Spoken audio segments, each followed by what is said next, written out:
Hey everyone, I sincerely appreciate your support. If you enjoy my audiobooks, I would be truly grateful if you could subscribe to the channel. And if you'd like to support even further, you're welcome to become a Patreon member, where you can access audiobooks of novels as long as they are freely available on the internet. Your kindness and support mean so much. Thank you. Even as Alone's head spun from the 8 consecutive assassination threats from Deus, the dizziness was fleeting. By the time Alone navigated through the throngs of mercenaries and adventurers to reach the edge of the jungle. Hearing a familiar voice, Alone turned his head. No, Marquis Palacio? Leanne Aguilas? There stood Leanne Aguilas, the daughter of the Red Tower's leader. It's been so long, Marquis. Congratulations, by the way. It has been a while. Thank you for the congratulations. Smiling warmly, Leanne shifted her gaze, only to have her eyes widen in surprise. Surely, is that who I think it is behind you? Deus McCallion. Picking up on the fact that Leanne seemed to know Alone, Deus introduced himself briefly. Leanne, letting out a quiet wow in admiration, gave Deus a rather peculiar look before hastily clearing her throat. So, what brings you two here together? Alone quickly discerned the two questions buried within her inquiry. Given that we hail from different nations, it probably seems odd for us to be traveling together like this. Not to mention, Deus's reputation preceded him. Our goals differ, but we're accompanying each other to take care of business in the jungle, Alone explained. I see. So, is it just the two of you? No, there's 3 of us, Alone corrected. At that, Leanne made a suggestion. Would you like to travel with us then? Coincidentally, we're also heading to our camp. Truthfully, with Deus around, whether they traveled as a trio or with a larger group, the likelihood of encountering danger seemed slim. However, the possibility of losing their way or facing unforeseen circumstances wasn't entirely out of the question. Not a bad idea. Alone accepted the proposal. Shortly after, Leanne introduced the members of her group to Alone. The party consisted of 15 magicians, 5 mercenaries, and a single guide. However, there was something unusual about the composition. They're not all from the Red Tower? Technically, it's a mix of Green and Red Tower personnel. This expedition is a joint collaboration between the two, Leanne explained. By the time Alone nodded at this explanation. What's this? A slightly gruff voice sounded nearby. Standing there was a man holding a staff as tall as himself, the epitome of what Alone thought a stereotypical magician looked like. Thean, come and greet our guests, Leanne called out. Though he furrowed his brows, the man approached, giving Alone, Evan, and Deus a quick once-over before speaking. Introduce yourself. They'll be traveling with us to the camp. This is Marquis Palacio and Deus McCallion. What? Thean's eyes widened in shock at her words, though only for a moment. Greetings. I'm Thean, one of the professors at the Green Tower. You must be the famed swordsman of Caliban and the Marquis Palacio, correct? He quickly composed himself, bowing politely to Deus and Alone. Pleased to meet you. Yes, likewise. After lingering his gaze on Alone for a moment, Thean suddenly turned on his heel and disappeared. He's quite young for a professor. Impressive, Evan remarked, as if aware of the usual age at which magicians earned the title of professor. Leanne nodded in agreement. Indeed. The Green Tower considers him an exceptional talent. He's not even 25 yet, but he's already approaching the 5th rank. Wow, the 5th rank? Yes, Leanne confirmed, prompting another round of awe from Evan. Meanwhile, Alone remained silent, his expression neutral. After a moment, he murmured softly. Why does it feel like he's only cold toward me? Though Alone didn't usually mind if someone was curt toward him, it was peculiar enough to give him pause. The sudden shift in demeanor after learning his name felt strange. Leanne seemed to realize the situation, offering an awkward smile. Well, it's not really a big deal. Not a big deal? Well, Leanne hesitated briefly before confirming that Thean had already gone far ahead, then leaned in to whisper. You know those rumors about you, Marquis? Rumors? Yes, the ones about Penia. The truth is Thean likes Penia. What? Alone turned to look at Thean in genuine surprise. Penia was undoubtedly beautiful, there was no denying that. But the issue lay with her personality. Alone knew her to have a temperament so destructive that it completely overshadowed her physical charm. He likes that Penia Chryson? That insufferable woman. Baffled, Alone questioned her with an incredulous expression. Are you saying that man has feelings for Penia? Yes. But why? No, wait. Is that rude to ask? Not really. Honestly, I don't understand it myself, Leanne admitted, glancing toward where Theon had disappeared. Especially since Theon once got utterly humiliated by her. Leanne's expression revealed her own disbelief, but she quickly shrugged it off. Anyway, it seems like he's just acting a bit childish because of that. All right, I get it, Alone said, choosing not to press the matter further. Normally, he might have contemplated why a grown man was indulging in such petty jealousy, but his curiosity about Theon's peculiar behavior far outweighed any deeper reflection. Is he a masochist? Just as Alone reached that conclusion. Marquis. There's no need for that. Deus, who had been waiting for the right moment to speak, was immediately cut off by Alone, who responded decisively without even hearing the rest. Understood. Deus reluctantly withdrew his hand from the hilt of his sword, a disappointed look crossing his face. Deus. Yes, Marquis. Have you been experiencing any auditory hallucinations or intrusive thoughts lately? Not at all, Deus replied, looking genuinely puzzled. Despite the denial, Alone's unease only deepened. After some time, Alone and his group continued traveling with Leanne's party toward the exploration camp. Thanks to their diligence, they arrived just before sunset. This feels different, Evan remarked. Does it? Yeah. Honestly, I expected something more primitive, but it's practically a small town. Alone nodded in agreement. True enough. With all the magicians and explorers frequenting this place, it's bound to develop. Are there no monsters here? It's not that there aren't any, but monsters rarely appear in areas where the camps are set up, Alone explained, recounting the lore he remembered from the game. Evan marveled at this, while Alone took in the camp's layout. It feels different compared to the illustrations I saw. Though his memory was faint, the illustrations of this area in Psychedelia gave off the impression of a typical village. However, seeing it in person, the camp felt more like a sprawling, well-organized settlement, a mix of a giant encampment and a town. The mishmash of wooden houses and tents, though chaotic in arrangement, provided everything one might need, from shops to inns. While Alone was lost in thought, admiring the scenery. Marquis, I'll see you tomorrow, Leanne said, preparing to leave. All right. Having learned that Leanne's destination was also the Malacca ruins, Alone had agreed to accompany her group the next day. Let's rest for the night, Alone suggested to his companions. Good idea, Evan agreed. Understood, Deus added. The group entered an inn to rest for the evening. The next day, the jungle's inherent humidity had disrupted Alone's sleep somewhat, leaving him slightly restless. I'll go look for Reinhardt. I'll be back later. All right. Let's meet again tonight. Understood. Do you remember what I told you? If you mean the blessing, yes, I remember. Yes, do your best to receive it before proceeding. It's better to have the blessing if you plan to move in that direction. I'll keep that in mind.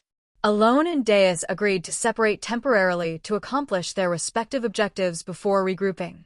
Though I'd rather keep him close. Alone let Deus go without hesitation, knowing that Deus also had his own tasks to attend to.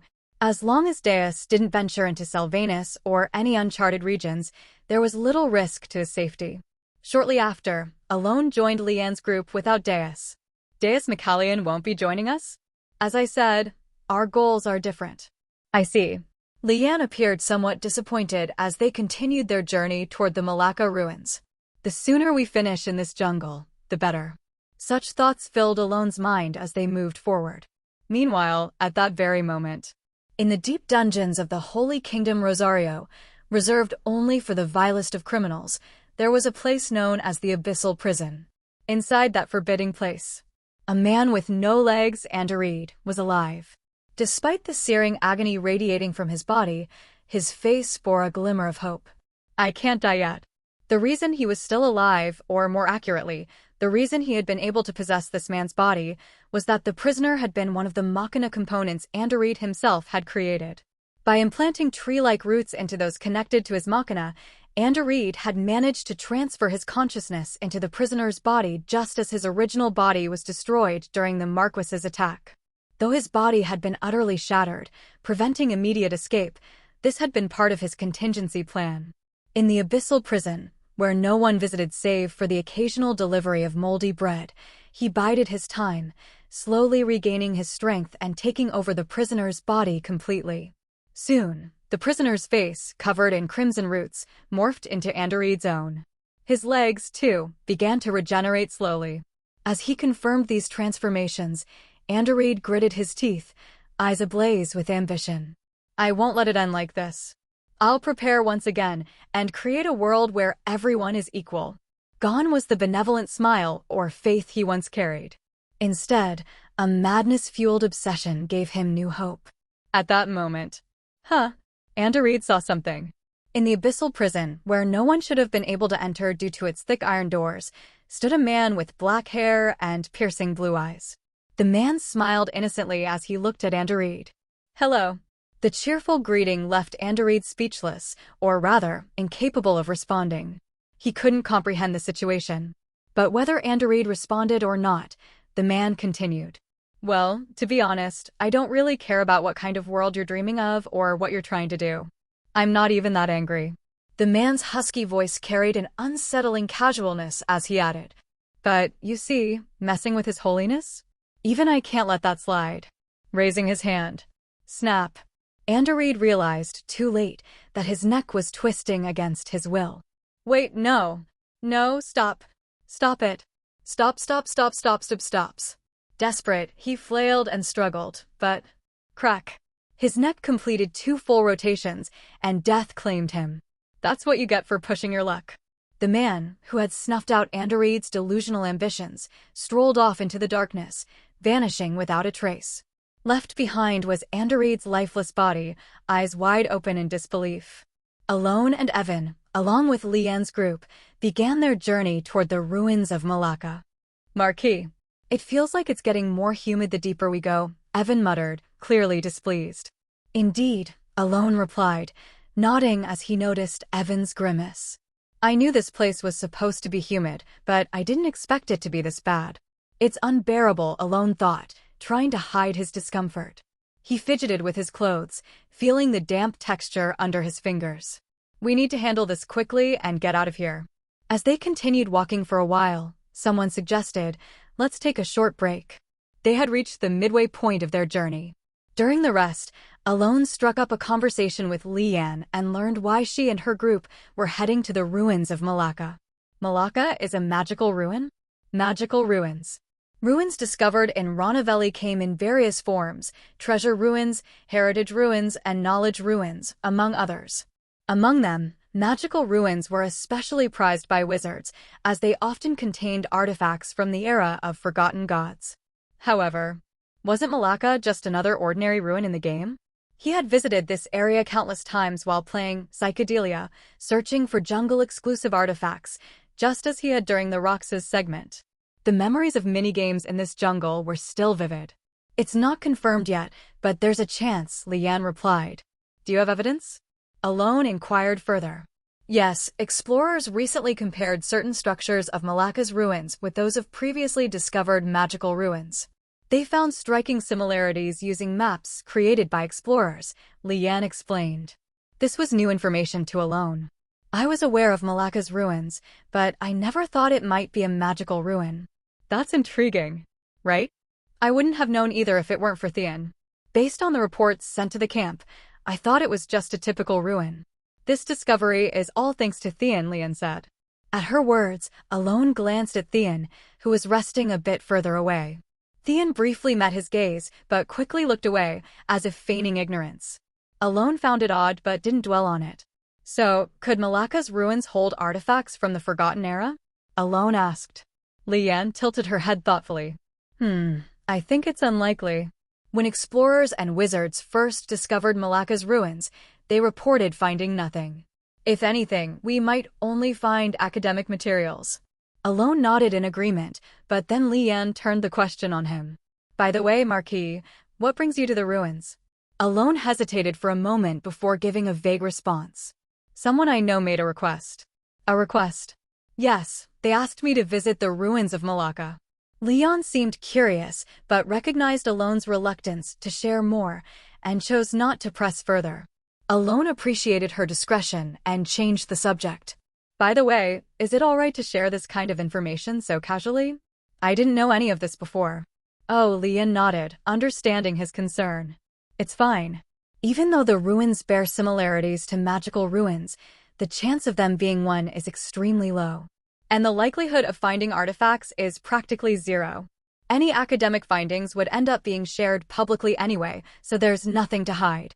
When she finished her explanation, Alone asked, "So, is your purpose here simply to confirm whether Malacca's ruins are magical ruins?" Exactly. The Red Tower excels at interpretation, while the Green Tower specializes in detection, so we've collaborated for this expedition. Liam then explained how the magical exploration team had come together for this mission. Once this expedition is over, you'll be leaving immediately, right? Alone asked. Unless there's another unexplored area up north waiting to be examined, that's probably the plan. An unexplored area in the north. Alone muttered to himself, recalling what he knew about that northern region. That place. In the future, it'll undoubtedly become one of the territories of the four great factions, the Hyaki, 100 Ghosts. The Hyaki. They emerged in the mid to late stages of psychedelia, wreaking havoc alongside the 5 great sins that descended during that era. Known for transforming an already crumbling allied kingdom into a complete disaster, the Hyaki's members, including their boss, were infamous for their nightmarish difficulty. Especially the boss of the Hyaki, the King of Aberrations, still makes my blood boil just thinking about it. The unexplored northern region, it might be better to avoid exploring it. Why is that? I've heard from someone I know that it might be a bit dangerous, Alone replied. The 4 great factions, much like the foreign gods in the setting, typically remain dormant unless the 5 great sins awakened and descended. Alone, in a rare show of goodwill, offered his advice. Let's move out again. He stood up, leaving behind a confused Leanne. Hopefully, it'll be fine, he thought, though a fleeting unease crossed his mind as he briefly recalled Deus. The damp, oppressive morning carried on. After some time had passed, the group finally arrived at the Temple of Malacca. With the sky overcast, it was difficult to gauge the time. Let's head straight in. Knowing the ruins weren't a designated danger zone, the wizards wasted no time. They entered the inner areas with their hired mercenaries and guides, each eager to begin their exploration. Shall we go in as well? Evan asked. Yes. Alone, who had been observing the ancient pyramid-like structure of the ruins, stepped forward alongside Evan. Inside, the ruins bore signs of long-standing moisture, with moss covering the crevices between the stones. As they ventured further, Alone suddenly recalled something Kretnia Sion had said. You'll understand why once you're there. Truthfully, Alone still couldn't fathom Sion's intentions in sending him here. No matter how much he thought about it, he couldn't even guess a plausible reason. What could it be? Lost in thought, Alone was jolted back to reality by Evan's comment. Oh, it's cooler in here. At that moment, Alone finally took in the interior of the ruins. There was truly, quite literally, nothing. Apart from moss-covered rocks, the only notable feature was a massive stone slab at the center, large enough to easily accommodate 100 people. Beyond that, it was just an expansive empty space. What could anyone hope to learn from this place? Alone wondered. As he stood in the slightly cooler interior, Sion's cryptic words echoed in his mind. Alone scanned the barren ruins once more. As his gaze slowly shifted upward, he noticed something.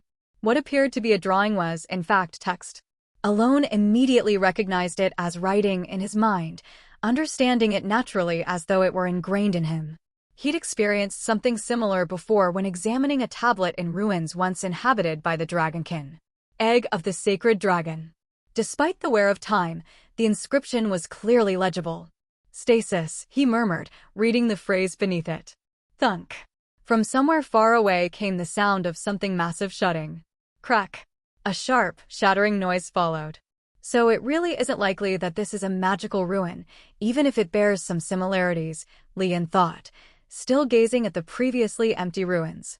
But then, a sudden cracking noise pulled her attention. One of the Green Tower wizards, who had entered with her just moments ago, lay collapsed on the ground. His head had been blown apart. Crunch, crunch. Whir. Nearby, grotesquely large insects feasted on the wizard's corpse. Ugh. What? What the hell is that? This is insane. One wizard, unable to contain their disgust, vomited, while others screamed in horror. But soon, they all began preparing spells, directing their focus toward the monstrous insects, which were now emerging in greater numbers throughout the vast ruins. Why are jungle mutants here? Lian couldn't comprehend the situation, but there was no time to dwell on it. She too began preparing her magic. However, she soon realized a shocking truth. Why isn't magic? It was simple yet terrifying. Magic could not be manifested.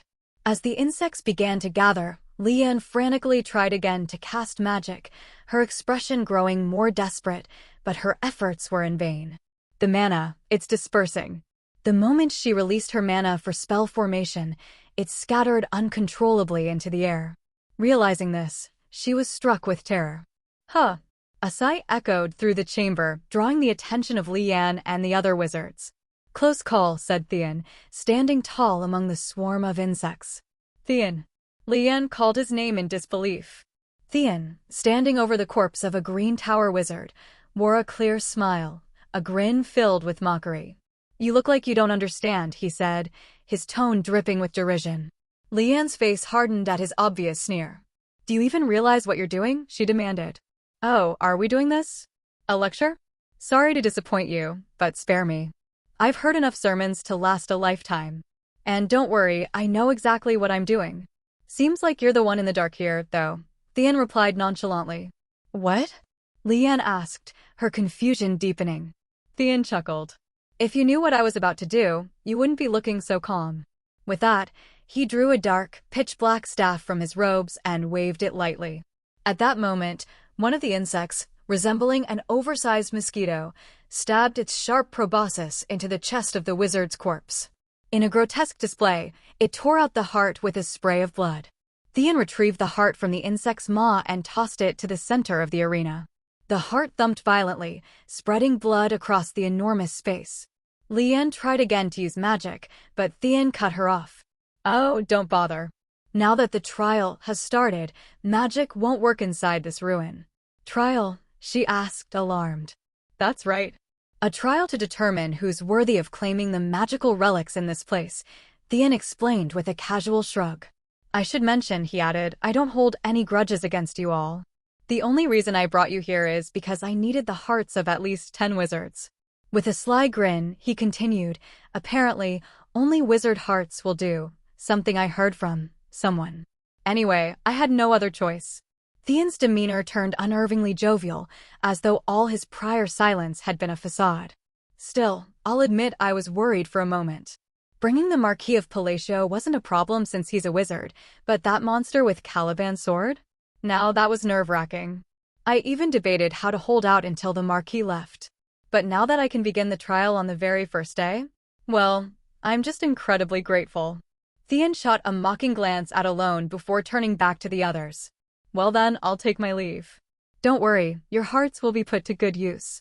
With a wave of his dark staff, the mutated insects spread their wings and took flight. So, this is the end?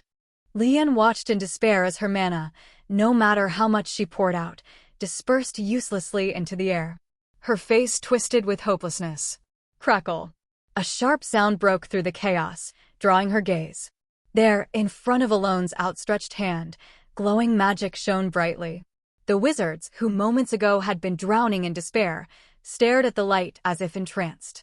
Theon's smug grin faded, first into confusion, then into sheer disbelief. Stasis. Alone, having deciphered the only solution to using magic in this space, calmly recited the incantation.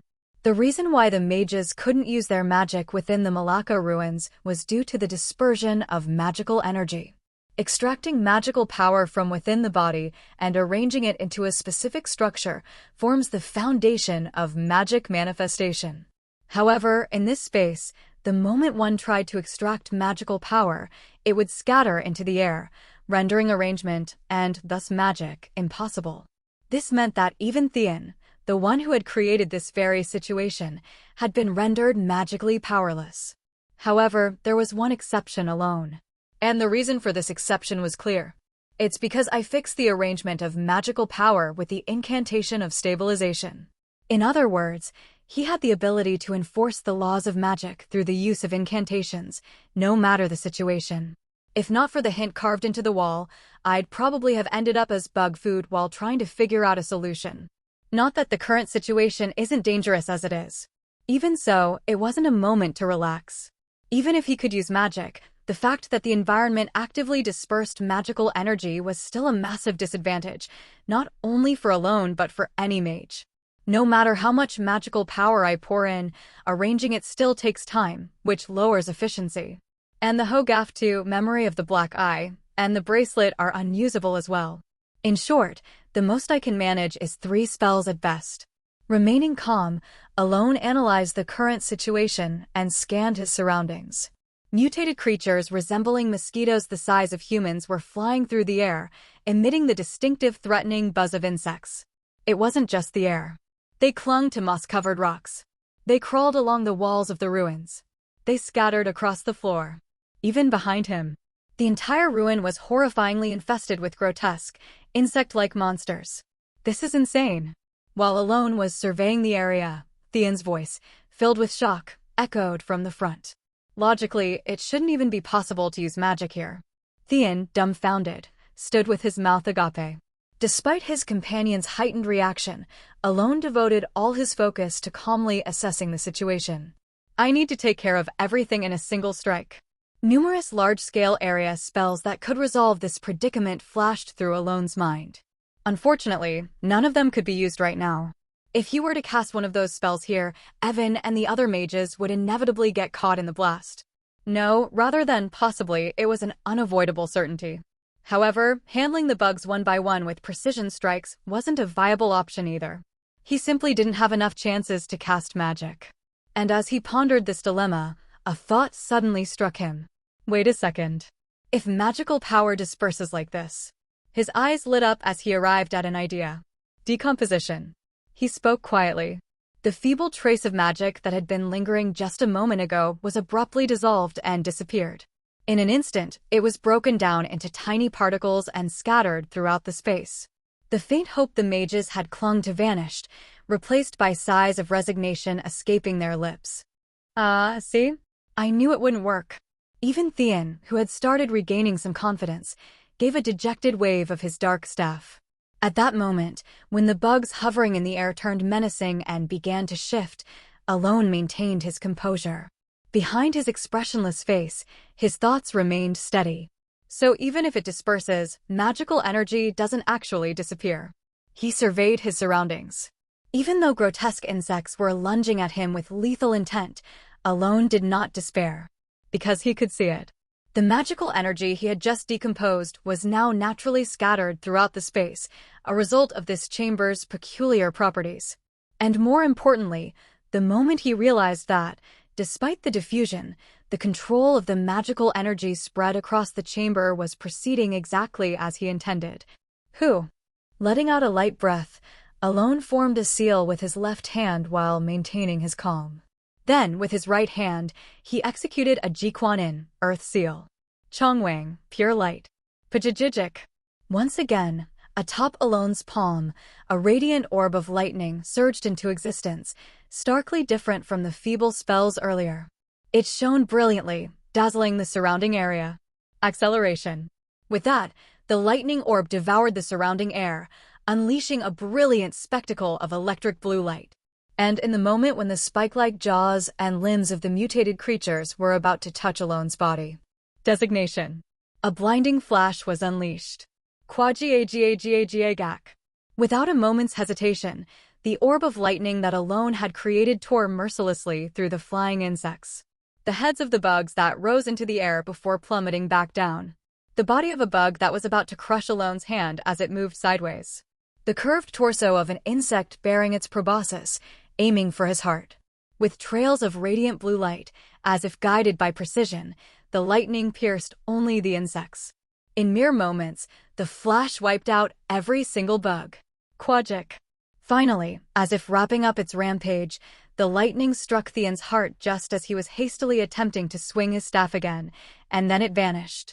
Soon, a rain of the mutated creatures began to fall onto the floor of the ruins. Their limbs flailed as their green luminescent bodily fluids splattered down, dripping onto the heads of the mages. Yet not one of them made an effort to avoid the falling carcasses of the insects. Even Liane, whose head was soaked in the greenish liquid, stood still without bothering to wipe it off. She simply stared in one direction. It was toward where Marquis Palacio stood. A faint exclamation escaped from Liane's lips. What emotion was mixed in that low, drawn-out sound? Even she couldn't identify it herself. And standing at the center of all the gazes directed his way was Alone. I'm going to die. Having overused his magical power, Alone felt the symptoms of mana depletion creeping up on him after just 2 spells. Behind his stoic expression, he was inwardly on the verge of tears. Shortly afterward, having gulped down a potion for emergency treatment, Alone realized that his mana had returned to normal from the moment Theon had died. Marquis, what is it? What was that just now? Even during practice, I've seen you use similar spells, but I've never seen that kind of magic before. You probably won't see it again either. Because I'm never using it again. Alone grabbed his still dizzy head and made a firm resolution. The magic he had just used was a combination of 2 incantation-based spells. First, he had deliberately decomposed and dispersed his magical power throughout the room, taking advantage of the environment's property of scattering mana. Then, he manipulated the dispersed magical energy, arranging it in specific patterns that only targeted the bugs and Theon. Finally, he used a second incantation to guide his magic to precisely strike only the designated patterns. And that was how the spell had been completed. However, as he had already stated, there would likely never be another instance where he would use that spell again. The very method relied on mana scattering to work, which meant it was only applicable under extremely rare circumstances. Additionally, the level of control it required was absurdly inefficient. The proof of that inefficiency was the throbbing headache that still hadn't gone away. I see. Well, it was really impressive though. Magic isn't something you use to look impressive. Well, sure. I didn't mean it like that, just saying. It was hard to tell how much time had passed while he was talking to Evan. Marquis, I apologize. And, thank you so much. Alone soon found himself receiving Liane's gratitude. There's no need for you to bow so deeply. How could I not? If it weren't for you, I would have already died. Truly, truly thank you. Liane bent her waist into a deep bow, nearly at a 90-degree angle, expressing her gratitude. Alone, uncomfortable with the gesture, once again told her that it wasn't necessary. Well, then. I was wondering if... Just as Liane lifted her head and began to speak. Kugugugugung. Suddenly, the ruins began to tremble. The mages, who had just moments earlier been calmly retrieving their tools in preparation to leave the ruins, now tensed up with wary expressions.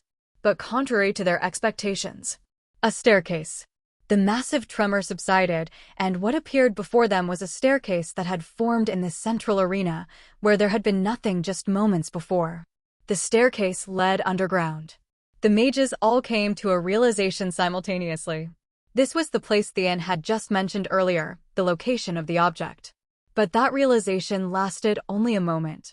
Marquis, please take this item with you. Are you sure that's acceptable? Of course. It's something everyone has already agreed upon. As Alone turned his gaze at her words, he saw the other mages bowing their heads in unison. It's the first time I've seen a group of mages bowing like this, Evan whispered as he watched the scene unfold. Then I won't refuse, Alone replied. Taking the item into his hands, Alone didn't hesitate as he began to descend the stairs leading underground. Before long, he came upon a single door with an inscription written on its surface. The words, written in a strange ancient script that Alone could read just like before, said, "To the mage who remembers the incantation of unification after escaping to the end, a legacy of harmony is left behind." Alone stared intently at the inscription for a moment before opening the door. With a grating creak, the door swung open. Contrary to his expectations of darkness, the room beyond was bright enough for him to see clearly. Inside, Alone saw 2 things. The first was an egg. A black egg resting atop an altar, so dark it seemed to absorb all the light in the world. The second was a series of letters. Specifically, Harmony of Shadows? The words, which appeared to be the key to self-manifestation, were written on the wall behind the ominous black egg.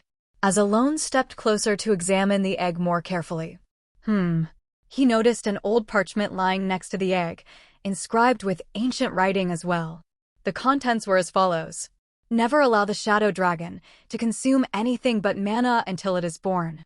If the shadow dragon consumes a mage's blood beyond a certain threshold, the egg must be broken. Failure to do so will result in the shadow dragon transforming into a death shadow dragon, causing it to go berserk. 2 warnings in total. Having read this, Alone quickly pieced together what Theon had been trying to do. Was he attempting to turn the shadow dragon into a death shadow dragon? Although the reasons behind it were unclear, one thing was certain. Someone intentionally orchestrated this to provoke a mage into turning the shadow dragon into a death shadow dragon. He briefly considered the forces working behind Theon. But another thought soon surfaced in his mind, prompting him to tilt his head. This one was about the Queen of Asteria, Cretinia Scion. Theon himself admitted to the attack, so there's no connection there. But considering she sent me here, it's clear she knew something about this. Although it was true that rumors about Alone using ancient-era magic had circulated among mages, even so, there were parts of this situation that defied explanation. She did say I'd understand why she told me to come to the Malacca ruins once I got here. That much was certain. Moreover, this Malacca ruin was a place that required the ability to read ancient texts to fully comprehend its significance. Which meant, Cretinia Scion knew that Alone could read ancient script, and that whatever was here would be of use to him. What is going on here? Alone's expression grew more puzzled, but only for a moment. First things first, let's head back up. Pushing aside his thoughts for now, he picked up the pitch-black egg and began his ascent back to the surface. The egg was incredibly heavy. At that moment, we should be arriving soon. Inside what could only be described as a room disguised as a carriage, Scion sat comfortably as it traveled back toward Teria. At her words, her secretary, who had been silent up until now, finally spoke. Your Majesty seems to be quite concerned about Marquis Palacio. Concerned, you say? Scion leaned deeper into the carriage's backrest. Does it seem that way to you? Forgive me, but yes, it does. Well, you're not wrong. Forgive me again, but may I ask, what part of him makes you so concerned? What part, indeed? Scion pondered the question briefly before a soft smile spread across her lips. Who knows? She turned the question back to her secretary instead. What do you think it might be? The secretary dared not answer. However, the secretary couldn't help but notice that Scion's golden eyes, the legendary gilded eyes of history, seemed to shine more brightly than usual, though perhaps it was merely an illusion. The day after Alone returned from the ruins of Malacca. It's really pitch black. Yeah, and inside this, there's that dragon thing or whatever, right? Yeah, then when is it going to hatch? Evan's question left Alone silent. Naturally, even he didn't know when the shadow dragon would be born. If only it had shown up in the game, I might have some clue. Even after playing Psychedelia for an exceptionally long time and exploring every corner of its world, Alone had never seen or heard of the Shadow Dragon. In other words, he had zero knowledge about it. Think the Information Guild would know anything? I doubt it. That's not really their area of expertise. Really? Well, they deal with current rumors and worldly affairs, not ancient lore like this. Unless, of course, it's somehow tied to ongoing rumors. Alone considered Evan's words, then let out a small exclamation. Did you think of something? Alone nodded. Yeah, someone just came to mind. Who? R-I-N-E. Rhine? Evan looked puzzled, but Alone, who knew about the Eternal Library, thought to himself. Could Rhine know something? He was well aware that most information not barred by her knowledge restrictions was stored in her mind. I should pay her a visit. Soon, he stood up. Marquis? Where are you going? To the next destination. What? We've only been back from the ruins for a day. Wouldn't it be better to rest a bit? Evan was understandably surprised, having seen Alone exhaust himself considerably. But Alone was firm. No, I plan to finish the itinerary as quickly as possible. Why? Because I want to rest. This place is way too humid. Evan nodded in agreement. That's true. You really dislike humid places, don't you? Yeah, it's too uncomfortable to rest here. Evan gave him a quizzical look, as if asking, "Is it really that bad?" But Alone was completely serious. "I can't rest here at all." Alone wasn't particularly picky about accommodations. During his earlier travels, he'd camped out frequently and had no complaints about enduring deserts or even the bustling port cities. But humidity was his nemesis. "I need to wrap this up quickly and get out of the jungle." Resolving to leave as soon as possible, Alone rose from his seat. Around that time, "Marquis, are you in?" "Leanne?" "Yes, sir." Leanne had come looking for Alone. "Did you sleep well?" "Yes, thanks to you." Leanne glanced away, smiling awkwardly. Alone asked, "So, what's the matter?" "Well, I just came to let you know I'm heading back." "Already?" "Yes. Considering what happened yesterday, it seems best to leave now." "Indeed, it would have been too much to continue the expedition." Alone nodded, signaling his understanding. "That makes sense. There's also been some strange activity near the magic tower this time." "Strange activity?" "Yes, which is why I need to return to the tower quickly." "Understood. Then, let's meet again sometime." At Alone's parting words, Leanne's face brightened. "Yes, I'd really like that." "Oh, and next time, would you like to have a meal together?"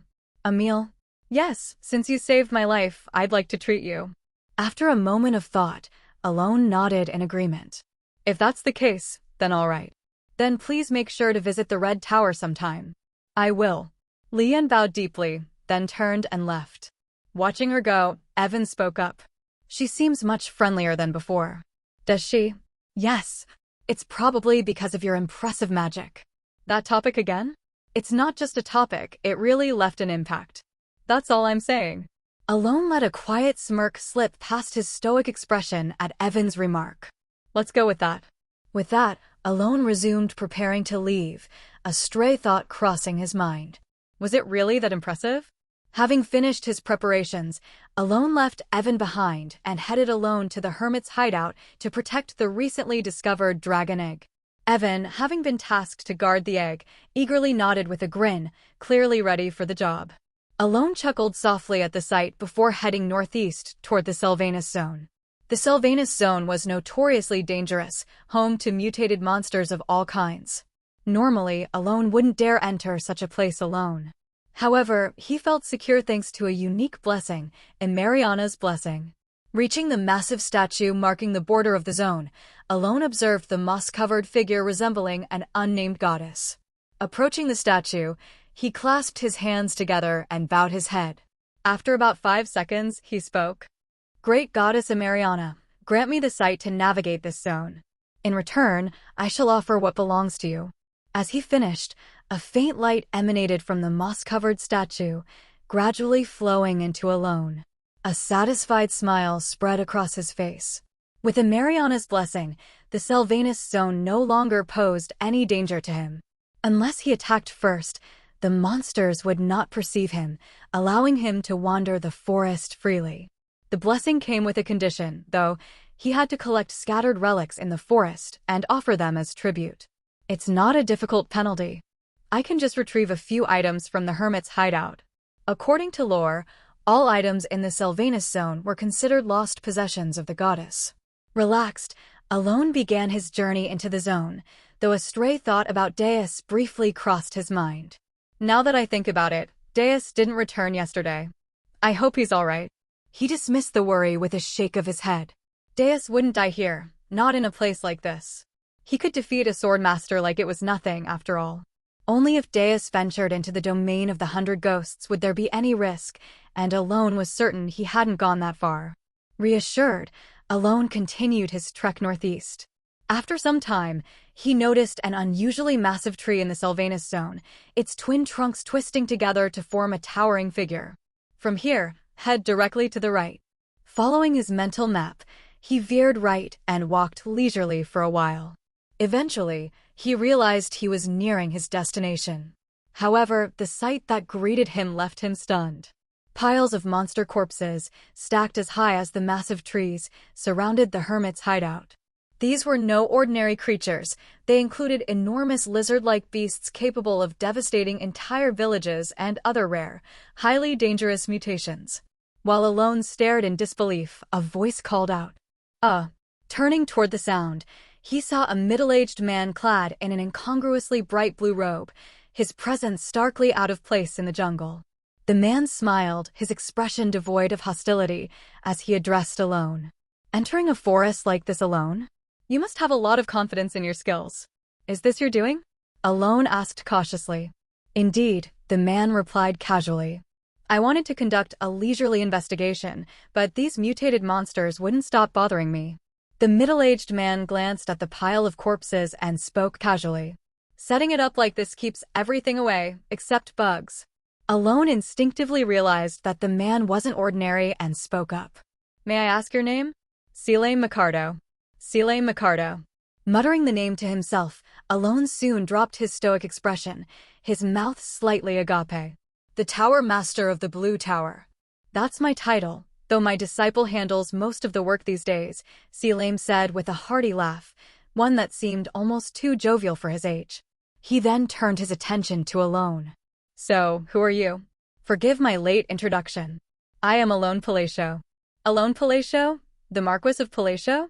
Yes, that's correct. Hearing this, Selim's smile grew even brighter, like a child discovering a new toy. Alone, for reasons he couldn't quite place, felt a chill run down his spine. Soon after, amidst an oddly cordial atmosphere, their conversation continued. By the way, what brings you here? I have some business in that place, Alone replied, pointing. That place? The Hermit's hideout? Yes. Interesting. Selim seemed amused and pressed further. So, you're here to explore? Not exactly. I'm here for something inside. Something inside? Alone's response left Selim slightly puzzled. So, you mean you're not here to study it, but to take something from within? Yes. After a brief moment of thought, Selim finally spoke again. Well, given that you wield primal-level magic, it's not surprising that you'd be interested in what's inside. May I offer you some advice? Please do. Turn back now. It'll save you a lot of trouble, Selim said firmly. His tone wasn't condescending. Selim respected all mages by principle. His warning was based on his first-hand knowledge of just how absurdly well-guarded the Hermit's hideout was. The base enchantment is a triple-layered spell, and to even enter, you have to reverse-engineer all the magic seals. That's just to clear the first barrier. It had taken Selim himself an entire year just to open the first gate and reach the second. That was why he felt compelled to warn Alone. It took me a year to open just the first gate, Selim added. Even so, I'd like to give it a try. Well, I won't stop you. Though slightly annoyed that his sincere advice was disregarded, Selim couldn't help but feel a lingering fondness for Alone. After all, to Selim, a true mage was one who explored and sought knowledge. Those who merely relied on academic circles and second-hand reports were not true mages in his eyes. He's different from the younger mages these days. With this perspective, Selim decided to cheer on Alone as though watching a promising younger colleague face a challenge he himself had barely overcome. Roughly 30 seconds later. Rumble. With a loud, grinding noise, the first gate of the Hermit's hideout began to open. What? Selim's jaw dropped in astonishment. Selim Micardo, the master of the Blue Tower and an 8th-tier magician capable of wielding Origin, could not comprehend the current situation. He opened it? How on earth? He blinked his eyes, but the scene before him remained unchanged. Marquis Palacio had opened a door, one that had taken Selim 2 full years of grueling effort to unlock in less than 30 seconds. And now, the Marquis was walking through it. Still stunned, Selim snapped back to his senses and tried to call out to the Marquis. However, by the time he gathered himself, the man had already crossed the first barrier and disappeared into the interior. Selim hurried to the now-opened first barrier, inspecting it with disbelief. To the untrained eye, it appeared as just another wall, but Selim, a magician of his level, understood what lay before him. He knew the incredible complexity required to open this seemingly ordinary passage. Only a magician of the 8th tier, like himself, could hope to dedicate the time and energy needed to unlock such a door. Yet there was something even more startling. The way it was opened, it's exactly the same as how I did it. The method Marquis Palacio had used to unlock the barrier was identical to the one Selim had painstakingly discovered over the course of a year. What is going on? Confusion and questions swirled in Selim Micardo's mind. He turned to peer further into the passage Marquis Palacio had entered. While Selim had always harbored some curiosity about the Marquis, the extent of his interest was limited. After all, the man was someone his arrogant disciple, Pina, admired, a man who still used outdated, primitive magic techniques. But meeting the Marquis in person had tempered Selim's curiosity. Sure, the rumors and Pina's actions hinted that the Marquis might be someone extraordinary, but Selim's first impression of him didn't align with such lofty expectations. His mana is low, his magical achievements barely scrape the 4th tier, and he hasn't even awakened his inner eye. Even giving him credit for using primitive magic, he's still below average. The numerous flaws Selim noticed made him regard the Marquis as an inferior magician, a junior lacking in potential. He even wondered, albeit briefly, what on earth Pina had seen in this man to inspire such fear and admiration. But these thoughts were fleeting. Selim soon found himself trailing the Marquis, following him to the second barrier. And there, in front of the second barrier, the one even Selim had yet to breach, stood the Marquis, seemingly lost in thought. Watching him, Selim hesitated to speak. Instead, he decided to observe, curious about what the Marquis might do. The second barrier was something Selim had never managed to open. In truth, he doubted whether it was even possible to unlock it. Like the first barrier, the second looked unremarkable at first glance. But to Selim's awakened eyes, it revealed itself as a labyrinth of thousands of intricately layered magic circles. Thousands upon thousands of complex and intertwined magical constructs, so convoluted that even Selim had yet to fully grasp their entirety. Despite this complexity, Selim's keen intellect had already deduced the theoretical method to unlock it. Find the key magic circle among the thousands. However, he had not yet succeeded in identifying that key. If the barrier were a literal door, it would be one riddled with tens of thousands of keyholes. Testing each magic circle individually was practically impossible, as it required unraveling and interpreting thousands of intricately intertwined constructs, a task that would take decades, if not longer. Selim, recalling this fact, felt a pang of despondence. And yet, Marquis Palacio, or rather, Alone, turned his head slightly, as if sensing Selim's interest. Of course, Alone had no real reason to pay attention to Selim. Building a rapport with the master of the Blue Tower could be useful, but it wasn't critical to his plans. Alone's wariness stemmed instead from the peculiar expectation reflected in Selim Micardo's eyes. Earlier, when Alone had opened the first barrier without much thought, Selim had stared at him, mouth agape, his expression utterly incredulous. Now, Selim was standing just a few paces away, watching him with childlike curiosity, as if waiting for him to perform another miracle. He said it took him a year to open the first door? Alone didn't think Selim Micardo was foolish. On the contrary, he found him monstrous. According to what Alone knew, the 2 barriers guarding this hermit's sanctuary were said to be unsolvable by 12 7th-tier magicians working together for half a year. For Selim, an 8th-tier magician, to have unlocked the first barrier on his own was a testament to his extraordinary abilities. Precisely because of this, Alone found the man's expectant gaze incredibly burdensome. Alone opened the gates to the hermit's hideout, simply because he knew the correct answers. The key to the first barrier lies in mana interference. Twist the straight mana flow into a half circle and it opens. The second barrier? The key is the 5th magic circle from the top right diagonal corner. With such knowledge, Alone could easily open the doors by merely channeling his mana. Yet, the palpable expectation radiating from Selim behind him made it impossible for him to act without hesitation. If Alone were to effortlessly open the gate with a mere flow of mana, Selim would inevitably realize a bitter truth, that the grueling year of research he had poured into the task had been utterly pointless. Alone didn't have to care about Selim Micardo's emotions. But as someone who studied magic himself, he understood the crushing despair that would come with such a realization. Should I just use some magic? By the time Alone decided to offer Selim a well-intentioned lie, Selim, observing Alone's hesitation, began to interpret it as a struggle. Perhaps the second barrier is more challenging for him after all? The flicker of expectation in Selim's eyes faded as he tried to temper his own hopes. And then, in that moment, Marquis Palacio let out a small sigh and formed a seal with his hands. Selim, intrigued, watched intently. Although he had heard that the Marquis used primitive magic, this was the first time he had seen it in practice.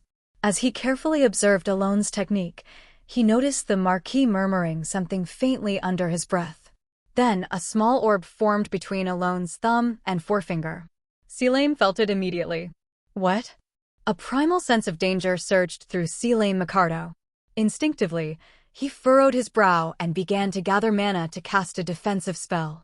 His reaction was nearly instantaneous, a reflexive response. But then, what Selim saw stopped him in his tracks. Behind Alone, hovering in the air, were two enormous, unblinking eyes. Selim's thoughts froze, or rather, he forcibly stopped them. The moment he perceived those eyes, the moment they registered in his vision, he realized something undeniable. Understanding what lay before him would lead only to one possible outcome: death. The one thing Selim couldn't prepare for, however, was his own eyes. Having reached the 8th tier, his vision was honed to intuitively discern nearly anything it perceived. Unlike his mind, his eyes continued to analyze the phenomenon on instinct. And then, it began. The world around Selim darkened. When his gaze finally focused, he saw it. A circular abyss, a void so profound it seemed to pull his very being into its depths. What followed was a flash of pale pupils within that darkness. The last thing he saw was Kook, a massive eye. A colossal presence so overwhelming it reduced him to an insignificant speck. It was looking directly at him. I'm going to die. The realization struck him, and for a brief, hollow moment, Selim's mind blinked. Then, kugagagung. A thunderous sound roared in his ears. Snapping back to his senses, Selim looked ahead. There it was. The second barrier, which had resisted all his efforts for over a year, was now slowly creaking open, the heavy door grinding against itself. Beyond the opening stood Marquis Palacio, looking back at him. His expression was devoid of emotion, utterly indifferent. Huh. Seeing this, Selim Mikado let out a dry laugh, almost involuntarily. He's been hiding his true power all along. That's what it was. Even though it lasted less than a second, the mere act of witnessing it had left Selim Mikado's mana in disarray and his hands trembling uncontrollably as he tried to cast his magic. And yet, he couldn't stop laughing. Even with the shadow of death looming so close, his laughter refused to cease. It was his unrelenting curiosity that kept him going. The same insatiable drive that had elevated him to become the master of the Blue Tower and an 8th-tier magician. Now, that very curiosity was captivated by the overwhelming magical knowledge that Marquis Palacio clearly possessed, knowledge that surely concealed power far greater than what Selim had just glimpsed. And so, Selim laughed. Watching this reaction alone, the Marquis couldn't help but think, wait, is he actually enjoying this? In the middle of using his magic, Alone had thought, surely, as an 8th-tier magician, Selim Mikado wouldn't be fooled by something as superficial as this simple demonstration. Yet there he was beaming radiantly, as though delighted beyond words. Alone found himself momentarily stunned by the unexpected sight. Having passed the second barrier, Alone finally stepped into the inner chamber of the hermit's hideout. The interior was underwhelming, dimly lit, resembling the simple interior of a rustic, fantasy-style dwelling nestled within a cave. But Alone hadn't come for the scenery. Without hesitation, he approached a desk tucked into the corner of the sanctuary. And there, he found what he sought. Got it. Unlike the dark bracelet he had obtained before, this time, the object was a bracelet painted pure white, the white hand of the Wanderer. Alone placed it carefully into his belongings, allowing himself a brief smile. Then, he noticed a piece of parchment on the desk, inscribed in an ancient language. Lowering his gaze, he read the text. To the half-hearted magician who refused to compromise, who did not forget the forgotten words. I leave behind my legacy. Alone paused. The phrasing struck him as familiar. It was nearly identical to what he had encountered when acquiring the egg of the Shadow Dragon. After staring at the parchment for a while, Alone shrugged and set it back down. As he turned, his gaze fell upon Selim Mikado, who was still smiling brightly, almost uncomfortably so. Slightly unnerved, Alone addressed him. I've taken everything I needed. If there's anything you want, Master of the Blue Tower, Feel free to take it. In truth, there was little of magical value left behind. No books or texts on magic were anywhere to be seen. Is that so? Then I'll graciously accept, Selim replied, walking toward the desk Alone had just vacated. There, he noticed the parchment Alone had briefly inspected. Picking it up, Selim realized it was written in an ancient language he couldn't read. Without a word, he quietly tucked it away. Under normal circumstances, he might have asked Alone about it. However, Selim interpreted the Marquis's act of leaving it behind as a subtle message, perhaps a silent request to let the matter rest. He likely wants me to keep this to myself. Believing that questioning Alone would yield no answers, Selim decided to take the parchment to the Master of the Red Tower, who was known for his expertise in deciphering ancient texts. Selim's thoughts drifted. Despite the parchment's content, what he truly wanted was to converse with Alone about magic. His curiosity was not something that could simply be stifled. And so, I'll need to find a way to get closer to him. As Selim pondered how to bridge the gap, an idea struck him. Pinia. Remembering his disciple, Selim suddenly understood why the arrogant Pinia had been so enamored with Marquis Palacio. It didn't take long for him to devise a plan. Rather than remaining strangers, wouldn't it be easier to get closer to him if he were my disciple's husband? Whether he was prioritizing his disciple or his own insatiable curiosity was unclear. But one thing was certain. I'll make sure this works. Filled with determination, Selim looked at Alone with an intensity that could almost be described as fiery. Why do I feel uneasy? Seeing Selim's expression shift into something oddly determined, his laughter now bordering on unsettling, Alone couldn't shake the sense of foreboding. Something strange was brewing, and Alone could feel it. Before the night deepened, Alone returned to the camp with Selim Micardo, who no longer had a reason to continue his research after the hermit's hideout opened. Are you asking about how to ascend to the next rank? That's correct. I assumed there would be some information about that there. As they conversed on their way back to the camp, Alone contemplated Selim's response. There probably isn't anything beyond the 8th rank. According to Alone's understanding of the psychedelia system, a mage capable of using origin magic would reach the pinnacle at the 8th rank. I see. Indeed. Although it wasn't as significant as I expected once we got there, it wasn't a waste. I gained plenty by studying the magic circle at the gateway. Alone quietly nodded at Selim's cheerful laughter. He didn't want to dampen Selim's enthusiasm for exploring magic to ascend further, even though he found it unnecessary. Then again, just because the system doesn't mention anything beyond the 8th rank doesn't mean the 9th rank couldn't exist. The thought crossed his mind. Speaking of which, what happened to Selim Micardo in the original story? Selim Micardo had never appeared in the original work Alone remembered. Even during conversations with the hysterical Pinia in the original story, topics related to the Tower Lord were never mentioned. Did I forget? It's been so long, and my memory might be getting fuzzy unless I check my notebook. Alone recalled the notebook he had kept, jotting down useful knowledge about this world in his spare time to prevent forgetting crucial details. Still, I'm certain Selim didn't appear in the original psychedelia story. His certainty grew as he replayed every relevant moment in his memory. By the way, may I ask you something? What is it? When Selim cautiously inquired about how Alone had found the true key for the second gateway, Alone firmly refused to answer. I'm afraid I can't share that. In the mage community, it was considered impolite to ask about magic developed by someone else outside the established magic hierarchy. Alone used this etiquette to confidently decline. Not that it matters. My magic is mostly flashy tricks without any substance. As Alone pondered why his little white lie had worked, Selim continued to smile. Haha, apologies. I was just too curious. It's fine. Well, perhaps if we grow closer, you might share the basics with me someday. Selim laughed heartily, and Alone briefly puzzled over the word closer. Well then, I should get going. Are you leaving? Yes, I have a lot to do. Even 2 bodies wouldn't be enough. Selim excused himself as soon as they arrived at the camp, which relieved Alone. Being around Selim had an inexplicably uncomfortable air. See you next time. Sure. Alone gave a casual reply to Selim's polite farewell and watched him vanish into the distance. Phew. He let out a heavy sigh. That's the second task done. As he walked toward the inn, Alone reviewed his next steps. Now, only the final task remains. To prepare for the Forgotten One, he reflected on the main reason he had come to the jungle.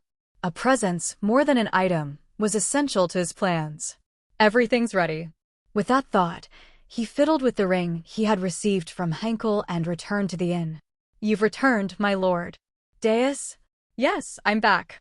The moment Alone entered, Deus greeted him with a respectful bow. Another figure, however, eyed Alone with a mix of disdain and irritation. So you're the Marquis?" The man, tall and menacing, stood out. Alone immediately recognized him. Reinhardt, who was meant to be Caliban's greatest swordsman, had finally appeared. Huge. I knew he was tall, but he's definitely over 2 meters. Without realizing it, Alone tilted his head back to look up at Reinhardt. Even with Alone's own considerable height, Reinhardt's towering presence was imposing. The rough and intimidating face of the man contrasted sharply with the noble-sounding name Reinhardt, amplifying the tension in the air. Adding to the overall disarray, Reinhardt's clothes had been reduced to near rags after spending an extended period in the jungle before Deus found him. In his current state, Reinhardt resembled nothing more than a bandit, no more, no less. In psychedelia, even with his rough features, he had a clean, noble appearance that fit the image of a dignified knight. As Alone found himself staring at the stark contrast between the Reinhardt he knew and the one before him, Reinhardt frowned and spoke. "What are you staring at? Since I introduced myself, you should." But before he could finish, a loud smack interrupted him, forcing his head to jerk forward. "Mind your manners," Deus interjected. "You bastard." Reinhardt growled, glaring fiercely at Deus after being struck. Deus, however, remained calm and repeated, "Mind your manners. It's not me who's rude. Don't you have eyes? He's the one who. Weren't you the one who first spoke disrespectfully? I'm allowed to." "No, you're not." "Yes, I am." "You may, but only if you can defeat me." GRRK. Deus's words struck a nerve. When he mentioned an apparent agreement between the two, something Alone wasn't aware of, Reinhardt let out a guttural yell of frustration. "Fine. I apologize for my rudeness, Marquis Palacio," Reinhardt said with no sincerity, his voice laced with irritation. "It's fine," Alone replied nonchalantly. Reinhardt, displeased by the indifferent response, grumbled as he sat down, leaving Alone with a strange sense of unease. He was supposed to be a reckless character who'd never bow his head to anyone. Seeing him like this feels awkward. Alone briefly shrugged off the memory of the promise Deus had casually mentioned earlier before shifting the conversation. "Let's save the discussion for later and rest for today." That night, despite the persistent, sticky humidity, Alone managed to fall asleep quickly, as though he had grown accustomed to the discomfort. The following day, a light drizzle greeted Alone as he looked outside the inn. Soon, Deus shared some background on Reinhardt. He came to the jungle to train? Yes. He mentioned spending time in the Salvanus region and the Northern Zone. The Northern Zone? That's correct. It was unusual. The Salvanus region was not a place one would choose for training, as it was rife with powerful mutated creatures. While a newly minted sword master like the prodigiously talented Filion might survive, it would still be an arduous experience. Training in a place like that, it's possible because it's Reinhardt, but even so, the Northern Zone seems extreme.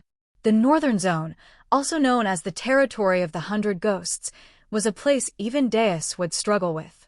The mutated creatures there were only slightly stronger than those in Salvanus, but the real problem lay elsewhere, the subordinates of the 100 Ghosts. From what I've heard, though, he didn't seem to spend much time in the Northern Zone. Really? Yes. It seems he spent most of his time in the Salvanus region.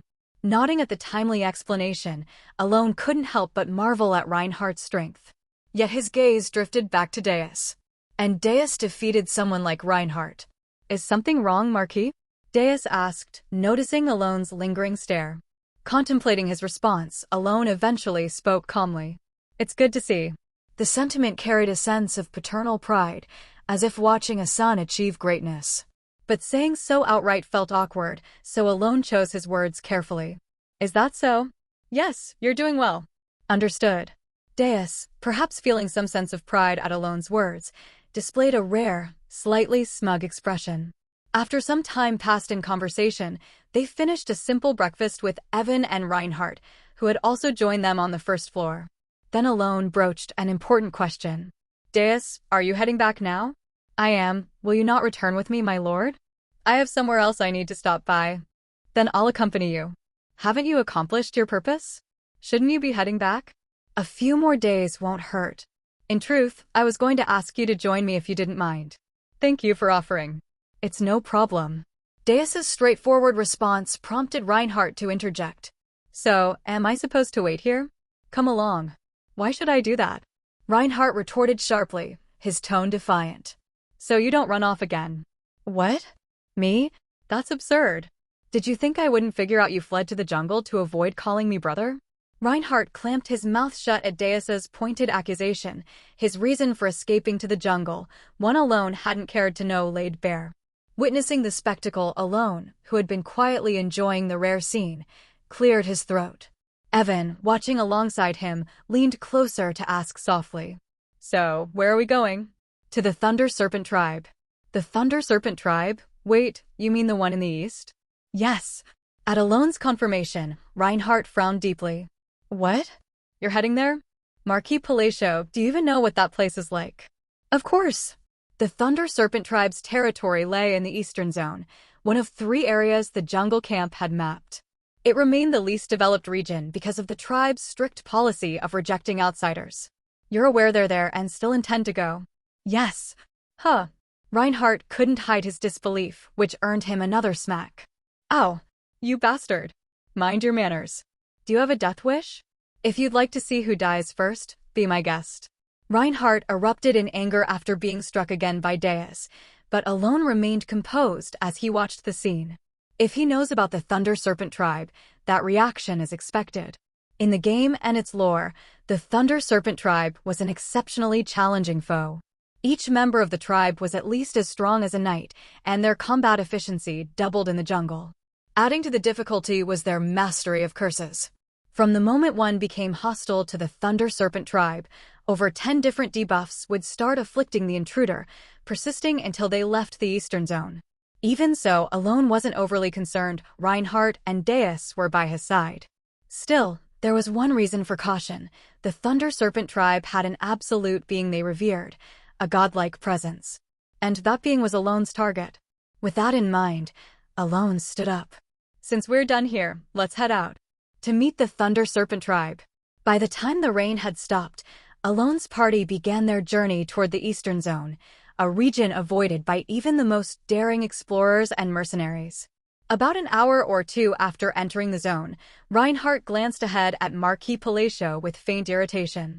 Truthfully, Reinhardt didn't like the Marquis.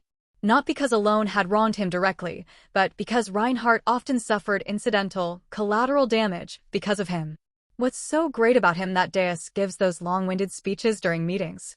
Reinhardt couldn't understand why Deus always spoke so highly of Alone, almost as if it were second nature.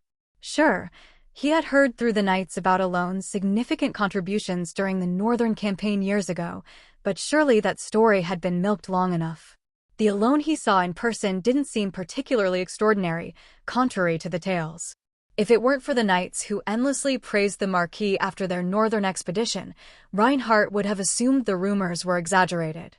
Already annoyed at being dragged out here instead of returning to Caliban, Reinhardt was grumbling to himself when he suddenly drew his sword. They appeared.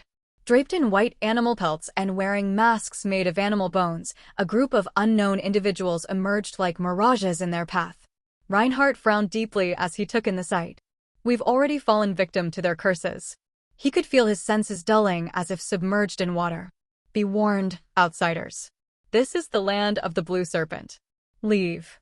The one speaking wore a mask adorned with 4 horns, and their guttural growl carried an undeniable weight of authority.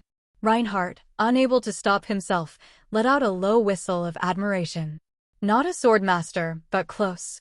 To think someone without formal martial arts training could reach this level. Fascinated by the unexpected prowess of the masked figure, Reinhardt's observation was short-lived. We've come to meet your chieftain. You dare ignore my warning. What Reinhardt saw, or rather was forced to see, was a breathtaking display. The moment Marquis Palacio finished speaking, a tribe member lunged forward, their long single-edged blades slicing through the air with deadly precision. Crack! In an instant, everything froze. Not just the blade. Around Marquis Palacio, the world began to crystallize with frost, as if nature itself was recoiling from his presence. The drizzle turned to ice. The surrounding plants shimmered with frost. Even the blade that had been thrust forward froze solid. And then, the hand that held the blade followed, encased in a glistening shell of ice. Everything froze. Reinhardt, stunned by the spectacle, could only watch as his pupils widened uncontrollably. But it wasn't just the frozen surroundings that rattled him, it was what he saw behind alone. Two eyes glimmered in the void behind the marquee. They radiated an ominous presence, one that seemed to deny even the concept of recognition itself. The sensation clawed at Reinhardt's mind, gnawing at his sanity in an instant. Yet, what truly shocked Reinhardt wasn't even that. It was the figure before him, alone, his fur-lined coat billowing, and the two glowing eyes hovering ominously behind him. The image was hauntingly familiar. Somewhere deep within Reinhardt's subconscious, it struck a chord, a scene he couldn't place, but which felt seared into his memory. Compelled by instinct, Reinhardt frantically searched his mind for the source of this familiarity. And then, it came to him. A year ago, when Reinhardt had ventured boldly into a place of whispered rumors, only to flee in utter defeat. A single attack had shattered his sword mercilessly, leaving him with a crushing sense of failure greater than anything even Deus had inflicted. The statue? Yes, it was the statue. Behind the 100 ghosts, seated upon a massive boulder, was a towering sculpture carved into the face of a sheer cliff. And now, the image of that statue and the figure of Marquis Palacio standing before him were eerily, hauntingly identical. Duke Comelin's office. Failure, you say? And Marquis Palacio took the dragon's spirit's egg. Yes. At the dark elf's calm nod, Duke Comelin let out a dry chuckle. Marquis Palacio. What on earth was he doing where the dragon's spirit's egg was kept? I couldn't determine the exact reason, but it seems he came at someone's request. A request? By whom? The Duke's question was met with silence from the dark elf. Realizing the lack of information, Duke Comelin sighed in frustration. Marquis Palacio, of all people. After pondering for a moment, he set down the fountain pen he had been holding and spoke again. What about the other preparations? Everything else is proceeding step by step, excluding the dragon's spirit's egg. It shouldn't take long. The test subjects are progressing as expected. Hearing this, the Duke exhaled deeply. Ensure everything is prepared properly. Yes. And as for Marquis Palacio, the Duke fell silent once more. Shall we retrieve the dragon's spirit's egg? The dark elf cautiously posed the question, but the Duke shook his head. No. Now that the awakening has failed, the dragon's spirit's egg is no longer necessary for the plan. What should we do then? Send the test subjects. The test subjects, you mean? Yes. They're no longer needed anyway, so dispose of them. If we can assess the Marquis's capabilities in the process, all the better. Understood. Send them with a convincing message. As the dark elf bowed and disappeared, Duke Comelin watched silently, his expression perplexed. How in the world did he manage to take the dragon's spirit's egg? Unable to comprehend, his face reflected his confusion.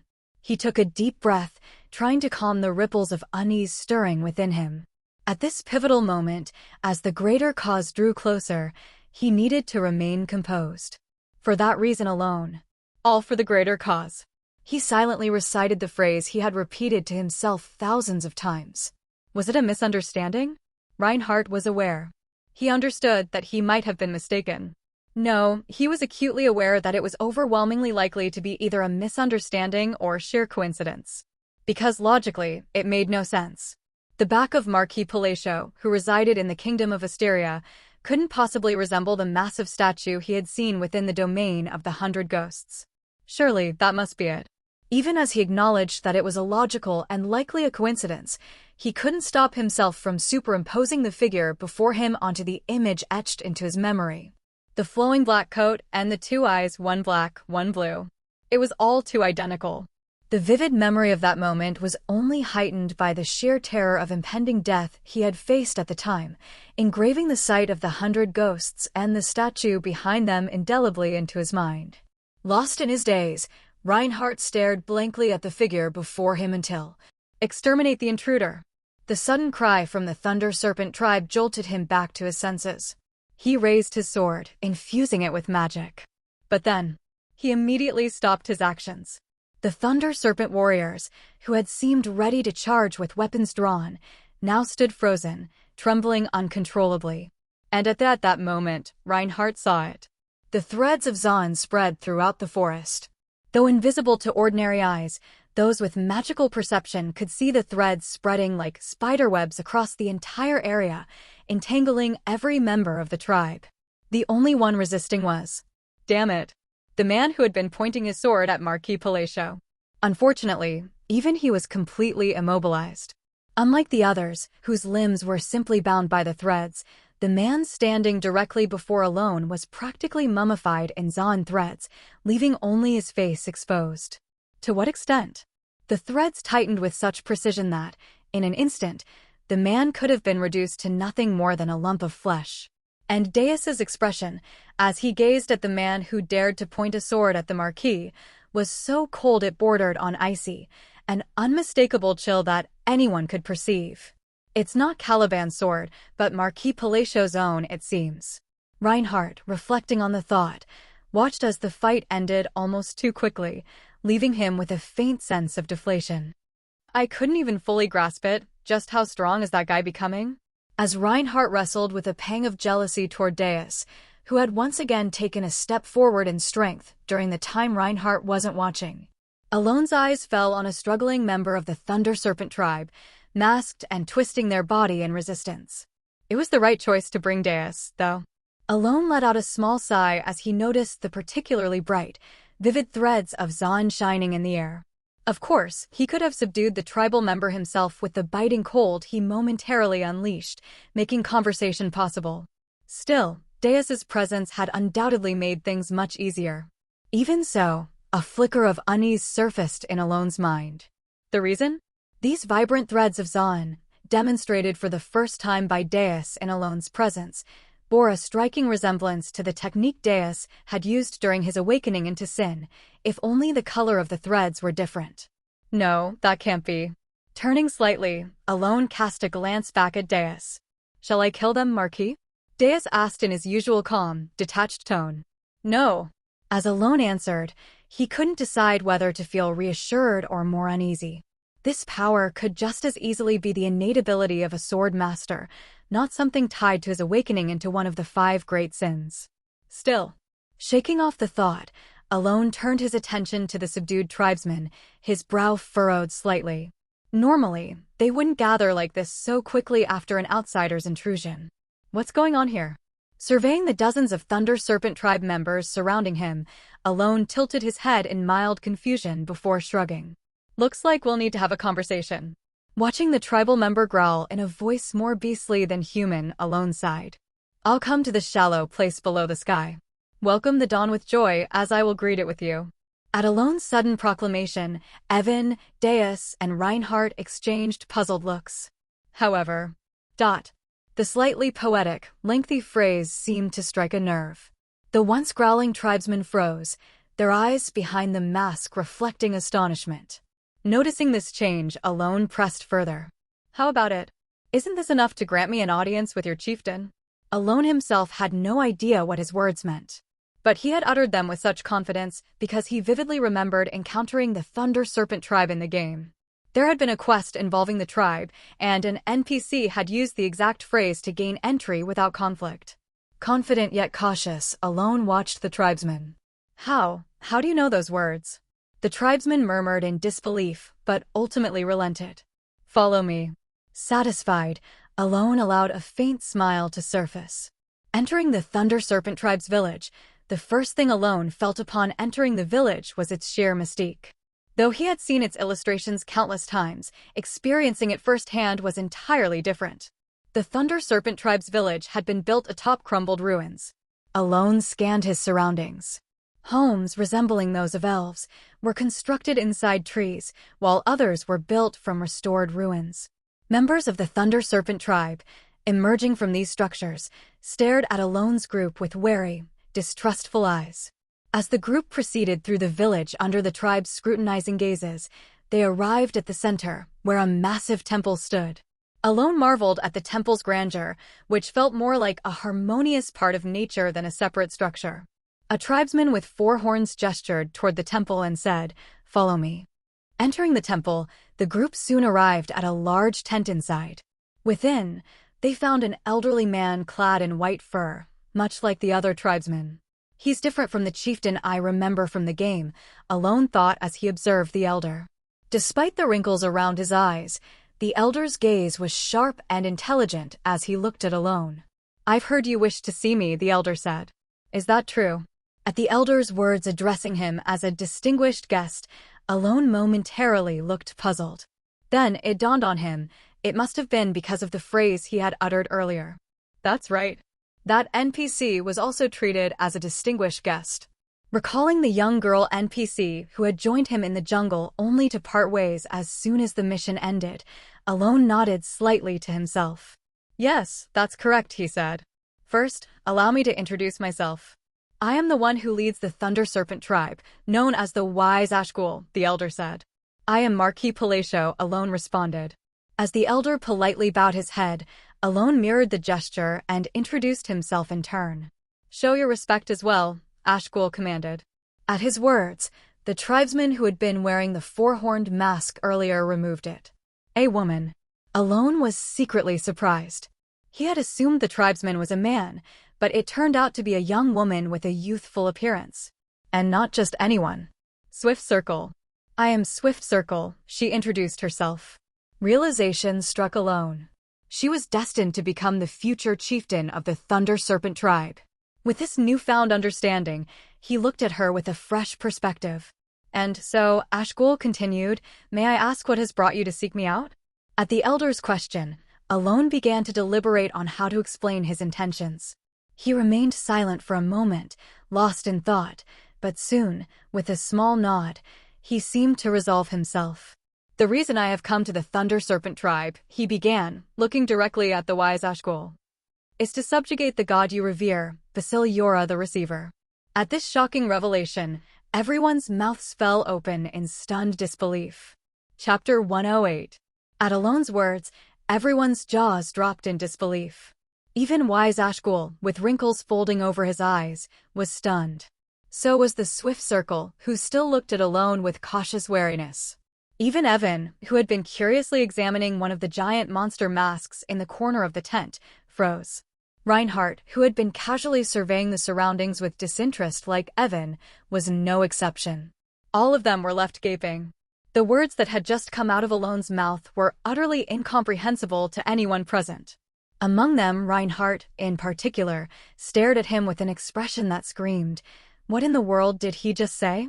Though Reinhardt currently looked unkempt, having spent long stretches training in the jungle and moving between camps, he still recognized the being Alone had spoken of. The receiver, Basiliora. A savage and massive serpent, it was both the ruler of the eastern region and the deity worshipped by the Thunder Serpent tribe. Many expedition teams avoided conflict with the Thunder Serpent tribe precisely because Basiliora stood behind them. Yet here was Marquis Palacio, boldly declaring his intention to subjugate Basiliora in front of the very tribe that revered it as their god. Is he out of his mind? Reinhardt thought, staring at Alone with a genuine sense of disbelief.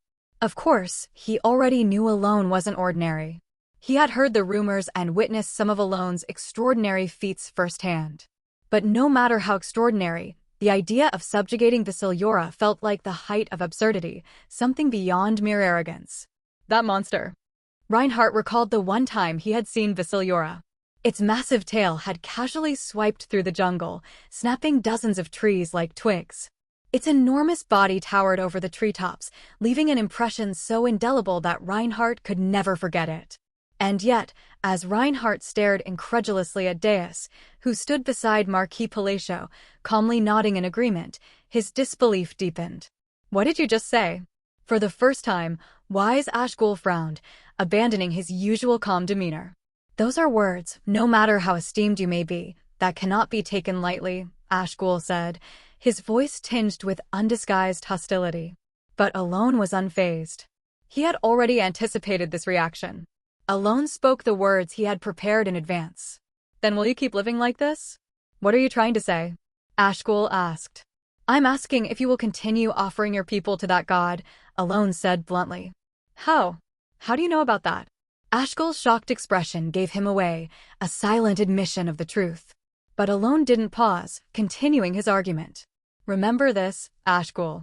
The god you worship will never stop demanding human sacrifices, not until the Thunder Serpent tribe is utterly destroyed. And how can you be so sure of that? Ashgul challenged. Without hesitation, Alone replied, there's no need for certainty. You already know, don't you? You know it won't stop. Alone's next words were even sharper. If the Thunder Serpent tribe aids me, I'll get rid of it for you. Ashgul fell silent, unable to respond. Alone said no more. Not because he had nothing to add, but because there was no need to. His purpose here was twofold: to force the Thunder Serpent tribe's chief to confront a truth they had long ignored, and to offer them a chance for change. After a moment of tense silence, Ashgul finally spoke. Will you give me a day to consider this? I'll wait, Alone replied. And with that, their first meeting ended, leaving the promise of tomorrow hanging in the air. As Alone left the tent with his companions, he glanced back momentarily to see Circle's pupils trembling uncontrollably. Without further hesitation, they exited the shrine. Shortly afterward, Marquis, what's on your mind? Are you really planning to capture that so-called god? Upon returning to the lodging assigned to them by the Thunder Serpent tribe, Evan immediately asked the question. Alone nodded calmly. Yes. Wait, you're serious? I am. Sometimes I really don't understand you, Marquis. But are you sure you don't need to explain yourself more? Judging by their reaction, they didn't seem particularly pleased with what you said. Alone responded nonchalantly. They'll likely accept. And why is that? Because they probably don't want to keep offering human sacrifices anymore. Evan clicked his tongue in frustration. As I thought, that's what this is all about. Exactly. But still, do you really think they'll easily go along with your plan? Sure, it's a barbaric practice, but for tribes where human sacrifice is ingrained in their culture, they might not even realize it's wrong. Evan wasn't entirely wrong. Human sacrifice was seen as an unspeakable act in any place governed by basic moral principles. However, in isolated tribes like the Thunder Serpent tribe, whose interaction with the outside world was minimal, it was plausible they lacked the moral framework to question the practice. Still, Evan was mistaken about one thing. The Thunder Serpent tribe wasn't originally a tribe that offered human sacrifices. They're being forced into it. Forced? Though Alone didn't know every detail about them, he was certain of two things. First, the Thunder Serpent tribe had not practiced human sacrifice in the past. Second, the one enforcing the sacrifices was none other than their supposed guardian, Basiliora. Wait, then why wouldn't they accept your proposal? Evan looked puzzled. Alone didn't answer right away, but Reinhardt did. Obviously, they're afraid of what will happen if they fail. Isn't it easy to imagine?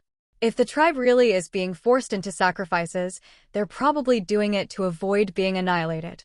That makes sense, but wouldn't it be better for them to just escape to a place where Basiliora doesn't exist? They clearly can't escape. There's something stopping them, which is why they're enduring this humiliation, Reinhardt replied. Alone gave Reinhardt a long look, impressed. Despite his rough, bandit-like appearance, Reinhardt had accurately deduced the situation. Correct. The Thunder Serpent tribe cannot leave this place. To be more precise, they're trapped here. Basiliora is keeping them under surveillance, ensuring they can't escape. Oh. Evan let out a small exclamation of admiration. Briefly puffing up at Deus's gaze of approval, Reinhardt then frowned as if something had occurred to him. Wait a second. Why do you all look so surprised? Is it that shocking that I figured this out? Well, because your brain works faster than your looks suggest? Deus quipped. Oh, that's cough, Evan nodded enthusiastically, only to clear his throat awkwardly when he noticed Reinhardt glaring at him. Quickly changing the subject, Evan asked, anyway, why won't Basiliora let the tribe leave? The urgency in his tone drew Alone's attention. Because of their faith, most likely, Alone thought. Basiliora relied on the Thunder Serpent tribe's faith as a source of power, fully aware of how much it strengthened him. To Basiliora, the tribe wasn't just a protectorate, it was a precious supply of faith. The problem, however, was that Basiliora had realized fear and human sacrifice could generate even more faith than protection ever could. And surely, the chieftain knows that truth as well. Alone recalled the bitterness in Circle's voice during the game as she recounted the truth about the human sacrifices, a secret passed down from the previous chieftain. I don't know the exact reasons myself, Alone said, evading further explanation. The full story would take too long to share. Anyway, let's wait and see. With those words, he took his seat. 3 hours later. Is it really, truly possible to capture Basiliora? Alone looked at Circle, who had returned much sooner than expected. He had anticipated that it would take a day or two for the tribe to hold a meeting and reach a decision, but Circle came to him in just 3 hours. Yes, Alone replied calmly with a nod. My younger sister is the next sacrifice. It didn't take long for Alone to understand why the decision had come so quickly. So that's why the meeting ended so fast. Yes, if we act now, we can still save my sister. It couldn't have been easy to convince the others. The chieftain and I agreed to take full responsibility. Alone paused for a moment, considering the risk she and the chieftain were taking. Could she truly shoulder the consequences if they failed? He quickly dismissed the thought and nodded.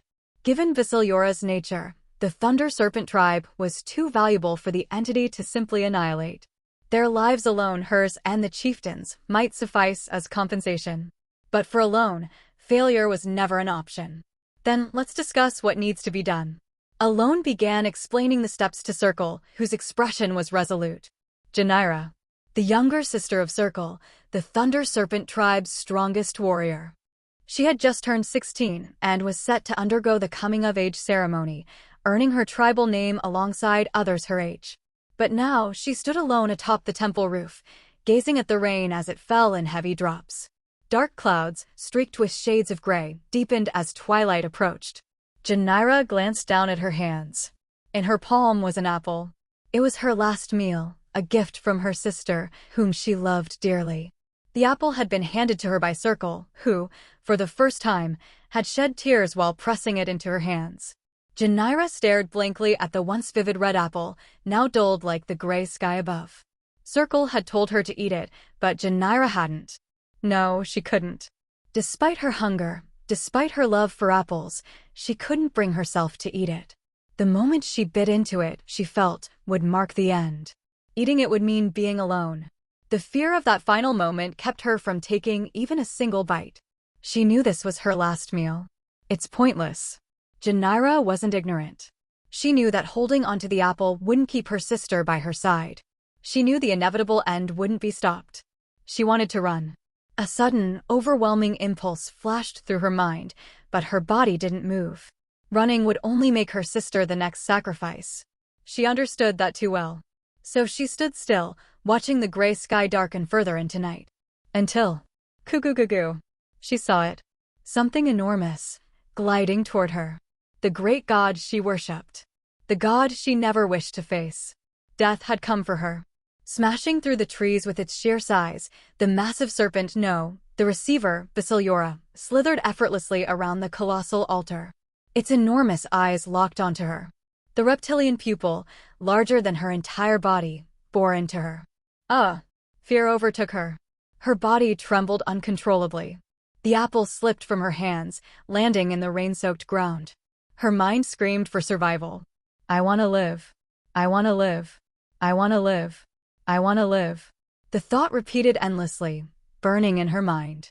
But deep down, she knew. No matter how much she begged or cried, no one was coming to save her. Her death had already been decided. And so, all she could do was silently weep as she stood there, frozen in terror. The receiver, who seemed to savor her fear, opened its gargantuan jaws, large enough to swallow a house in one bite, to devour her. But then, Arctic freeze. A voice rang out. Crack, crack, crack. Everything atop the altar froze solid. The ground. The rainwater pooling on the floor. Even the apple Janira had dropped. The rain falling from the sky froze, every drop suspended in ice. And then, from the edge of the altar. Step, step. A man walked forward, unfazed, his expression indifferent as the frozen rain brushed against him. In one hand, he carried a swirl of grayish-white magic. Floating beside him was a rectangular mass of iron, roughly half his size. As he ascended the stairs, he muttered something under his breath, too quiet for anyone to hear. But immediately after, crack, The rectangular iron mass twisted unnaturally, reshaping itself into a massive spear. The god, the receiver, Basiliora, instinctively felt threatened. It tried to close its gaping jaws, but its mouth wouldn't close. Within the cavernous, ash-gray expanse of its maw, bright violet threads crisscrossed wildly, forcibly holding the god's mouth wide open. The moment it realized this, Basiliora's massive body, coiled around the altar, began to convulse. Rumble. With just one twist of its colossal frame, the entire altar shook as though an earthquake had struck. Yet the man remained undeterred. He calmly climbed the remaining steps and passed by Janira, who stood frozen in fear, before stopping in front of the god. With another quiet murmur, he raised his hand, forming a gesture like a gun with his index and middle fingers pointed forward. Pierce. He spoke the final word. Boom. A massive bolt of lightning struck. The iron spear shot forth, shattering through Basiliora's upper jaw with an earth-shaking impact. And then, the god fell. Basiliora, pierced and defeated, tumbled down the altar, its divine majesty shattered. And Janira, frozen where she stood, stared blankly at the man who had brought down such a god. The sound of grotesque screams from a god, crushed and slammed into the ground, echoed madly through the forest. Yet, the man who had brought the deity low gazed upon the fallen being with an expression devoid of emotion. Janira, who had been staring blankly at him, at a man radiating something vast and divine, finally heard his voice. Pull yourself together. Ea, she gasped, responding to the words of the man. No, Marquis Palacio. Can you stand? Why, yes. Then head down to the altar now. Your sister will be waiting for you. But what about you? She stammered. Without a word, he bent down and picked up the frozen apple she had dropped earlier, handing it back to her. Naturally, I'll handle that and come down later, he replied curtly, shifting his gaze as if there was no more to say. Janira. Sister. Circle, who had been waiting anxiously below the altar, rushed up at the sight of her sister. Truly, thank you so much. Circle exclaimed. Take her down quickly, Marquis ordered. After Circle hurriedly led her sister away, he turned his attention back to the colossal, thrashing form of the Basiliora, the receiver. Damn, I knew it was big, but this is ridiculously massive, he thought, clutching his wildly beating heart. If not for Deus, Janira and he might have both been devoured. But that thought lasted only a moment. Marquis pulled a potion of magic power from his belt and downed it in one gulp, his eyes fixed on the iron bars embedded in the roof of the creature's mouth. The ambush succeeded, so the first phase of the plan is complete. The important part starts now, he mused, glancing downward toward the altar. The receiver Basiliora bellowed in fury, its monstrous voice shaking the ground. The sound was so intense it seemed to pierce the body, as if icy raindrops were pelting every nerve. Who? What are you? A voice resonated in his mind, a guttural yet intelligent tone belonging to Basiliora, a being now both divine and sentient. Its rage was palpable, but beneath it lingered fear. A faint trace of the emotion threaded through the beast's furious voice. With a thunderous crash, the creature coiled itself around the altar once more, lunging upward with a force that shattered its edges. Its ascent was relentless, almost enough to make alone feel a chill. But the effort was in vain. Before it could reach the top, violet threads had wrapped tightly around its massive form, dragging it back to the ground. You think I'll just let you reach, Marquis? Deus's voice rang out as he struck the creature's head, driving it back down. With a deafening crash, the thunder serpent god fell to the earth again. Reinhardt was sure of one thing: Marquis Palacio was utterly insane. Every word that came out of the man's mouth was the kind of madness no rational person could utter. Or so he thought, until he saw it with his own eyes. Huh. Reinhardt stared at the distant scene, unable to close his gaping mouth. There, a godlike being, the colossal thunder serpent, was plummeting to the ground. A human bringing down a god. The sight was so awe-inspiring it sent shivers through even Reinhardt's jaded heart. And yet, that's Deus, he muttered internally. It had been so long since he'd seen him. Deus had grown far stronger than Reinhardt could have imagined. With a thunderous impact, Reinhardt saw Deus get struck by the creature's massive tail, sent flying through the forest. Trees shattered in his wake as he crashed through the terrain. As if struck by a colossal spell, a cloud of dust rose noisily despite the rain, hinting at the sheer force of the attack. Even for a sword master, such a blow would be impossible to endure unscathed. In fact, it was an attack of such magnitude that it could have been instantly fatal. Yet Deus, standing before his eyes, appeared almost comically unharmed, save for being coated in mud and dust. A unique ability, perhaps, Reinhardt mused, letting out a faint, hollow laugh as he pieced together what Deus had done. In that moment of divine attack, Deus had defended himself by cocooning his body in his signature threads, his unique ability absorbing the brunt of the assault. As Reinhardt realized this, Basiliora, the receiver, roared in fury and charged madly at Deus, its monstrous form wreaking havoc across the earth. Crash! The very act of its crawling across the ground unleashed a cacophony, as if heralding a natural disaster. The receiver lunged forward with its colossal body, attempting to crush Deus outright. But in the next instant, Deus stopped the oncoming calamity. Using his violet threads, he lashed them around nearby trees, weaving them into an impromptu shield. Wrapping his body in his threads, Deus blocked the creature's advance and drew his sword.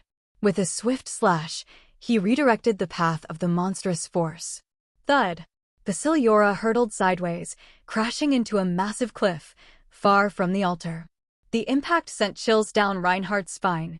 Just how much has he grown? Reinhardt couldn't suppress his amazement. He had believed himself to have grown considerably, yet the figure he had always aimed to surpass had ascended far beyond reach. When the receiver let out another ear-piercing scream and charged again, Reinhardt could only grimace. Despite the initial damage to its upper jaw from Marquis Palatio's first strike, Basiliora had sustained little significant harm. Once more, it barreled forward, not merely toward Deus, but directly at the altar. Deus prepared to block the onslaught again, but this time, he seemed visibly strained. Tisk. Clicking his tongue, Reinhardt moved with a flash of speed, positioning himself directly in front of Deus. I was saving this as a final move, he muttered under his breath, readying himself for the monstrous charge. He assumed his stance, right foot forward, left foot back. His right hand gripped his sword's hilt, poised high, while his left hand steadied the blade. Click. The sound of his blade snapping free from its sheath rang out, and Reinhardt clenched his teeth as he poured strength into his right foot. Secret technique. With an explosive burst of energy, Reinhardt slashed his sword downward, unleashing a move he'd honed in the depths of the jungle. Meteor sword. Boom. The ground itself buckled under the pressure of his blade, amplifying the gravity in the area by several dozen times. The earth shattered. The trees splintered. The stones cracked. Even the rain itself seemed to halt midair before being crushed by the overwhelming force. Under this immense gravitational pull, the massive receiver was slammed into the ground, its monstrous advance completely halted. Everything's ready. Proceed according to plan, the voice of Marquis Palatio concluded, signaling the culmination of the battle.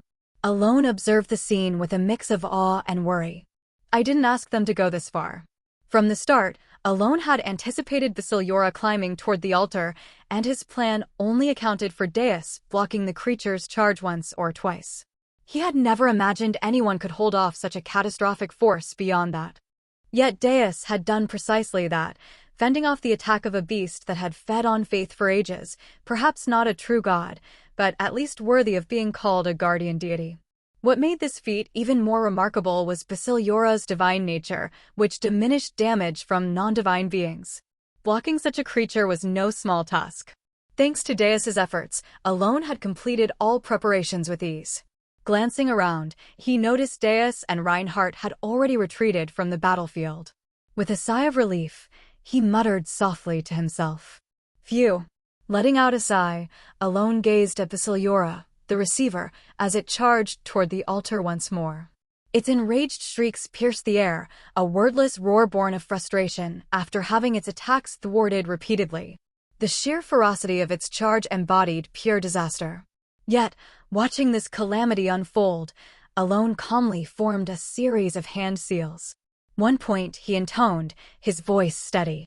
The time Alone had spent stalling since his first strike against Basiliora served three critical purposes. First, mana recovery. His severely limited mana reserves meant that even a single spell could nearly deplete him. He needed time to replenish his strength. Expansion, he muttered, moving to the second step. This phase involved severing the flow of faith directed at Basiliora and stalling for the debuffs cast by the Thunder Serpent tribe to take full effect. While Basiliora's vast reservoir of accumulated faith shielded it from significant harm, the tribe's ritualistic debuffs would undeniably tip the scales. Finally, vibration. The last step relied on his artifact, the Necklace of the Eye-Eater, which identified Basiliora's weaknesses.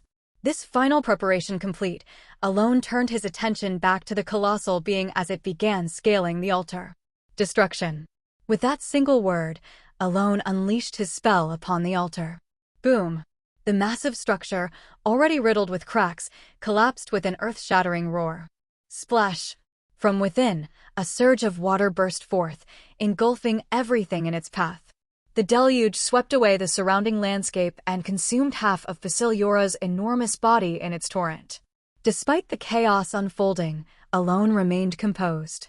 This was all part of the plan, a scenario he had encountered countless times while navigating psychedelia. In the game, triggering a jungle flood required toppling one of the many rain altars, and now reality mirrored that event. He looked down at the unfolding scene. Everything was ready. Basiliora was now under the effects of the Thunder Serpent tribe's debuffs, half submerged in the floodwaters, and impaled through its mouth by an enormous magically reforged spear, a lightning rod created with the tribe's assistance. Only one task remained: deliver the final blow. A ray of thunder, Alone murmured. At that moment, Deus and Reinhardt, who had taken refuge on a high point in the jungle safe from the flood, witnessed the scene unfold. Under the dim, ashen skies, a dazzling light erupted from Marquis Palacio standing at the heart of it all. The brilliance seemed to cleave the world in two. What the hell? Reinhardt cursed, his face etched with shock. Deus, filled with renewed awe, gripped the hilt of his sword tightly, unable to look away. And then it happened. Behind Marquis, a pair of glowing eyes appeared as if etched into the fabric of reality itself. As the gray heavens parted, a radiant light descended, pure, blinding, and unrelenting, splitting the stormy skies with divine brilliance. Alone exhausted every possible means to deliver a decisive blow to the receiver, Basiliora. With that, there was nothing more he could do. He had already used up everything he prepared, leaving his mana core pitifully empty. And yet, despite it all, ARG dash. Basiliora, the receiver, was still alive. The being twisted his body amidst the rubble of the collapsed altar, emitting a grotesque roar. Alone clicked his tongue in exasperation, though his expression remained impassive. Of course, Alone had never expected Basiliora to go down easily. The faith bestowed upon him by the Thunder Serpent tribe had granted Basiliora the stature of a guardian deity. If I didn't possess divinity myself, I wouldn't have even dared attempt this, Alone thought. The cornerstone of Alone's plan was one crucial factor: Alone himself possessed a rank. The attacks of those without a divine rank only inflicted diminished damage on gods. Therefore, Alone believed he could deal meaningful damage to Basiliora, despite his divine nature. Though he didn't fully understand why he himself had a divine rank, it didn't matter. This simple fact meant that he could harm Basiliora and subdue him. As per Alone's plan, Basiliora was defeated, though not killed, and now lay subdued. The real challenge begins now. Boom, rumble. As the massive form of Basiliora writhed madly in front of him, Alone carefully pulled out a ring from his inner pocket. It was the crimson, glowing ring he had received from the Archmage Heinkel. Without hesitation, Alone slid it onto his middle finger and turned his gaze toward Basiliora. Basiliora, receiver of power, you now have two choices. Kill me, destroy me. Kill me, destroy me. Basiliora thrashed violently, sending debris scattering around him. Yet, Alone remained calm, continuing his words. Choice 1, become my servant. Choice 2, die here and now. What will it be? It was a composed inquiry, yet Basiliora convulsed furiously in response. Do you think you would Virlo or Mijolf to be your servant? Just because you're emboldened by our backing, don't you think for a second you would ever serve more human? Do you think I would ever lower myself to be your servant? Just because you're emboldened by your backing, do not think for a second I would ever serve a mere human. In that case, your only remaining choice is death. Doit, kill me. Do you think closing to a human would strip me of my honor? Don't make me laugh. Do it. Kill me. Do you think losing to a human would strip me of my honor? Don't make me laugh. The negotiation broke down instantly, but that was of no consequence. In fact, this was precisely what Alone had hoped for. Well then, let me share something interesting. What nonsense serious spouting now? What nonsense are you spouting now? Your opinion doesn't actually matter much. Whether you refuse or agree, either way, you will belong to me. With those words, Alone thrust the crimson ring forward as if he had been waiting for this moment. In accordance with the Great Pact of Calgunias, I hereby claim dominion over the defeated. The words had scarcely left his lips when the ring erupted with a fierce crimson light. What is this? What is this? Basiliora's massive body began to be sucked into the ring. Boom. Crash. Crack. As the colossal form of Basiliora was gradually absorbed into the ring, the altar beneath him crumbled further into the abyss. A faint, satisfied smile appeared behind Alone's otherwise indifferent expression. Good. Everything went as planned. The reason Alone had offered Basiliora a choice was never to negotiate or grant him agency. It was solely to elicit a declaration of defeat. The Calgunia's pact ring, gifted to Alone by Heinkel, had the power to enslave the defeated, binding them to the wearer as a servant akin to a familiar. Though, in truth, Alone had originally intended to use the ring to capture and enslave a young dragon in the region Heinkel had mentioned, not Basiliora. This wasn't a game, so Alone had been searching for a familiar to place within the Calgunia's pact ring. Upon learning that he possessed divinity himself, he ultimately chose Basiliora as his target. Phew. Alone gazed at the ring, which had absorbed Basiliora's massive body in mere seconds. The once plain crimson ring now bore the intricate design of a serpent. As Alone studied the newly engraved symbol, he allowed himself a small, nearly imperceptible smile of satisfaction. Phew. Letting go of all tension, he lay back and relaxed. The once ashen sky was now filled with countless stars. It's a success, he murmured, celebrating the completion of his plan. His body felt utterly drained, yet it wasn't an unpleasant sensation. 3 days had passed since Alone absorbed Basiliora into the Calgunia's pact ring, turning him into a familiar. Truly, thank you so much. The chief of the Thunder Serpent tribe, wise Ashgul, bowed deeply in gratitude. Alone shook his head lightly. There's no need to thank me that much. I had my own goals to achieve. No, we must. Thanks to you, we, the Thunder Serpent tribe, have been freed from Basiliora's grasp and have regained our freedom. Ashgul's wrinkled eyes crinkled with genuine joy. After a brief exchange of words, Alone spoke again. Then I'll stay for just one more day. However long you wish to remain, we of the Thunder Serpent tribe will do everything to ensure your comfort. Please don't worry. Alone stepped outside, his thoughts turning inward. Truthfully, I'd prefer to leave this jungle immediately. Having subdued Basiliora, Alone no longer had any reason to remain. However, he decided to stay one more day, primarily because of Reinhardt and Deus. More specifically, because of Reinhardt. He blocked Basiliora's attack head-on, so it's only natural. Though Deus seemed fatigued, he wasn't severely hindered. Reinhardt, on the other hand, had been in a completely groggy state since the previous day. Perhaps he overused his abilities. As Alone was lost in thought, a voice interrupted him. Hello. Looking up, he saw a young girl bowing deeply in front of him. Well, The girl awkwardly began to introduce herself, but Alone soon recognized who she was. Are you feeling better? Why, yes. You were caught in the rain quite a bit. At his question, the girl hesitated, unable to respond immediately. She's fine, answered another voice. It was her older sister, Circle, who stepped forward from behind. Her face bore a bright smile, something unimaginable when they first met. She glanced affectionately at her younger sister before bowing deeply to Alone. Thank you so much. Didn't you already thank me yesterday? Alone recalled how Circle had repeatedly bowed to him on their way back to the Thunder Serpent tribe. Even if I thanked you 100 times, it wouldn't be enough for what you've done for us. Thank you so much. Once again, she bowed deeply, leaving Alone slightly flustered. If you ever find yourself in trouble, please seek me out. I will do everything in my power to help you. I appreciate that. Oh, and tonight we're holding a feast. Please join us, it's essentially in your honor. After delivering her message, Circle guided her still flustered younger sister away.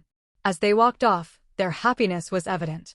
The sisters exchanged looks of pure joy, their faces radiant with contentment. Alone smiled inwardly. A deep sense of pride and fulfillment welled up within him. The trust Alone had gained from the Thunder Serpent Tribe's chief gave him yet another potential advantage. Perhaps I can ask for a favor regarding that later, he mused as he returned to his temporary lodgings. The sky, which had been overcast since his arrival, was now clear, with the sun shining brightly. The experimental subjects created by Duke Kamalin were formidable beings, each one powerful in its own right. This was no coincidence. The countless experiments conducted for the Duke's research on abyssal entities had produced these beings. Most of them, save for a rare few like Carmine, had once been renowned warriors in the Allied Kingdoms. Moreover, only those who had fully withstood the transformation into abyssal entities were deemed worthy of being called subjects by the Duke. In other words, these subjects were strong individuals who had fully absorbed the essence of abyssal power. Their strength was undeniable, and they knew it. But arrogance was a dangerous thing. Even as they arrived in the jungle on orders to assassinate Marquis Palacio, they refrained from attacking immediately, even after locating him in the Thunder Serpent Tribe's territory. Instead, they hid themselves meticulously, waiting for the perfect moment, the moment Duke Kamalin had deemed optimal for carrying out the assassination. That moment was supposed to come tonight. Until things went horribly wrong. Ugh. Experimental Subject 1 coughed up blood, staring ahead in disbelief. The sight before him was incomprehensible, the mangled corpses of over 15 experimental subjects, beings as powerful as himself. What is this? Even as blood streamed from his abdomen, Subject 1's mind raced to make sense of the situation. But no matter how hard he tried to recall what had happened, only two scenes remained in his memory. The first was Subject 3's head inexplicably exploding the moment he declared they would proceed with the assassination that night. The second was the despair now spread before him, the sight of all the experimental subjects, himself included, slaughtered. As Subject 1 stood there, dazed and bleeding, his eyes caught a figure walking calmly through the blood-soaked battlefield. A girl with a long horn protruding from her forehead and a confident smirk on her lips. Having single-handedly annihilated the experimental subjects, the girl glanced briefly at the stunned man as if appraising him. Then, with a complete lack of interest, she kicked his face with brutal force. Splat! A spray of blood accompanied the destruction of his head, which fell unceremoniously to the ground. The girl, seemingly finished with her work, turned and began to walk away. A man appeared beside her as she left. "Boss, why did you bother stepping in yourself? You could have just sent the underlings to handle this."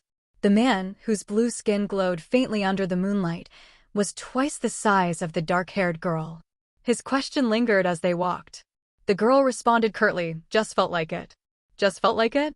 "Yeah." The blue-skinned man turned his gaze toward the Thunder Serpent Tribe's village, more specifically to the banquet taking place among its people.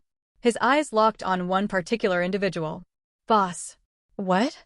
Can I ask you something?" "What is it?" "What's so special about that human that you'd step in personally and even dirty your hands?" His voice carried frustration, and his brow furrowed deeply as he struggled to understand. The girl hummed thoughtfully, as though carefully choosing her words. After a moment of deliberation, she spoke. "Oh." Drawing out the sound, she finally answered, "It's that." "That?"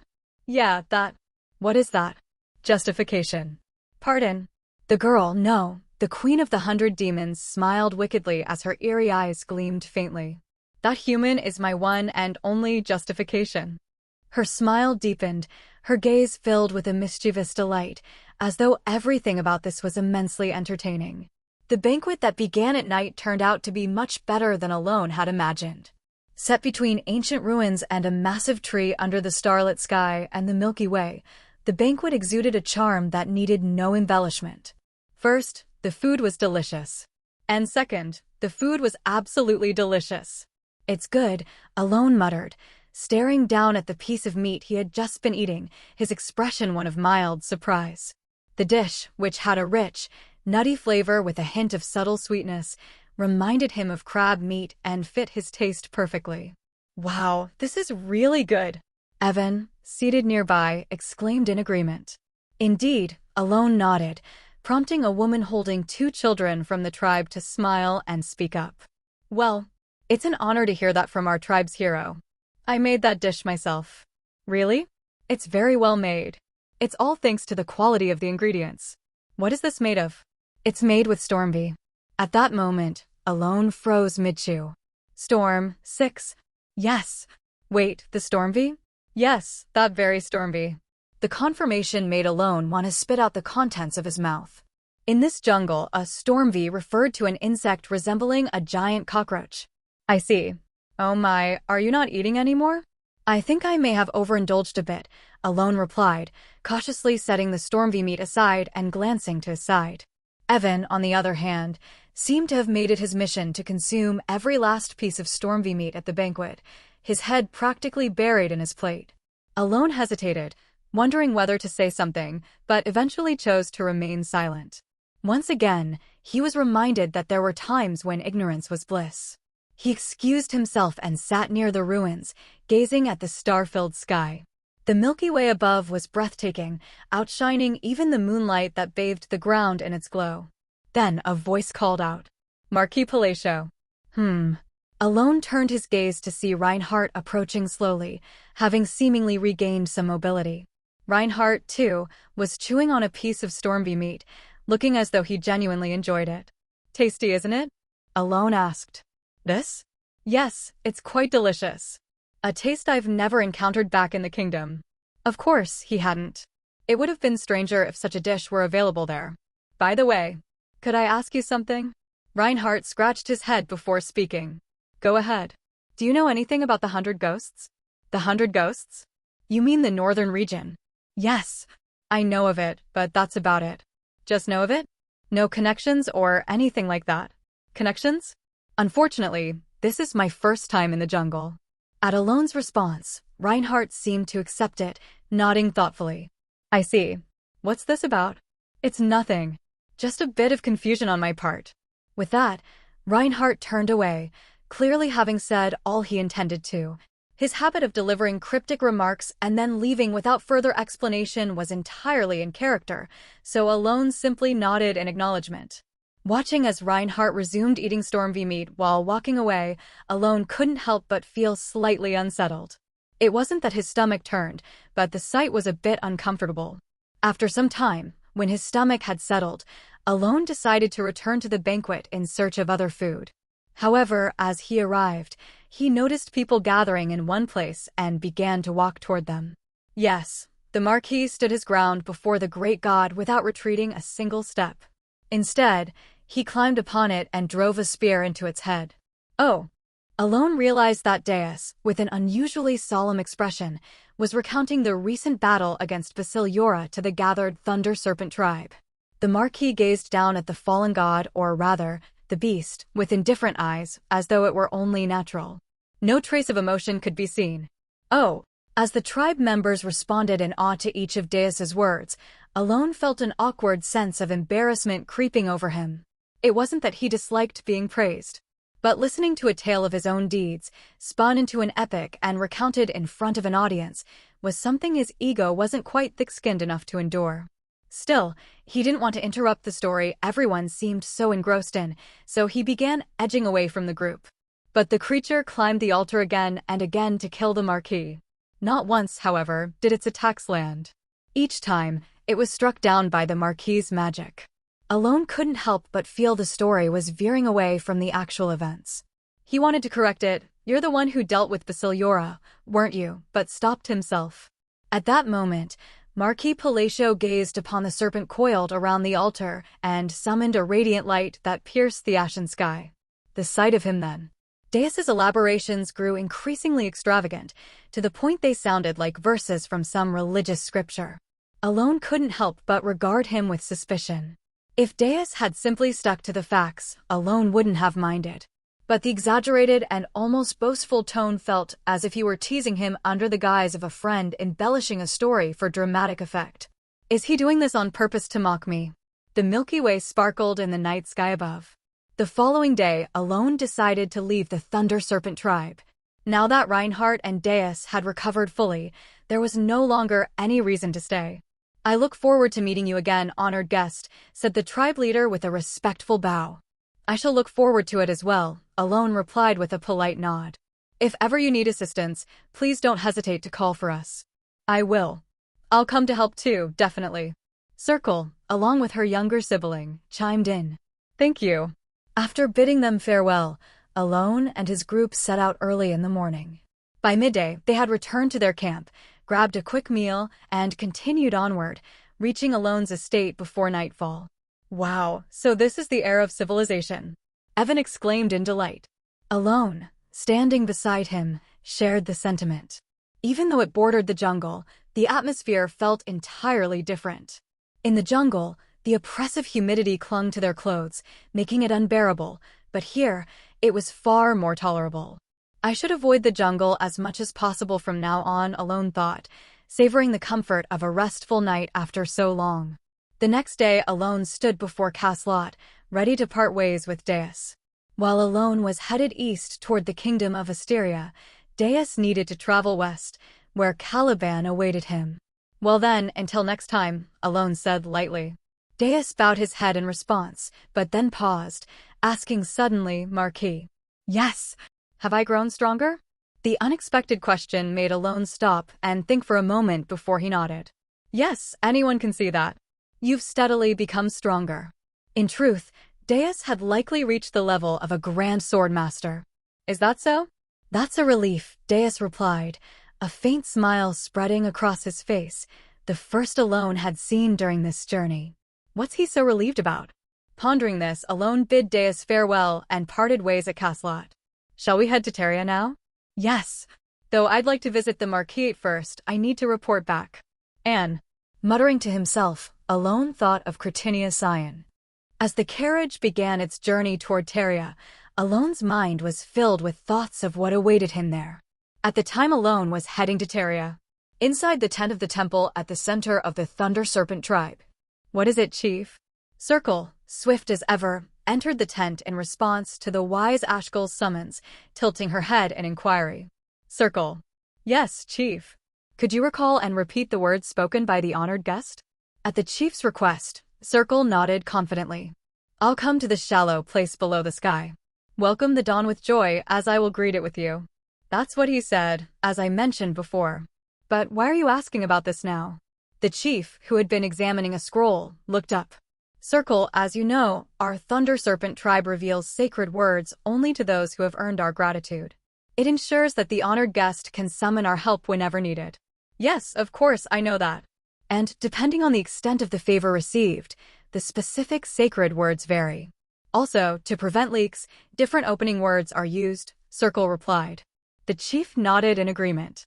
"Exactly. What most of our tribe knows is only the phrase, 'Welcome the dawn with joy.' The specific sacred words we shared with the honored guest are recorded solely in this scroll." Chief Ashgul handed the scroll to Circle. "Take a look." "Huh? But You have now completed all preparations to fulfill the restrictions placed upon a future chief. Do not worry." Letting out a soft exclamation, Circle accepted the scroll hesitantly. "Verify it. See if the sacred words match those spoken by the guest."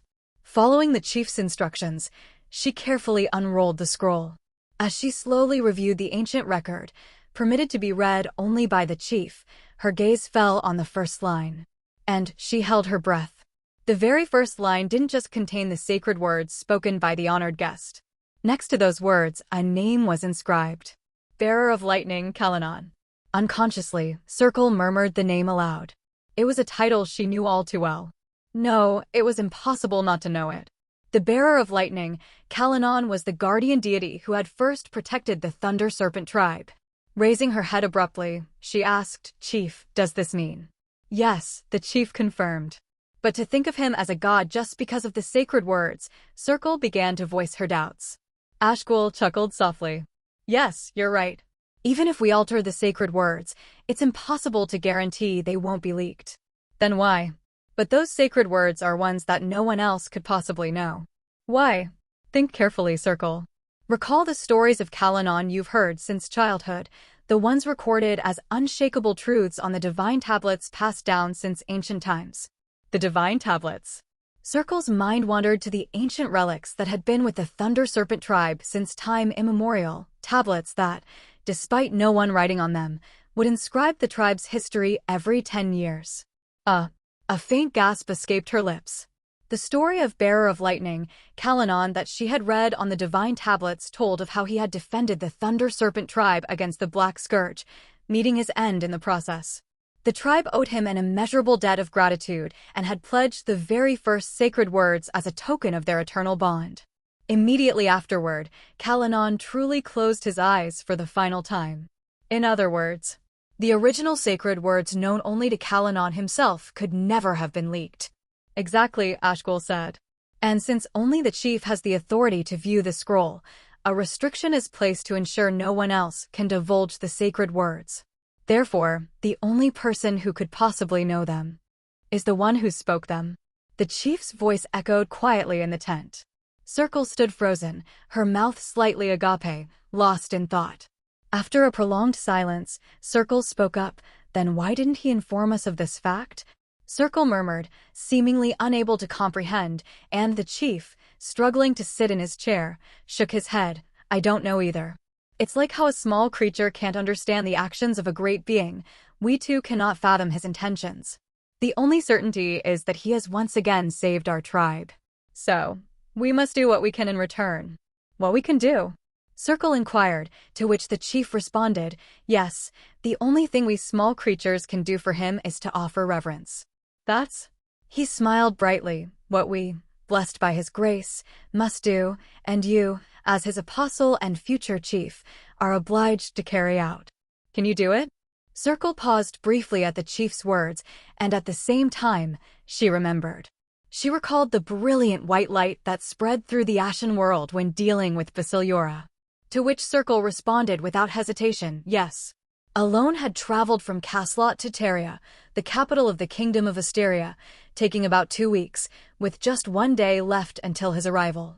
Only 1 day left, my lord, said Evan. So it is, Alone replied. Will you return to the dukedom right after meeting the queen? Of course. Evan spoke near the camp where Alone was practicing magic, causing Alone to sigh. My lord, it seems that your magic is getting stronger lately. Is that so? Yes, I can tell because you've been repeating the same magic over these 2 weeks. Alone, who had been looking at the place he practiced magic until moments ago, thought, yes, it does seem stronger. Seeing the large hole created in the ground, Alone wore a curious expression.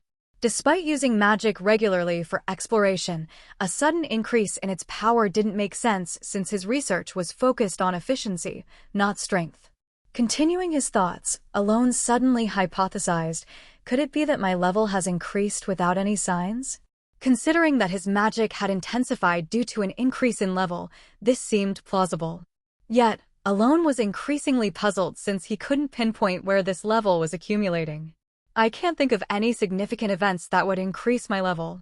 Level comes from continuous reverence, meaning it doesn't arise from saving people with magic in isolated incidents, but through a sustained, absolute belief. Where could it be accumulating? Deep in thought about this strange situation, Alone recalled Deus's recent deeds, which had more to do with faith than truth. But he quickly dismissed it. No way could that lead to actual faith. Briefly puzzled, he then sighed and pushed the topic aside since level wasn't crucial at the moment. The real issue is this. Alone looked at the red ring with a snake pattern on his finger. He tentatively infused it with magic. However, the ring, which was supposed to bind Basiliora and respond to magic, remained unresponsive. This shouldn't be happening. Alone's expression remained impassive, but he was internally troubled. Normally, the binding target within the Kalgunia's pact ring should be summoned when magic is infused, although there was a chance it could only appear as an incorporeal spirit due to his insufficient magic power. But even that wasn't a major issue. For this, there was a way to summon without being constrained by magical power. Alone's concern at this moment was whether Basiliora could be summoned without any issues, but strangely, no matter how much magic he poured into it, the summoning did not occur.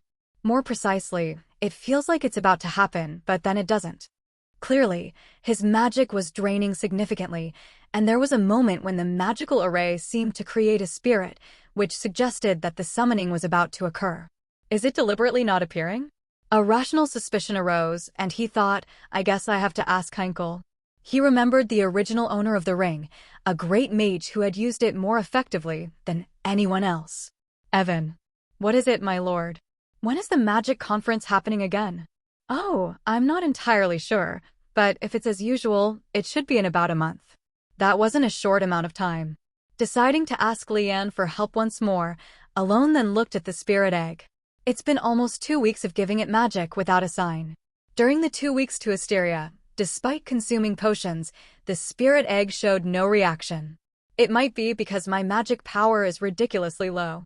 Maybe Queen will know something.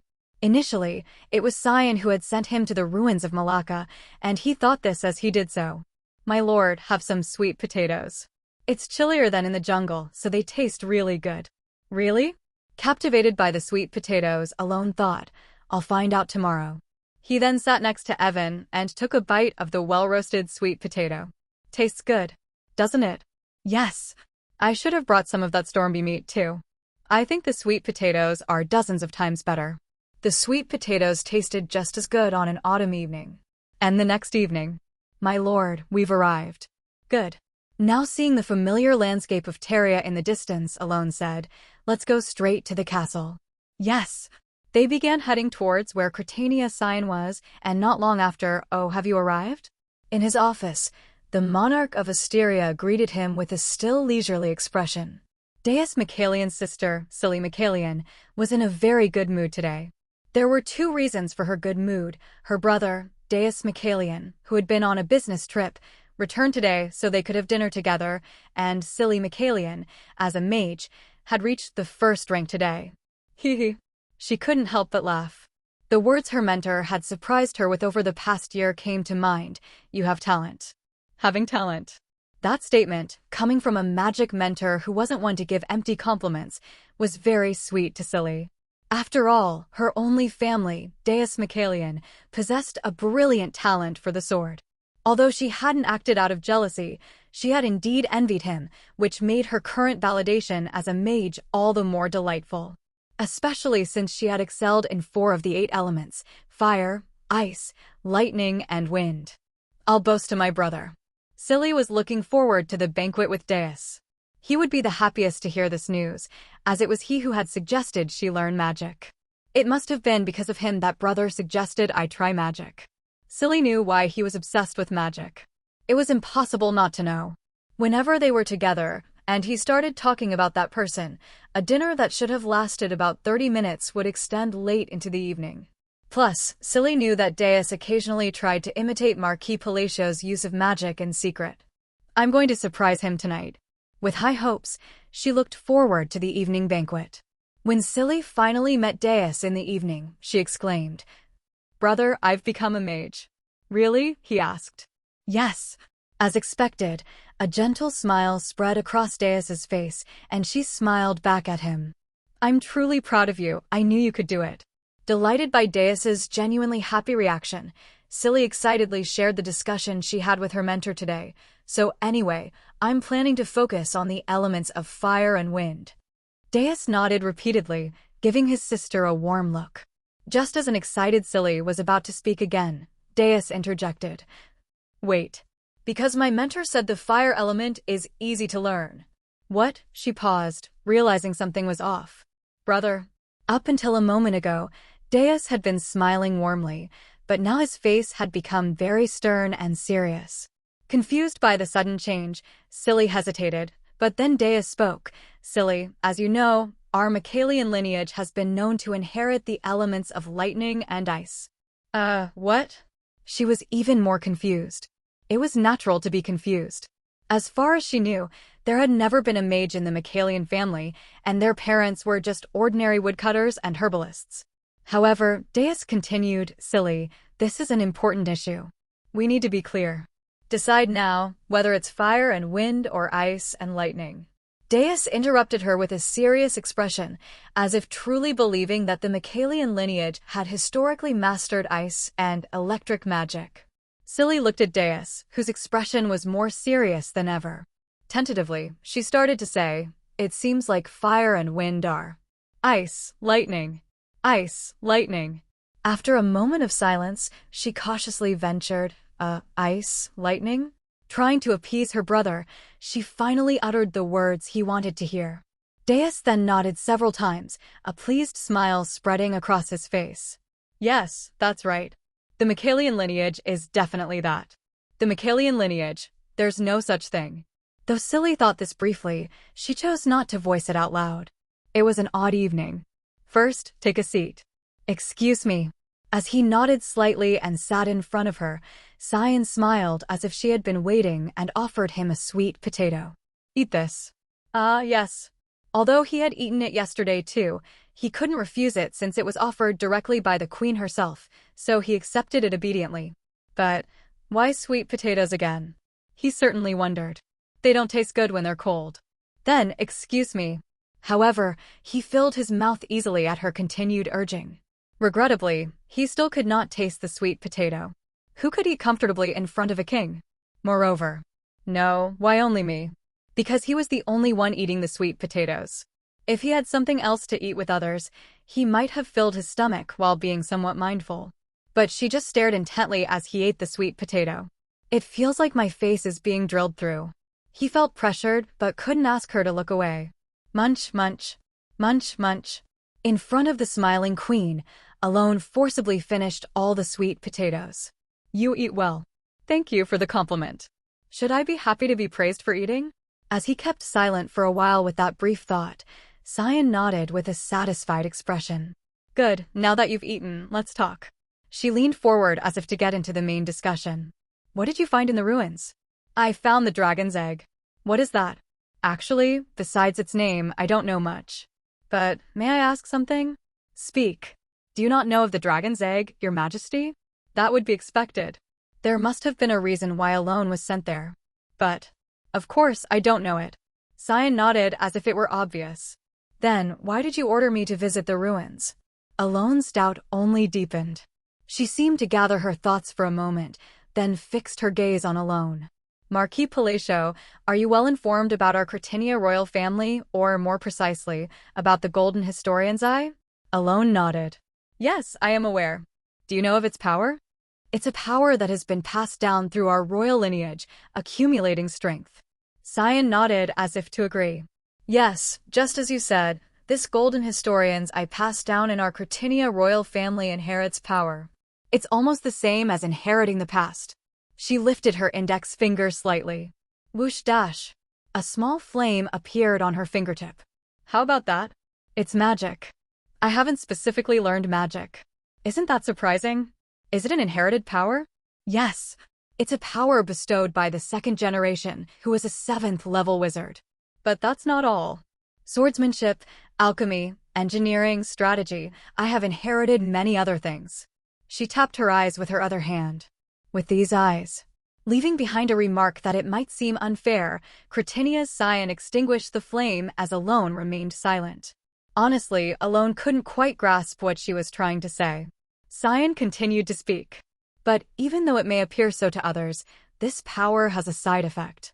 Do you know what it is? I don't really know dash. Alone responded but harbored doubts internally. As far as he knew, there were no documented side effects of the Golden Historian's Eye even in psychedelia. It's the memories. Memories, you say? Yes. The Golden Historian's Eye passes on power to the next generation and their memories as well. This is the first time I'm hearing this. Of course, this fact is known only to the monarchs who have inherited the Golden Historian's Eye. So, you inherit all memories? No, it's not like that. It's rather selective, primarily strong memories and cherished recollections that linger and gradually resurface. Cyan stared intently at Alone's face. Marquis Palacio, you must be curious why I sent you to the ruins of Malacca, aren't you? To be honest, yes. Cyan quickly responded to Alone's nodding. It's because you exist in the memories inherited by the Golden Historian's Eye that I have received. She disclosed such a fact. Marquis Palacio, you. Marquis Palacio, or rather, Alone's face remained expressionless, but his mind was increasingly filled with questions. Am I really remaining in the inherited memories of the Golden Historian's Eye? Yes. Really? It made no sense. The Golden Historian's Eye is supposed to inherit the past as she described. Why would I lie? It is an undeniable fact, without a shred of falsehood. Could there be a possibility that you are mistaken? No, there is no such possibility. I would not be driven mad by the numerous memories of the predecessors I possess, because I can recognize that even though I inherit memories, they are memories of others. And dash. This is definitely an inherited memory. Cyan asserted firmly, and Alone asked, "Can you tell when this memory was inherited?" No, unfortunately, that is not possible. Inherited memories, as I've said, only encompass intense memories or cherished recollections. They do not allow for further inference. They are merely inherited, with no additional information. When, from whom, or why they were inherited. That's what's so fascinating, Marquis Palacio. What exactly are you? The things you mention are very unfamiliar to me. Despite that, you don't seem surprised or perturbed. My facial expressions aren't usually very expressive. Cyan hummed and shrugged, seemingly disappointed. I thought perhaps talking to you might provide some clue, but it seems not. May I inquire about those inherited memories? Cyan paused, recalling the memories. So far, 2 memories have surfaced. One is of a person resembling you having a private audience with a king who possessed the inherited memories, mentioning that something very important was in the ruins of Malacca. The reason she sent Alone to the ruins of Malacca. And another is of you in full ceremonial garb, saving the kingdom from a crisis and receiving praise. Hearing this, he still could not grasp any leads. Does the face match mine? Do you think I wouldn't recognize that much? My apologies for the slip of the tongue. Cyan then let out a low exclamation. Ah, and in the inherited memories, you had quite expressive facial expressions. You mean I had expressive facial expressions? Yes, for example. She tapped Alone's lips with her index finger and then pulled them up into a smile. Like this. You mean I was often smiling? You were grinning all the time. As if she had seen something amusing, Cyan laughed along. Alone pondered quietly. May I ask what my rank was in those inherited memories? I'm not sure. Is that so? There is a memory of a conversation, but only your words are remembered. The actual words of the memory's owner are not heard. Afterward, Alone posed several more questions to her, but he could not determine which generation the inherited memory belonged to. After some conversation. Anyway, the reason I sent you to the ruins of Malacca was because of that inherited memory. Thank you for your kindness. Kindness? It's all an investment. An investment? Yes, you and the inherited memory saved the kingdom, so I thought you could be of help this time too.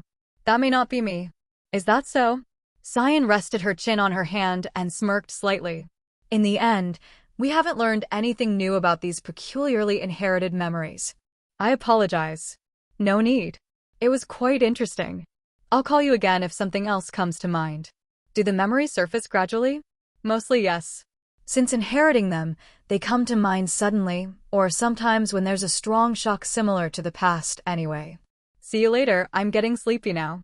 With those words, she dismissed him and Alone bowed slightly before leaving her office. A few days later. Marquis, what is it? You've been deep in thought ever since you returned from the castle. What happened? Evan asked while driving the carriage, and Alone shook his head. It's nothing serious. If it's not serious, why have you been pondering for days? Strictly speaking, I'm not pondering. It's more like spacing out over a few days. Evan's languid voice trailed off as Alone once again looked out at the passing forest. What filled his mind was the memory inherited through the golden historian's eye that he had heard from the Queen a few days ago. It doesn't make sense, no matter how much I think about it. As he had thought several times, the golden historian's eye is a power that inherits the past. It doesn't have the power to predict the future. If such a power existed, Cyan wouldn't have died protecting a crumbling kingdom, and Alone should have known about that setup. Thus, the memories inherited through the golden historian's eye are likely from the past. What he couldn't understand was someone with exactly the same face and voice as me. Except for the expressive face, the man in the memories looked exactly like him. An ancestor? The thought that he could be a descendant of the Palacio family occurred to him, but even so, it was strange. The ruins of Malacca haven't been discovered for long. As far as he knew, the ruins of Malacca were still relatively newly revealed at this point, with only a year left before the original story starts. Meaning, it wasn't a memory from a distant past. 100 years ago, a jungle was destroyed, and the documents being studied were all lost. It's possible that the ruins of Malacca were discovered before that time, and the memories from then were inherited. But it still doesn't add up. Despite such thoughts, there were too many unresolved issues, and Alone pondered. Hadash. With a light sigh, he ended his contemplation. The memories provided by the golden historians were too limited, making speculation essentially pointless. Instead, Alone brought up his last question. A question that remained unanswered since his meeting with Cretinia Cyan. Why is she so kind to me? Logically, the memories of the golden historians should reflect the past.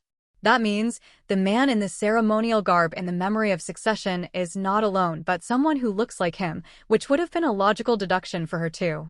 Yet, she showed kindness to him because he looked like the man who saved the nation. That means she must be convinced that the man in the inherited memories is Alone. And there was no reason to tell me to go to the ruins of Malacca. Therefore, what could it be? Alone was left to continue pondering that the queen might be hiding something. Meanwhile, in the office at the Asteria Castle. You seem very pensive lately, Your Majesty. Cyan, who had been staring blankly out the window, turned at her secretary's comment. Does it appear so? Yes. Especially since you met Marquis Palacio, it seems even more so. May I dare ask why? Don't worry about it. It's not a serious concern at all. Rather, it's an interesting one. Interesting, you say? Cyan nodded slightly. Yes, very interesting. In many ways. A small smile played on her lips as she murmured cryptically. Have we lost contact with the subjects? Yes. In the office of Duke Comelin. Upon the report from the Dark Elf, he calmly asked, what was the last report before the communication was cut off? The last was about locating the whereabouts of Marquis Palacio. Couldn't even make a proper assessment? I apologize. The Dark Elf bowed deeply. Though Duke Comelin was aware that the current situation was not the fault of the one before him, he suddenly remembered what a man dressed in a black sanctified robe had said. To be wary of Marquis Palacio, that warning. Duke Comelin kept looking at the bowed Dark Elf in silence for a while before breaking the quiet. Well, it's all right. It was only meant to gauge the forces using those whose lifespans aren't long anyway. Is that all right? Our goal is not to deal with Marquis Palacio. We only intended to handle him because he has been continuously obstructing our cause. However, the cost shouldn't exceed the benefit. Losing the dragon's egg delayed our cause, but it doesn't mean our plans have fallen apart. I will bear that in mind. Unable to delay further due to the bothersome thorn, how much longer until the masquerade? Only 2 weeks left. Start preparing the organizations for externalization, timed for the masquerade in 2 weeks. I will obey. The Dark Elf bowed once more and then vanished, leaving Duke Comelin alone in his office. The cause must be fulfilled, by any means necessary muttering to himself, it must be accomplished.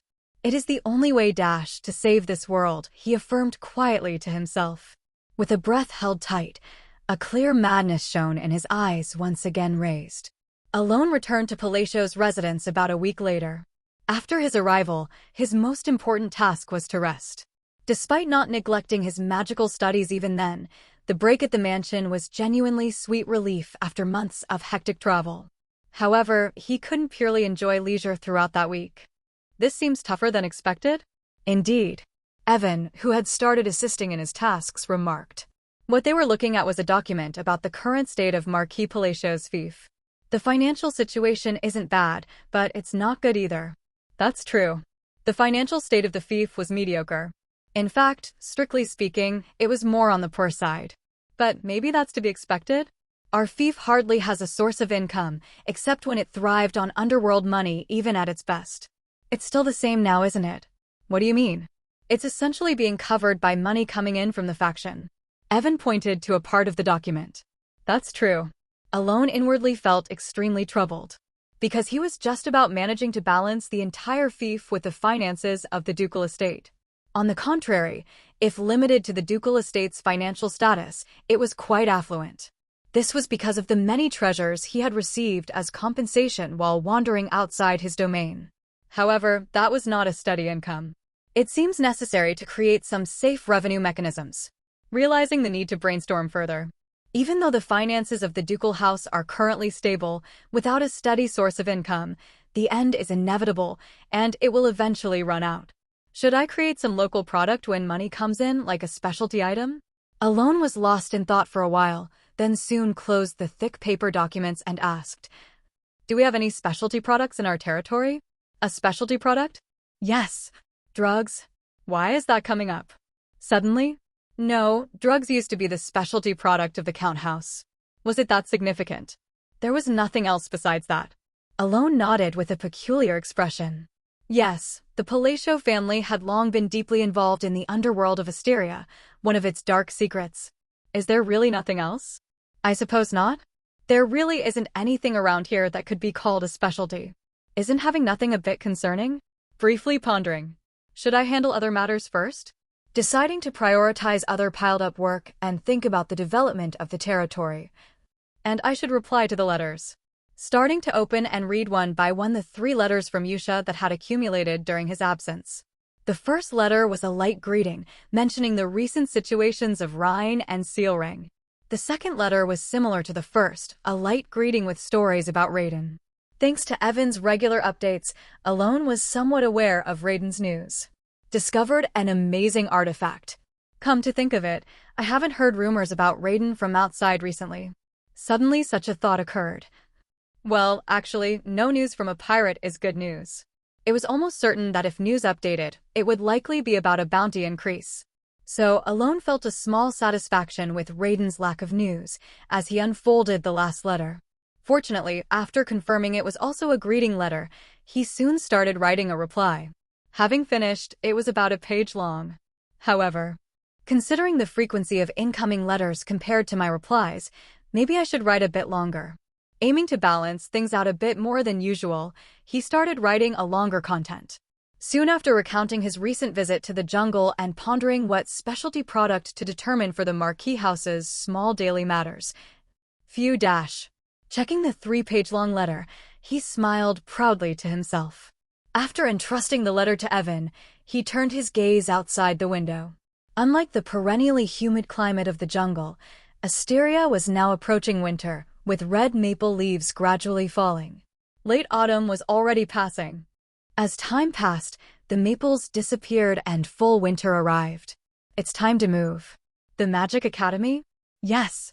As soon as Alone had the chance to participate in the Magic Academy again through Cyan, he immediately began preparations to head there.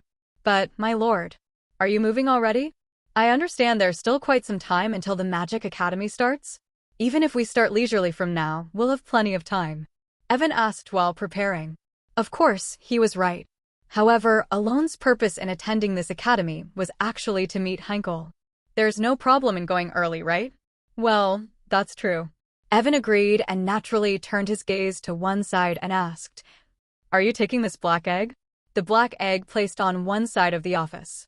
There had been no particular change, but it had grown a bit bigger than before. Alone pondered for a moment and then nodded. "Let's take it." They immediately started heading to the Magic Academy. It was about 2 weeks after leaving the ducal estate that Alone arrived at the central tower where the Magic Academy was being held. Every time I see this, I can only marvel. Especially coming in the evening seems to make it feel even more so. I think so too. Evan and Alone both nodded in admiration, looking at the central tower. Actually, the tower, rising high into the sky with its back turned to the blue moon, looked even more majestic at night than during the day. It was a scene that seemed as if it came straight out of a fantasy illustration. Indeed, the sight is more impressive at night. With that thought, Alone couldn't take his eyes off the tower for a while, until they finally arrived at the central tower. They parked the carriage to one side and walked inside. There. Marquis Palacio? He naturally heard someone calling his name. Alone looked at the man with a puzzled expression, but it was brief. You might not remember, but we met once before at a conference." He nodded slightly, recalling the memory. "Milan, was it? It's an honor that you remember my name." "An honor? Well, anyway, it's been a while." "Yes, it has been." While Milan greeted him, Alone looked around. Despite it being before the start of the magic conference, quite a few magicians were already there. It seems there are many magicians here, even though the conference hasn't started yet. Understanding Alone's query, Milan explained. That's because the Tower Masters are participating this time. The Tower Masters? Yes.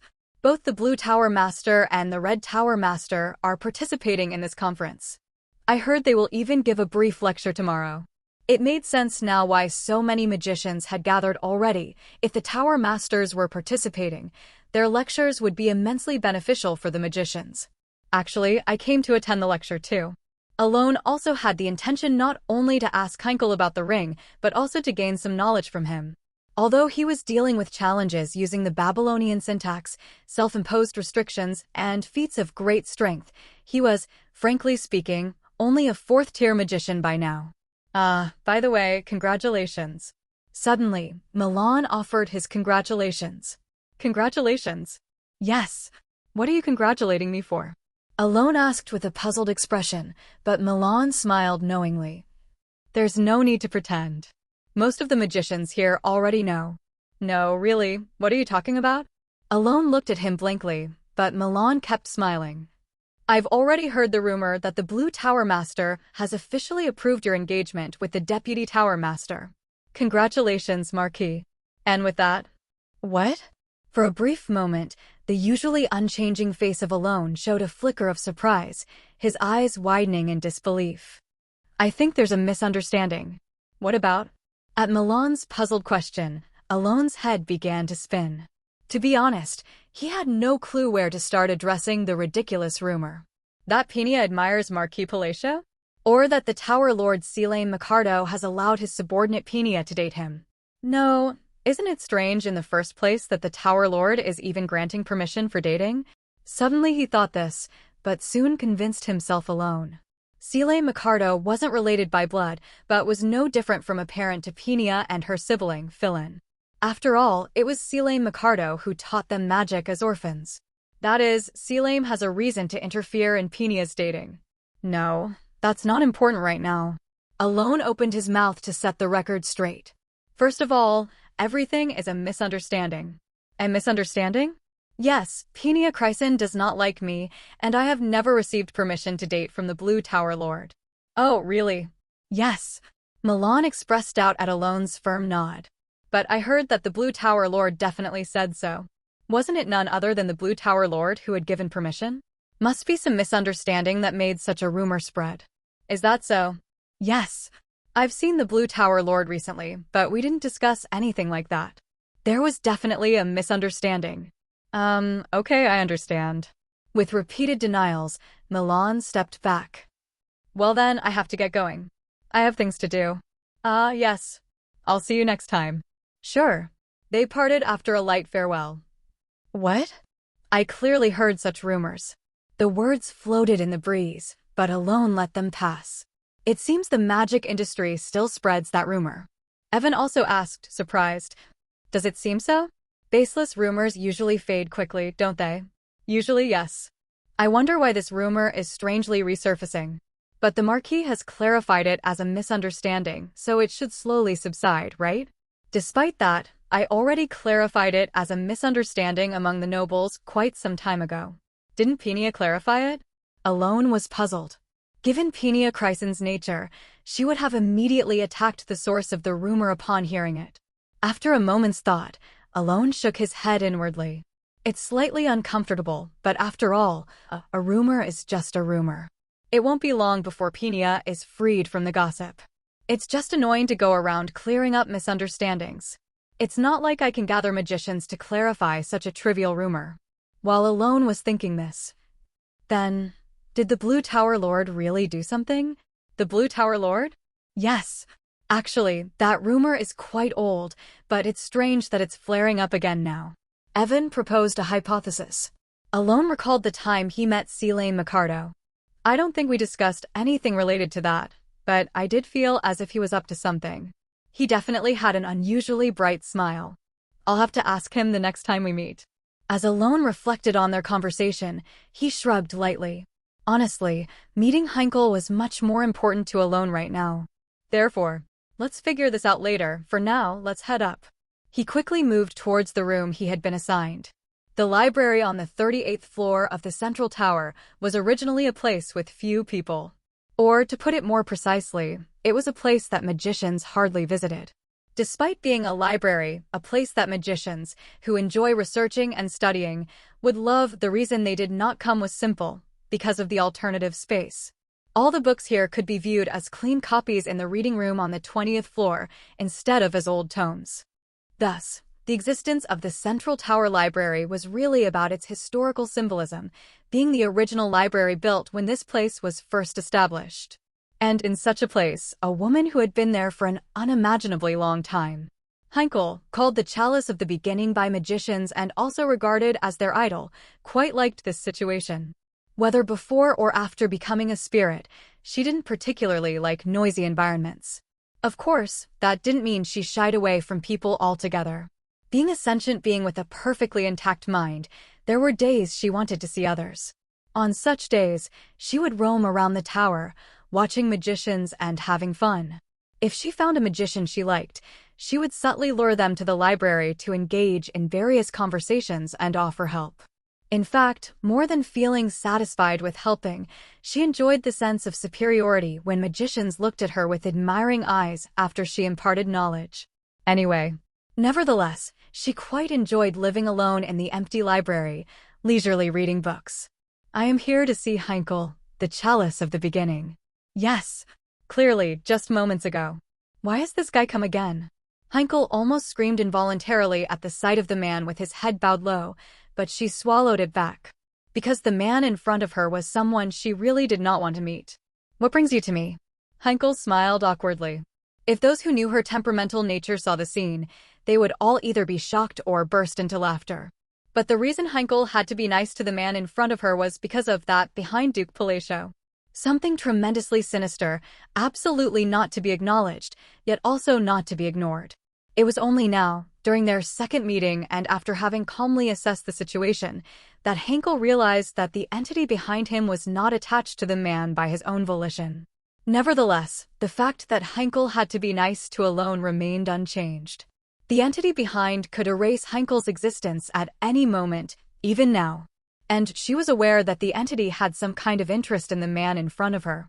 Regrettably, I have a favor to ask and have come for that. A favor to ask?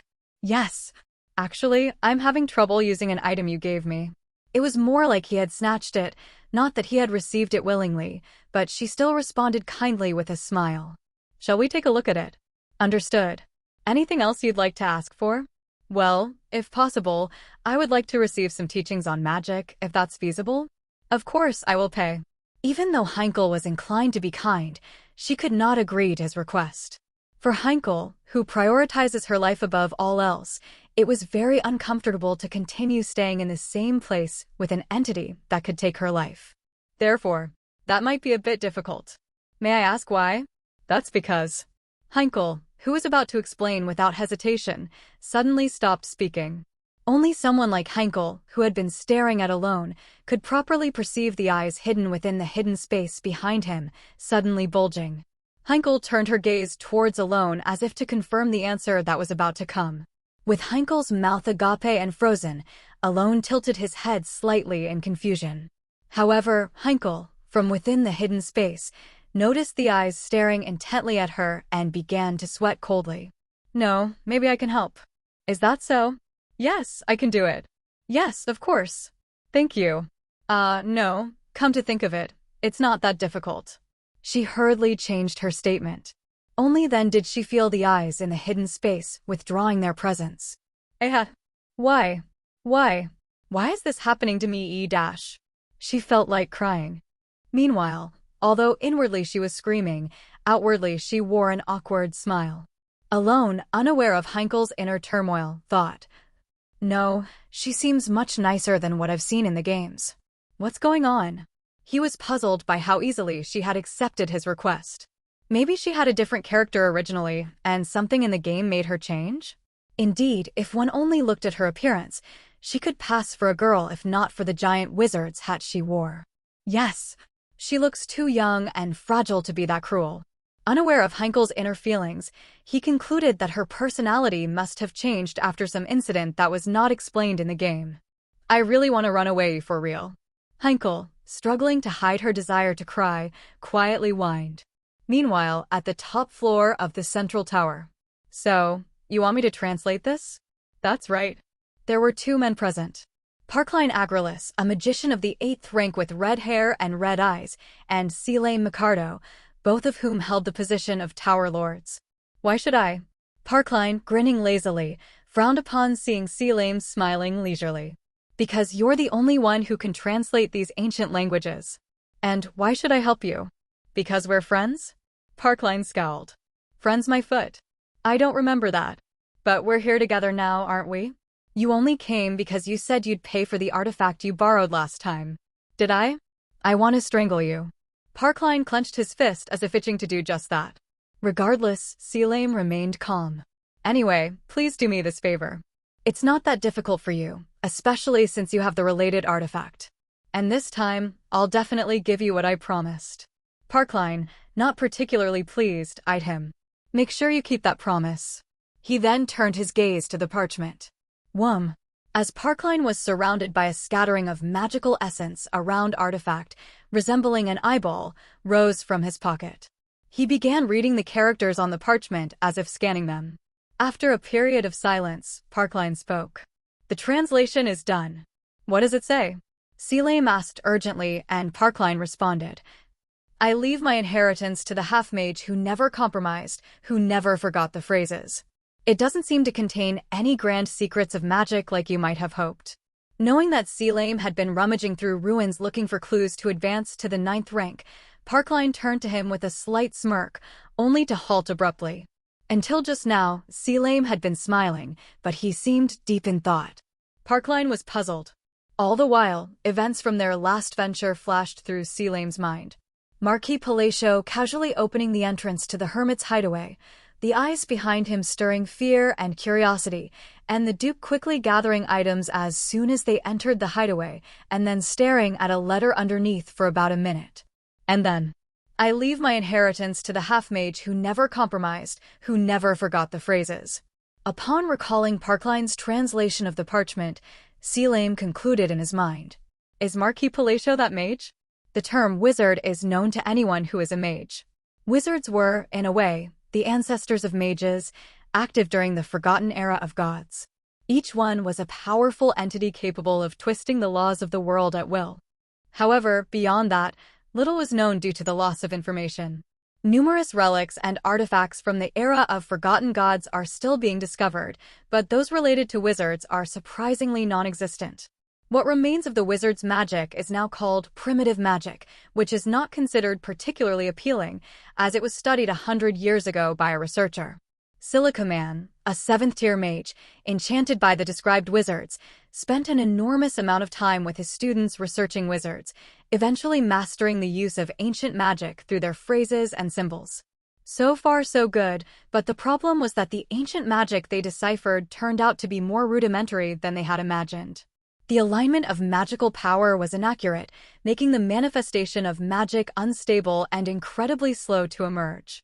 Moreover, despite all these shortcomings, its power was disappointingly low. Despite successfully recreating the wizard's magic, it manifested incompletely, like an important puzzle piece was missing. The Academy ruled that wizard's magic was currently infeasible. Thus, among mages, it gradually became forgotten under the term primitive magic, and only a few of Silicaman's disciples, unable to let go of the illusion of wizards, continued to use one or two of the phrases they inherited. Nowadays, most mages are unaware that primitive magic even involves these phrases or symbols. However, for Seelame Micardo, this was not important. What mattered was the fact that Marquis Palatio was a wizard. Possibly, a wizard from the Forgotten Era who could help him advance from the 8th to the 9th tier.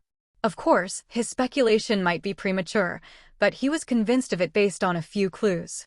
Marquis Palatio had effortlessly passed through a gate that no one else could solve, and seemed to easily interpret phrases that even he could not read. More than anything, it was that thing attached to his back, an entity that could entirely ignore the laws of this world, which he was with. Moreover, he had already used more than 5 phrases perfectly and delicately, like the magic of this era, something even the 7th-tier mage Silica Man could not perfectly replicate. It would be impossible for the Marquis, just over his 20s, unless he was indeed a mage from the ancient times. Looking at it this way, things I didn't understand when investigating him now make sense. Selim thought as he recalled an incident filled with questions when he was investigating the Marquis. In just a few years, both the former count and the second and first sons died under mysterious circumstances, and the massive underworld organization under his command was wiped out in one day. Although rumors were rife at the time that Marquis Palacio alone was behind it, there were also many questions about him due to his young age and the fact that the huge organization, Avalon, which he commanded, was cleared in a day without any noticeable shape or movement. Selim felt there was something odd about that. But if the assumption that Marquis Palacio was a wizard holds true, the underworld thugs would be mere bugs to a wizard who can freely twist and overturn the world's laws. So, did he steal a body? Or is it possession or an artifact? Or perhaps a reincarnation magic practiced in ancient times? Why is he hiding his identity? Is there something? No matter, it doesn't matter. Selim Micardo, with eyes showing a hint of madness, resolved, I will befriend him without annoying him too much. I'll become friends and learn the magic. That's how I'll reach the 9th tier. He let out a creepy, inexplicable chuckle. This guy, why is he suddenly like this? Parkline, watching him, felt uneasy, but showed a tiny bit of concern. Just as Selim was engrossed in this peculiar conclusion, Alone was showing Heinkel the Calgunia's packed ring. It looks like it's just outright refusing to be summoned, doesn't it? What should I do in this case? The method to make it come out of the ring is simple. Instead of just pouring magical power into it, distribute it lightly and try inserting it only into the symbol. Following Heinkel's advice and channeling the magic only into the symbol, the ring began to tremble. For the first time, the summoning was successful, albeit very small. Huh. Alone looked puzzled at the snake on his arm, which clearly seemed to be the receiver, Basiliora, but it was only a fraction of its usual size, perhaps 1/10,000th. When you want to conserve magical power and summon a familiar for conversation, this is how you do it. Such a call cannot be refused. Heinkel explained, resolving the question. However, that was only momentary. This damn human. Locking me in this ring. Release me right now. I don't know how to release you. Do you think I'll move according to your wishes? Never. There will never be a day when I respond to your summons or follow your words. Basiliora, tiny on the arm, appeared to foam at the mouth in rage. I didn't expect it, but the rebellion is stronger than I thought. Release me now. Basiliora continued to rant, despite the situation. Anyone could see that he was determined not to listen. Honestly, he wanted to smack him, but since spirits can't be touched, Alone thought calmly. What options should I give him? He had prepared a great deal just in case of this situation with Basiliora. May I ask you one thing? Heinkel suddenly asked. Yes. Is the reason you came looking for me because of that ring, not just for guidance? I wanted guidance, but the immediate reason for my visit is indeed that. Could you leave it with me for a moment? This ring? Yes. I'll fix it for you. Her voice carried a thick hint of laughter. Would that be okay? Of course. It's not difficult for me. Then I would appreciate your help. Alone respectfully handed over the ring. Release me. I'm telling you to let me out, you primitive human. Come back for it tomorrow. She smiled and waved her hand. I'll see you tomorrow then. Alone bowed and left the ring with her. Filled with hatred from Alone's trickery, Basiliora, trapped in the Calgunia's packed ring, was seething not only with hatred toward Alone but also realized that the Thunder Serpent tribe had also played a role in capturing him and vowed to kill them all once he escaped. Release me, you empty shell of a soul. If you do, I will dash. Even now, his resolve hadn't changed, and he tried to confront the spirit in front of him just after Alone had left, but dash. At that moment, Heinkel suddenly screamed out loud, freezing Basiliora's movements. Crack. Basiliora witnessed books filling the space drop like rain due to the vibrations emitted by the spirit. Then, suddenly catching a wooden puppet that had popped up somewhere in Heinkel's hand. What is this suddenly appearing out of nowhere? Confused only briefly, Heinkel gripped what she held and lifted it. Why? Must I endure this? Crack. She slammed it down on the ground. The wooden puppet bent in half. However, it seemed not to be the end, as she picked up a thick ancient tome from the fallen books. Ikukawaha. She began to smash the wooden puppet with the corner of the book. Bang, bang, crunch, thud. With each swing of the book, the wooden puppet caved in a bit more. Crack dash. Soon the head of the wooden puppet shattered, scattering fragments everywhere. However, Heinkel, apparently not satisfied, placed the puppet on the shelf and swung her fist at it. Thud. The wooden puppet made a creaking noise. Despite the violence, Basiliora found himself shrinking back at the sight of the half-broken spirit, continuing to headbutt the neck area. Huff huff. Heinkel, possessing a physical strength uncharacteristic for a mage, continued to obliterate the wooden puppet amidst the scattered books, breathing heavily. With those eerie eyes, Basiliora cautiously spoke up, first, calm down. Should I say it? Should I tell her? Basiliora hesitated. Despite being trapped in the ring, Basiliora was a god with tremendous pride. He began to wonder whether it was appropriate to use honorifics to a mere spirit. What did you say, you little? It was a mistake. Crunch. Heinkel grabbed him at the speed of light before he could even finish his sentence. Now, who do you think caused all this? With a chilling gaze. Before he could even be shocked by the fact that his sealed body was grabbed, Basiliora cringed under the fierce murderous intent. Yet, almost as if his pride was hurt by his own shrinking, he raised his voice. Whose fault? I didn't do anything. Heinkel's expression grew increasingly terrifying, and Basiliora hesitantly added, just a moment. The Archmage, with a sinister smile, gripped Basiliora tightly and moved towards the half-destroyed puppet. Wait just a moment. Yes, that's right.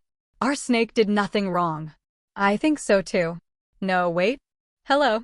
Right, it was my fault. Basiliora, realizing he was in serious trouble, desperately tried using formal speech. So, may I just let off some steam then? Is that okay? Heinkel wrapped her fist around his body like a belt and then smashed the puppet down. Wait. Let's talk with words. We are not beasts. We are beings of intellect. A-A-A-H-H-H-H-H-H-H-H. Basiliora's terrible scream echoed through the library. Until morning. The next day, Alone set out to attend a lecture by the Blue Tower Master. He wanted to listen to the lectures of the Tower Masters as Milan had mentioned the day before. Since he had to meet Heinkel at night, he had some free time during the day.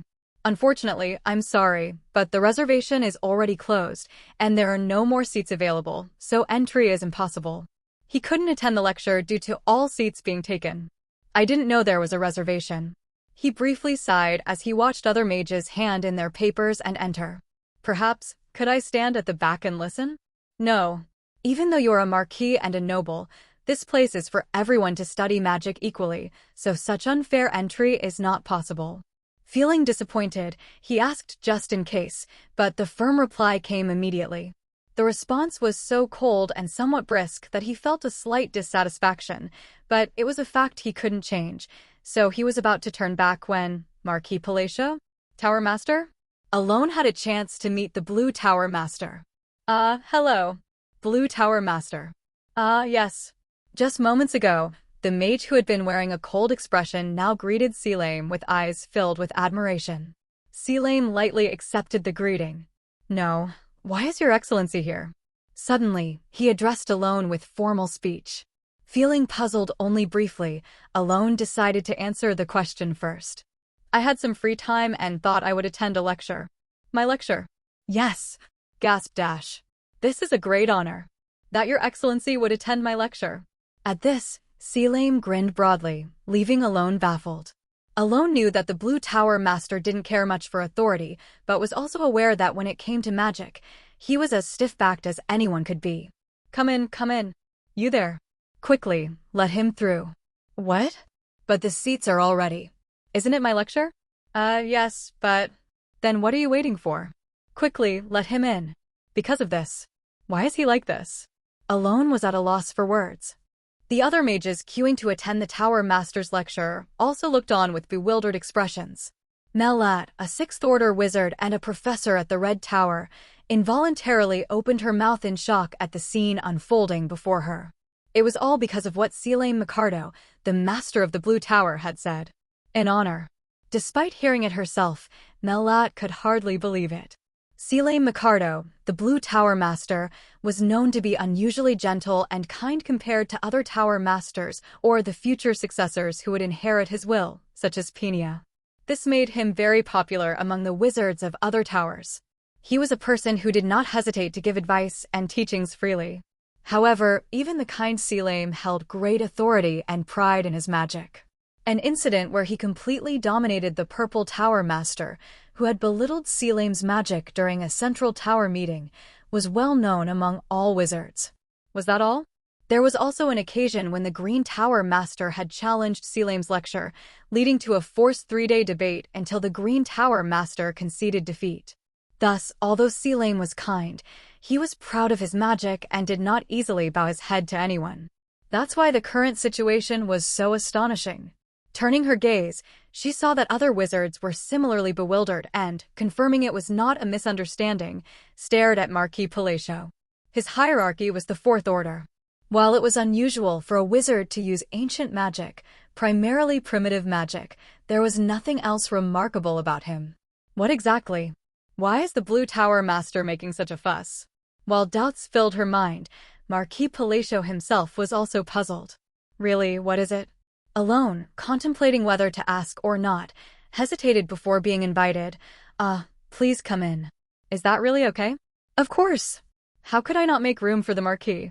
Before he could finish his thought, he was quickly ushered into the lecture hall. Please sit here. I could just stand at the back. That won't do, it's fine. This was originally my seat anyway.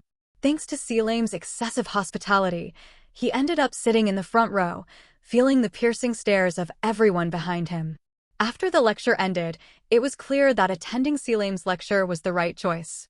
Magically, he had gained a lot. However, if someone asked if he wanted to attend another lecture by Selim, that would be difficult. While the content was good, Alone had to endure the intense glares from other wizards behind him. Even conceding to the glares, what about the laughter?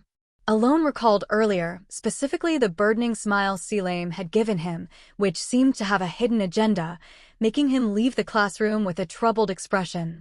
How was the lecture? Suddenly, the source of his discomfort appeared. Alone was taken aback, but quickly regained his composure. It was enlightening. I'm glad you liked it, Selim nodded, seeming genuinely pleased, to which Alone asked, but may I ask you one thing? Yes, go ahead. I remember last time you didn't use formal speech, so why suddenly? It was as perplexing as it was uncomfortable. Selim smiled warmly. Just suddenly felt a sense of respect. A sense of respect? Yes. Suddenly, why? Once again lost, Alone was about to receive an answer when a voice from behind interrupted. Selim, what the heck did you do to make everyone lose their screws like that? Turning around, Alone saw a figure he had never met in person, but knew well. Parkline Agralis was standing there. Hurry up. Didn't you say you'd help with the magic this time? Aren't you already too busy? What are you doing here? As Parkline approached, visibly annoyed, he soon noticed Alone. You are definitely. It's nice to finally meet you, Lord of the Red Tower. I am Alone Palacio. Alone bowed his head slightly in greeting. Parkline let out an exclamation and then said with a slightly uncomfortable expression. I've heard a lot about you. You use primitive magic? Yes, that's correct. Alone was puzzled by his reaction. However, I've heard good things indeed. You also saved my daughter in the jungle recently, didn't you? Yes, but... Thank you. My daughter spoke very highly of you. Quite a lot actually, for over a week straight after returning. Through these words, Alone realized why he was behaving this way. This man, he's a doting father. Just as Parkline was about to add a few more words suddenly. Stop. Damn it, you scared me. Selim shouted from the side. How dare you speak to Marquis Palacio like that? Apologize. Following this, Parkline was at a loss for words, with a look that seemed to ask if Selim had finally gone mad. Have you lost your mind roaming around the country because of your wanderlust for magic? Before he could continue. Tower Master, may I know how long should we wait? A wizard opened the door to the classroom and asked casually, then sighed heavily. Stop talking nonsense and come along. Keep your promises. Parkline turned to leave. Wait. Shouldn't we finish our conversation first? Marquis, is there anything else you would like to ask? Indeed, Alone had something to ask. Speaking of which, I recently heard a rumor about the tower, and I'd like to inquire about it. What rumor? I heard a rumor that you, Tower Master, have approved a relationship between me and Lady Penia. That rumor. Selim nodded seemingly nonchalantly. If it's something the Marquis wishes, I see no harm in it. It's the right age for that, after all. In truth, Selim's thoughts were not so simple. A union between the Marquis and Penia? It wouldn't just be no harm, it would be perfect.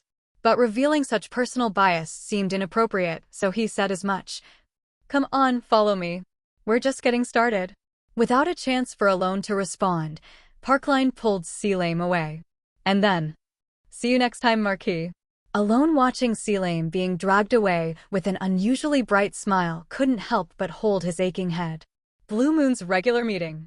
The Moons, who had been chattering until just moments ago, suddenly fell silent.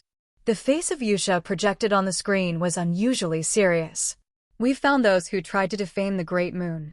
The air rippled momentarily. Everyone quieted down as Haydn began his report. I will now explain. We have been consistently tracking an organization in our area, and we've located several places that were sending orders to lower-tier organizations. How many places? A total of 21, and we've confirmed that all of them are directly connected to the real brains behind the defamation of the Great Moon. However, we have yet to identify the head. After a brief silence. So, we just need to raid these organizations to find the bastard who tried to defame the Great Moon? The previously innocently smiling Sealrang flashed a fierce smile, lighting up her golden eyes. Where are they? Continuing the discussion, Ryan asked. The locations vary. Based on the regions where the moons reside, there are 5 near Caliban, 5 near Loxus, 3 near Ashtalon, and 3 near Lartania. As Haydn finished his report, Yusha's voice echoed sharply. Did everyone hear that? Pass the information and start moving now. Same here. I'll do the same.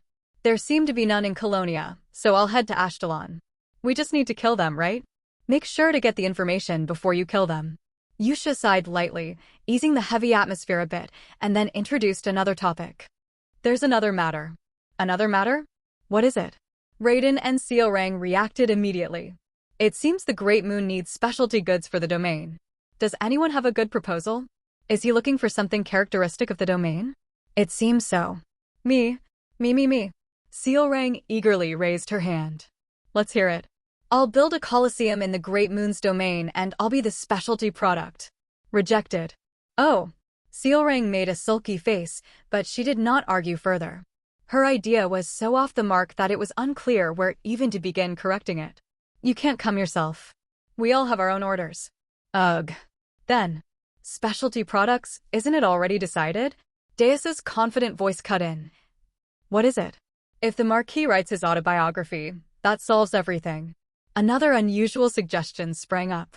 Despite other moons making faces that suggested this was a bit too much, Deus seemed lost in thought, oblivious to the reactions around him. A self-written autobiography by him. That would be interesting. Like a classic novel, maybe I could even co-author to make sure it's. By now, Deus was deep in his own considerations, and the other moons, accustomed to his behavior, let him be and moved on with the agenda.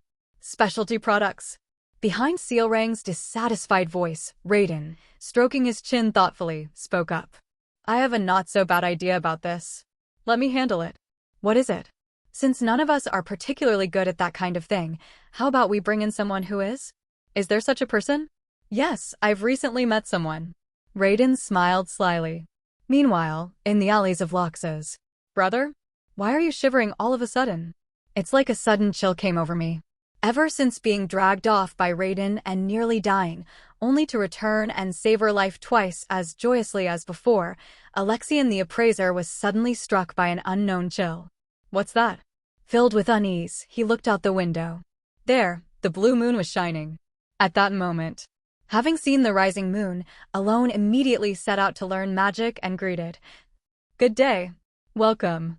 He encountered Heinkel in the library bathed in blue moonlight. Now, the thing you requested. Her face looked remarkably better than when they had met the day before. Despite sensing an odd tension, Alone prompted. Call them once. Then, if you'll excuse me. Following his words, Alone summoned Basiliora just as he had before by channeling magic into the pattern, and soon, Basiliora appeared. I will never act up again. I'm sorry, so please, I beg you, spare me from the fist-bending, Ahawk. Seeing the somewhat broken Basiliora. I'm alive. I'm alive, I'm alive, I'm alive, I'm alive. I'll do as you say. I'll do anything you want, just subjugation or whatever, just please save me. Hearing the desperate cries of the little snake, Alone was momentarily shocked. How about that? It worked out, right? Yes, it seems so. Smiling, Heinkel made a comment, and Alone broke out in a cold sweat. Somehow, he felt a little scared. Alone, though unsure of exactly how she did it, successfully subjugated Basiliora with Heinkel's questionable help. He then received magical instruction from Heinkel. It was 5 days. Although it might seem a long or short time, it proved to be immensely beneficial for Alone. Heinkel wasn't handling words or sentences, but her magical knowledge matured Alone's magical abilities from a newly advanced 4th tier to a fully seasoned 4th tier level. Moreover, thanks to the issue of magic's cost-effectiveness, Alone was now able to use magic that he hadn't even thought of using before because he had learned a slightly more efficient way to utilize mana at this point. Of course, Alone wasn't a genius who could apply what he learned perfectly right away, and it took some time to properly implement it. However, even the minor teaching greatly reduced the consumption rate compared to the original magic, which was a significant gain. Most importantly, the biggest help he received was this. Hadash. It was right in front of him. Woon. Alone saw the magic manifested before his eyes. Or more precisely, it was a visualization of the arrangement of mana. Like the DNA of genes, the mana was arranged in a spiral pattern forming a pentagram. Though it wasn't perfect yet, it was undoubtedly what he had wanted, and he smiled deeply within himself. This was precisely why he sought magical instruction from Heinkel and its result. I didn't expect to be able to implement it this quickly. The array broke down into tiny pieces the moment he lost focus. Still, Alone exhaled a satisfied breath. What he had created was one of the traits that magicians could use in psychedelia. A trait. In the game, when magicians reach the 4th tier, they can obtain unique traits for their magic using knowledge from the labyrinths, though these traits are limited to about 10 in the game. Nevertheless, Alone had managed to implement this trait without even visiting a labyrinth. It wasn't because he was special. In fact, anyone who knew how to incorporate the overall shape, order, and position of mana into magic could use it. Of course, unless someone discovered the trait by entering the labyrinth themselves, Alone would be the only user of this undiscovered trait. The labyrinth that gives the trait hadn't even appeared at this point. It had only emerged due to a fracture after one of the sins descended. With a little more practice, I might be able to handle it perfectly. Soon, thinking of a unique trait that would be very helpful to his current self, he became satisfied. Then, Marquis. Alone turned his attention to the voice of Evan. What's the matter? No, the conference is nearly over. I was wondering what you're planning to do. How many days are left? About 3 days, I think. Evan replied. Alone pondered for a moment. He had heard that he could stay for about a week even after the conference ended, but it seemed pointless to receive instruction now. Heinkel's teachings had indeed been an incredible gift to Alone. However, Alone could no longer receive instruction from Heinkel. Or rather, it would be correct to say that it would be pointless to try as the physical limitations, known as the mana hole, began to make Heinkel's teachings seem like merely good-looking, unripe persimmons. So, he had gotten what he could, and now it might be time to try to increase his mana a bit more. Just as Alone was thinking of an artifact that might be near the central tower to slightly increase his mana. By the way, Marquis, there's a commotion outside. Evans suddenly changed the subject. A commotion outside? What happened? Well, not exactly an event, but just a lot of stuff happening. So what's the event? Evan dragged out his words before continuing. Recently, in the entire Allied Kingdom, mountains have suddenly started splitting open, or natural massacres are occurring in the territories of the Marquisdom. In the mountains or the Marquisdom's territories? Yes, there have already been over 8 incidents within a week. Particularly, Mount Temax near the Kingdom of Rosario has become a barren wasteland. The reason? The reason is still unclear. That's just the rumor going around. Is there any commonality among the places where these incidents occurred? From what I've heard, the locations are sporadic. A quiet sense of crisis was felt. Meanwhile, doubts arose. If it were the appearance of an outer god, it wouldn't burst sporadically in multiple places, Alone thought, tilting his head. But that was only for a moment. Still, I should probably look into it first. After delegating some tasks to Evan with the intention of moving himself, it seems I'll have to go out soon. He decided it was time to leave the magic conference. That night, as always, Alone was alone, practicing magic after receiving his instruction. Heinkel, watching him, had a strange expression. Initially, she had detested just his presence, but lately, Heinkel had grown quite interested in him. Partly because he followed her teachings well, but more so because the magic he used was very peculiar. Alone was using primitive magic that had nearly become extinct even in Heinkel's era. Even more, its use was so natural that it naturally aroused curiosity. No, to be precise, it was curiosity about the magic he used. I wish I could ask him to teach me once. Unfortunately, the master and disciple relationship had not been established between her and Alone. Given her personality, asking Alone to teach her something now would be a bit difficult. However, Heinkel's magical curiosity easily overcame her personality. Being a magician known as the Cup of the Origins, her curiosity was immense. In fact, she had mentioned something about phrases to Alone a few days ago. As soon as the word phrase slipped out, she had shut her mouth, and the conversation hadn't progressed. It couldn't be helped. It was because of the entity behind Alone. Whenever she tried to discuss something related to phrases, she immediately looked up and couldn't ask about it. While teaching him magic, Heinkel had already figured out to some extent the eyes that Alone and others shouldn't be aware of. Alone was unaware of the presence of the eyes behind him. Or rather, it would have been strange if he had noticed. After all, that entity was invisible to anyone who had not opened their eyes, and one would need enlightenment and strength similar to hers to even glimpse what was hidden behind the scenes. And most importantly, the eyes themselves seemed to avoid being recognized by Alone when utilizing magic. Despite being a spirit, Heinkel felt the hairs on her body stand on end. For some reason, the eyes that refused Alone's recognition showed a clear reaction to phrases, if not entirely. Of course, it couldn't be definitively concluded that it was avoiding them, but her survival instincts violently warned her. Don't just casually bring up that topic. I think I'll leave for today. Oh, all right. See you tomorrow. Yes, thank you as always. She knew it wasn't particularly beneficial to touch on that subject. Yet her curiosity stimulated her wildly day by day. Isn't there a good way? After Alone left, she soon came up with an idea. Now that I think about it, the eyes don't react when he recites the phrase. If I don't ask directly, and he offers to teach first, maybe I could listen. She was aware of the low likelihood of that scenario actually happening. But by now, her brain had been overtaken by curiosity. How can I start the conversation first? She began to ponder. Suddenly, you damn old coot. I know you're hiding here, come out. A loud shout echoed throughout the library, furrowing brows. Who dares so recklessly? However, shortly after, she recognized the owner of the voice. Penia Chryson.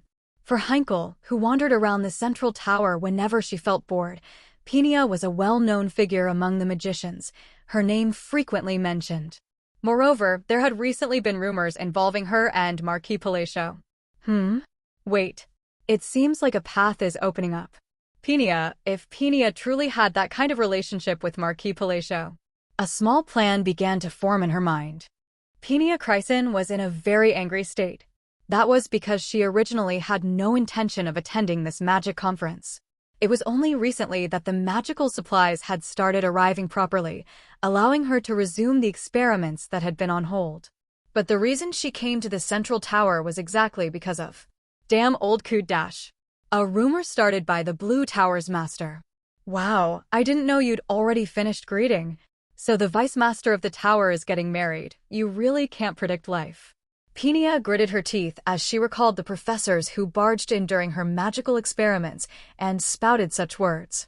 And the source of those rumors was none other than Selene Micardo, who usually shirked his duties onto her and wandered around carelessly without a care in the world.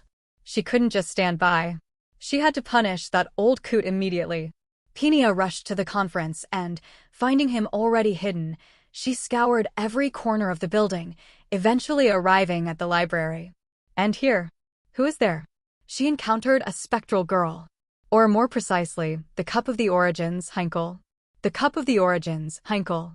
Who, it's curious that you know my name. At the affirming voice, Pinia was so startled that she froze, forgetting her original purpose. Pinia had long been aware of one of the rumors related to the Central Tower's library about the Cup of the Origins, Heinkel. The content was simple. If you visited the library at night, Heinkel would appear and impart magical knowledge. However, hardly any magician believed it, as it made no sense for Heinkel, who should have died hundreds of years ago, to suddenly appear in the library. Nevertheless, Pinia had once visited the library at night after hearing the rumor. Because her childhood dream was to become a great magician like Heinkel, it was natural for Pinia to recognize Heinkel immediately. She had seen countless portraits of Heinkel in statues and books. State your name. A figure akin to an idol from her childhood, Heinkel prompted, and Pinia, staring blankly, startled, replied, Pinia Chryson. Her heart fluttered at meeting someone she had long admired. However, Pinia Chryson. So you're the one rumored to have that kind of relationship with Marquis Palacio. W.H. Hearing strange words from the mouth of her idol, she could not help but furrow her brow involuntarily. Her tolerance had grown incredibly low due to being constantly troubled by rumors over the past few months. That's a huge misunderstanding, she reflexively attempted to clarify. There is one condition I have for you. If you agree, I will personally teach you magic. What? She fell silent at the continuing proposal. Exactly as I said. I have a favor related to Marquis Palacio. If you are as close to the Marquis as the rumors suggest, it shouldn't be too difficult. What do you say? Despite the oddity of the statement, you mean, teach me magic? Yes. From the Cup of the Origins? I don't repeat myself. She could not object. Memories flashed through her mind, all painfully linked to Marquis Palacio. From memories of creating potions for him to being dragged away by pirates while traveling with him. Days filled with stress from rumors involving the Marquis scrolled through her mind one by one. Honestly, Pinia wanted to completely clear up the rumors related to Marquis Palacio. Her feelings remain the same even now. No matter the chance to be mentored in magic by the Cup of the Origins itself, Pinia's stress had long since surpassed its limits. Therefore, instead of voicing what Pinia really thought, perhaps, was there some mistake in the spreading of these rumors? She just curled the corners of her mouth into an awkward smile. The stress that had gnawed at her very being, tormenting her to the point of pulling her hair out for months, still could not overpower her magical curiosity. The labyrinthine city of Lartania is divided into 8 sections, 4 inside and 4 outside. Among these, the eastern district on the outskirts of Lartania, colloquially known as the slums, is referred to by mercenaries and adventurers as the Street of Scum. Initially, it was merely a nesting ground for scavengers, but now it has become an area so treacherous that even the Lord of Lartania treads carefully. This district, adjacent to the city walls, might as well be outside the law due to the formidable figures hidden in its streets. Consequently, most mercenaries strictly avoid it unless necessary. The Street of Scum is dominated by 3 organizations. The first is led by Sue Road, head of the Jihajik Dan. The second, under the leadership of Kokon, is called Punkal, located in the northeastern district, a gathering place for Lartania's refuse. The third, Salamandra, leads the Dark Mud, which, despite officially being one of 3 powers, effectively rules over the Street of Scum. Previously, these 3 factions had equally divided the district, but at some point, Dark Mud seized control, overpowering the others due to the unforeseen and immense strength of their boss, Salamandra. The other organizations do not understand how Salamandra rapidly ascended to a completely different level. They only witness Salamandra, exuding dark magic, tearing apart a Swordmaster-level adversary from Loxus with bare hands. Since that day, no one in the Street of Scum dares defy Dark Mud. Inside their headquarters, a scene resembling a mountain of corpses and a sea of blood unfolds.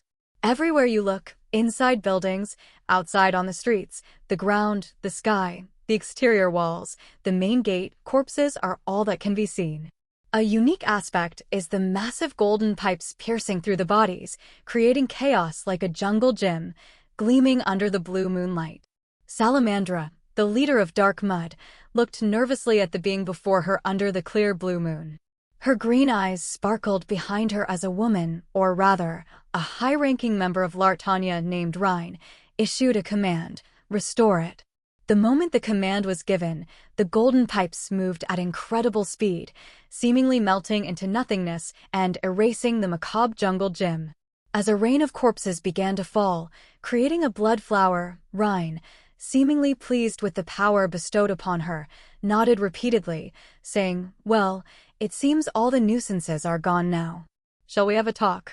She smiled at Salamandra, who furrowed her brow unknowingly, glanced at Rhine, and suddenly turned to flee, certain that he could not overcome her presence, at least not yet.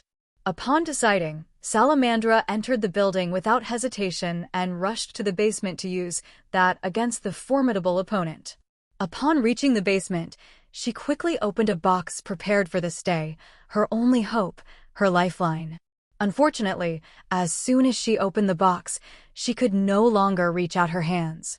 All she could do was watch as a golden pipe, which had killed all her subordinates, burst through her heart from behind. "Oh, this is troublesome. I shouldn't kill her." As Rhine's voice, dripping with regret, became a funeral march, Salamandra instantly died. Licking her lips as if disappointed, Rhine approached and noticed something. "What's this?" Her voice echoed faintly in the dark basement, spotting a vast amount of abyssal entities soaked in Salamandra's blood. Lately, Evan had nothing particular to do. What could there possibly be to do at the central tower where the magic conference was ongoing? While Alone didn't particularly restrict Evan's movements, allowing him to wander around if he felt bored, he had chosen not to do so recently. The reason was simple. Since a week ago, the number of magicians clinging to Evan had increased exponentially. If this attention had been purely due to his looks, he would have been ready to enjoy it. Concern? What's that? Evan enjoyed being in the spotlight. Unfortunately, the reason was different. It was due to the head and deputy head of the Blue Magic Tower being associated with Alone. Evan only had to think of stepping out of his room to recall the magicians swarming him, each offering enticing artifacts or relaying messages to the Marquis, hoping to establish a connection through these offers. It seemed as though their lack of social skills, developed from being cooped up in the tower focusing solely on magic research, made them oblivious to his rejections or ignorance. They clung to him even more, chattering like penguins. Honestly, Evan had no clue what Alone was up to that caused such a stir. No, it doesn't seem like he's doing anything. Of course, he knew that Alone wasn't particularly active.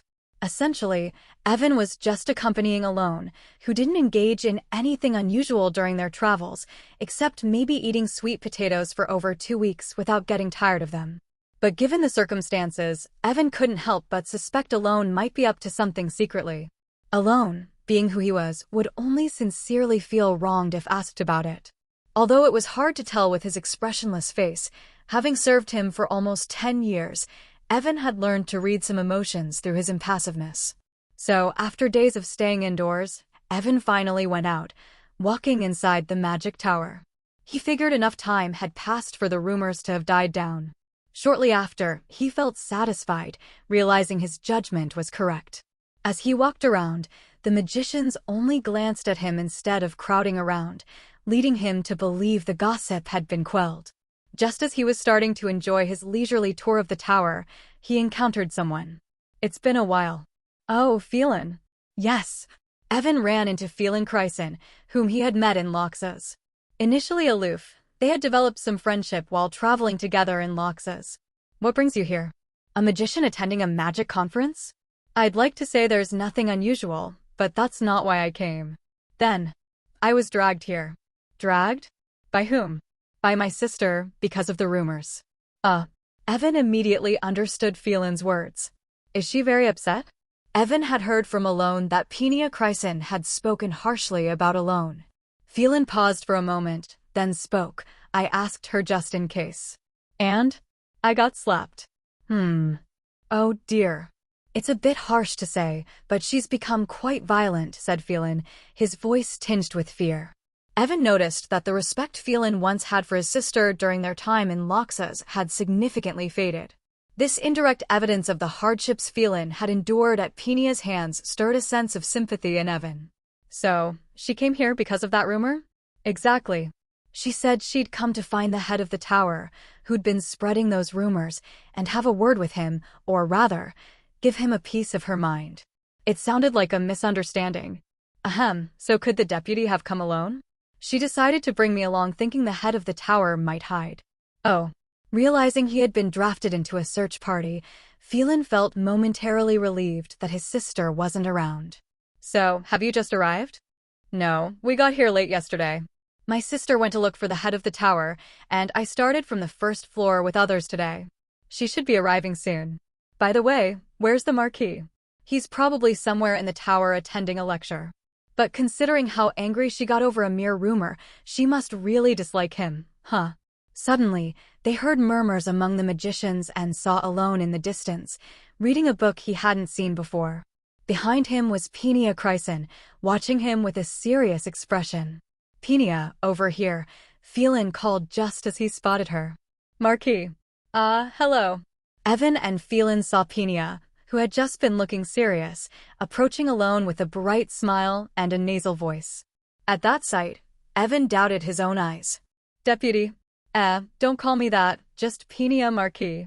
Penia's sudden shift to coquettishness baffled all the magicians present. What? Phelan, who had just been about to call his sister, was at a loss for words, his mouth agape. Thud. In such an absurd situation, a droplet of saliva dripped from Phelan's mouth. Has my sister gone mad? He muttered, unable to comprehend the situation. Penia does not like Alone. It was a well-known fact. From the beginning, there was no reason for her to like Alone, and she was stressed out whenever rumors related to him spread. Wasn't the very reason she came to the tower to find and deal with the Blue Tower Master who had spread those rumors? However, the reason she was now showing a bright smile to Alone was, naturally, because of Heinkel. She turned her gaze to the sky. Although invisible to other magicians, Penia could clearly see Heinkel, in spirit form, looking down at the situation, as if to confirm that Alone and Penia were indeed involved. This realization prompted Penia to throw herself at Alone and act nonsensically. Despite the immense stress it caused her, she was eager to receive teachings from Heinkel, who was treated like a hero among the magicians. Therefore, she asked Alone with a desperate smile, "Why are you looking at me like that, Marquis?" The recipient of her nasal voice speech, Alone, was internally bewildered by Penia's sudden approach, as the Penia he knew would never act like this. So he wondered, did she eat something wrong, and looked at her seriously. Why are you acting like this all of a sudden? Ahahaha, what do you mean all of a sudden? We've always been like this, haven't we? Penia replied. Haven't we? What a strange syllable that was. While Alone was shocked behind his expressionless facade, the rumor that the Marquis Palacio and Penia Chryson had been involved, which had been violently squashed in the Blue Tower, began to resurface. Was it true that they were involved after all? She must be too embarrassed to speak. If the Blue Tower Master himself acknowledged it, there must be no mistake in the rumor. Thanks to Penia twisting herself in flattery, to learn Heinkel's magic, the rumors reignited. Cardinal, there's a new rumor about the Marquis. Yes, what is it, Cardinal Sergius? A rumor has started that the deputy of the Blue Tower and the Marquis Palacio are really involved. Oh, that rumor, wasn't it debunked last time? Well, this time it seems not to be just a rumor. In fact, several witnesses have come forward at the Magic Conference. What? Just 3 days later, the rumor about the Marquis Palacio reached the ears of the Cardinal of the Holy Kingdom, who was paying attention to such matters. As Yusha's fingers brushed against the texture of the paper, she felt the familiar touch of the stationery used for sending letters. Parkline, the master of the Red Magic Tower, was fundamentally indifferent to rumors. He found exploring antiquity far more enjoyable than indulging in gossip. However, it wasn't that rumors didn't reach his ears. Specifically, the rumor that Marquis Palacio and Penia Chryson are involved in a very intimate relationship recognized by the Blue Magic Tower Master was consistently heard by him. In fact, given Parkline Argulus's personality, no matter how often he heard or verified the rumor, he remained uninterested. Recently, however, Parkline had been paying attention to the rumor about Marquis Palacio and Penia Chryson, which he would usually ignore. The reason was, Seelane Micardo. Seems like you're having fun? Is that so? Well, if you say so, it must appear so.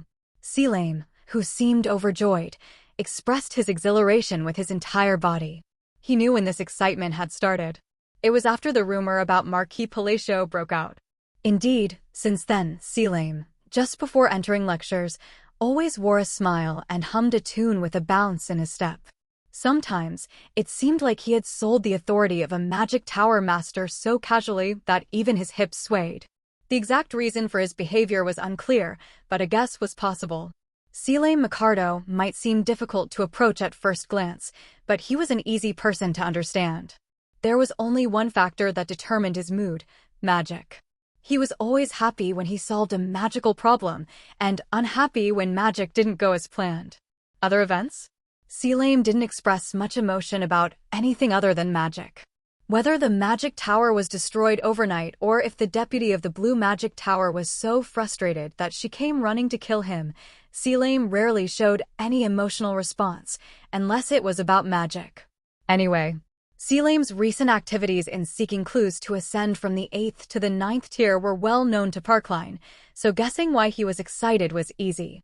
He must have found a clue to move from the 8th to the 9th tier. And the clue likely involved Marquis Palacio. There were several reasons for this assumption. First, Seelane, fundamentally indifferent and devoid of political or power hunger, focused solely on magic. He wouldn't be thrilled merely by Penia's relationship with the Count. Second, it was due to Seelane's recent behavior towards Marquis Palacio. He's been treating him like royalty. Lastly, combining the content of the letter he had interpreted and the use of primitive magic by Marquis Palacio made it easy to deduce. The guess that Marquis Palacio held the key for Seelane Micardo to ascend to the 9th tier was easy to reach. From there, it was even possible to speculate whether Marquis Palacio was a magician as noted on the parchment. Since the moment Seelane began trying to cover up any discussion of the Count, Parkline had been more than guessing. He was certain. There was definitely something about Marquis Palacio. This was precisely why Parkline had been listening to the rumors recently. Naturally, he was also very interested in reaching the 9th tier. Not just interested, but profoundly so.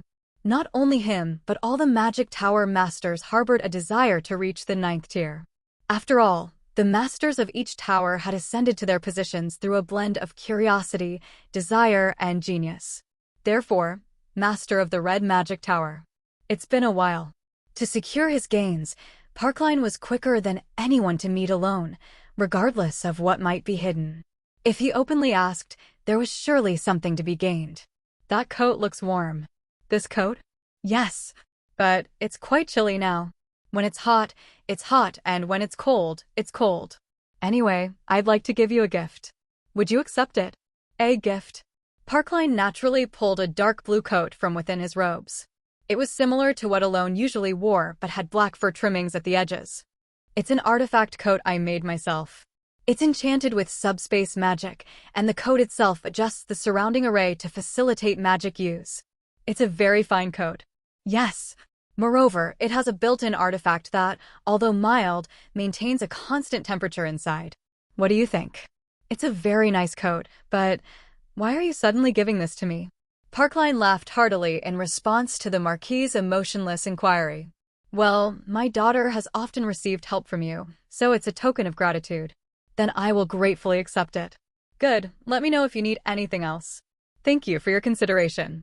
Yes. Leon also sends her regards. Although the coat was expensive, for a Magic Tower master like him, making several was not an issue. His labor could easily produce as many as needed. Essentially, Parkline had given Alone a cost-effective gift. At that moment. Wait, what are you doing? Seelane Micardo, who had disappeared right after the lecture, suddenly reappeared with a clearly anxious expression. And then, Marquis, did he perhaps mention anything about introducing you to his daughter? What? If so, it's definitely Penia. He blurted out immediately, without taking the time to think properly. At this, Parkline burst into incredulous laughter, unintentionally gaining a bit more firm conviction. So the Marquis really does have something. Clearly, he didn't think the Marquis had said that out of concern for Penia. While Parkline felt a strange pleasure from his newfound certainty, "Be careful with your words, Seelame. There's a limit to my patience," he warned. The clue to the 9th tier was insanely precious to him, but that didn't mean he intended to send his precious daughter to some grim fellow, even if it meant plunging into the depths of a fiery magma pit. However, separately from that, Marquis, I will offer you something even better. This is the potion I've obtained to give you this time. Count, I just realized there's something I haven't given you yet. With these words from Seelame, a strange battle had unwittingly begun. In recent days, Alone had been incredibly busy. More precisely, his evenings were particularly hectic because of a need to meet with Heinkel. The reason was an event near the central tower that could uniquely enhance one's magical powers. In the game, it involved solving simple magical diagrams, where intelligence above a certain level allowed one to click a mouse to gain magic power. Alone, who went to the lake's labyrinth for this task, was taken aback by the unexpectedly challenging magic difficulties. To be more precise, the magic was basic, and it was more accurate to say he was solving puzzles within the labyrinth itself. As a result, for over 4 days, Alone neglected searching for Heinkel and instead went to the labyrinth every night to solve puzzles. During the day, he wandered around the magic tower, pondering puzzle solutions in his notebook. Ideally, he would have preferred to address the rumor that had spread a few days earlier due to Penia's audacity, but regrettably, that too was impossible. Ironically, the reason was Penia herself. Clinging to him as if she had eaten something wrong, she recently had not been in Alone's sight. Moreover, the last time he saw Penia from a distance, he witnessed her making a bizarre scream, wooga, and then jumping out of a window from the 18th floor. Alone decided to focus on solving the puzzle until the end of the conference. That was, until this situation arose. Alone looked ahead. In front of him, 2 masters of the magic tower were stacking gifts on top of a book, as if performing some sort of feat. Now, he couldn't even see ahead. It's not that I dislike gifts. Absent-mindedly lifting his gaze, he saw a mountain of gifts that had grown as tall as him. All of them were fine things. Even the coat Parkline first gave was a very attractive artifact for him. Surely it should be Marquis. Look at this. This is exactly Dash. Marquis. This artifact, you see. Alone suddenly craved sweet potatoes. Many nobles gathered at the ball hosted by the Comelin ducal house. They were mingling in the lavishly decorated hall. Among them was Duke Edgar, arguably the most powerful noble within the current Ashtalon kingdom. Duke Comelin, it's been a while. It has been a while, Duke Edgar. He greeted the host of the ball, Duke Comelin. I always feel like you really haven't aged, exactly like the old days. That's a nice compliment. Compliment? I really mean it. As the head of a faction, he often spoke in ambiguous terms, but this time, he was genuinely sincere. The face of a young man untouched by time. At least to Duke Edgar, Duke Comelin didn't seem to have changed much from 10 years ago, still maintaining the youth of his mid-20s unlike Edgar, who had gained more wrinkles. What trickery could possibly? Just as Duke Edgar was pondering this question. Duke Edgar. Yes. First of all, let me say thank you for gathering here. Duke Comelin suddenly greeted him. Well, is there really something to thank? No, I really appreciate it. Why? Duke Edgar answered perplexedly. Usually, for nobles, how many people attended their hosted balls was practically a show of their authority, so it wasn't strange to express gratitude. In other words, the greeting in itself wasn't odd. However, it's only not strange when it's a one-time courtesy. Repeatedly expressing thanks like this was odd. As suspicion arose, Duke Edgar saw it. Duke Comelin's hand gesture. Seeing him form a seal with his index and middle fingers, Duke Edgar cocked his head. It's because you all gathered like this that I have less trouble. What? His expression darkened unwittingly, and the next moment.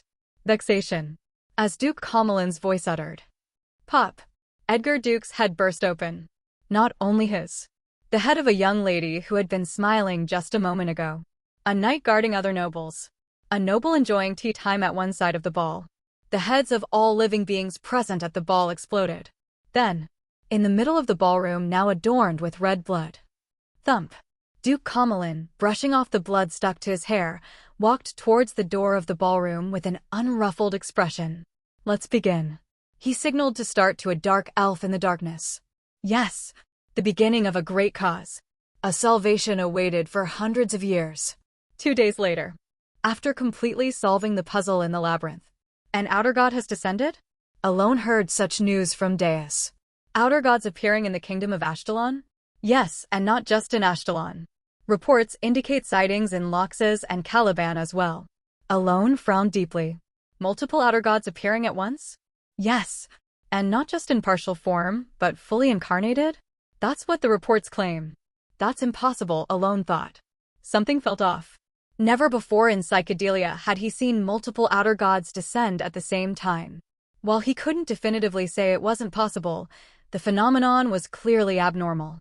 The descent of outer gods usually occurred through living beings in this world, including humans. An outer god could only achieve full manifestation by relying on the body they descended into. But for several of them to appear simultaneously like this, there were only two possible explanations. Either a significant number of outer gods had been in hiding and emerged all at once, or artificial outer gods. The thought brought to mind the artificial outer gods he had encountered in the Holy Kingdom, entities that had never existed in Psychedelia. As Alone considered the two possibilities, Evan provided additional information that decisively tipped the scales. All the outer gods spoke the name of Duke Comelin of the Kingdom of Ashkelon? Yes, they all called him the Seeker and displayed fervent devotion. Alone's suspicions solidified. These were not the outer gods he was familiar with. They were artificial. Duke Comelin had created these artificial outer gods, and he had gone even further to create abyssal beings. We leave immediately. To the Kingdom of Ashkelon? Evan asked, wide-eyed. Yes. It's said to be incredibly dangerous there right now. Are you sure? Yes. I'll prepare at once. Despite muttering complaints, Evan hurried off to make preparations. Watching him, Alone pondered. The name Duke Comelin is unfamiliar in Psychedelia. But that didn't matter anymore. The critical point was that Duke Comelin was the mastermind behind the abyssal beings, a fact that had never been revealed in Psychedelia's original narrative. And further, that he might be the outer god long thought hidden, the forgotten one. With a deep sigh, Alone stood. There was no time to waste. All ready, my lord, Evan announced. Let's move. They set off immediately for the Kingdom of Ashkelon. Over the following 5 days, Alone received 3 key pieces of information. First, the outer gods had appeared suddenly, slaughtering nearly all the nobles at Duke Comelin's ball. Second, the slaughter extended beyond the ball to include the peasants, soldiers, and knights within his domain. Third, Duke Comelin had already destroyed 4 neighboring territories, leaving them in complete ruin. One question lingered in Alone's mind. Why annihilate the neighboring territories? The mass slaughter itself wasn't surprising. Outer gods, upon descending into living bodies, inherently viewed humanity as an enemy. However, their goal was rarely mass slaughter for its own sake. It was typically a byproduct of their pursuit of larger objectives. But this was different. The actions of Duke Comelin, presumed to be an outer god, seemed aligned with the usual outer god behavior at first glance. However, the sheer scope of the massacres raised questions. Alone stared down at the map Evan had provided. It marked the 4 territories Duke Comelin had devastated. Evan. Yes. The territories Duke Comelin attacked, didn't you say they had no particular conflicts with him? Correct. In fact, they were reportedly on good terms. Duke Comelin wasn't known to cause trouble in social circles either. The 4 destroyed territories, though close together on the map, were not directly adjacent. This ruled out the possibility that the destruction was incidental to his movement toward a larger target. Instead, the territories themselves were the deliberate targets. This puzzled Alone. Outer gods considered humanity their enemy, but they didn't generally prioritize widespread massacres. Their actions were driven by a fundamental purpose beyond mere slaughter. Yet Duke Comelin's actions seemed as though annihilating humanity itself was his ultimate goal, indiscriminately razing any territory he encountered. Adding to the chaos. There's significant damage outside Ashkelon as well? Yes.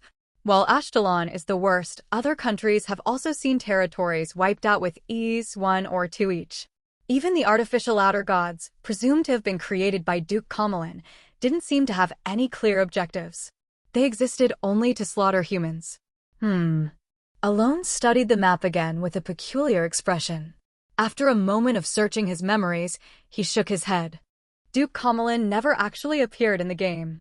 Instead, it had been the abyssal beings he created that made an appearance. Even they had lacked detail, leaving players to complain about their abrupt inclusion for the sake of game balance. Beyond that, there had been no lore surrounding them.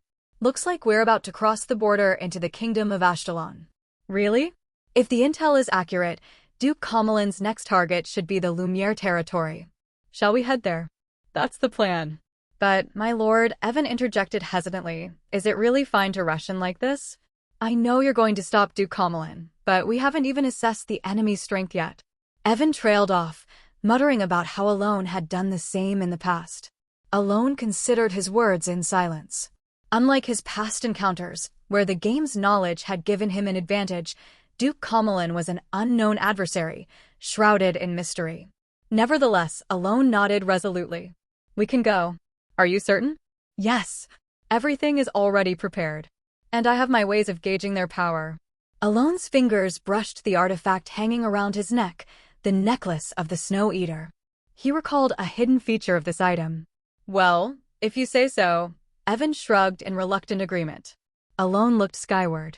Contrary to the grim rumors and chaos unfolding across the land, the sky was serenely clear, as if indifferent to the atrocities below. Exactly a day and a half later, Alone arrived in the Lumiere territory, ruled by Count Lumiere. What the hell? Evan's low curse was followed by a horrifying scene on the castle walls. An artificial outer god was wreaking havoc, emitting guttural screeches as it tore the territory apart. The creature had an enormous body, with hundreds of grotesque limbs fused together to form the shape of a spider. Below it, the territory burned, consumed by fire. From the flames rose the anguished screams of the dying. It wasn't just the destruction. The spider-like outer god's gaping maw was littered with the remains of what had once been people. Corpses fell from its jaws, while below, soldiers and knights waged a desperate battle. Alone's eyes took in the scene, the defenders' struggle against insurmountable odds. Knights hacked away at the monstrous limbs, even as others were crushed beneath them. Some gave their lives to carve a path for their comrades. Among the dying, one knight finally reached the monster. Slash! With a tremendous swing, he severed one of the creature's massive legs. The grotesque limb fell to the ground, demolishing several houses with its weight. Blood sprayed everywhere as the creature howled in pain. For a moment, triumph flickered in the knight's eyes. But that triumph quickly turned to despair. From the severed stump of the outer god's leg, hands began to sprout. A hand grew, then another and another, endlessly multiplying. The grotesque regeneration mimicked living muscles, and in moments, the creature's leg had fully regrown. The sacrifice of over 15 knights, who had given their lives to create that fleeting chance, was rendered meaningless. The surviving soldiers stared blankly at the regenerating abomination. The outer god's many eyes turned to the knight who had struck it. Its gaze bore down on him. Ugh. Ewa. The knight, paralyzed by terror, let out a scream. Alone watched as the spider-like artificial outer god twisted its grotesque mouth into what seemed like a pleased grin in response to the knight's cries. With a calm demeanor, Alone formed a seal with his fingers. Even calling it an artificial outer god is too generous. To Alone, outer gods were unquestionably his enemies, yet they were still deities in nature, regardless of their form. However, the thing before him now, it was little more than a grotesque monster mimicking divinity. Sigh. Studying his thoughts, Alone extended his hand. He knew magic wasn't the best choice here. A single decisive attack might have been ideal, but with regeneration like that, the only way to eliminate it in one blow would be to use the necklace of the Snow Eater to pinpoint its weak spot. Still, standing idly by and watching the slaughter wasn't an option. As he cycled through dozens of strategies in his mind, just as he was about to chant a spell. Master. A familiar voice caused him to instinctively turn his head. Seal rang. Wow. It is you, Master. Bounding toward him with a wagging tail was Seal Ring. Her face lit up with excitement as she hurried to his side, a radiant smile on her face. Master, what are you doing here? Just then. Crunch. Alone's eyes caught it. Behind Seal Ring, The massive creature that had just moments ago been raising its legs to crush the knight was now staring in their direction with its enormous eyes. Was her voice too loud? Alone grimaced at the thought, but the moment was fleeting. The outer god let out an unearthly sound, its grotesque body turning toward them. And yet, Master, what are you doing here? Oh, and Evan's here too. Despite the massive creature moving closer, climbing over the castle walls, Sealrang seemed entirely unconcerned, wagging her tail as she kept her gaze fixed solely on Alone. I'm wondering the same, but before we talk, it seems we need to deal with that. That? Sealrang finally turned her gaze. There, the monstrous entity loomed, its movements now directed toward them, seemingly responding to Sealrang's voice. Ugly. Making a face as if annoyed by the sight of it, Sealrang turned back to Alone. Master, wait here, okay? Since it looks like it's bothering you, I'll take care of it. Before Alone could react, she began walking toward the monster. Wait, Sealrang. Alone tried to stop her. He knew Sealrang was strong, but the opponent was an outer god, even if artificially created and significantly weaker than genuine ones. It still bore the essence of divinity. But Sealrang had already moved several steps ahead, her eyes locked onto the creature as golden sparks began to radiate from her body. Crackle!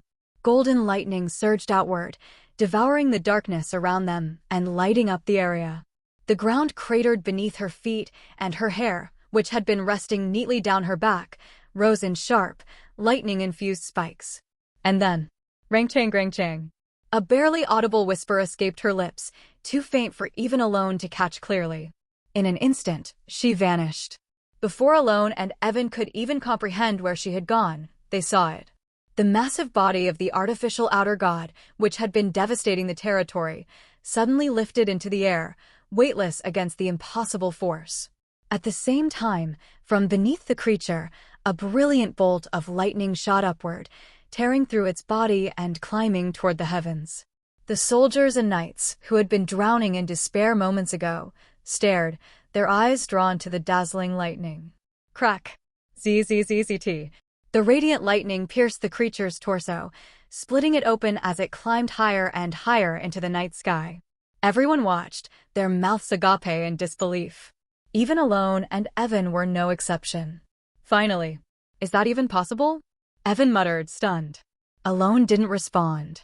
Instead, he stared blankly at Sealrang, who was now high in the air, waving both hands enthusiastically toward him.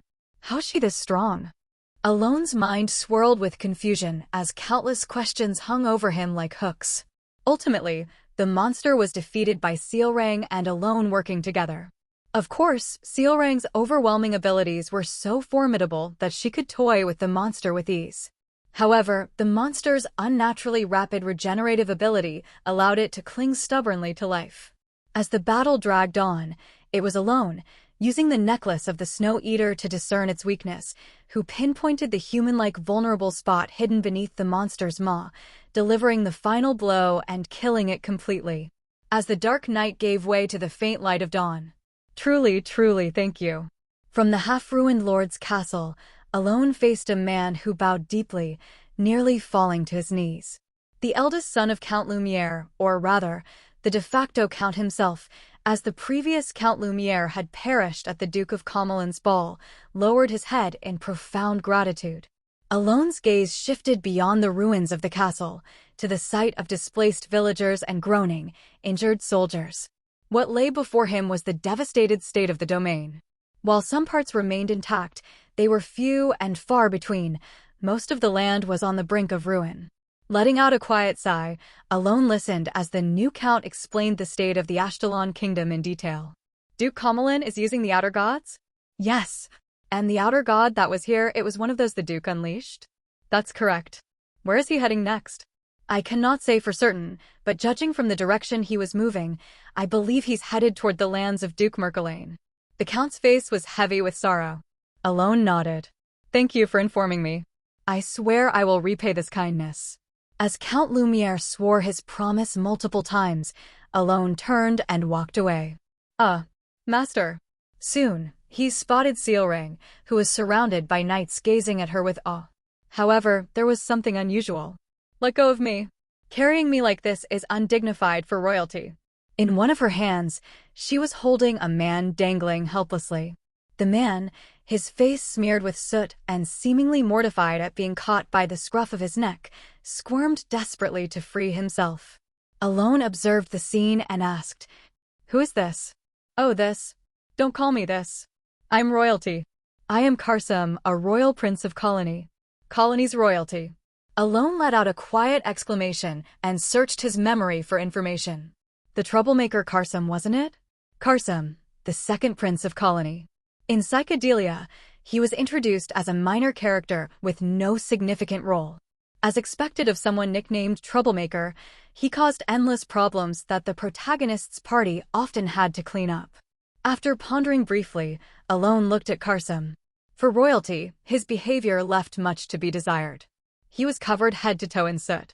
Just as Alone was examining him, "Hey, you there. Show some respect." Perhaps needing an outlet for the humiliation he suffered at Sealrang's hands, Karsam jabbed his finger at Alone, yelling rudely. Alone gave him a peculiar look. It was true that he should show proper respect to a prince, but Karsam's reputation in the game as an arrogant and ill-mannered troublemaker seemed justified now. Still, Alone could understand to some extent. Karsam was young, barely into his 20s. Moreover, unlike other royal families, the first prince of Colony had been groomed as the heir from a young age, leaving the second prince largely neglected. Even so, it was proper to show him respect. Alone began to bow slightly. "Master." "Wait." Sealrang suddenly grabbed Karsam by the scruff of his neck and dragged him to the back of a ruined house. Alone raised a puzzled eyebrow but soon saw the two walking out amicably, side by side. And then, "Greetings, Marquis Palatia. I apologize for my earlier rudeness." Haha. Karsam's unexpectedly meek demeanor raised Alone's curiosity for a moment. Then he noticed something subtle, the faint glimmer of fear in Karsam's eyes. Alone turned to Sealrang. She met his gaze with a cheerful smile so radiant it was almost unsettling, as if nothing unusual had just occurred. Swish, swish. Her tail swayed contentedly, but Alone couldn't shake a strange sense of unease. "So, did you come to Ashtalon to rescue Karsam?" Half and half?" A little later, Sealrang explained why she had come. "I had other things to do here anyway, and since the king asked, I decided to help. By the way, Master, why are you looking at me like that?" Tilting her head with a curious expression, Sealrang waited. Alone responded, "Oh, it's just surprising how readily you listen to the king. Of course, listening to the king is common sense in this world." Still, having seen what he had last night, Alone couldn't help but comment. His thoughts drifted to Sealrang's incredible display of power the night before. With strength like that, it feels like she wouldn't need to listen to anyone, even the king. Thinking this, Alone gave Sealrang a fresh, appraising look. He already knew she was extraordinarily strong. On top of that, the recent appearances of the 5 great sins had made it clear how exceptional their abilities were. And yet, what Sealrang had shown last night surpassed even the legendary power of Baba Yaga that he was familiar with. Then again, Deus also transcended expectations when he subdued Basiliora. Just as Alone recalled Deus's overwhelming presence during that conquest, Sealrang snapped him out of his thoughts. "I received something good in return." "What?" "Yep. Since I had things to do here anyway, I figured I might as well help. Isn't that nice of me?" With a grin that seemed to demand praise, Sealrang's expression beamed with pride. Alone couldn't help but chuckle and patted her head. Woof. Sealrang's tail wagged furiously as she purred with satisfaction. From the corner of his eye, Alone noticed an odd sound. Turning to its source, he found Karsam, who had been scowling moments ago, now staring at him in utter disbelief. His expression was as though he had witnessed something utterly unthinkable. Alone briefly wondered about Karsam's reaction before turning back to Sealrang. "Is your business here finished?" I think so." "Oh, right. Master, why are you here?" Sealrang asked, her tail still swishing happily. "I'm here to stop Duke Comelin." "Duke Comelin?" "Yes. Unfortunately, we'll have to part ways here." "Oh, then I'll come with you." Before Alone could finish, Sealrang answered cheerfully. "Come with me." "Yep. I hate to say this, but it's going to be dangerous." "I know. That's why I'm coming." "Why?" To protect you, of course. Sealrang clenched her fists and puffed out her cheeks, her determined eyes locking onto his. Faced with such pure, unwavering resolve, Alone felt a pang of emotion well up within him. So this is why everyone says daughters are the best. He suddenly recalled his friend's passionate argument about why having a daughter was superior, complete with an 18-point list of advantages, delivered back when said friend had gotten married at 20 after an unplanned pregnancy. Of course, Alone's friend's daughter was still only a little girl who hadn't even started elementary school yet. But in this moment, Alone felt like he finally understood what he had meant. Just listening to Sealrang's words brought Alone an inexplicable sense of warmth. Without realizing it, he began to pat her head with both hands. Woof. Although Sealrang didn't seem to understand the reason, she loved it even more, rubbing her head affectionately against his hands. It was heartwarming. Of course, while Alone felt his heart grow warmer, Karsam's expression only grew more sour. But that didn't last long. By the way, is this really fine? What are you referring to, Master? Shouldn't we be taking care of your original task first? Alone gestured toward Karsam with his chin, and the previously silent prince hurriedly spoke up. Why yes, I agree. Shouldn't taking me back to colony be the first priority? Though he shifted back into informal speech, Karsam's once confident demeanor had completely vanished, leaving him timid and unsure. Alone couldn't help but wonder what exactly Sealrang had done to him. We can just stop by on the way, can't we? Sealrang suggested casually. That's too dangerous, Karsam protested. You won't die, will you? I mean, technically, but still. Karsam's discomfort was evident, but when Sealrang turned her back to Alone and stared at Karsam intently. Fine, fine. We'll do it your way. Karsam quickly changed his tune. See, Master? It's all set. Once again, Sealrang had made the impossible possible. About an hour later, Alone and Sealrang departed for the Marquise of Merkelane, where Duke Kamalin was reportedly heading. At the same time, Marquis Evan called out. Yes? What is it? Earlier, you mentioned being curious about what Sealrang did while her back was turned to you, right? That's true, but why do you ask? I saw it. When? While you were moving over to that spot, I happened to catch a glimpse. So, what did you see? Well, she didn't make any particularly scary expressions, but she did whisper something. What did she say? Well, honestly, I didn't hear it clearly from that distance, but I think it was something like. After some hesitation, Evan finally replied. Has this guy forgotten who I am? Sealrang said that? Yeah, though, since I only saw it from far away, I might have misheard, but it seemed like something along those lines. Hearing this, Alone froze for a moment, his expression turning blank. Although it was hard to believe, Karsam's reaction lent credibility to the claim. Alone couldn't quite shake the strange look on his face for a while. Filian Merkelane was undeniably a genius. Within Ashtalon, he was the youngest sword master in history and, even at his young age, one of the top 3 strongest warriors in the kingdom. Of course, he had recently faced Deus Michaelian, a being in a completely different league, but even so, Filian hadn't been broken.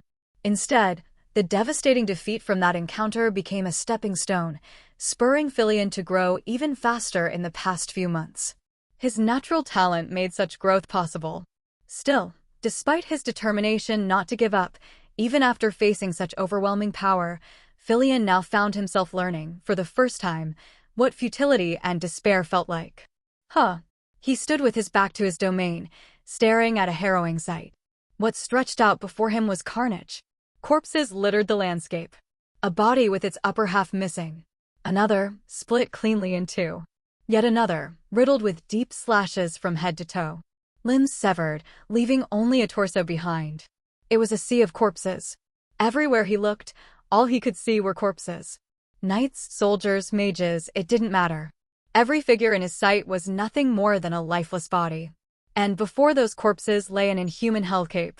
A massive patchwork monster, its body stitched together from human skin and its entire surface covered in faces, chewed on people with its grotesque teeth. An insect with the carapace of a gigantic beetle unfurled its enormous wings and slaughtered soldiers en masse. Elsewhere, a turtle-like creature, with a massive plant growing on its back adorned with limbs as if they were floral arrangements, sucked up crimson blood through its maw.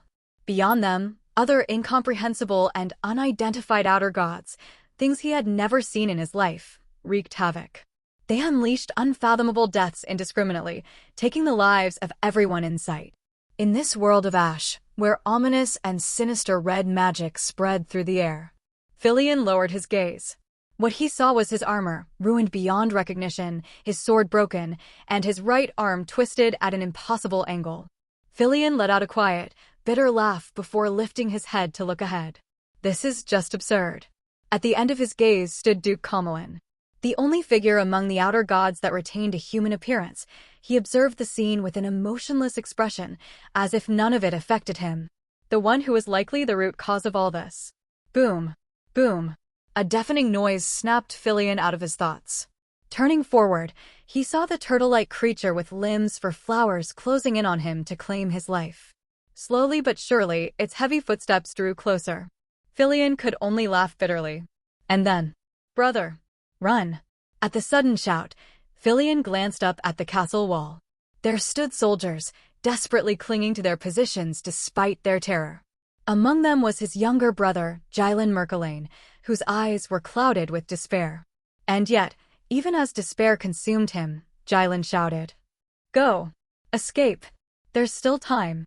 We'll buy you whatever moments we can, just leave now and you can survive. Please go." Filion stared blankly for a moment before letting out a faint chuckle. Then, despite the pain, he rose to his feet.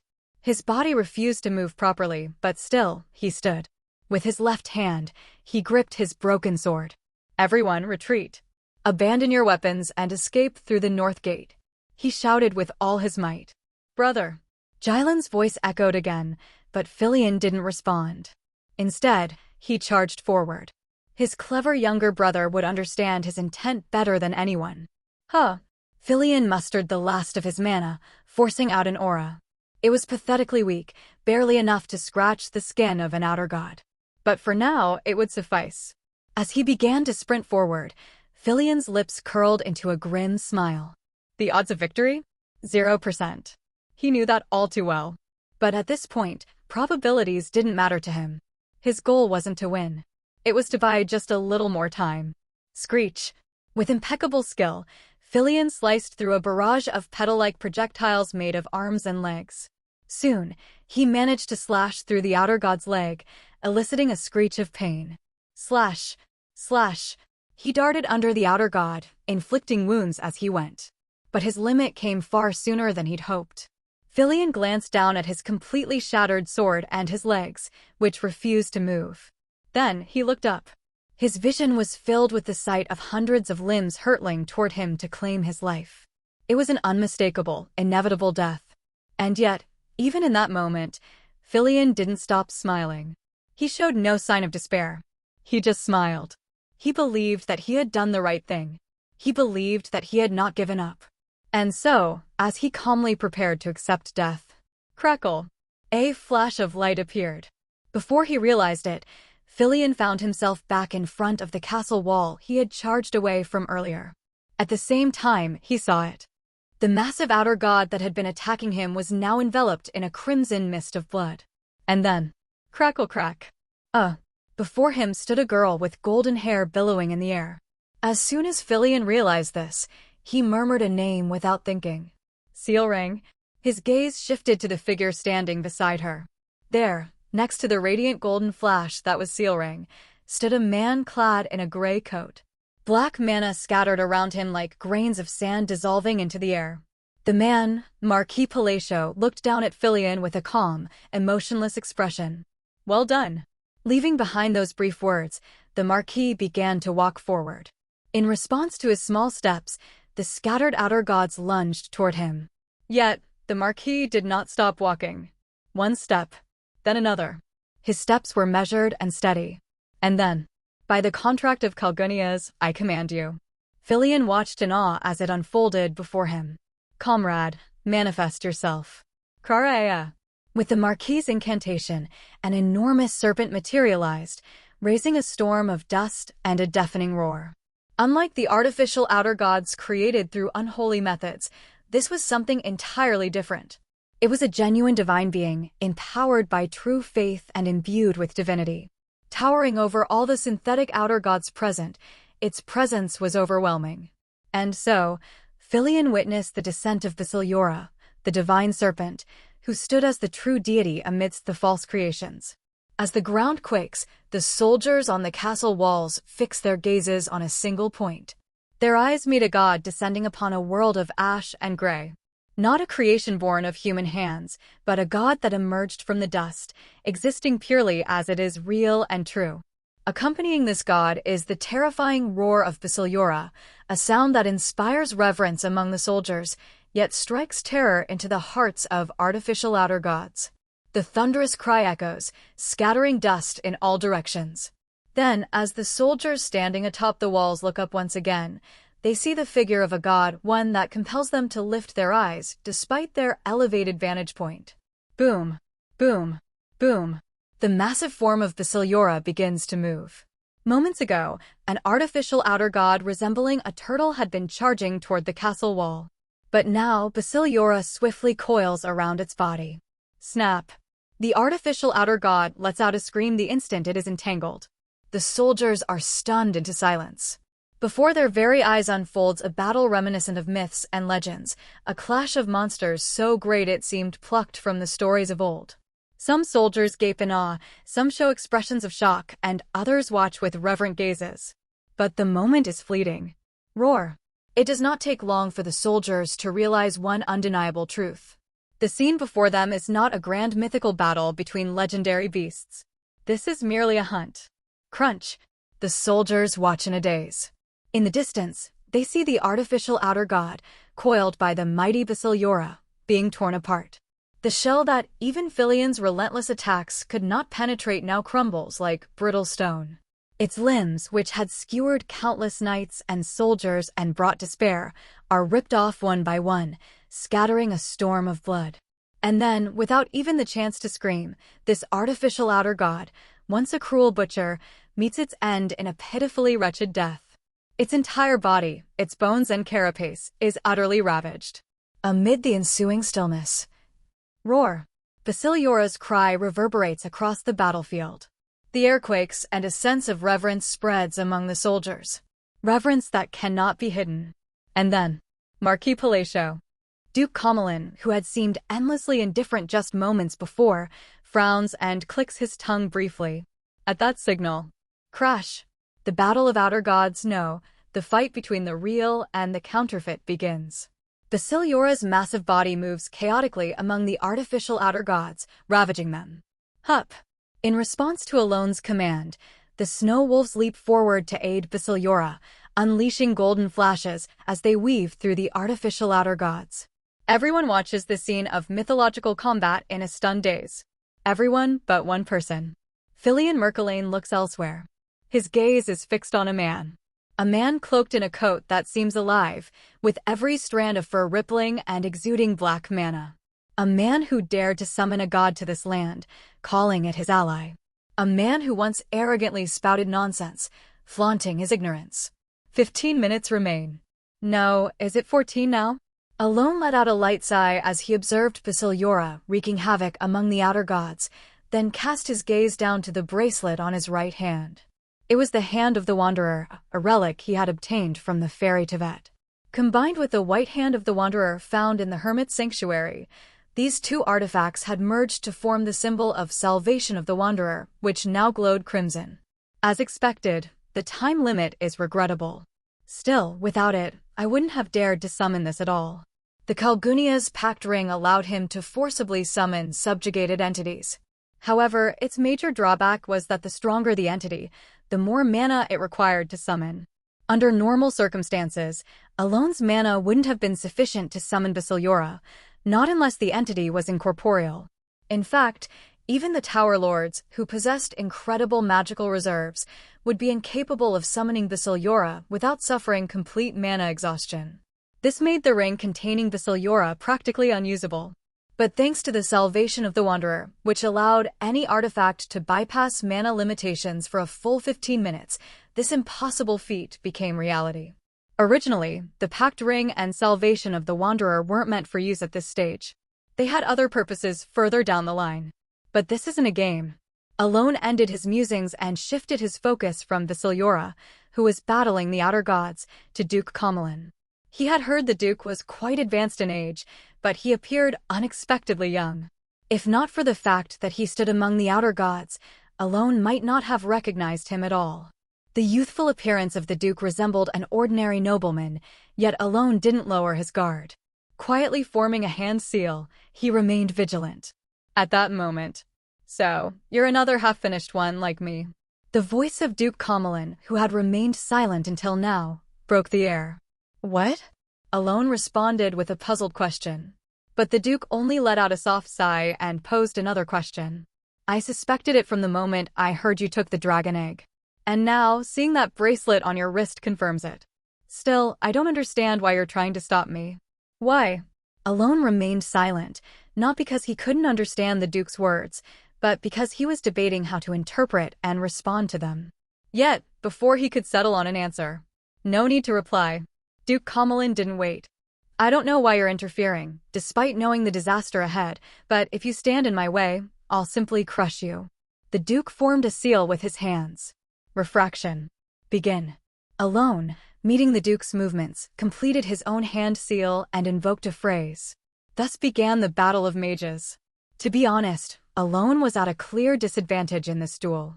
In battles between mages, many factors mattered, but none more critical than the speed of spellcasting. For Alone, who relied on forming seals and invoking phrases, battles between mages were inherently unfavorable.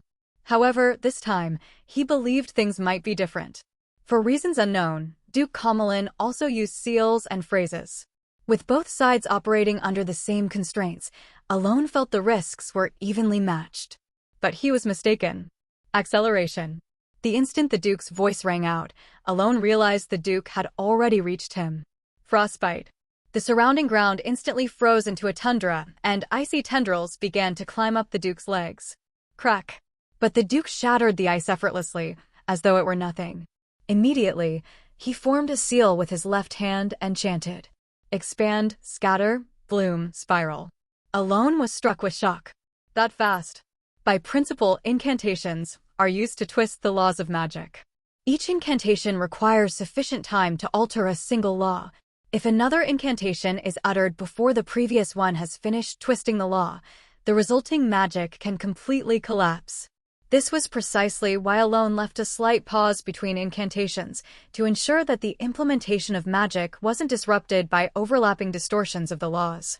Yet, before him, the Duke seemed to defy this principle entirely, chanting his incantations with such speed and completing his magic as though the limitations didn't exist. It was as if he were outright denying the inherent flaws of incantations. As these thoughts flashed through Alone's mind, the Duke extended his right hand, unleashing 5 glowing orbs, each spiraling toward Alone at point-blank range. But freeze. At the very moment the magic was launched, Alone responded with his own incantation, linking it with his frostbite spell to freeze the incoming magic in its tracks. Acceleration. In the next instant, he redirected the frozen magic back toward the Duke. However, Duke Comelin had already moved out of the spell's range by then. Realizing the Duke had shifted to the right, Alone quickly formed a seal and invoked another spell. Compression, pinpoint, discharge. Fixation, expansion, scatter. As both spells materialized simultaneously, their incantations clashed, warping the laws of magic. And then, boom! The one who was sent flying was Alone. Fixation. Alone, tumbling violently across the ground, barely managed to implement a shield spell mid-roll, forcing his body to come to an abrupt stop. However, shatter. As if anticipating this, spiraling ice shards shot toward him, piercing through his shield without hesitation. Damn it. Alone gritted his teeth as he assessed the situation. Alone scrambled to his feet, his eyes locking onto Duke Comelin. Unlike Alone, whose coat was now a tattered mess, the Duke remained eerily composed, his demeanor cold and indifferent. 15 rounds of magical exchanges had passed, and among them, Alone had managed to win only once.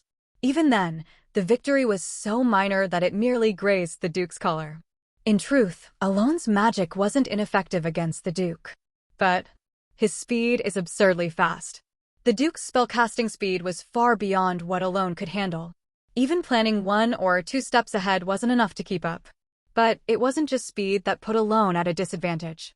The Duke's ability to form seals rapidly, his overwhelming magical power, and even his seemingly inexhaustible mana reserves all far outclassed Alone's. Furthermore, the Duke had a talent for anticipating Alone's moves several steps ahead, giving him a decisive strategic edge. This wasn't a battle. It was a complete mismatch. Alone glanced toward where Basiliora and the Snow Wolves were fighting. Roar! Several artificial outer gods had already been reduced to grotesque corpses, but the battle there still raged on. "It seems you're waiting for help, but that's futile," Duke Comelin said calmly as he observed Basiliora. "Because before they can come to your aid, you'll already be dead." He then formed a seal and invoked his spell. Fixation, expansion, scatter. At the tips of his outstretched fingers, 5 glowing orbs materialized again. But this time, the Duke wasn't finished. He chanted once more. Disperse. Together with the Duke's final chant, the orbs on each of his fingers soared into the sky and began to split apart. From 5 to 10. From 10 to 20. From 20 to 40. From 40 to 80. The number multiplied endlessly. What formed in the end was a sight to behold, a luminous galaxy hanging in the ashen sky. Hundreds, perhaps even thousands, of orbs illuminated the dull heavens in dazzling brilliance. It was such an overwhelming and majestic sight that even the soldiers, who had been watching the mythical battle in a daze, couldn't help but turn their gazes toward it. And then, release. The moment Duke Comelin marked Alone's end with his final incantation, the galaxy began to descend. Thousands of radiant stars cascaded toward the ground, their light reflecting on Alone's upturned face. The scene was so overwhelming that anyone watching would instinctively drop their weapon and resign themselves to death. The sea of light converged into a single point, targeting Alone. "No!" Filion, witnessing the scene, cried out instinctively, but Alone, who stood beneath the descending galaxy, remained calm. In fact, Alone had been waiting for this exact moment. Acceleration. With a deafening explosion, Alone's body shot forward in an instant. Although he had merely imitated the Duke's formation after observing it briefly, his replication failed and resulted in an explosion. But that didn't matter. It was enough for him to push forward. Alone's gaze locked onto Duke Comelin. Though the Duke's face remained devoid of emotion, his slightly widened eyes hinted at a faint trace of surprise. Refraction. Alone had been waiting for this moment since the 5th spell was cast. By that point, he had already abandoned the idea of defeating the Duke in a direct contest of magic. The Duke's spells had clearly surpassed Alone's own, not just in power, but the very essence of magic itself. Rebound. Thus, Alone began to set his plan into motion. He didn't avoid attacks he could have dodged. He didn't counter spells he could have countered. Azure Light.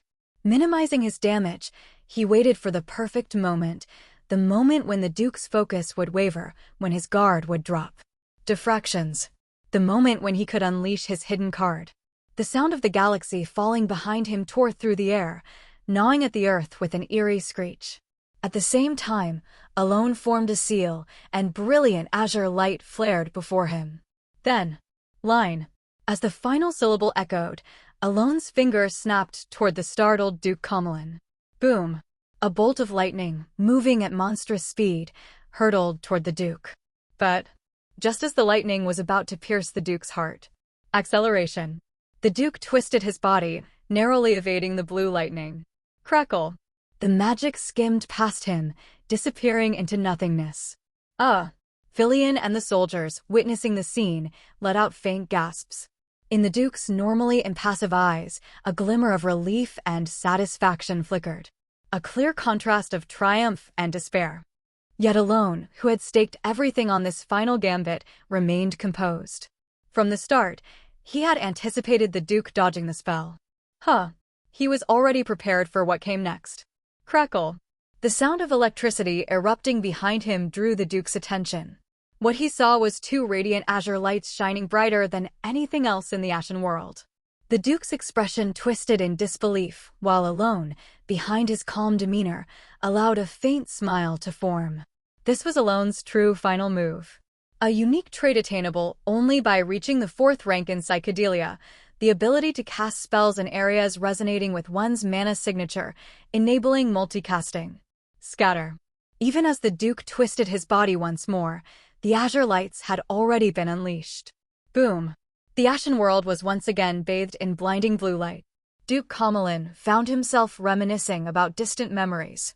Memories so old their colors had faded, becoming relics of the past. These fragments surfaced only when the Duke occasionally dreamed while sleeping. They were glimpses of a time when he was still an apprentice under his master, a true mage. Don't leave any vegetables behind. Eat them all. Never neglect your practice of manifestation. Let's go for an outing. Was far better than you. Why on earth did you bring this worthless husk here?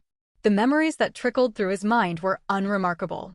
They included moments of sharing meals with his master, being scolded about magic, going on outings, and his master defending him, despite being deemed inferior to other apprentices. These were memories anyone might have, unassuming, mundane. Yet, to Duke Comelin, these fragments were more precious than anything. However, the Duke did not particularly cherish these memories. Because at their end, these fragments always converged on a single moment. The scenes of memory would flip, and it can't be helped. The moment the soul of this world overflowed, there was no turning back. His master's voice would echo as it did now.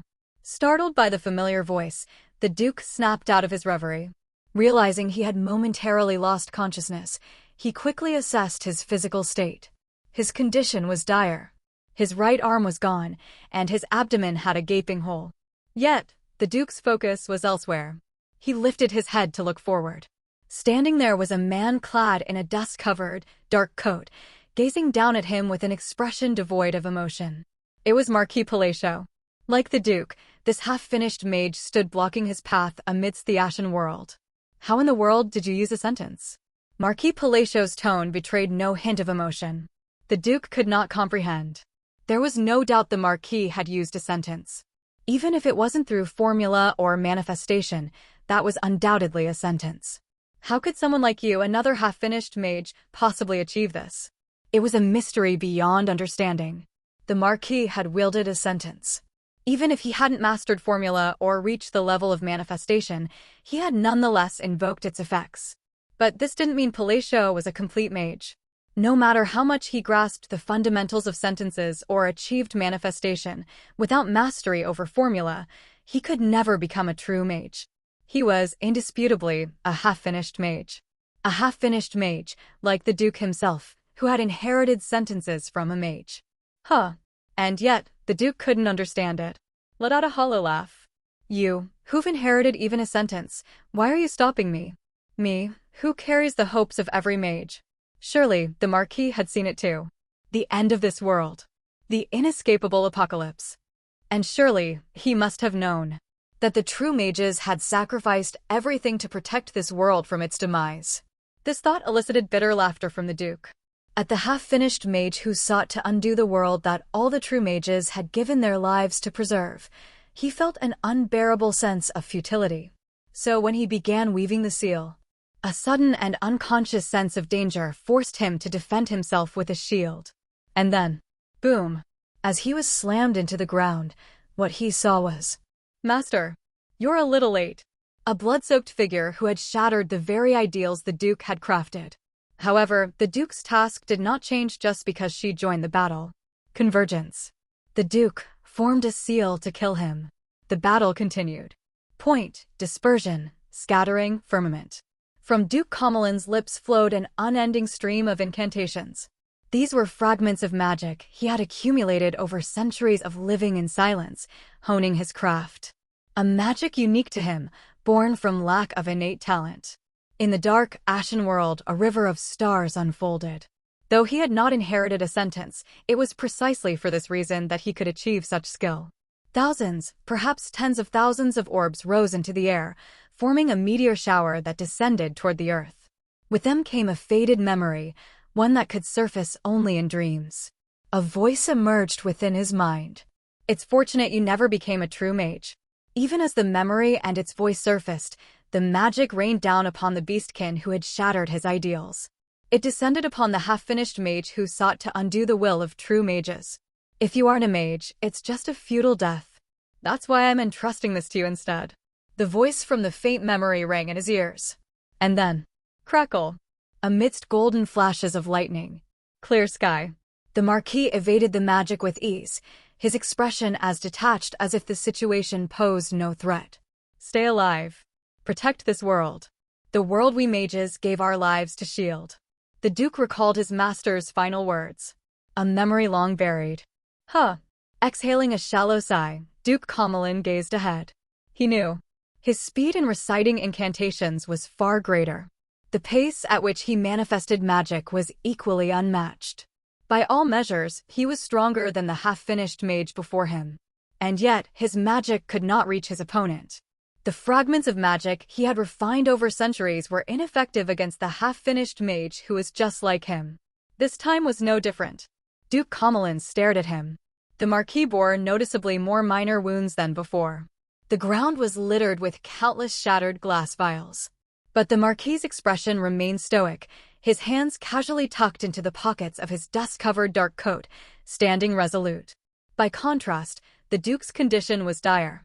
The injury to his right hand from a moment of carelessness was steadily draining his strength.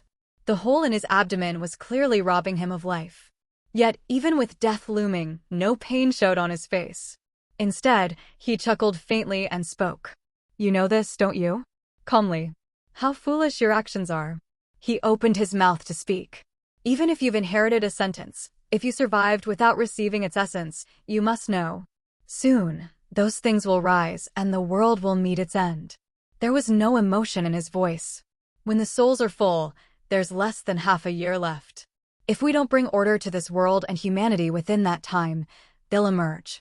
No trace of anger could be detected. You know this. And yet, are you really going to render the sacrifices of the true mages, who gave everything to protect this world, meaningless? His words were steady, unwavering. He simply asked. But even in the face of the Duke's question, the Marquis's face remained serene, as if his words carried no weight, no resonance. The Marquis, devoid of any trace of emotion, finally opened his mouth. Am I the one making the sacrifices of the true mages meaningless? His voice was plain, questioning. The Duke let out another bitter laugh. You must know. This world survives only because of the sacrifices of the true mages.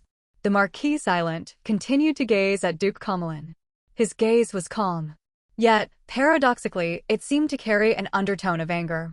Alone forced his sluggish mind to work in that fleeting moment. Was what the Duke had just said true? He couldn't know. Then, was it a lie? He couldn't know that either. Unfortunately, Alone was not the half-finished mage that the Duke mistakenly believed him to be. He was simply an outsider, a foreign entity. Someone who encountered this world as a game called psychedelia. Someone who knew none of this world's hidden past. In the strictest sense, he was merely an outsider. For this reason, he couldn't make a judgment. The words of the man before him. The words spoken by a half-finished mage. He couldn't discern whether they were truth or lies. Answer me. Do you have a way to avoid rendering the true mages' sacrifices meaningless? Alone remained silent in response to Duke Comelin's question. Even if everything the Duke said was true, Alone didn't have the capacity to render judgment. He wasn't extraordinary enough to swiftly grasp the truth or falsehood of a world he had only just begun to understand. He was, after all, merely an outsider. But there was one thing Alone was certain of.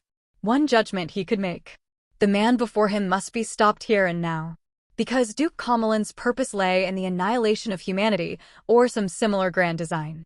I see. The Duke murmured quietly at Alone's silence. Alone, once again, didn't reply. The two locked eyes and simultaneously began weaving their seals. Both had come to the same realization. There was no point in continuing this conversation. Alone checked his mana reserves. Thanks to the vials of potion he had downed earlier, his mana pool had already recovered significantly during their brief exchange. At that moment, both of them began reciting their incantations simultaneously. Diffraction. Blossom. This battle was no longer about right or wrong. Point. Flourish. It was not a confrontation to discern who was virtuous. Condense. Cultivate. Nor to determine who was wicked. Annihilation. Disperse. This was simply a clash of two opposing beliefs. At the culmination of their respective magics, I will kill you and achieve my purpose. The true mage's aspirations, my. Duke Comelin opened his mouth. Conviction. And manifested his magic. The petals scattered around him suddenly spread outward, corroding the surrounding atmosphere and erasing everything as if wiped clean with an eraser. In the bloom of that overwhelming magical flower alone stood.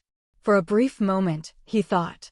And then, he spoke softly. Refuse. With a snap of his fingers. Then, with a searing white tinnitus that seemed to devour the ears of all who heard it, the two beliefs collided.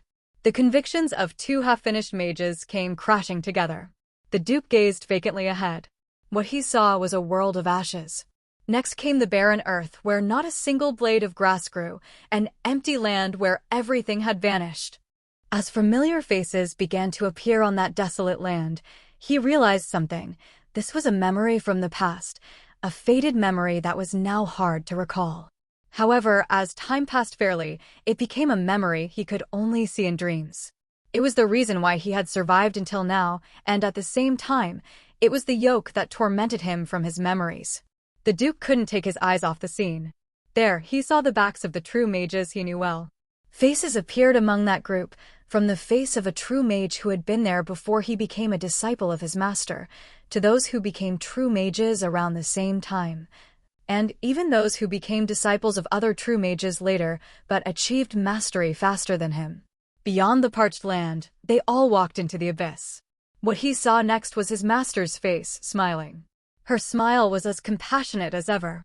It can't be helped. The moment the soul of this world fills up, it becomes inevitable, she had said. If it weren't for the tears, he might have mistaken it for a moment of joy. It's good you didn't become a true mage. No, that wasn't it. He should have become a true mage. He should have been helpful.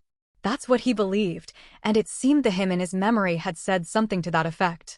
What had he said? He couldn't remember. It was unclear, but he seemed to have thrown a tantrum, wanting to go along. However, unlike the words he couldn't remember, the image of his master remained in his memory. If you're not a true mage, it's just a vain death. So, I'll leave my back to you. With an expression of resignation, his master's face. Survive no matter what. Protect this world as we, the true mages, have protected it. As the last voice of his master, who had grown taller than him, patted his head, the master and the true mages left him and walked into the abyss, to block the sin crawling up from the roots. To protect this world. To protect humanity. To protect the half-mage, they left him and headed there. The last thing he saw was a grotesque sound as his memory of the gray world twisted violently, and the Duke spat blood. With powerless eyes, he looked around. What he saw was still a world of ashes and again, the barren land. Yet, even then, he realized that this place was not a blurred memory of the past. It was similar to that past time, but definitely different. Duke Comelin stood vacantly looking ahead. Where the faded memory of the true mages had stood, there was now a man standing there, a half-mage with no emotion visible on his face, just silently looking down at him. The Marquis Palacio was standing there, looking down at the Duke. The condition of the Marquis's body did not look good. Though not clearly visible earlier, the parts of his hands and neck not covered by his black coat were blue, a severe case of magic toxicity that it would be strange if no hardening occurred. Is that all? Most of the wounds near his blue skin were minor, but he had a serious injury on his right arm. However, it did not leave a significant impression on Duke Comelin. Cough. Ultimately, unlike the Marquis who could still stand, Duke Comelin himself was sitting down. He looked down. There was a massive hole. A hole so large that it was impossible to continue living as a human despite using the abyssal body, drilled right in the middle of his abdomen. Ha dash, the Duke laughed involuntarily. He didn't realize why he laughed. Was it because his mind was becoming strange? Or was it a sense of liberation, finally being freed from a heavy burden? What could it be? Why would that be? In fact, Duke Comelin knew well why a hollow laugh had formed on his lips. Precisely. Survive no matter what. Thus, protect this world. He could now surmise again, after hundreds of years, what had been mere fragments in his mind, not memories but blind objectives. The world the true mages protected. The memory of his master's face that emerged was distant. In that distance was another emotion. The feelings of regret and pity. He knew why his master had such a face. She had never expected him to protect the world. The master did not think he could protect the world. He was too weak for such expectations. Even he knew that what his master said was just to placate him, who was making unreasonable demands. He may not have had talent, but he was not clueless. But even if the master did not expect it, even if no one else expected it, he alone resolved to protect the world that the true mages had defended, watching them enter the abyss. He vowed not to let their sacrifices be in vain.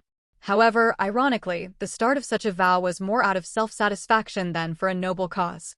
A half-mage who had never been recognized, to be recognized as a true mage.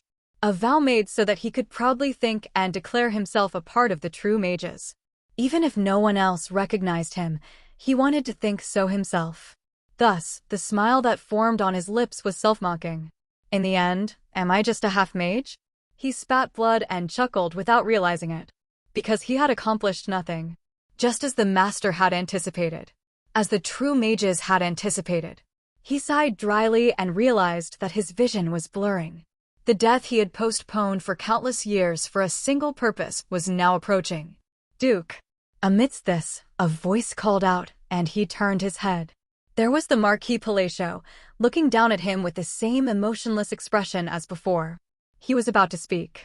You are, indeed, a true mage. A soft utterance. He couldn't understand why the Marquis would say such a thing. But regardless of his intentions. Ugh. He couldn't help but smile faintly. Whatever the intention, it was quite sweet to the Duke. Even if the words uttered by the Marquis were a lie, they were words he had wanted to hear. Thus, the Duke, smiling, said, Go to the southern border of the East End. With the crest you received, you might get some help. You might also see the truth. He closed his eyes as a form of repayment. As the abyss approached, his consciousness slowly began to fade into sleep. And finally, what he recalled was, ironically, his last memory. The last thing he couldn't remember until the very end. Survive no matter what. Thus, protect this world. The world the true mages protected. The last words his master had said. You are a true mage. That was the last memory he recalled as his consciousness completely submerged under. Is that so? Did you believe in me? Finally, the half-mage fell into eternal sleep, a small smile on his lips. And the eyes that the half-mage had never seen quietly watched over his death. 3 days had passed since Duke Comelin died, and the artificial outer god crisis that threatened to destroy the entire kingdom of Ashkelon had ended. Ultimately, the kingdom of Ashkelon had regained peace. Although many nobles died at the ball attended by Duke Comelin, and several territories were completely obliterated causing chaos, the immediate crisis had indeed been extinguished. Other countries where artificial outer gods had appeared also achieved peace by defeating them around the time of the Duke's death. In this newfound peace, I'm going to die, groaned Marquis Palacio alone, who had been suffering from terrible pain all over his body for 3 days straight. It was expected, given that he had swallowed 13 bottles of magic potions during the fight with the Duke. His magic pool had definitely increased, and the efficiency of his magic had improved overwhelmingly, although he had not used many self-manifesting spells.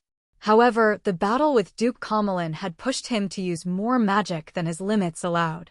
Sigh, the pain was relentless. As Alone groaned, Evan, who was tending to him, said, But isn't that something? The priest said you could have died as it was. It's a relief, really. Until yesterday, you could hardly open your mouth, but now you can talk. Yeah, that's true. Alone recalled the priest who had cautiously asked him last time, perhaps, are you not human? The priest had said that it was a miracle he hadn't died from severe magic poisoning. Still, you might want to be more careful about such things from now on, Marquis. I'd like to, replied Alone. You dive into too many dangerous situations. Are you worried? Of course. Is it because you have to follow me around? Honestly, that's a bit of it too, Evan joked, which made Alone smile inwardly. Master. Suddenly, Sealrang burst through the door. Are you okay? As soon as Sealrang saw Alone, she rushed towards him. I'm okay. Well, Alone nodded, but then looked at Sealrang's collarbone. There was a large wound there that hadn't been there before and seemed not to have been healed by the priest. That wound. Oh, this? I didn't dodge an attack properly last time, and this happened. But it's okay, Master. It doesn't hurt.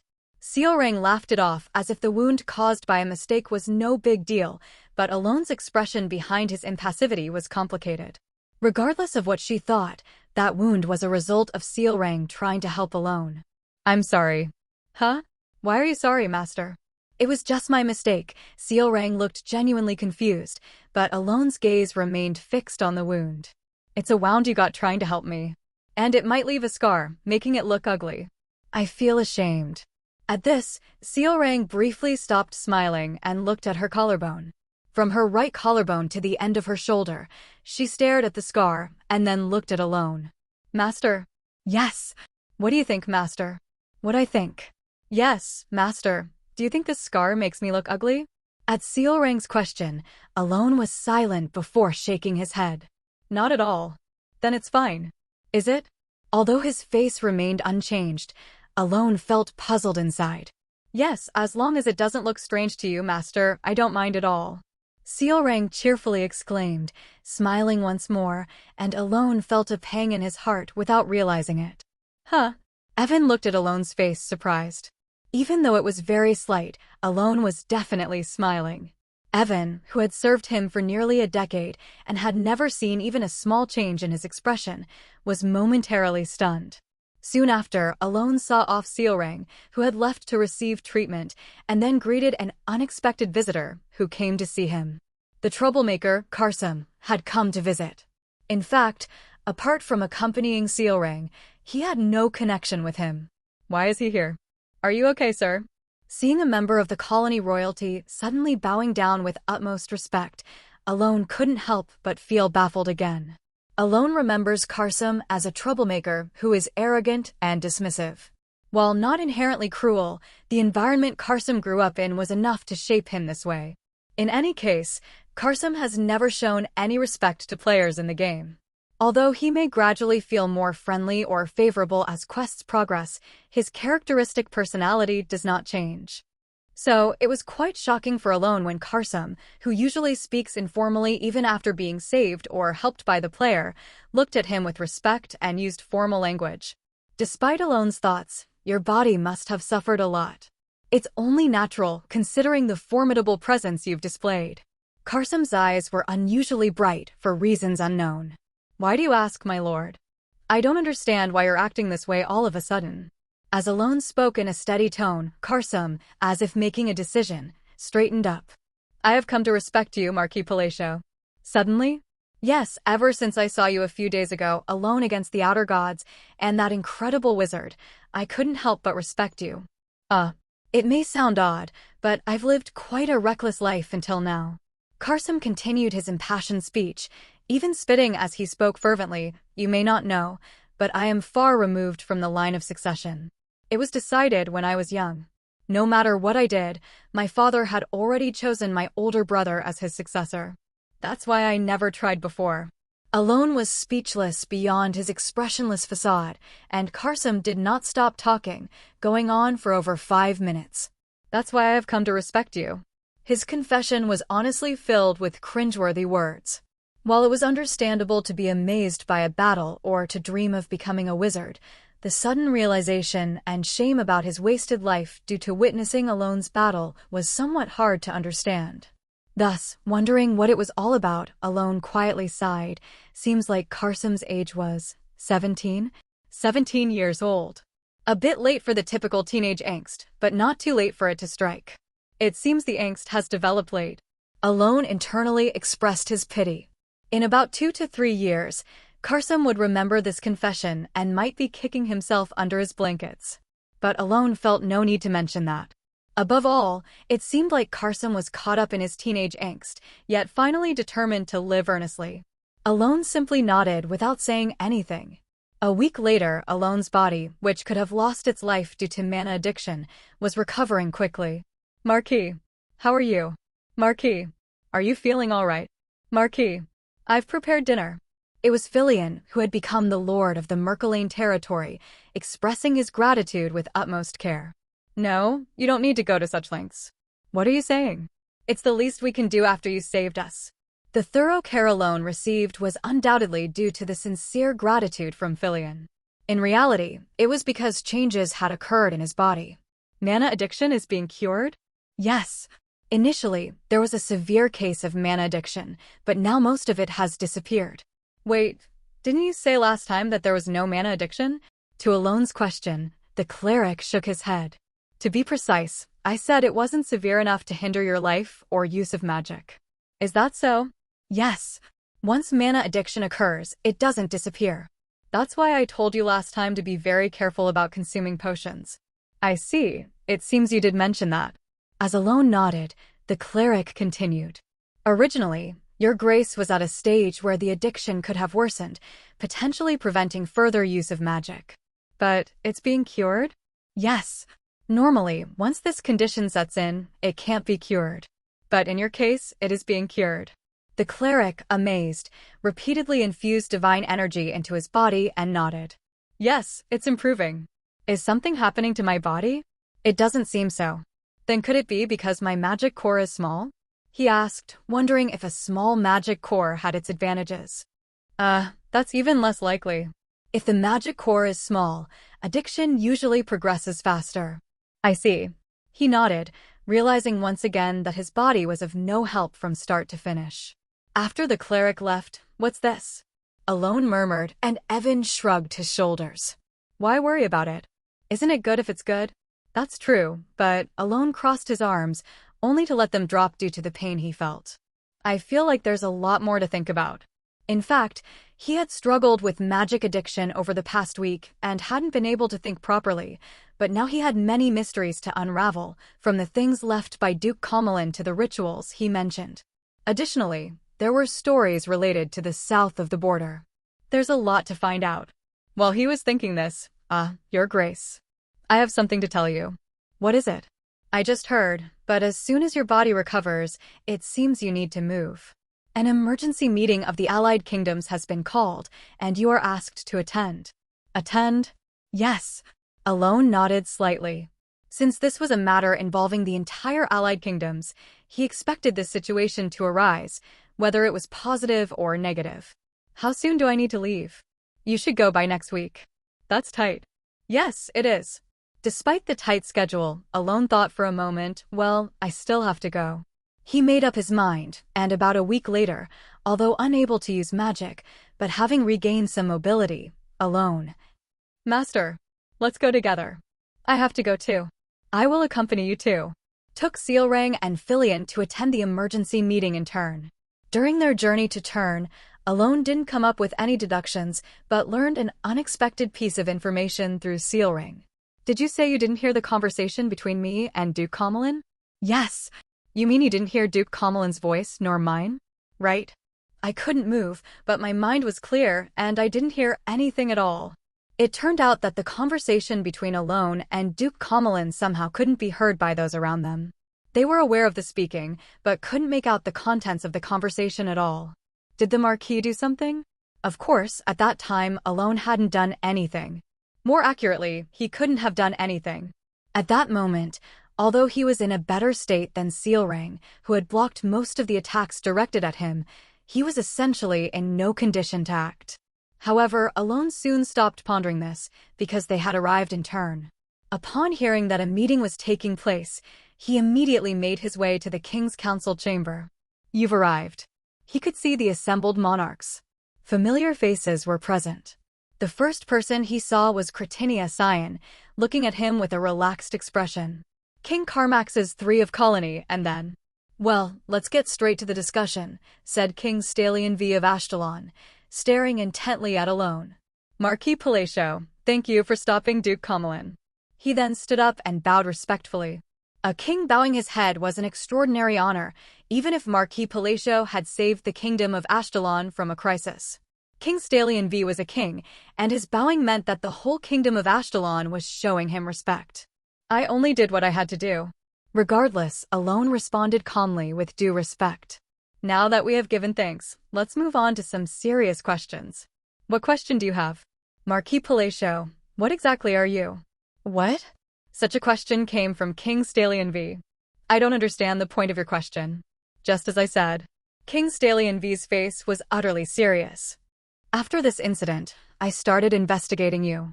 I had heard rumors, but I looked into it more thoroughly. Thoroughly. You've stopped outer gods more than 3 times, haven't you? When the outer god appeared in the north, and also in the labyrinth city. He continued, looking intently at Alone. I'm not sure, but when you went to Lox's and when you went to the Kingdom of Sanctus, you stopped outer gods there too. It's almost as if you knew in advance that they would appear. Of course, there were times when that wasn't the case. The conclusion is that wherever an outer god appeared, you miraculously showed up and dealt with it. He added more to his point. What I really want to ask is just one thing.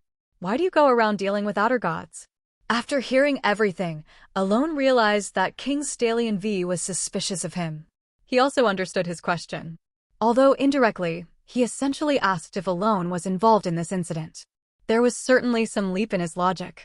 There was also clearly no absolute certainty. The very fact that he was speaking in such a roundabout way indicated that he only had a certain level of suspicion. Is it because of the upcoming issue of rewards? Alone easily figured out why King Stalion V was casting suspicion.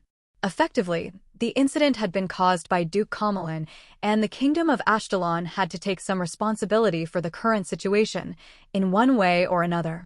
From the perspective of a king who must consider national interests, there was nothing more to lose. He intended to probe anything he could. Put simply, it's like throwing something and seeing if it sticks. There was certainly some exaggeration in King Stalion V's words. This meant that since he was just fishing based on suspicions, there were quite a few loose ends. These points could be explained adequately and could be clarified if needed. However, Alone remained silent because, why should I explain why I go around catching outer gods? How to explain the reason he hunted these threats was unclear to him. To live a comfortable, noble life? But saying that at this point would only raise more doubts. What should I do? As he was hard at work trying to come up with a rational explanation.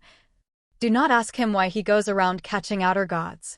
Suddenly a voice came from behind, and Alone turned around. There stood the saint. I apologize for being late. It was Saint Euman of Rosario. It's been a while, Marquis, or rather, brother. He looked at Alone with a small smile on his lips. Euman's sudden arrival startled everyone. However, the kings attending the conference showed no emotion at Euman's appearance, and Alone immediately realized that Euman's arrival had been expected. It's not so strange when you think about it. This incident involved the entire coalition kingdom, including the Holy Kingdom. As Alone was watching Euman, King Stalion V broke the silence. What are you talking about? He asked, clearly confused by Euman's remarks. Euman moved closer to Alone naturally and said, take it literally. Do not ask why he roams to capture the outer gods. Why can't we ask? Asked Stalion V, his expression uncomfortable. Alone was also puzzled, but Euman calmly replied, I cannot tell you the reason. What? Said Stalion V.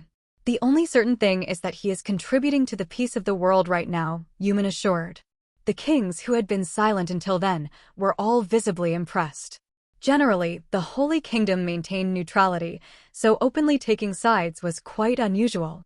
So, are we to just take the saint's word and stop questioning the Marquis? Stalion V frowned. Once Euman spoke up, it might have been wise to stop challenging him further. Although the saint's status was not above a king, antagonizing the Holy Kingdom could create a tiresome situation. Yet, aware of this, Stalion openly expressed his dissatisfaction. He had a reason to show his feelings, as Euman offered no reasonable explanation that could help understand the situation. Then Euman stared at Stalion V for a moment before curling his lips. So, does the king of Ashtalon not trust our Holy Kingdom's intentions? Wait, no, I didn't say that, stammered Stalion V. It sounds like that to me, Euman interjected. Stalion V was flustered. He had expressed his discontent with the saint, but now it seemed as though he had criticized the entire Holy Kingdom. Wait, that's too much of a leap, Stalion V hurriedly defended. But Euman, both a saint and a spokesman for the Holy Kingdom, retorted, an exaggeration? Complaining about what I said goes against the intent of the Holy Kingdom that sent me. Euman then removed the shallow smile he had been wearing and spoke coldly, leaving Stalion speechless. Euman's words might as well have been, can't you trust us? Are you a heretic? Stalion V quickly backpedaled, I didn't mean that. As a nation, particularly one belonging to the coalition, offending the Holy Kingdom was a different level of problem, especially since the damage from the recent incident was significantly worse in Ashtalon, and they desperately needed support from the clergy and the Holy Kingdom. I'm sorry, I should apologize, Stallion V conceded, but Yumin simply shook his head. No, you should apologize to brother alone. What? Me? No, I'm fine, Alone quietly denied, not fully grasping the unfolding events. Whether Yumin knew Alone's inner thoughts or not, he remained calm. Brother Alone was just contributing to the world, and yet he faced suspicion. It's not so much suspicion, just some unclear points, said Stallion V, but he soon closed his mouth. Though the saint said nothing more, the expression on his face clearly conveyed his message, and Stallion V realized he was indeed facing a silent condemnation. Marquis, I'm sorry. Once again, he bowed his head. It's okay. Alone awkwardly, yet to others seemingly calmly, accepted Stallion V's apology. Then, brother. He felt a strange emotion while watching Yumin nod subtly with an expression that seemed to say, just trust me. I'm thankful, but isn't it a bit too much? Alone thought as the idea briefly crossed his mind and left. Evening was approaching outside the window. The meeting finally ended late in the evening. Are you feeling all right? I'm fine. How impressive. When did you form a connection with the saint? Well, asked with curiosity by Cretinia Scion, Alone fell silent unintentionally. Not because he didn't want to answer, but because he himself didn't know when exactly he had formed such a connection with Yumin. If you really don't want to speak of it, I won't ask. Besides, after today, there will be no more need to summon you, so you should go back and rest. You don't seem to be in good condition. Thank you for your concern. No problem, see you next time. Cretinia Scion said her goodbyes lightly and left. Watching her retreating figure, Alone was then approached by Sealrang. Master, what happened? It was nothing big. Really? That's good. With a bright smile, Sealrang came over and Alone petted her head. So, are you going back now? Probably. I need to rest. Oh. Sealrang made a visibly disappointed face. Master, wanna go to the colony with me? Next time. I'll have to stop by eventually. Ugh, that's disappointing, but can't help it. Despite her disappointment, Sealrang nodded understandingly. Watching her, Alone unwittingly smiled like a father and petted her head even more diligently. Brother. Saint. Suddenly, Yumin approached and started a conversation. Are you feeling all right? Not really well, but I think I'll recover enough with some rest. That's good to hear. But, are you really okay? What do you mean? Yumin asked crisply. Alone hesitated for a moment then said, You defended me. Don't worry about it. I just did what I had to do. Is that so? Yes. Alone felt a slight sense of unease at Yumin's firm response. He appreciated the help, but he suspected it was based on some misunderstanding. I'm not sure what misunderstanding he's under. As Alone made a slightly strange expression, Yumin caught on and continued, Have you been talking frequently with Archbishop Yusha? We've been exchanging letters. Worry crept into Yumin's expression. Brother, I keep telling you, it's not good to be close to Archbishop Yusha. Is that so? Yes. Trust me. Yumin firmly pursed his lips. Alone's expression grew more complex.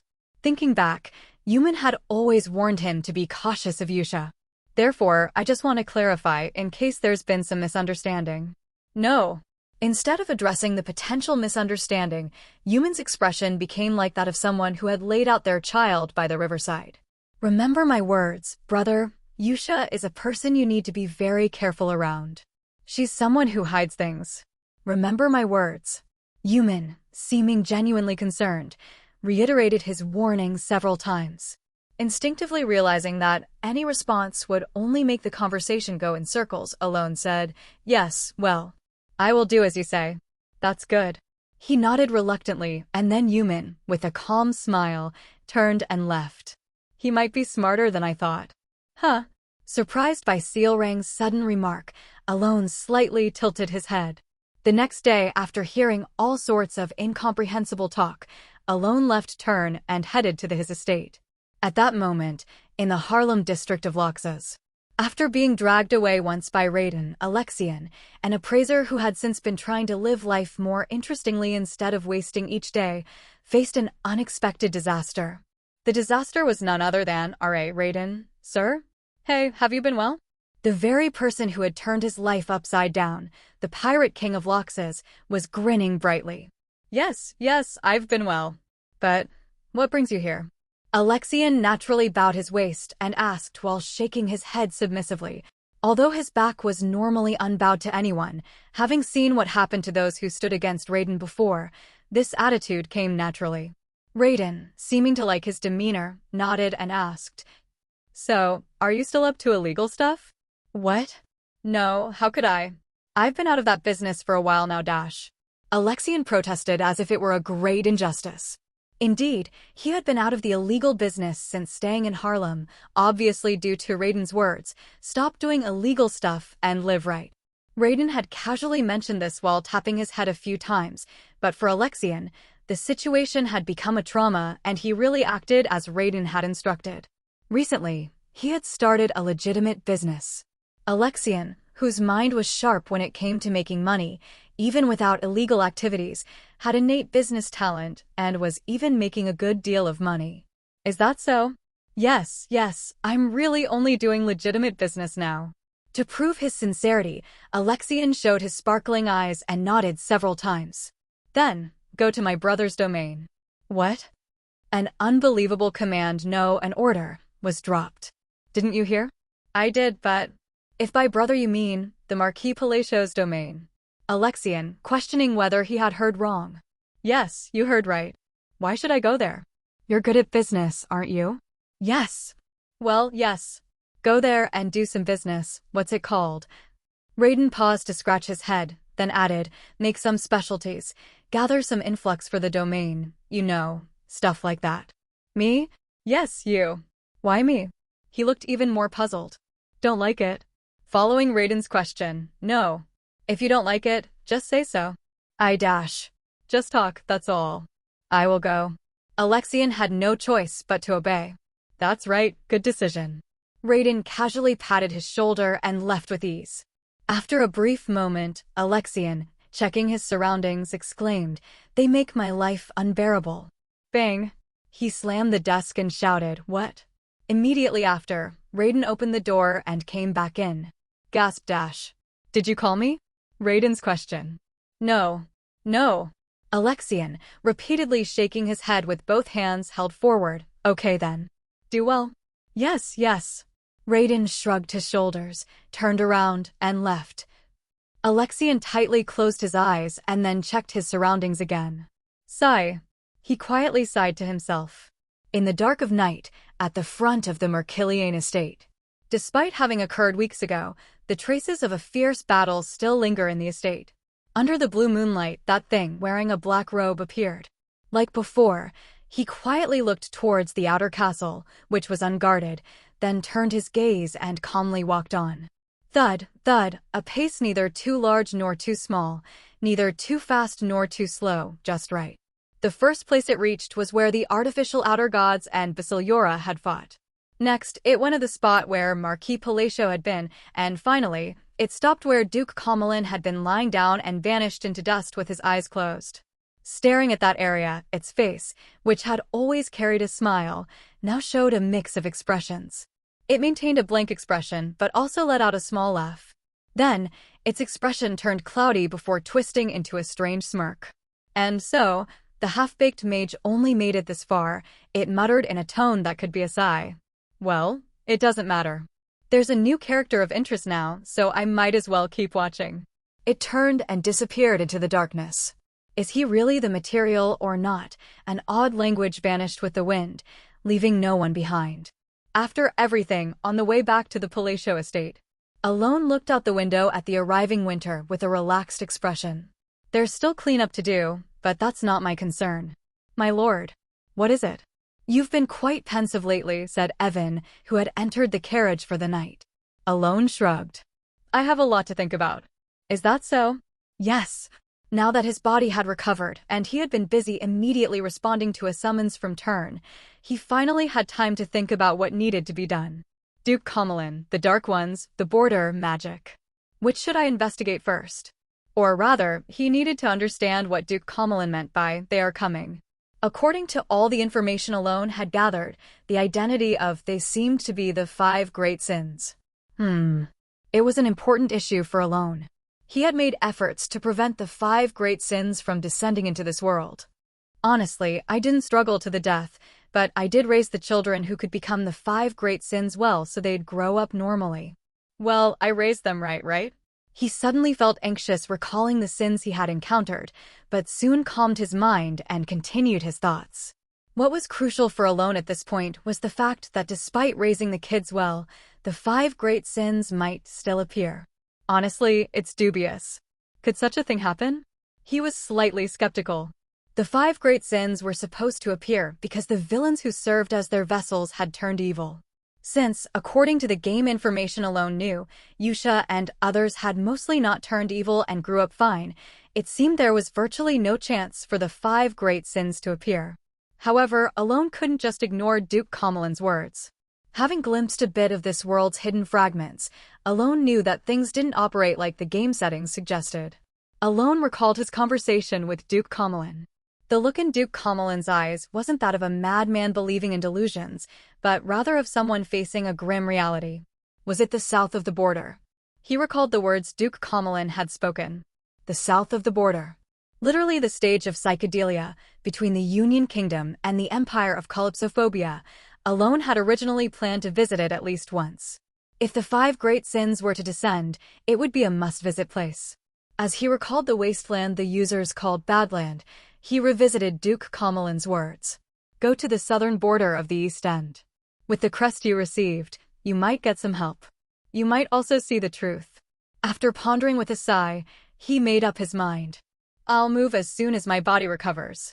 The issue related to the 5 great sins was extremely important.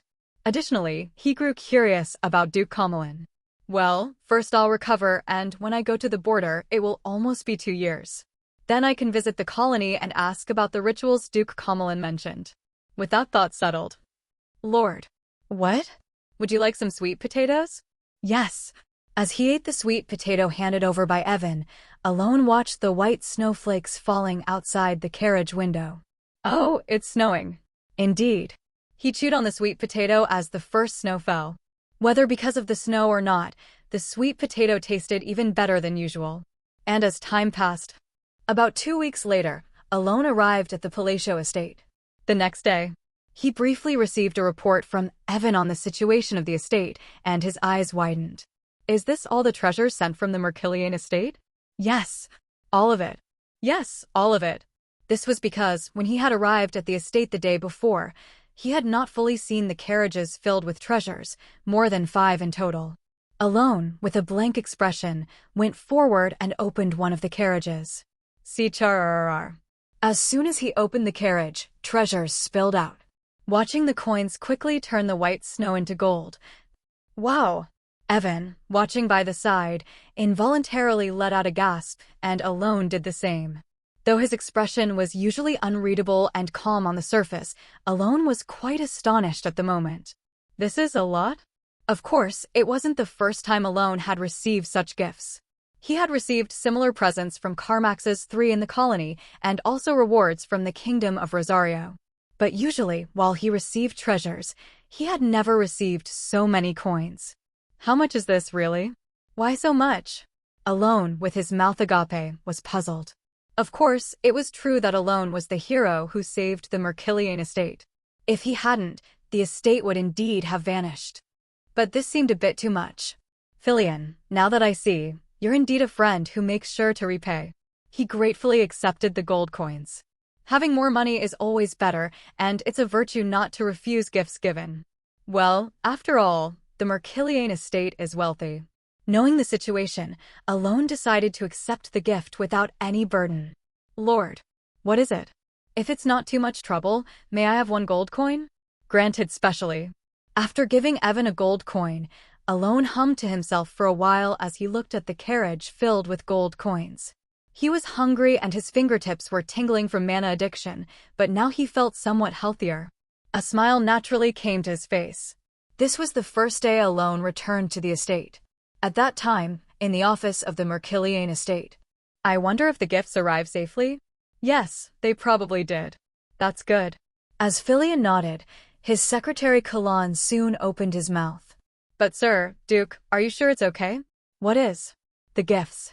In the situation where we need to restore the estate right away, is it really okay to send so much money? the secretary's worried murmuring. His concern was valid, but Filion shook his head decisively. Merkiliane estate would have perished if Marquis Palacio had not stopped Duke Comelin. Then, Kulan and I wouldn't have been able to sit here like this. That's correct. Moreover, a favor must be repaid properly. Even if that amount of money disappears immediately, we still have enough to manage the situation, right? That's also true, but still, there might be unforeseen circumstances. Kulan. Yes. We don't need to calculate when repaying a favor. If we can repay it now, we just do it. Father would have done the same. With those resolute words, Kulan, who had been silent for a while, said, I misspoke. He bowed his head in apology and went out to attend to his duties. After sending Kulan off, Filion leaned back in his chair with a sigh. It's tough, Dash. His face, relaxed now, contrasted with the stern expression he had just shown. In truth, his demeanor while dealing with Kulan had been nothing more than an act. I really don't want to do this. Frankly, Filion wanted to quit acting as soon as possible. However, he continued because of his younger brother Jylan Merkiliane. Initially, Filion had intended to pass the dukedom to his brother. Despite his appalling social skills, he was quite good at self-assessment, aware that he was not the right person to lead the estate. Filion had planned to transfer the dukedom to his brother immediately. But the estate needs a core until it stabilizes, he thought after hearing his brother's words. So, he decided to act as the successor until the estate stabilized. Even he, who was not very perceptive, knew that the estate's condition right after being attacked by the artificial outer gods was not good financially and otherwise. If the estate is all sorted out later and my brother wants to pass the dukedom to me, then I will follow in his footsteps. Filion recalled Jylan's words as he looked out the window. And suddenly thought, I want to learn magic. He hadn't been interested in magic until now. Why? He simply hadn't been interested in the discipline of magic, and he was so absorbed in swordsmanship that nothing else caught his eye. But lately, Filion had been very interested in magic. It was all because of Marquis Palacio. Filion closed his eyes. What appeared as soon as he closed them? The image of Marquis Palacio summoning a deity after dealing with the artificial outer gods, and the Marquis blocking a meteor shower in the sky. Lastly, the splendid, radiant line created from Marquis Palacio's fingertips. Wow! Filion marveled again, recalling that moment. It was his 23rd sigh of admiration just for today. Lately, he had been spending his days admiring and revisiting the magic used by Marquis Palacio. He thought about it almost all day long, and far from getting tired of it these days, recalling the Marquis's image made Filion feel like a young child who had just picked up a sword, full of childlike innocence. To that extent, Filion had come to admire Marquis Palacio. Not just admire, lately Filion had even been looking up first-tier magic books. Because he wanted to learn magic. So, Filion also wanted to become like Marquis Palacio. Of course, as he was not really a child, Filion knew that as a sword master, he could become strong like the Marquis because he had the talent. But what Filion wanted wasn't just to become strong. He simply wanted to be like the Marquis. Like the Marquis using magic in that ashen world. Of course, Filion knew well that it wouldn't be easy. The Marquis's magical skills were fundamentally different from any wizard he knew, and above all, the two eyes behind the Marquis assured him that the Marquis was a very powerful wizard. Yet still, Filion wanted to excel as a wizard. Despite knowing how difficult the path might be, or that he might not even reach it at all. That's why, even though he had reached Sword Master, he had started learning magic. If only I had talent in magic as well. At that moment, as he murmured this wish. Filion suddenly thought of something. Should I erect a statue? It was a sudden thought that came to him because he had come to admire Marquis Palacio so much. However, that might not be a bad idea. Considering that it was true that Marquis Palacio had saved the Merkiliane estate, allowing it to continue, Filion unwittingly hummed and nodded his head, and in a short moment, a not particularly logical or rational conclusion formed in Filion's mind. Well, it should be fine to do this much before handing over the position to my brother, right? He seemed to have made up his mind as he rose from his seat. And exactly 1 month later, in the central square of the Merkiliane estate, a statue of Marquis Palacio using magic was erected, and it wasn't long before the news reached Alone, who was suffering from mana addiction. My statue. Yes. Why would they erect my statue in the Merkelian estate? Well, I don't really know either. Alone was at a loss for words, and most of the nobility who heard the news were just as baffled. Even though the Marquis had saved the estate, erecting a statue seemed a bit excessive. However, that was merely the standard of other nobles. A statue. Yes. Dash. Deus Michaelian, one of Caliban's swords, muttered. I'm envious.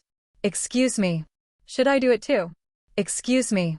He genuinely muttered, as if he was truly envious. The vice-captain, upon hearing Deus talking about the Marquis, once again found himself at a loss for words. A month and 2 weeks have passed since the artificial outer gods incident caused by Duke Comelin.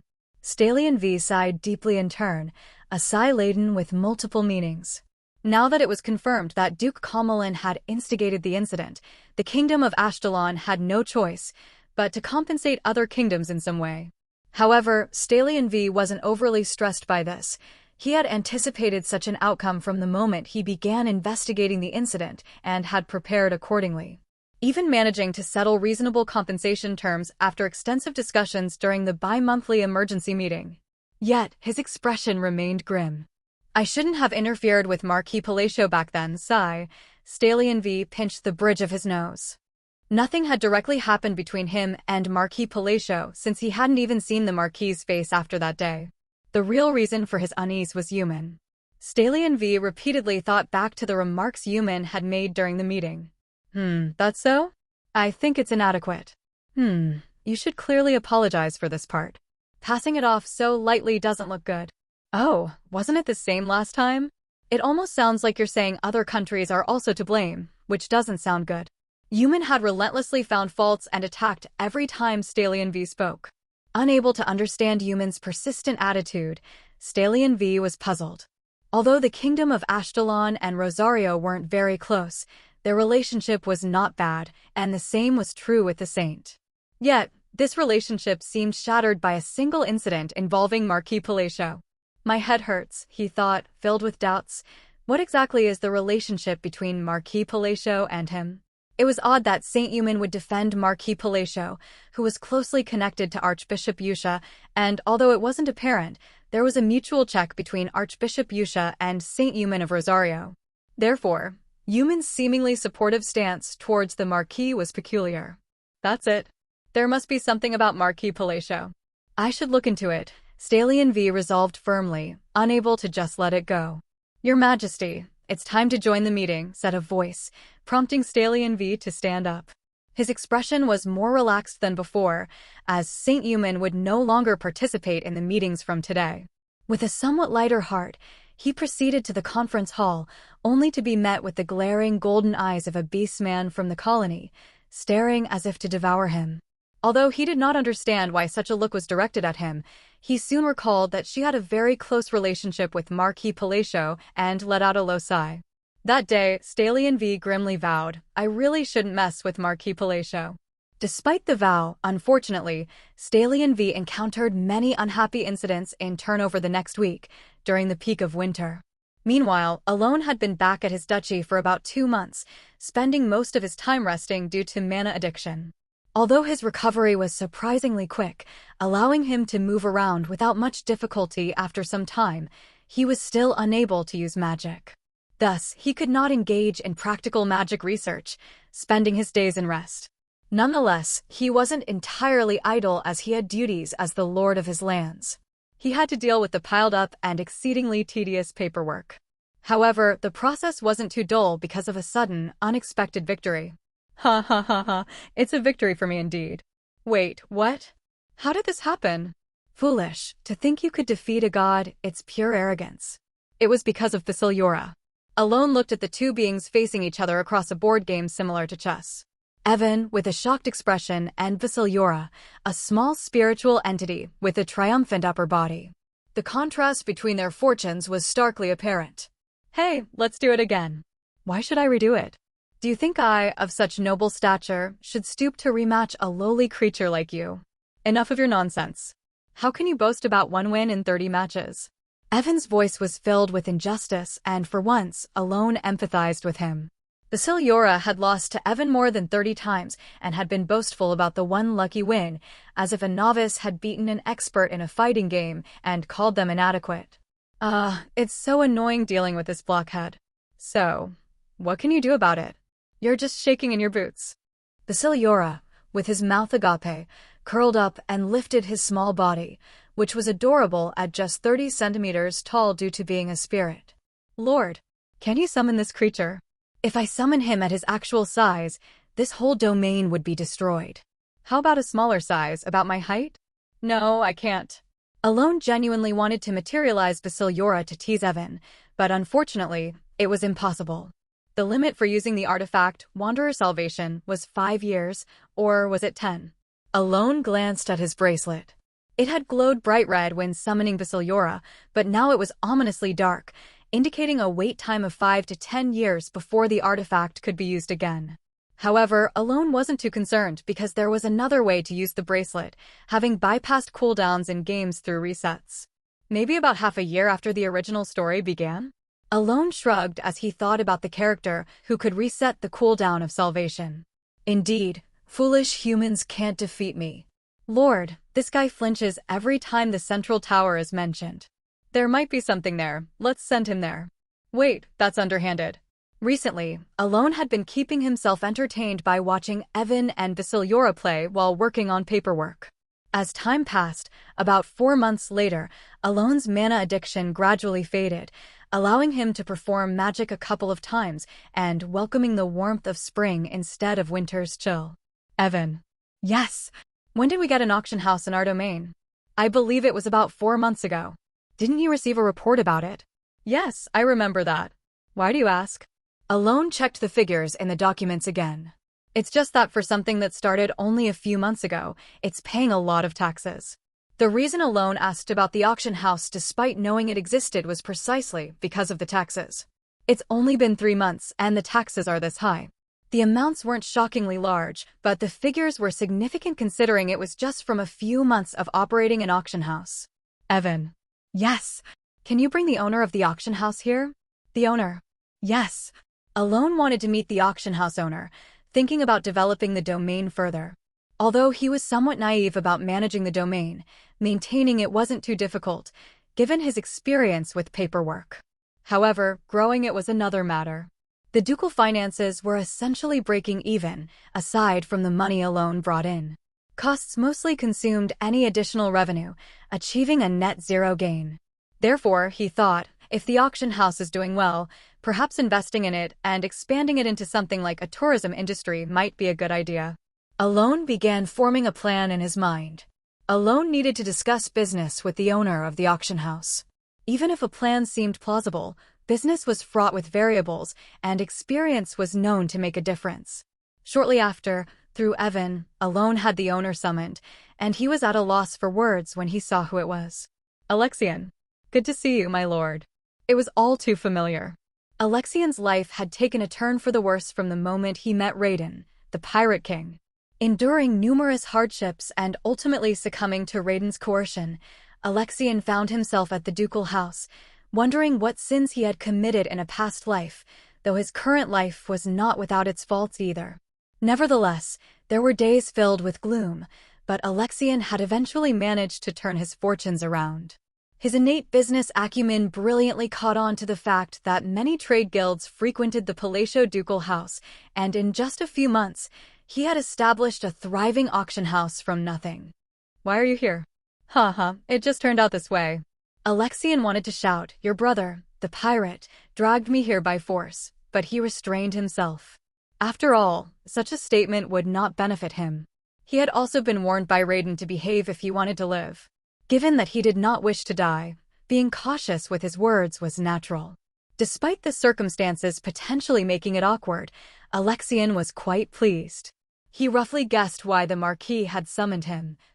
I'm not good with words, so I'll speak bluntly. I want to invest to grow our domain. May I hear your thoughts? This was precisely the discussion Alexian had anticipated from the Marquis. Normally, it would be premature to rejoice, but knowing the Marquis's intentions through Raiden, the Marquis's words sounded to Alexian like, I want to give you money. Regardless of what the Marquis was thinking, Alexian was confident in his ability to secure investment through his own skill. So, he thought, how should I approach this? Maybe start by linking it to a tourism venture and then suggest expanding the auction house. While considering how to charm the Marquis, who was not antagonistic towards him, Alexian smiled inwardly. Although he wasn't insane enough to scam someone connected to the Pirate King, he could probably get a bit more than he initially expected. Ahem.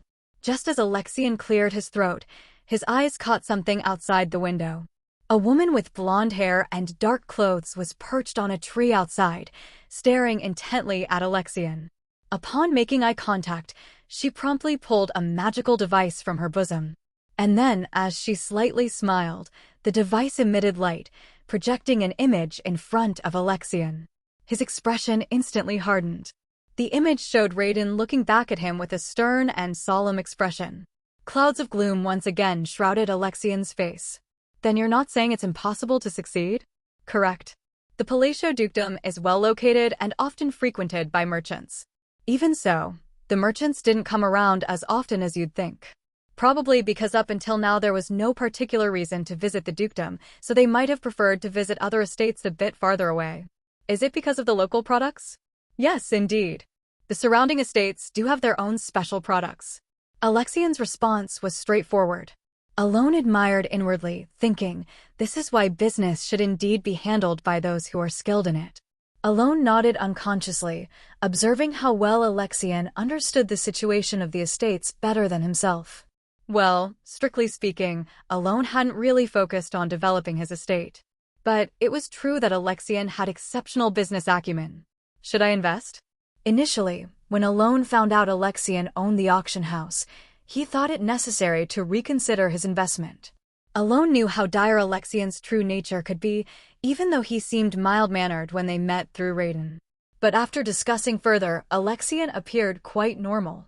No, more than normal. He seemed extremely intelligent. Was Alexian originally normal, but something happened before the player arrived at Loxa's? No, I heard he was always like that. It was puzzling. Well, he seems fine for now. Alone concluded his judgment and asked, if we proceed as I described, how much would we need? It seems like it would cost a fair amount. Is that so?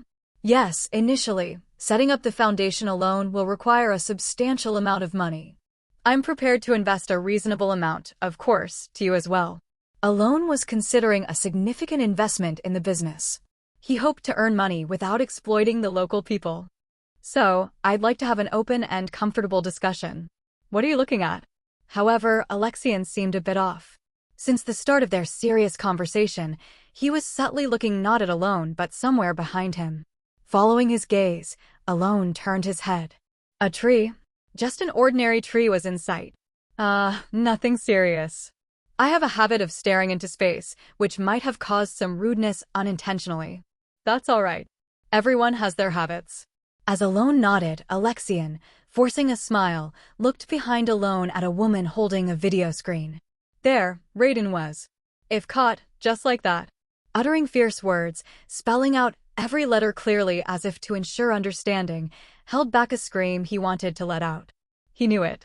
He knew Raiden was capable of such things. To survive, one must handle oneself well. Alexian began to give practical advice, maintaining his poker face. Normally, he might have advised keeping a bit more profit for himself, but with Raiden watching, that plan was off the table. He did not want to die over a slip of the tongue. For the scale of business you envision, initially, this much funding will be necessary. That's quite a lot. It can't be helped. First, building the structures will require a large initial investment, and then gathering the merchants will cost money as well. Furthermore, what about?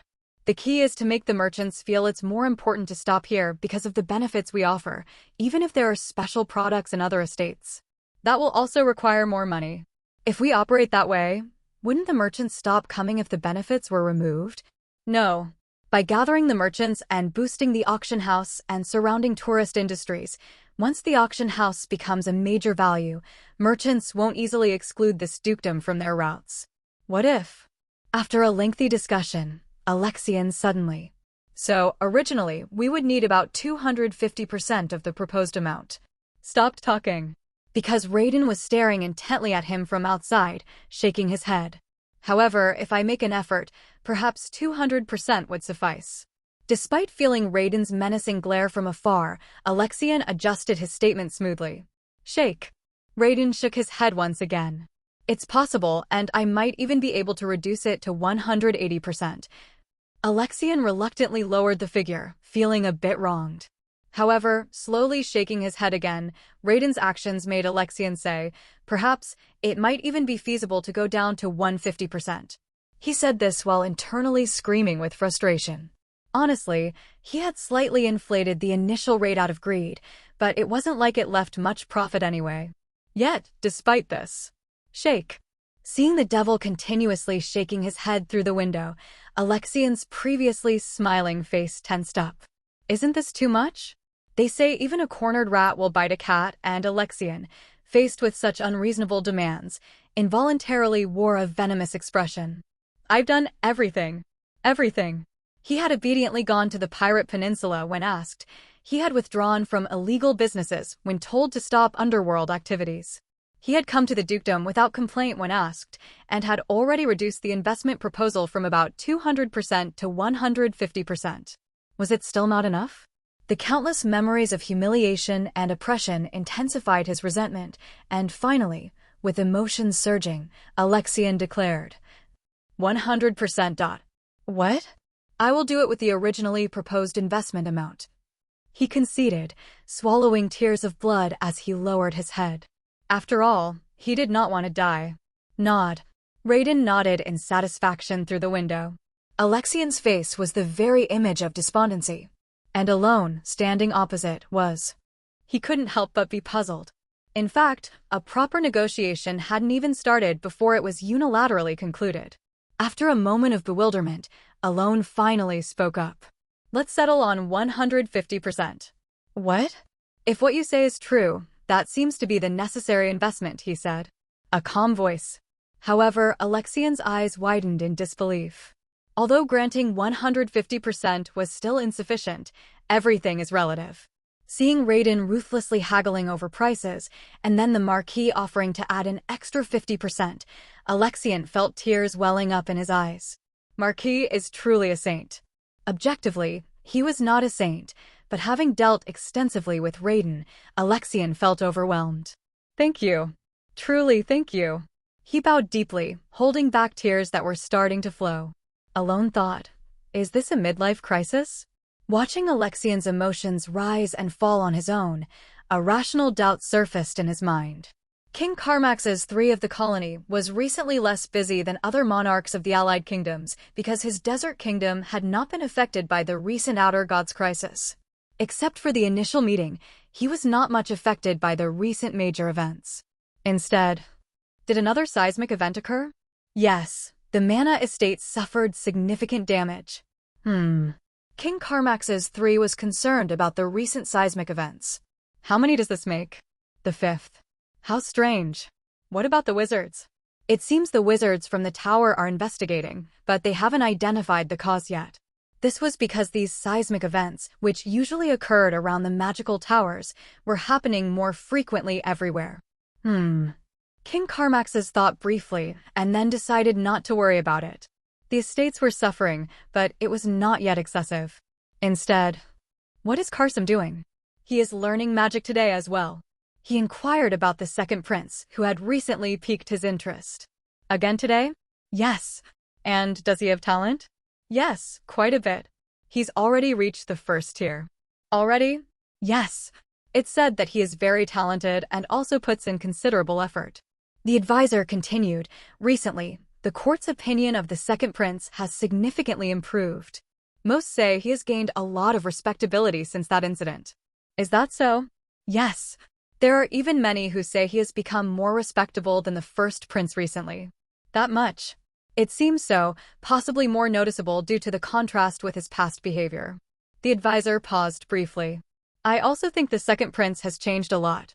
He added his personal impression.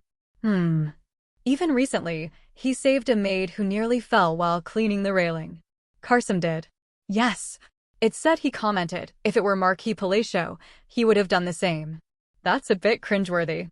I agree, but it seems his temperament has genuinely softened. Hearing this, King Carmax's III involuntarily stroked his chin. Truthfully, the second prince was not the son he was most concerned about. Of course, he loved his family, but he did not see the second prince as a suitable heir. Although the first prince did not entirely meet his standards either, he was considerably better compared to the second, so he had marked him as the successor. However, recently, the first prince was gradually falling out of favor with King Carmax's III. Despite having been instructed in heir-appropriate behaviors from a young age, he was still quietly causing various troubles, not as overtly as the second prince, but still. Of course, the first prince thought he had kept it all hidden, but King Carmax's knew everything. There was nowhere in the palace his reach did not extend. Therefore, who exactly is Marquis Palatio? King Carmax's III admired the man who had single-handedly reformed the notorious Karsum while pondering. Karsum. He muttered the second prince's name, his gaze growing stern. His look was not that of a family man, but solely that of a king evaluating someone. This gaze perhaps forewarned of a struggle that should not happen. A month later, when winter had fully passed and a warm spring day arrived. Marquis, how have you been? It's been a while. Alone received a periodic report from Duke Zenonia, which he received every few months. And, by the way, I heard you recently established an auction house in your estate. Yes, I'm thinking about managing the estate a bit. Shall I help you a little with that? Feel free not to hold back. It was just a brief conversation after the report. And that was all it had been. Marquis, how about exclusive auction rights for the premium specialties produced in our estate? Marquis, our guild would like to establish a regular relationship with. Hello, Marquis Palatio. I am leading a guild called Solmon in the Kingdom of Ashtalon. How did it come to this? Evan. Yes. How many more people am I supposed to meet? About 74 people are waiting. How is this a little help? Alone held his head, feeling overwhelmed. Phew. Near the Palatio Marquis, a young girl entered a hidden shelter, letting out a relaxed sigh as she sat down. Shortly afterward, someone approached her. You're back, Yuna. Yes. It was Haydn who spoke. Is everything going well? Per Silver Moon's orders, I've been keeping an eye on Alexian, but it seems like he won't be causing any more trouble. In response to Haydn's question, Yuna, a golden-haired girl, stretched out her legs as if exercising while seated and asked in return. And you? I'm following Red Moon's instructions for now. Must be keeping you busy. I'm just doing what needs to be done. Yuna nodded with a hum, and a smile spread across her lips as she spoke. So, when's our meeting? Meeting? Yes, Silver Moon told me to attend the upcoming meeting and give a report about the territory matters. You seem quite excited. Of course. Yuna beamed brightly, already brimming with anticipation. It's a meeting with the higher-ups. Plus, I'll get to see Red Moon and Gold Moon. I've missed seeing them since it's been so long. And I'm curious to see how meetings among the higher-ups work. Her lively voice contrasted with Haydn's slightly awkward expression as he listened. The atmosphere. He appeared a bit conflicted. What's wrong? Yuna looked puzzled, prompting Haydn to ponder for a moment before replying. No, it's nothing. It's just that, never mind. He decided to keep his thoughts to himself. Huh? Why'd you stop halfway? You'll understand once you actually attend the meeting. Recalling the meetings he'd witnessed before, Haydn chose to let Yuna keep her hopeful expectations a little longer. Exactly half a year had passed since Alone successfully fended off Duke Comelin. At this point, Alone's mana addiction had greatly improved, allowing him to use magic again as he had before. Thus, he was now capable of moving toward the border. However, he remained where he was. To be more precise, he was unable to move. Thank you very much. I look forward to working with you. The pleasure is mine. No, truly. And here's a gift. A gift? Yes, it's a sculpture crafted by an artisan from the Fambashi estate. I'll accept it with gratitude. The reason for his current immobility was the endless stream of people flocking to the marquee. Watching the head of a merchant guild bow at a perfect right angle while handing over a finely carved cat statue, Alone sighed softly. Evan. Yes, my lord. How many more are left? Congratulations, my lord. After this, your schedule is finally cleared. That's a relief. Nodding a couple of times, Alone leaned back in his chair. It had been a month since Alone told Duke Zenonia that he wouldn't refuse her assistance. Within that time, Alone had virtually secured success for his auction business. However, he was careful not to claim success prematurely. After all, a business, even one that seemed to be going well, could unexpectedly crash due to unforeseen circumstances. Having worked at numerous startup hell companies in his previous world, Alone understood this better than anyone else. This was also why he remained overly cautious when it came to business. Yet, even Alone couldn't help but feel that they had not only recovered the initial investment, but were also on track for stable growth. After all, what they had gained in just 1 month was significant. Of course, most of those gains came to him voluntarily rather than being actively pursued by Alone. My lord, regardless, the business appears to be a success. Is that how it seems? Yes. 5 estates have entrusted their highest quality specialties to be auctioned here. With that alone, merchants will undoubtedly continue to flock to us. Moreover, we've established numerous agreements. But we've only succeeded in attracting them, haven't we? True, but it's almost as if the necessary conditions have already been swiftly met. I believe there's little lacking for us to rise as a hub for tourism and trade. At Evan's words, Alone nodded. He shared a similar sentiment. As Alone casually reviewed the documents once again, he suddenly voiced a question prompted by rising curiosity. Evan. Yes, my lord. I've been too busy to think about it until now, but why are so many merchants and nearby lords flocking to us like this? Of course, Alone knew that Duke Zenonia must have pulled some strings behind the scenes. However, even so, wasn't it strange for nobles and merchants to gather of their own accord to this extent? My lord, what is it? I sometimes feel that you underestimate yourself more than you should. Do I? Yes. It's obvious that most of those nobles are here to build connections with you. Some of them are even nobles aligned with the aristocratic and royalist factions. At that moment, Alone let out a low sigh, as if realizing something. Bribes to curry favor, something along those lines? Most likely. It could even be a subtle sign that they want to join Kalfa. I see. You weren't unaware of this, were you? Rather than being completely unaware, it was more accurate to say that he hadn't given much thought to that aspect. Since Alone didn't respond directly, Evan gave him a curious look. We've spent a long time together, but sometimes you surprise me, my lord. How so? It's like, you seem to be doing something, but at the same time, it feels like you're not doing anything. That's why I'm working right now, isn't it? That's not what I mean. How should I put this? It's like you don't really concern yourself with what's going on around you. No, that's not quite it either.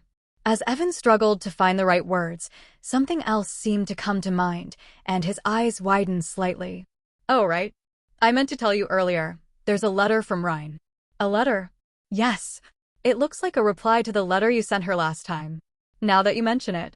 Alone recalled how, about a month ago, he had contacted Rhine regarding the dragon egg. Originally, he had planned to visit her directly after his magic had fully recovered, but due to recent changes in the egg, he had hastily sent a letter instead. Here it is. With the conversation topic abruptly shifting, Alone took the letter from Evan while glancing at the dragon egg. The egg had grown slightly larger than before, and ever since the previous month, it had stopped absorbing Alone's magic altogether. That was the reason he had sent the letter in the first place. Alone quickly unfolded the letter and began reading. The opening lines were simple greetings. The middle part consisted of updates about Rhine's recent activities and news about what was happening in Lartania. The next page was more of the same. And the next one too. With a puzzled expression, Alone finally checked the total number of pages. 12 pages. Wow, that's quite a lot. I did notice the envelope felt rather thick. A letter spanning a full 12 pages. A tinge of guilt crept into Alone's heart. I only barely managed to fill 1 page when I sent mine. Since he had already planned to visit her in person, he resolved to bring a small gift for Rhine when he did. For now, Alone continued reading the letter. Around the 5th page, he finally found the information regarding the dragon egg. After finishing the entire letter, his expression turned serious. This might be dangerous. He turned his gaze toward the dragon egg. The letter contained a lot of detailed information, but it could be summarized into 3 key points. 1. Information about dragon eggs is extremely limited. 2. Among the known facts, a dragon egg, literally an egg with a spirit dragon inside, can, under specific conditions, hatch into a being with power comparable to that of a dragon, according to ancient records. 3. However, if a dragon egg, still in its embryonic state, comes into contact with human blood, it must be immediately disposed of by casting it into the ocean beyond the continent, specifically into the waters of Pamelon. The reason is that a blood-exposed dragon will hatch in a state far stronger than a regular dragon, but with a high likelihood of becoming uncontrollably violent due to madness. The way to tell if a dragon has been exposed to blood is by its eye color. If its eyes are red instead of blue upon hatching, it means the dragon is already in a maddened state. Alone alternated his gaze between the letter and the egg. So, this could really be dangerous. The reason Alone had been regularly supplying magic to the egg until now was that he believed it hadn't absorbed any blood. Since the dragon egg had been far from the dead wizard's corpse, Alone had initially assumed it hadn't been exposed to blood. However, if it was a matter of blood being present during the ritual itself, the story changed entirely. In Alone's memory, the dragon egg he possessed had indeed been exposed to the blood of a dead wizard during the ritual conducted by Theon. Thus, although Alone's expression remained indifferent, he regarded the egg with a hint of seriousness. Should I get rid of it? He began to deliberate. That night, while Alone had yet to decide what to do with the egg and had fallen asleep, an event occurred. Crack, crack, crack. The egg, which had remained perfectly still until now, began to emit faint tremors before the shell started breaking apart. Or rather, it didn't exactly break apart. Fragments of the black shell turned into a dark, viscous liquid and were reabsorbed into the black egg. It wasn't a typical hatching. Instead, the egg itself seemed to be undergoing a complete transformation.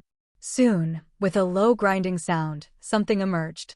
It was a monster, drooling profusely, with glowing red eyes. Though it retained a vague resemblance to a dragon as its name, Dragon Egg, suggested, its appearance was far too grotesque and hideous to be called a dragon. The black, amorphous being moved like a formless shadow, constantly shifting and reshaping itself. Even the dragon-like head it faintly mimicked was unstable, morphing erratically. Squelch! Dozens of eyes clustered grotesquely atop its black head. As it scanned its surroundings with those eerie eyes, it climbed down from its spot. At the same time, a surge of destructive instinct erupted wildly in its mind. Unlike a typical spirit dragon, this creature could grow stronger by absorbing the flesh and blood of its enemies. Despite being newly hatched, the mind of the shadow spirit dragon, Sayang Ryong, was already consumed with a desire for destruction and slaughter. Yet, even as those urges surged within it, the shadow spirit dragon suppressed its instincts and moved toward the one who had supplied it with enough magic to be born, Alone. Its body instantly transformed into mist, swallowing even the pale blue moonlight as it flew out through the window and into the night sky. Moments later, it descended into Alone's bedroom, dripping black saliva that was quickly absorbed into the floor, and approached the sleeping figure on the bed. Its intention, of course, was to kill Alone. Even though it had become a shadow spirit dragon by absorbing blood, its fundamental nature as a spirit dragon hadn't changed. Thus, it felt a degree of restraint toward the person who had supplied it with magic. For that reason, the dragon intended to kill Alone before it could grow any larger and risk being bound by him. There was no other reason for it to seek Alone out. With its goal clear, the shadow spirit dragon opened its mouth wide as it neared its target. Schlick! Its mouth, which should have only been as large as a big dog's, expanded to an unimaginable size, as though it could devour the entire room in one gulp. The enormous maw stretched to encompass the entire area where Alone lay. At the very moment that massive mouth was about to close, thunk! The shadow spirit dragon's mouth stopped, as if time had frozen. And then, shudder, shudder, shudder, shudder, shudder. The dragon closed its mouth instinctively and began trembling uncontrollably, as though it had been struck by sheer terror. The reason? Squelch! A single eye. A black eye coldly watching the shadow spirit dragon as it opened its maw toward Alone. The black pupil hovering in midair hadn't truly left the world of shadows. After all, it only appeared when Alone used magic. Despite that, the fact that the spirit dragon could perceive the pupil stemmed from its inherently superior existential rank compared to other life forms. This was also true for the shadow spirit dragon, which, despite the name, shared the same essence as the spirit dragon. Thus, the shadow spirit dragon noticed the pupil that belonged to the world of shadows.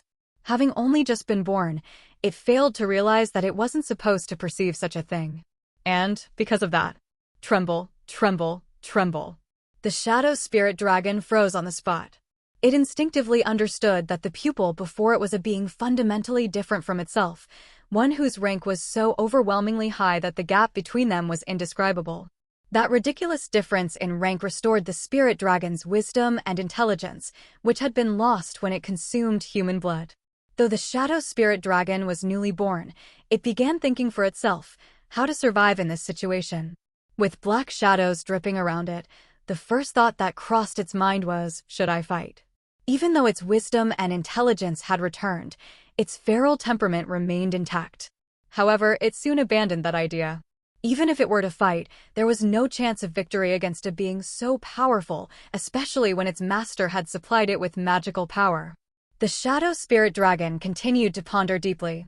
Eventually, it found the best way to survive in this blatantly antagonistic situation: submission. The moment it made that decision, it began scanning its master's office. Although it had just been born, it instinctively knew that earning the favor of a supreme being required an act of submission. Dozens of red eyes rolled around before they finally settled on something sitting on Alone's bedside desk, a small statue. It was the cat figurine Alone had received as a gift from the oil merchant. The shadow spirit dragon's eyes gleamed. The next morning, the first thing Alone saw when he woke up was a black cat sleeping on top of him. A short while later. So, you're telling me that's the spirit dragon? Yes.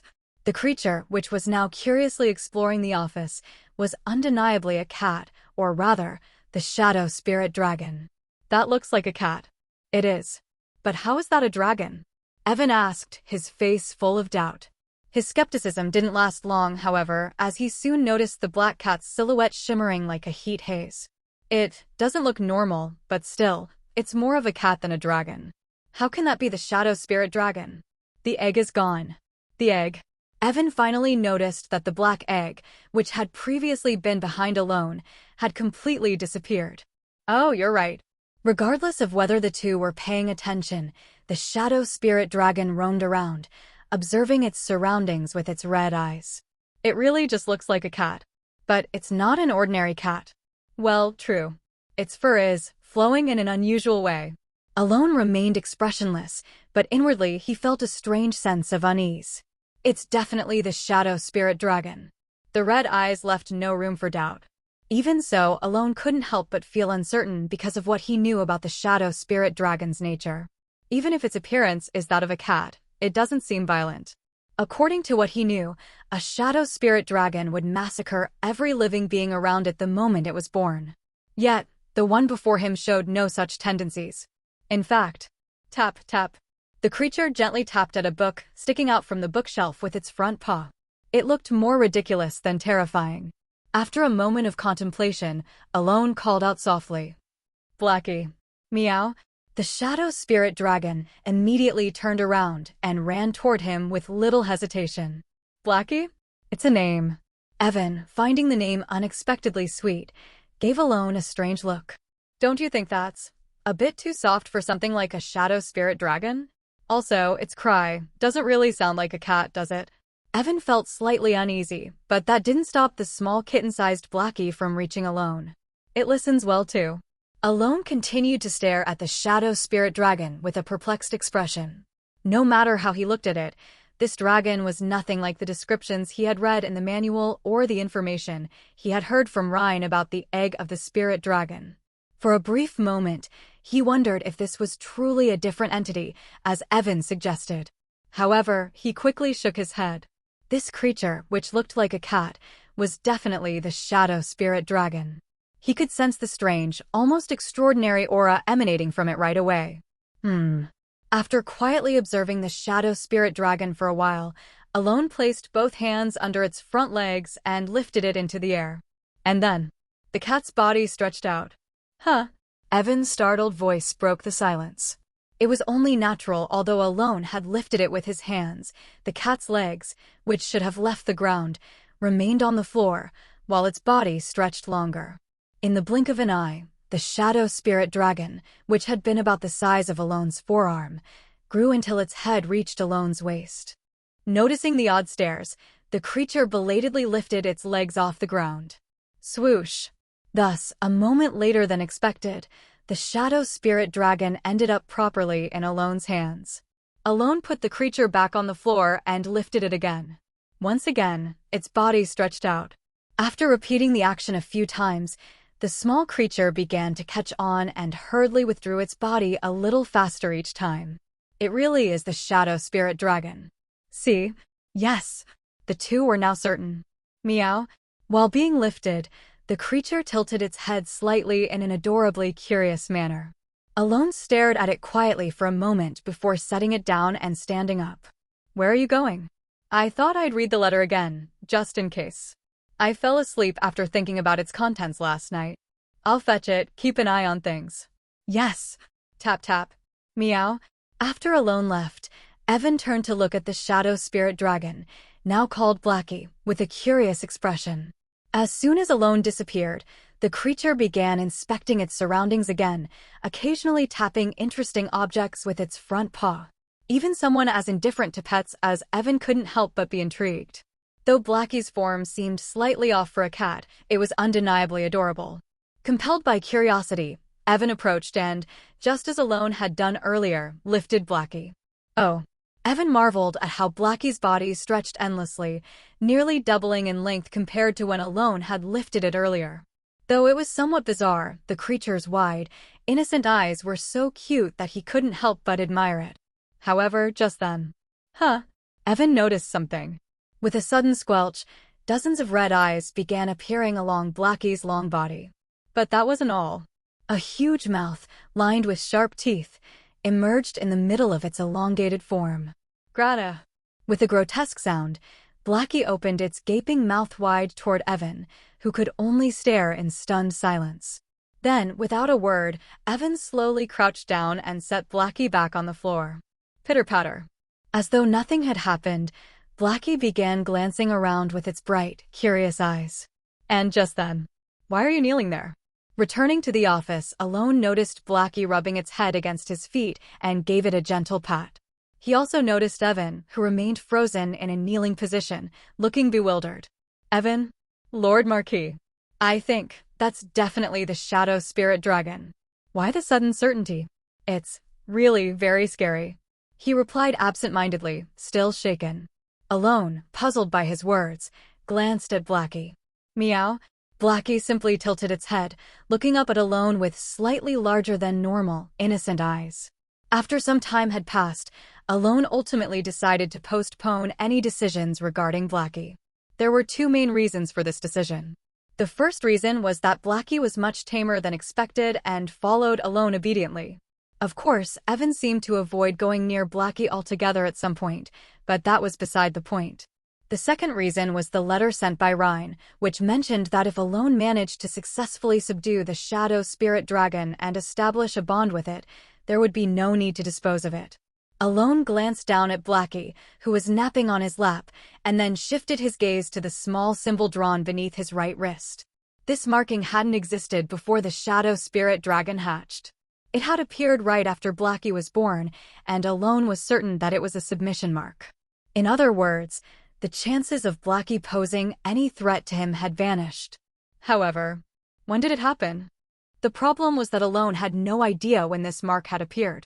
Based on both his prior game knowledge and what he had learned about magic in this world, it was said that preparing a submission mark required a specific process. Yet, Alone pushed that thought aside as he was used to doing. What mattered was that Blackie no longer posed a threat to him. As for the mark, he knew he wouldn't figure anything out by dwelling on it. I guess I'll have to ask Ryan about it when we stop by the border. Having sorted out his thoughts, Alone spoke up. Evan. Yes, Lord Marquis. It's time to move. Oh, we're heading to the border? Yes. All the work here is done. After informing Evan, Alone added. That's true. But weren't you planning to research the shadow spirit dragon further? You mentioned something about its magic. We can figure that out on the way. In that case, I'll make the preparations. Watching Evan leave the room, Alone lowered his gaze. Blackie was still sound asleep. Unity with shadows, huh? What could it mean? Alone quietly pondered the phrase he had seen written when he first obtained the spirit dragon's egg. Around the time Alone was preparing to leave for the border, Yuna was finally about to participate in the long-awaited Blue Moon meeting. Filled with excitement and anticipation, she suddenly recalled Haydn. More precisely, she recalled the words of her close friend and comrade, with whom she had worked as a member of the Blue Moon for over a decade. Don't get your hopes up too much. What's that supposed to mean? She was certain that Haydn had been just as eager and full of admiration at first. Hadn't he been thrilled and bragging about being able to attend the meeting back then? But the image of Haydn with his jaded expression last time briefly crossed her mind. Pushing those thoughts aside, Yuna focused on arriving at the meeting on time. Inside the meeting room, the 5 moons, revered by all members of the Blue Moon, sat elegantly, exuding an air of dignity. The atmosphere was heavy. Despite her tension, Yuna lowered her head, feeling the solemn ambience she had imagined all along. Why did he tell me not to get my hopes up? It's exactly how I pictured it. She glanced at Haydn, who sat quietly in a corner with a composed expression, and felt puzzled. About 30 minutes passed. Rejected. Erecting a statue is not allowed. Why not? If it were like the case of the Merkelane territory, where they were saved from a crisis, it would be understandable, but erecting statues recklessly would be too conspicuous. So, as long as we rescue a territory from a crisis, like Merkelane, and attribute it to the Great Moon, there's no problem? Haydn, how many abyssal forms did we retrieve? What are you planning to do? Well, we'll hold on to a few for now and create plausible reasoning. Yuna watched as the first moon casually spouted such bizarre ideas without batting an eye. What? At that moment, she realized something was off. After the Blue Moon's regular meeting ended. How was it? The magic orb that had been projecting the video conference just moments ago powered down. While Yuna stood there with a dazed expression, Haydn, who had been in the next room, came to find her. Yuna opened and closed her mouth a few times, as if unsure what to say, before finally speaking. This was a meeting, right? It was a meeting. This? Really? Yes. Discussions about turning the second prince into a scapegoat to justify building a statue of the Blue Moon. That's considered a meeting. Well, the second prince did try to slander the Blue Moon once before. I suppose he deserved it, but still. But until that point, it was a fairly normal meeting, wasn't it? Even so, Yuna couldn't contain her frustration. Red Moon and Gold Moon were arguing about marrying the Great Moon. Green Moon spent over 30 minutes bragging about a gift they received from him, and Silver Moon broke a window and stormed out before the meeting even ended after hearing that someone else was trying to slander him. Doesn't that seem a bit off? And what about First Moon? Was he always so talkative? I could have sworn he was the silent type before, but today he went on for over 2 hours, talking only about the Great Moon. Their personalities were nothing like what she remembered. The changes were too drastic. As Yuna's expression grew increasingly complicated, Haydn also fell silent. He felt much the same way as she did.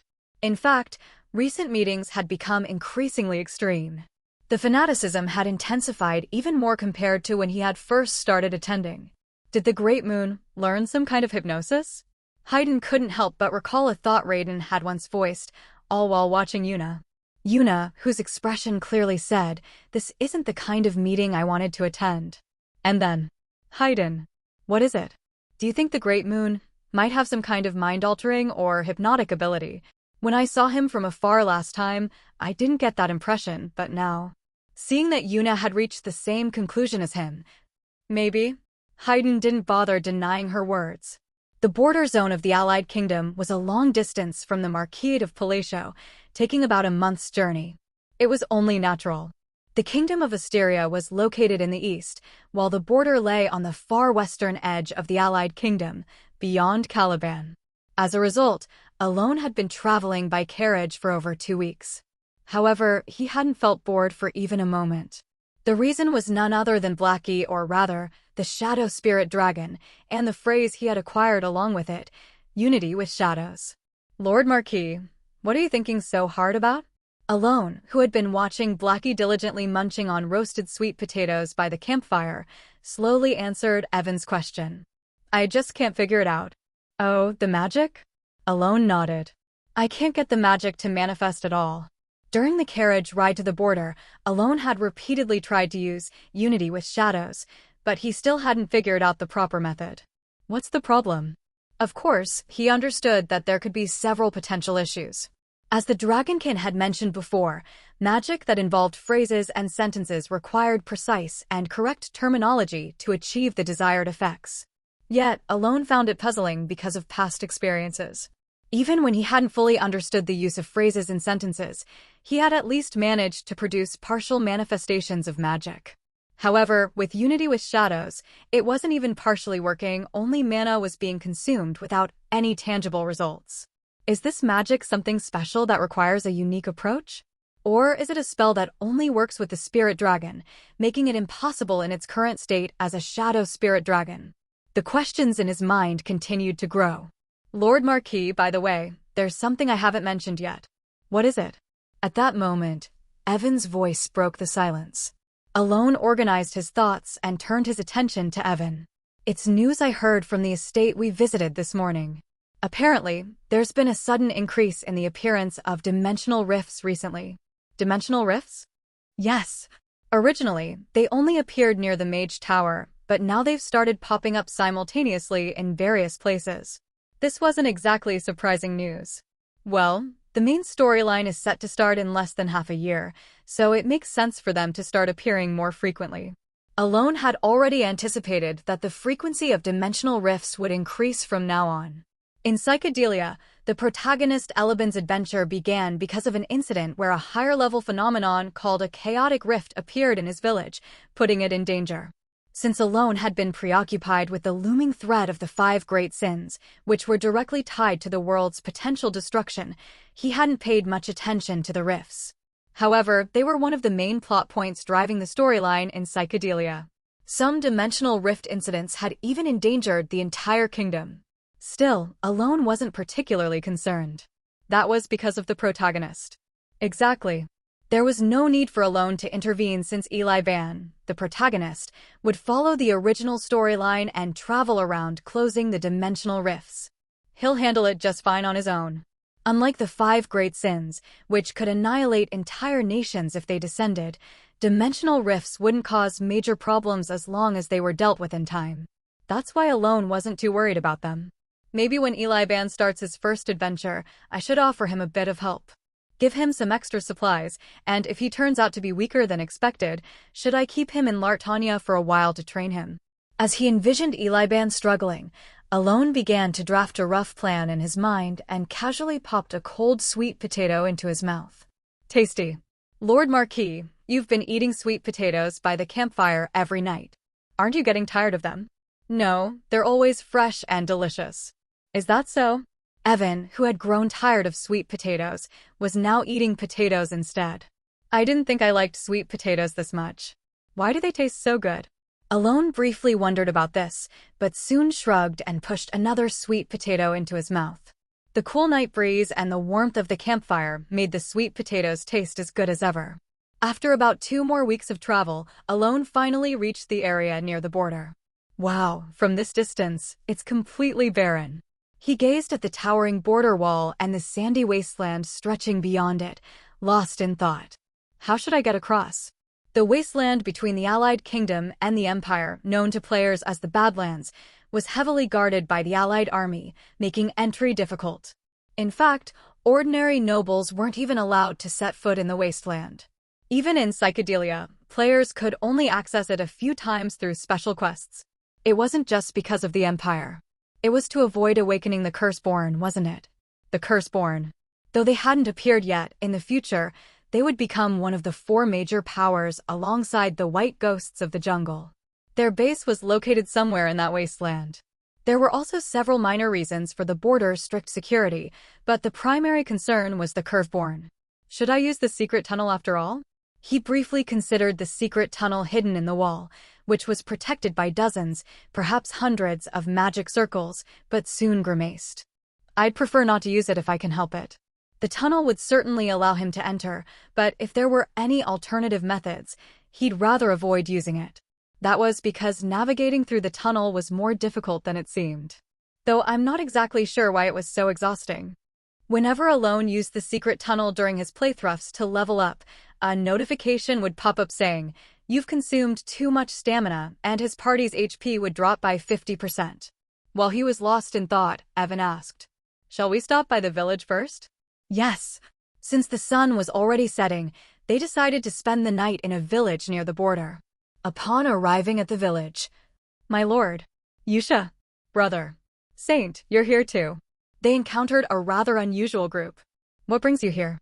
Surprised by the unexpected reunion, Alone barely had time to react before Yusha, who was walking briskly toward him with a calm smile, asked, "We have some business at the border."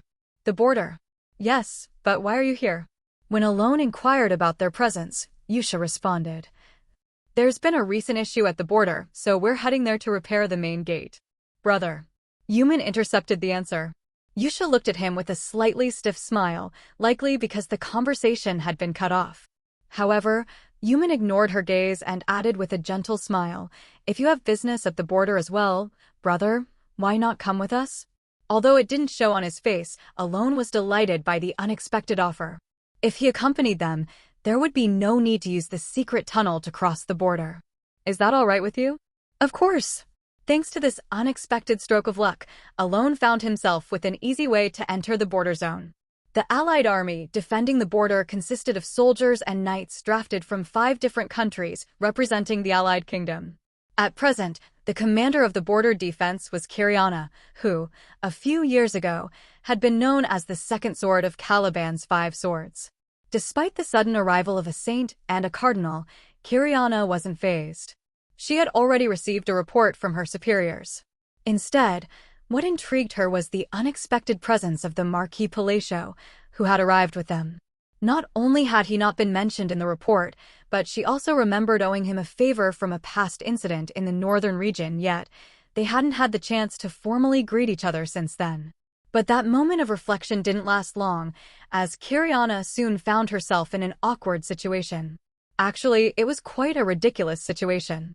The issue at hand was, "I believe I'll be the one signing as the guarantor." "No, please use my name instead." A petty argument over who should act as Alone's guarantor. While the saint and the cardinal didn't need a guarantor to enter the border zone, the Marquis Palacio required a guarantor to officially accompany them. Only one guarantor was needed. In other words, either one of the two standing before her could sign the form, and it would suffice. Yet, over something as trivial as writing a single name, "Saint, allow me to be the guarantor for the Lord." "You needn't worry." "No, Cardinal Yusha, I'll handle it." "I heard you find these kinds of matters rather bothersome." "Of course not.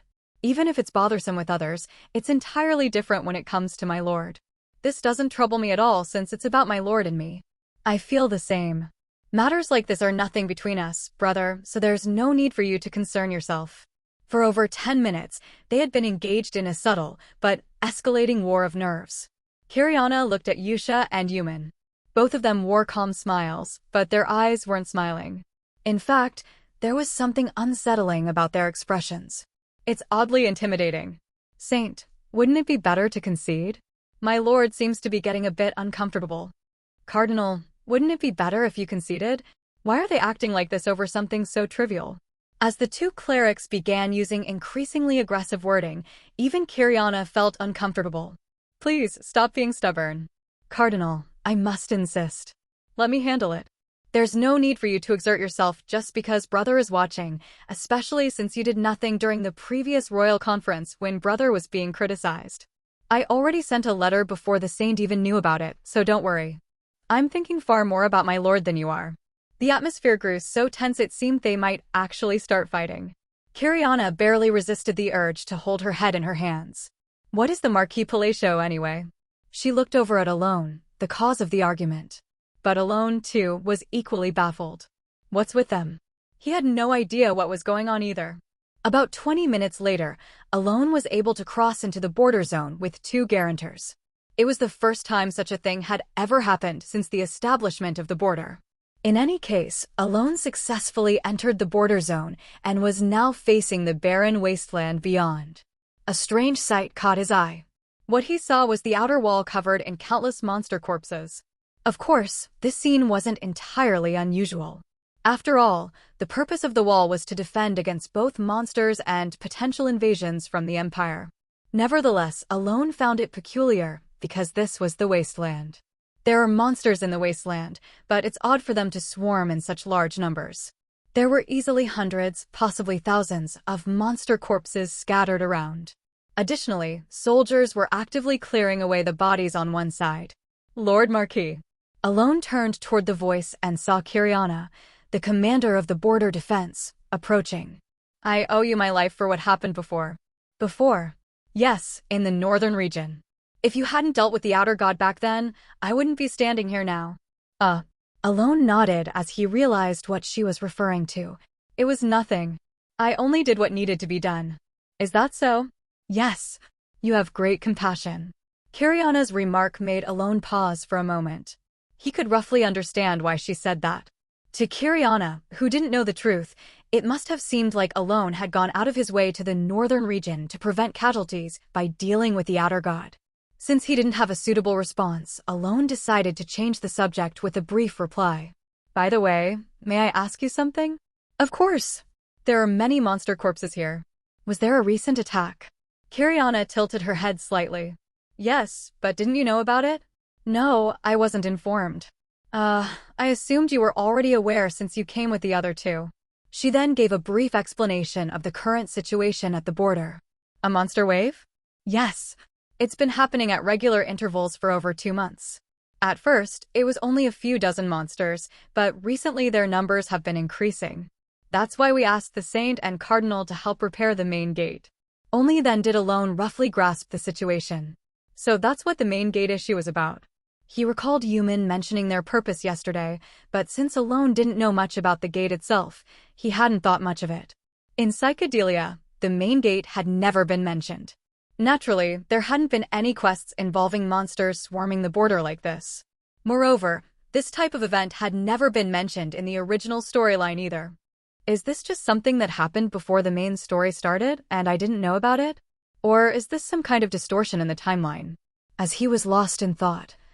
So, Saint, you should handle the gate repairs. I'll stay by my lord's side. Cardinal Yusha, isn't repairing the gate your responsibility? Not at all. Shouldn't the person with greater divine power handle it instead? At some point, Yusha and Yumin had approached, engaging in another argument behind him. Both of them were smiling, but their eyes were cold. They really don't get along. Alone cast a brief glance at them before turning back toward Kiriana. So, what about the monsters? Kiriana had already left by then. Safe travels, she called out from a distance. Already nearing the entrance of the border, Alone saw her nod lightly with a relaxed smile, and beside her, Yusha and Yumin were engaged in conversation while a near-dead aide stood by. At that moment, Alone realized something. She didn't come here to say thanks. She just slipped away when no one was looking and ran off. Just as the thought, clever, crossed his mind. Cardinal, your usual approach will suffice. Brother isn't someone who wouldn't understand your actions. What do you mean? Even when Brother was being slandered in the kingdom, didn't you remain silent? As I said earlier, I've already made all the necessary preparations. Still, back then, you weren't physically present when it all happened, were you? I believe you understand, Cardinal, that assistance is a matter of timing and place. Alone realized one thing: Yumin, with his serene smile, was far more skilled at pushing people's buttons than he had thought. Proof of this was evident in the stiff expression on Yusha's face. Observing this, Alone broke out into a cold sweat in secret. Shortly afterward, not long after setting off toward the border, Alone found himself separated from Yusha and Yumin. This was possible thanks to their consideration. Yusha, as if she had known beforehand, gave Alone a signal to act on his own as soon as the sight of the Allied forces was obscured by the wasteland. Strangely, Yumin also allowed him to leave with a kind smile, saying, "You must have things to attend to." Thanks to that, Alone was able to act alone. Marquis, what is it? How did you become so close with the Saint? I don't know. Really? Would I lie about something like that? Even Alone himself couldn't understand it. Why was Yumin being so friendly toward him? What kind of misunderstanding is this? Before he could ponder further. Let's head down for now. Yes. Recalling what Duke Kamalin had said, Alone began walking toward the southern border. By the time Alone and Evan had been heading south for quite some time, the sun had risen high in the sky, and Alone found himself lost in thought. As they neared the location the Duke had mentioned, suppressed thoughts began to surface. He wondered how much of the Duke's words were true and what might await them in the south. Curiosity grew about a place that had never been mentioned in psychedelia before. Lastly, worries about the 5 great sins also weighed on his mind. Various emotions and thoughts swirled in his head. After walking southward for a while, Alone suddenly came to a realization. I was only told to head south, but not how far I should go. The border stretched a long distance north to south, even if it wasn't as extensive east to west. Despite the shorter connecting sections of the border, the vast expanse of wasteland between them made the journey daunting. With a sigh, he wondered how much farther he would need to go before. How curious. A sorcerer, perhaps? A sudden voice rang out in Alone's mind. It was a clear, masculine voice. Before Alone could respond, "Since you've come to such a desolate place where no one else ventures, I assume you've come looking for me. How fortunate, I was bored. Shall we have a little chat?" As soon as the voice in his mind finished speaking, a magic circle formed beneath Alone's feet. It happened suddenly. Before Alone could take any action, the magic circle activated, swallowing him at an alarming speed. In an instant, Alone was gone from the wasteland. Marquis. Left alone, Evan, who had been trudging behind Alone while staring at the ground, stood there dumbfounded, gazing at the spot where Alone had vanished. And then, suddenly summoned by the magic circle, the first sight Alone beheld was an eerily vast cavern. And next, golden eyes. Eyes so massive that they easily dwarfed Alone's height, though they had lost their luster and appeared dull. Staring blankly at the vertically slit, reptilian eyes, Alone slowly shifted his gaze. Beyond that, he noticed more details: golden scales, though dimmed to a brownish hue, and 3 large black spears embedded between the gaps of the enormous creature's scales. And the moment he took in everything, Alone realized what stood before him. "Yes, why have you sought me out? I am the Golden Dragon, Lanisius, a legendary ancient dragon said to have once fought the 5 great sins in psychedelia's myths." That very being was now quietly gazing down at Alone. Recently, as the situation began to settle, Filion Merkelane had officially passed on his position as successor to his younger brother, Gilin. He had never intended to inherit the position in the first place. Freed from responsibility, he devoted himself entirely to training in swordsmanship and magic. Spending entire days in rigorous practice, he found great joy in his current lifestyle. Swordsmanship had always been his forte, and while he lacked significant talent in magic, he still enjoyed learning it. With each small advancement in magic, he felt as though he was getting one step closer to someone he admired. As usual, after a morning of magic training, Filion headed to the center of the village in the afternoon. His destination was none other than the statue of Marquis Palatio in the village square. Though other nobles, including his own brother, didn't fully understand the establishment of the statue, Filion never regretted it. On the contrary, he took great pride in his achievement. To Filion, Alone was already the very embodiment of admiration. Thus, Filion visited the statue daily. Today, he encountered an unexpected figure. Deus Michaelian, whom he had last seen at the royal conference, was quietly observing the statue of Marquis Palatio. Why was he here? Before he could voice his question, Filion unconsciously recoiled. Even though he lived a carefree life without much concern, the trauma from that conference was still vivid. Caught in indecision. "It's been a while." "It has indeed, Sir Deus." Filion, slightly flustered, returned Deus's greeting. Even with his dismal social skills, he knew one thing. Deus Michaelian disliked him. "I heard you were the one who proposed building this statue. Is that true?" "Pardon?" Yes, that's correct." Nodding absent-mindedly at Deus's follow-up question, Filion hesitated before awkwardly explaining. "Because the Marquis saved our territory." "Is that all?" "No, not entirely. It's a bit embarrassing to admit now that I'm an adult, but I admired him after witnessing how he saved our land."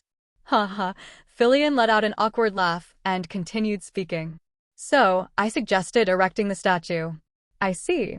You mean you came to admire him." "It's embarrassing, but yes." No, that's nothing to be embarrassed about. Pardon. Before he realized it, Deus had stepped closer and placed a firm hand on Filian's shoulder. That's right. The Marquis is someone worthy of admiration, isn't he? With a light smile, Deus sought Filian's agreement. Feeling understood for emotions he had always thought too awkward to voice aloud, Filian's heart softened, and he nodded fervently. Exactly. Now that we're talking about the Marquis, it reminds me of an event in the north. As if it were a natural segue, Deus smoothly brought up the north. Oh. Filian's eyes sparkled more brightly than ever as he eagerly listened to Deus's story. Thus, about 5 hours later. Kalan. Yes, Duke. Where is my brother? He's at the central square. Still? Yes, as I reported earlier, he's still conversing with Caliban's first sword. Didn't you say they were talking 5 hours ago as well? Yes, it's still ongoing. Why didn't you summon them for dinner? Well, both Lord Filian and the First Sword seemed to be enjoying their conversation so much that I couldn't bring myself to interrupt. In fact, they appeared to grow more enthusiastic as time went on, so.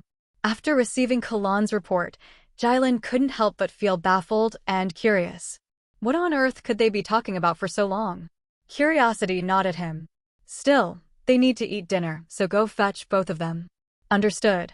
Like the proverbial cat killed by curiosity, Jylan made a foolish decision. I'm curious. A very foolish decision. Alone didn't know anything about the golden dragon, Lanisius. In fact, it would have been strange if he did. Dragons were a species that had vanished during the forgotten era of the gods, already relegated to legend in psychedelia. Thus, he only stared blankly at the massive creature for a moment before calmly letting out a sigh. I came here on Duke Comelin's recommendation. Duke Comelin. The enormous reptilian eye reflected a moment of confusion before a low murmur escaped. Oh, I see. That half-fledged sorcerer from before? Yes, I remember him. Nodding a few times, Lanisius spoke. So, is he doing well? Alone hesitated, unsure how to answer that question, but it seemed the dragon had already reached his own conclusion. It appears he failed to achieve his ambition and met his end, given that he didn't come here himself. Did you know what he was planning? Since I was part of that plan, yes. It was a foolish idea, but if one's sole goal was to prevent those things from rising again, it was actually quite efficient and clever. You were part of it? At Alone's question, Lanisius slowly lowered his head to the ground with a thunderous thud. Indeed. His plan was to leave only a small fraction of humanity alive and use my dragon heart to create a barrier that would allow the few survivors to prosper again. Using a dragon heart. Alone fell silent briefly before speaking again. That means Duke Comelin essentially planned to kill you, doesn't it? You could say that. And you were fine with that? How could he be so calm about such a thing? Why wouldn't I be? Lanisius replied in a leisurely tone as though it was no big deal. From the moment I was sealed here, I was as good as dead. In a way, I'm only alive now thanks to my dragon heart. Is it because of those spears? Alone gestured toward the massive spears embedded in the dragon's torso, spears so large they seemed fit for giants from myth. Lanisius nodded. They are the spears of annihilation, personally driven into me by my closest friend to save my life. Were you betrayed? No, not at all. Though it may sound strange to you, it was exactly what it appears to be. These spears were meant to save me by hiding me.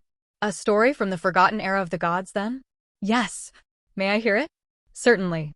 Lanisius fell silent for a moment, seemingly organizing his thoughts, before his voice began recounting the past. It's not a particularly long story.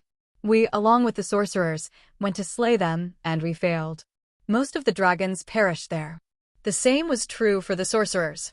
Though they succeeded in forcing those things back beneath the roots, they couldn't destroy them. Most of the sorcerers were annihilated as a result. A half-success bought with countless sacrifices. I should have died there as well. If not for my friend who drove a spear into me and sealed me, I would have. The spear he drove into me twisted the laws of the abyss, where teleportation magic didn't work, and brought me to this dark place. In other words, he chose sealing me as a way to save my life. Because the sorcerer's magic could bend the laws, even in the abyss. Lanisius, with a faintly nostalgic expression, glanced at the spear embedded in his torso.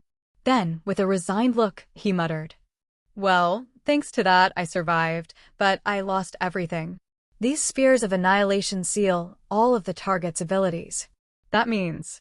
Yes, it means my eyes, which once saw through the world, and my language, which could twist laws with words, all of it has been sealed permanently. Even summoning you here was only possible using an artifact I created before my sealing. Dionysius murmured that all he had left was his massive body. At last, Alone understood. That calm demeanor. The lack of anger over his own death. The indifference to everything. Had he given up? At first, Alone thought Dionysius was merely easygoing, but he was wrong. Alone looked at his body.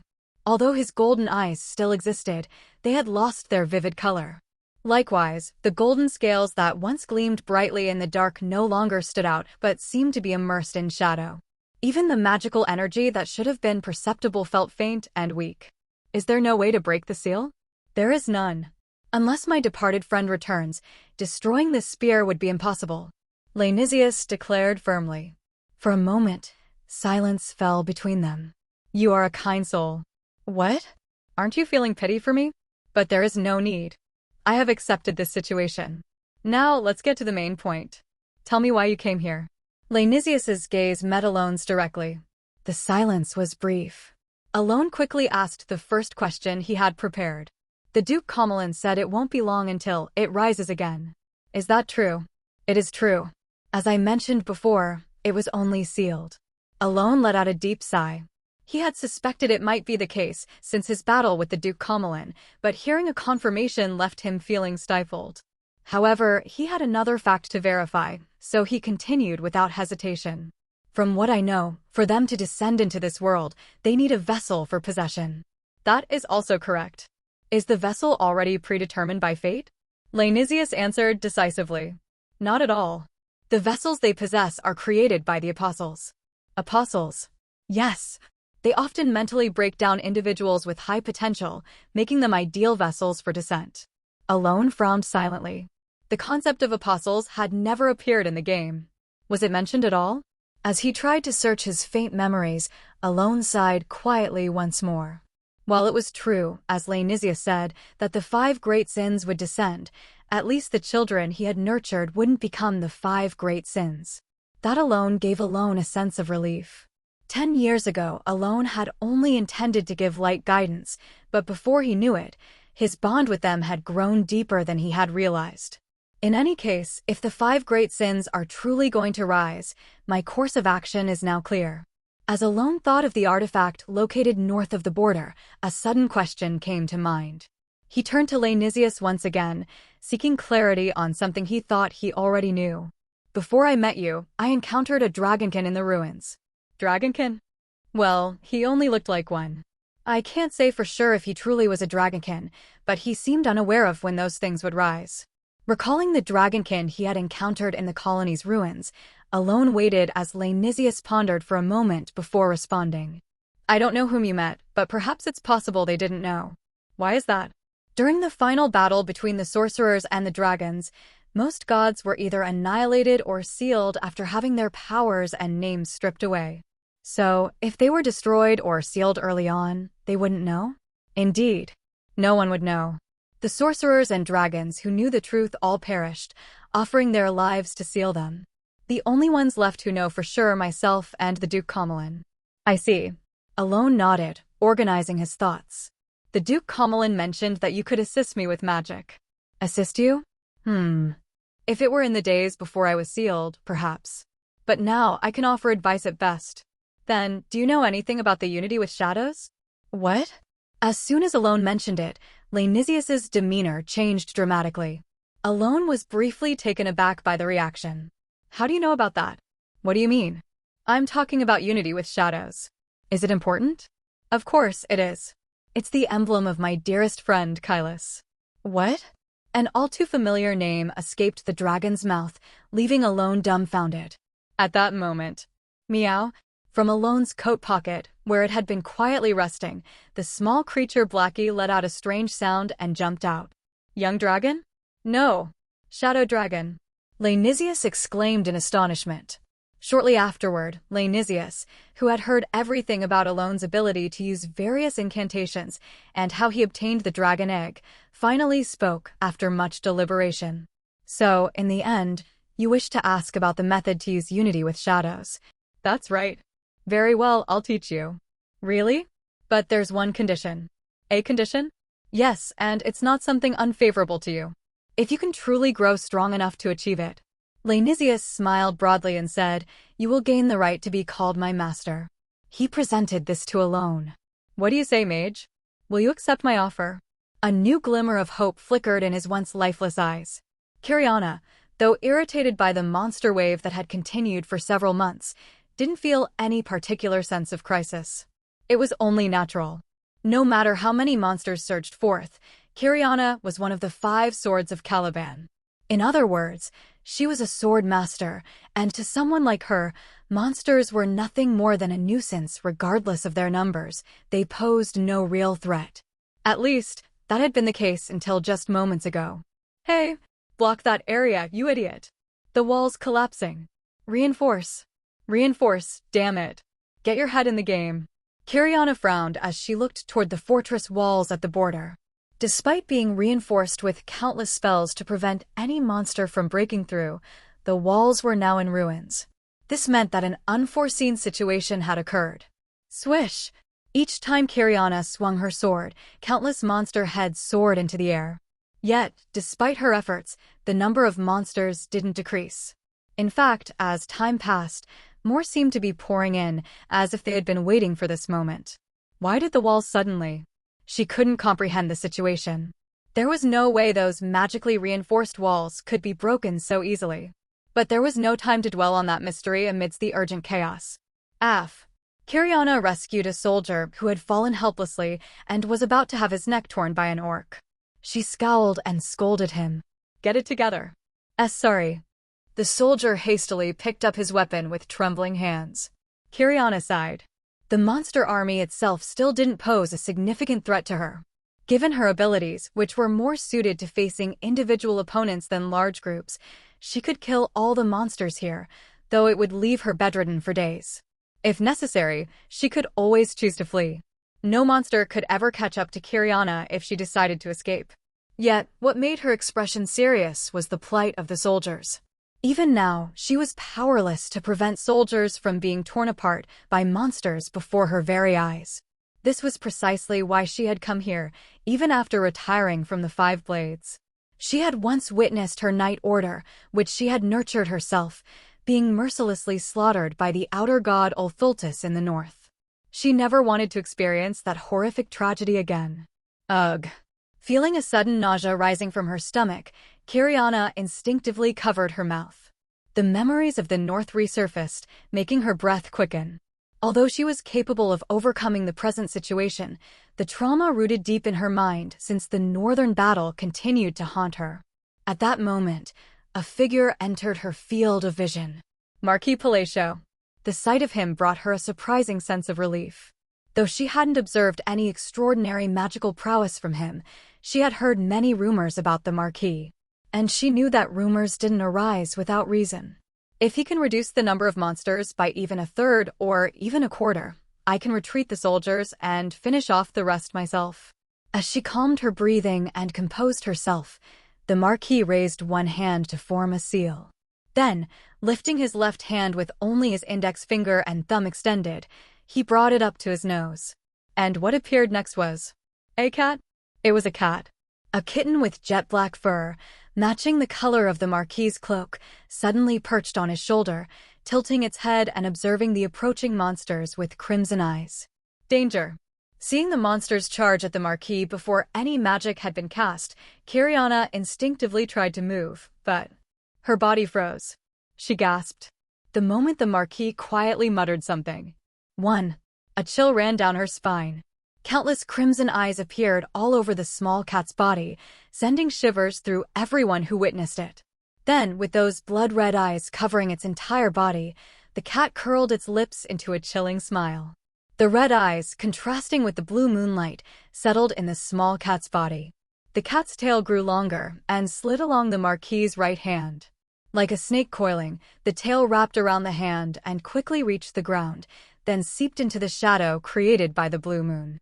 Soon, at the moment the monsters arrived in front of the Marquis. Crack dash! The black branches that burst out from the Marquis's shadow pierced through them. The body of the goblin holding a rusty dagger. The head of the orc charging with a glaive. The torso of the gnoll charging with a long spear. And many other monsters that rushed toward the Marquis were instantly pierced by the black branches, their bodies limp and lifeless. It was an instantaneous magical manifestation, so quick it was almost impossible to attribute it to a wizard's magic. The branches, which had pierced and swept through the monsters in an instant. Once again, when Marquis Palacio muttered something, he immediately attacked the surrounding monsters with all his might. It was a scene of complete chaos. Amid the ground-shaking turmoil, soldiers who had been swinging their weapons in fear froze in place, and knights fending off the approaching monsters stared blankly at the air. Dash! Just as the monsters that had surrounded them started to flee, screaming in terror and turning away from the castle walls, the knights and soldiers witnessed it. The huge shadow tree that had grown by absorbing the lives of numerous monsters and the blue moonlight, and Marquis Palacio beneath that tree. As soon as all the monsters fled, the shadow tree vanished. The monsters impaled by the branches fell to the ground, creating a mountain of corpses. Is this the wizard who dealt with the outer gods? Kiriana, gazing at Marquis Palacio, who was now gently petting the now cute cat, couldn't help but feel a distant awe.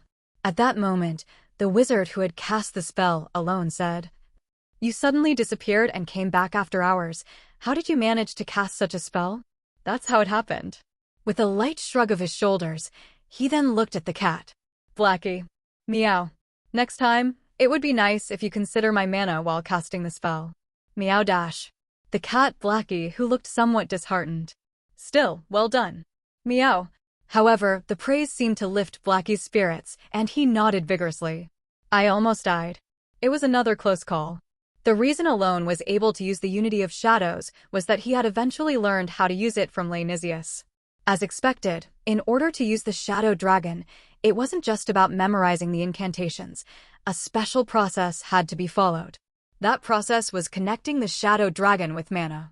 Only then could he use the Shadow Dragon's technique, Tree of Shadows. What Alone showed earlier, the Tree of Shadows, wasn't solely created by the power of the Shadow Dragon. It was a collaboration with his ability to trigger multiple manifestations. Though the Shadow Dragon used the technique, Alone, who had linked his mana, was the one who manifested the spell, which is why his multiple manifestations also activated normally. The result was the massive shadow tree he had shown earlier. Alone glanced down at the Shadow Dragon, now rubbing against his chest. This is still just the first stage. The stages of the Shadow Dragon, as he had heard from Lainisius, were divided into 5 levels, and the dragon would grow as Alone's rank increased or by consuming shadow stones. Alone also grows alongside Blackie, that's what it means. Moreover, the Shadow Dragon becomes stronger with each stage, far surpassing the previous one. Eventually, it is said that, in the later stages, the Shadow Dragon can freely use its powers without needing the strength of its master. Should I go look for some shadow stones? Instead of raising his rank through a somewhat ambiguous method, Alone was thinking of feeding Blackie with shadow stones to help it grow. If it grows well and removes that spear. Alone recalled the proposal Lainisius had made. As I said before, the Unity of Shadows you asked me about is a spell used by my sealed friend. In other words, this seal was caused by the Shadow Dragon that my close friend dealt with. The seal created by the Shadow Dragon can only be undone by the Shadow Dragon itself. That's why I gave up on it. The seal was forgotten after my close friend died, and the Shadow Dragon disappeared. But if you, who can now use the spell, are able to, it's possible. So, let's make a deal, wizard. If you help the Shadow Dragon grow and free me, I will gladly become your subordinate. I, Gold Dragon Lainisius, am saying this. For Alone, there was no real reason to refuse. It was a very good offer. Therefore, if I could command the Gold Dragon as a subordinate, wouldn't my retirement be secured? Even at this point, if the 5 great sins hadn't appeared, there would have been no problem. Anyway, Blackie might also become the key to securing his future. By the way, it's a shame. From what I know, Kilris would have been much better at raising or handling the Shadow Dragon in various ways. But he's probably no longer in this world. Kilris. Alone knew that name well. In fact, he couldn't not know it. He had seen it many times when he first encountered psychedelia as a game. After entering this world, he also met Kilris in the labyrinth of Lartania. That goblin was the wizard who created the Unity of Shadows. Honestly, there were many parts that didn't make sense. The Kilris alone knew had spoken some incantations, but those were related to wind magic, not Unity of Shadows. Most importantly, his appearance was different. His appearance was clearly not human, but goblin. Moreover, Alone had always thought of Kilris as an outer god, neither a human nor a wizard, and as expected, he appeared as an avatar. Alone had asked Laenisius about this too, but I don't know if that goblin you're talking about is my close friend or not. I don't know anything about what happened after he was sealed. The gold dragon wasn't sure about that part either. Still, Alone couldn't shake the feeling that something was off. Though it wasn't yet the right time, he already knew how to meet Kilris again, who had vanished by now. If he really is the one who created the spell, he would certainly be able to learn from him, not only about magic, but also perhaps any methods to enhance the Shadow Dragon. While Alone was deep in thought. Thank you so much, Marquis. I owe you once again. Kiriana had come to find him. She bowed respectfully. Alone naturally waved his hand. I just did what I had to do. Actually, if the monsters hadn't fled due to the Shadow Dragon's rank, things could have gotten a little dangerous. However, he didn't mention that and, after a brief conversation. The castle walls, you say? Yes, they had been protected by magic all this time. Following Kiriana's gaze, Alone looked at the castle walls. The walls, which had never been broken before, were now in ruins. Alone stared at the site for a while and then noticed something black mucus dripping from the ruins. He widened his eyes and approached, but the black mucus started to vanish, as if evaporating. Soon, the mucus completely disappeared. Alone finally realized why the castle walls, which were thought to be indestructible, had been destroyed. No, he couldn't help but realize it. He knew the creature that had expelled the black mucus. Why is it here? There was something suspicious about it, but it worked out in the end. Alone, having realized that the 5 great sins were descending, knew that this was a matter that needed to be dealt with before leaving the border. What's going on? Kiriana, who had followed Alone after his sudden movement, asked. Alone slowly scanned the castle walls and replied, I think I know who caused this. The next day, after the repairs on the castle gates were completed, Alone gathered Yumin, Yusha, and Kiriana. We must deal with Rakrakamur. He brought up the name of the abomination that had settled in the north of the border and held one of the 5 great sins artifacts. Gillen Merkiliane was curious about Deus Michaelian and Filian Merkiliane. More specifically, he was curious about what they were talking about. His assistant, Kulan, had informed him. The two had spent 6 hours chatting joyfully in front of the Marquis statue. In fact, they had been so engrossed in their conversation that they hadn't even been invited to the evening banquet. How could his curiosity not be piqued? Moreover, Deus and his brother Filian had never had a particularly good relationship, not since the Allied Kingdoms Conference. Late, Gillen invited both of them to the banquet, and soon, he was able to satisfy his curiosity. It brings back memories. Marquis was truly majestic back then. He made light in the gray sky and then defeated the tribal god who had been offering human sacrifices in the jungle. Thinking about that moment still gives me chills. Oh, I wish I had seen it myself. It's such a regret. No, didn't you see something I didn't? That's true, but even so, I still get chills when I think about it. The appearance of Marquis when those grotesque outer gods attacked our territory was truly.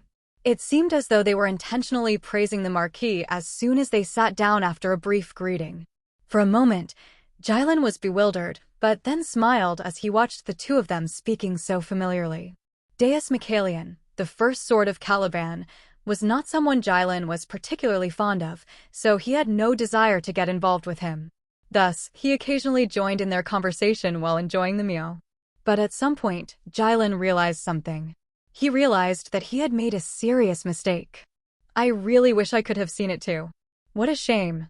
Indeed, the sight was something I would want to show the entire world. The dinner had long since ended, yet they were still going on about Marquis Palacio. For over 3 hours. How long are they going to keep this up? Gillen looked at Filian and Deus with an exhausted expression, but neither seemed to have any intention of stopping. In fact, it seemed they didn't care about Jyland's expression at all. Of course, Jyland did feel grateful to Marquis Palacio. If it hadn't been for him, the Merkilian family would have disappeared from history, and he would have lost his precious brother as well. But even so, isn't this a bit much? Thinking carefully, Jyland said, I think I'll get up now. In the end, he couldn't endure it and stood up from his seat. It wasn't polite to leave before the invited guests, but he had endured as much as he could. His head was spinning. After hearing the same story retold in different ways for hours from Deus and Filion, he was on the verge of believing that Marquis Palacio might be mistaken for a god. Thus, Jyland chose to escape and, collapsing, tried to sleep, which was yesterday. Yes, yesterday. In other words, just the night before. It should have been. What? Both of them are still talking. The next morning, upon waking up and hearing Kalan's report, Jyland began to feel a growing fear toward the two men. Are they insane? A rational doubt flashed through his mind. It had been exactly 17 hours since Deus had met Filion. If you mean Recrocomer, are you talking about the monstrosity in the northern part of the border area? Yes. Alone responded to Yuman's words and thought, I have to deal with that creature. The forest monster Recrocomer is also a monstrosity that players go to handle in Psychedelia. In the north of the border area, the monster, whose size is even taller than a typical building, didn't necessarily have to be dealt with unless the 5 great sins intervened. Since it was outside the border, it didn't particularly cause any harm. However, the reason Psychedelia's protagonist and Alone wanted to deal with Recrocomer was for one reason only. Because of the relic it possessed. The relic of the 5 great sins. Like an exclusive item that will descend in the future to the 5 great sins, if they acquire this relic, their power would double. Thus, knowing that the 5 great sins would come, Alone had to deal with Recrocomer no matter what.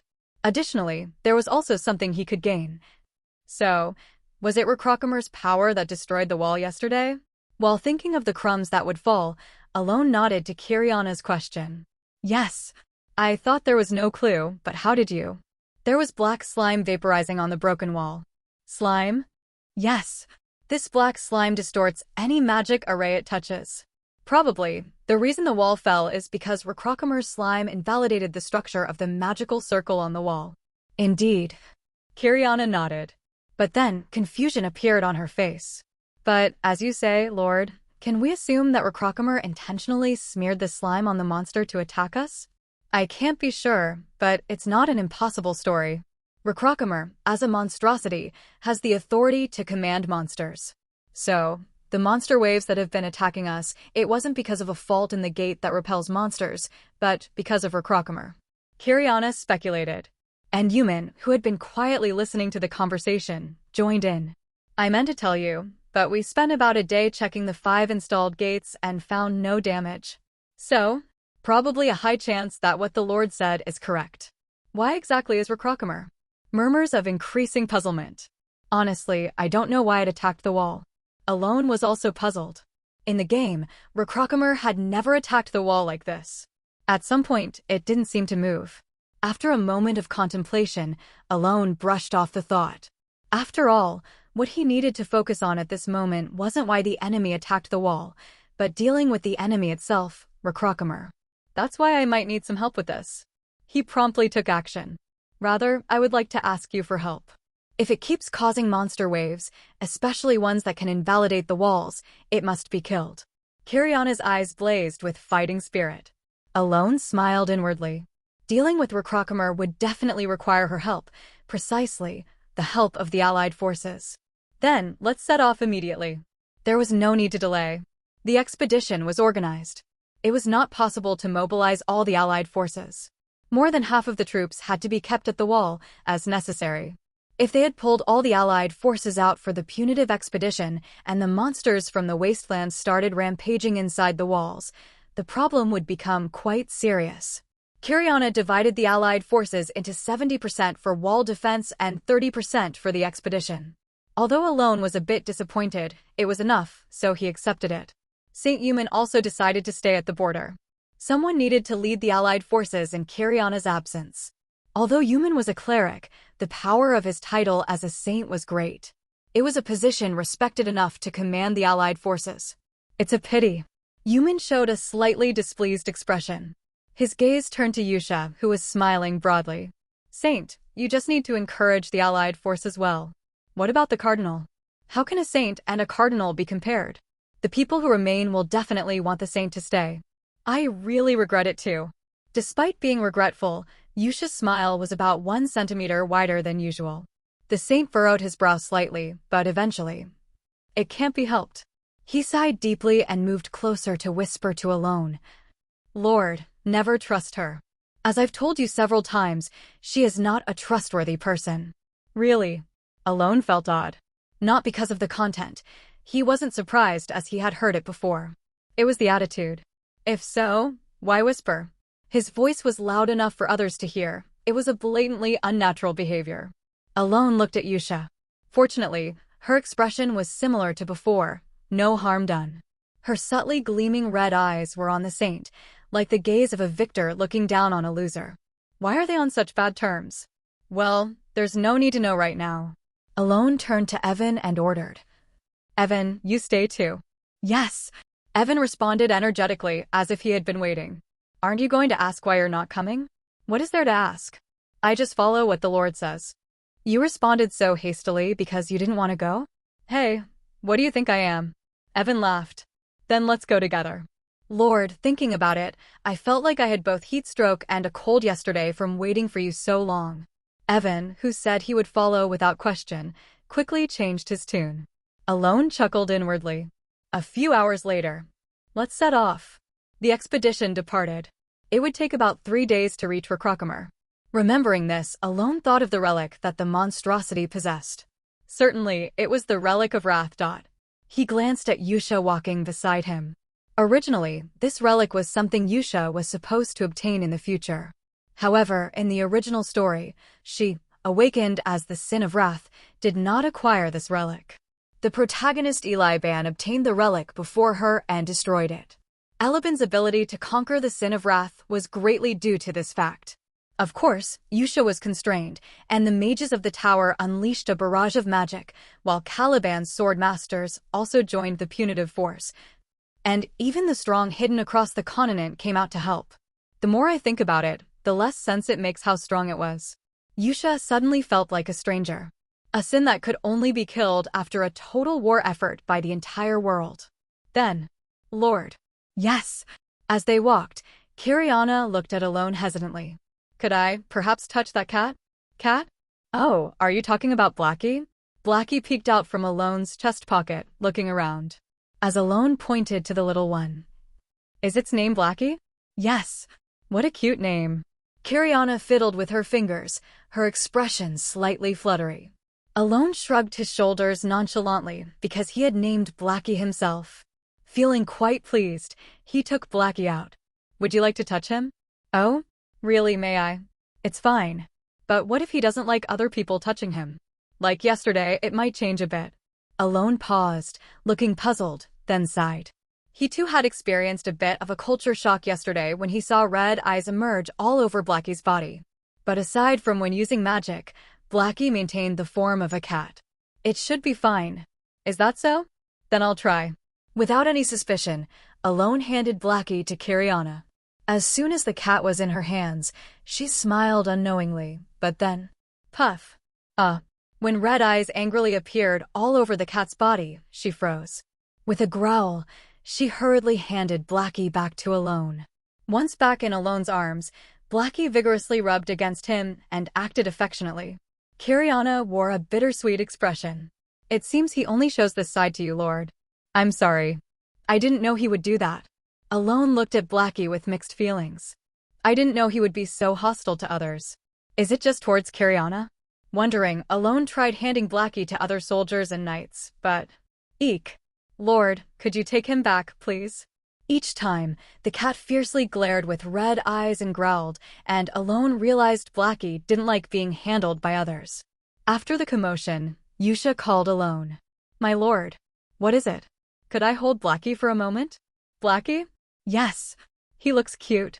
But it seems he doesn't take well to others' hands. Didn't he just wreak havoc around here?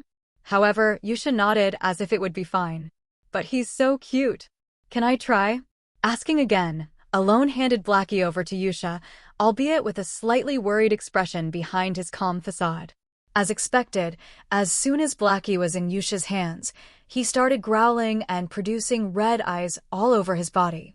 But Yusha kept smiling gently as she looked down at Blackie. "That won't do, will it?" Her eyes slightly narrowed as she murmured softly. Then, suddenly, the previously ferocious Blackie froze as if time had stopped. Both Alone and Kiriana paused in confusion. Blackie, who had been the embodiment of ferocity just moments before, now looked up at Yusha with wide, fearful eyes. Shivering, Blackie began to tremble in Yusha's arms, and she slowly stroked his back. A master's words should be well heeded, right? Nodding frantically, Blackie agreed. Alone and Kiriana could only stare blankly at the bizarre scene. And then, Yusha naturally lifted the trembling Blackie to her face. "If you don't want to be crushed, okay?" She whispered in a voice only Blackie could hear, and his head shook even more vigorously. A moment later. "Wow, he's really become tame, hasn't he?" Kiriana observed the now calm Blackie in her hands with wonder. Alone noticed Blackie's eyes were fixed somewhere. Following his gaze. What's the matter, my lord?" Yusha was smiling. "Never mind." Alone thought to say something but chose to remain silent instead. It was a quite warm afternoon in the spring. Kiriana, like Alone, anticipated that it would take 3 days to reach their destination. In the game, it took only 2 days. Naturally, moving with a larger expedition meant more time was needed. However, Alone harbored a small doubt during the journey due to the actual distance. Indeed, whether viewed on the Psychedelia map or the map spread out by Kiriana, the distance to the swamp was not particularly long. Roughly, one could reach it with just a day of diligent travel. Thus, it was incomprehensible why it took 2 to 3 days for such a distance, but by a day into the expedition. Crazy. Alone realized just how mistaken his thoughts were. He looked down in shock. Below lay a massive canyon. It wasn't just that. Beyond the canyon stretched a chain of rocky mountains, and beyond those, another canyon seemed to start. Even the canyon at the end of his sight was split into dozens of branches. It was because the path was rough. The moment was dizzying. Perhaps Kiriana had set the travel time to 3 days not out of cruelty to the expedition, but because it seemed tight enough. While thinking this as they descended the canyon. "This canyon, it's man-made." Suddenly, the voice of Basiliora came. "What?" "Exactly as I say. This canyon is not a natural occurrence." Basiliora, whom he had summoned the previous day from the coat pocket over his chest out of boredom, looked around seriously for the first time since being subdued. "It certainly seems so." "Why do you think that?" "Look, isn't the canyon itself split into an oval shape?" Alone looked at the canyon. He hadn't noticed before, but as Basiliora said, the canyon was indeed split into an oval shape. Ordinary canyons don't split like this. So it's artificial just because of that? That's not it. There's an echo here. Echo? Yes, it's very old but definitely present. It seems like it was made by a battle, given the mixing of 2 echoes. I can't imagine it. His head involuntarily shook. Such a majestic canyon seemed too grand to be merely a trace of a battle. As he moved on, feeling a strange suspicion inside, Alone arrived at a small, twisted canyon after some time. There are multiple paths. In this case, the left path seems the best option. Is that so? Yes, let's take that path. It's wider than the others, so even if it takes a bit longer, it seems like the better choice. That makes sense. Everyone, move to the far left path. Yusha and Kiriana discussed the route. Watching the two converse, Alone suddenly recalled what Basiliora had said earlier. Basiliora. What is it? This canyon, was it also created by a battle? Yes, no, maybe. If it's yes, then it's yes. If not, then it's not, right? Well, it is, but dash. Basiliora, perched on Alone's shoulder, looked at the canyon with a strangely subdued demeanor. Or rather, is he looking at Yusha? It seemed Basiliora was watching Yusha, who was talking with Kiriana from a distance. Not sure why he's being cautious, but he had a rough idea of what might have started it. It was because of what happened yesterday. Yesterday evening. Alone, seemingly bored of just looking around, summoned Basiliora as a playmate for the squeaking Blackie. Get me out more often because it's suffocating. I can see outside, but I want to wander around. As soon as Basiliora emerged, he flew into a rage, scolding Alone. "Oh, what a cute snake. I am the great god Vasiliora. Snake, can I listen to you for a moment? I am not a cute snake. Nua, if you allow, I would like to keep you for a while." Yusha, with divine power in her hand, dragged the spirit form of Vasiliora somewhere. And the little snake that returned shortly after started to watch Yusha's reactions. Alone was curious about what Yusha had said, so he asked multiple times, but Vasiliora did not answer. Even when he asked Yusha, "Huh? We just had fun, my lord." That's all she said. It became even more puzzling. Even though Basiliora returned in such a state, saying they just played didn't make sense. But the recollection was brief. "My lord, let's go." Following Yusha, who was smiling softly, Alone once again moved towards the canyon. Even afterwards, Basiliora's eyes trembled anxiously whenever he looked at Yusha. After another 2 days passed. "Is this the place?" "We've arrived."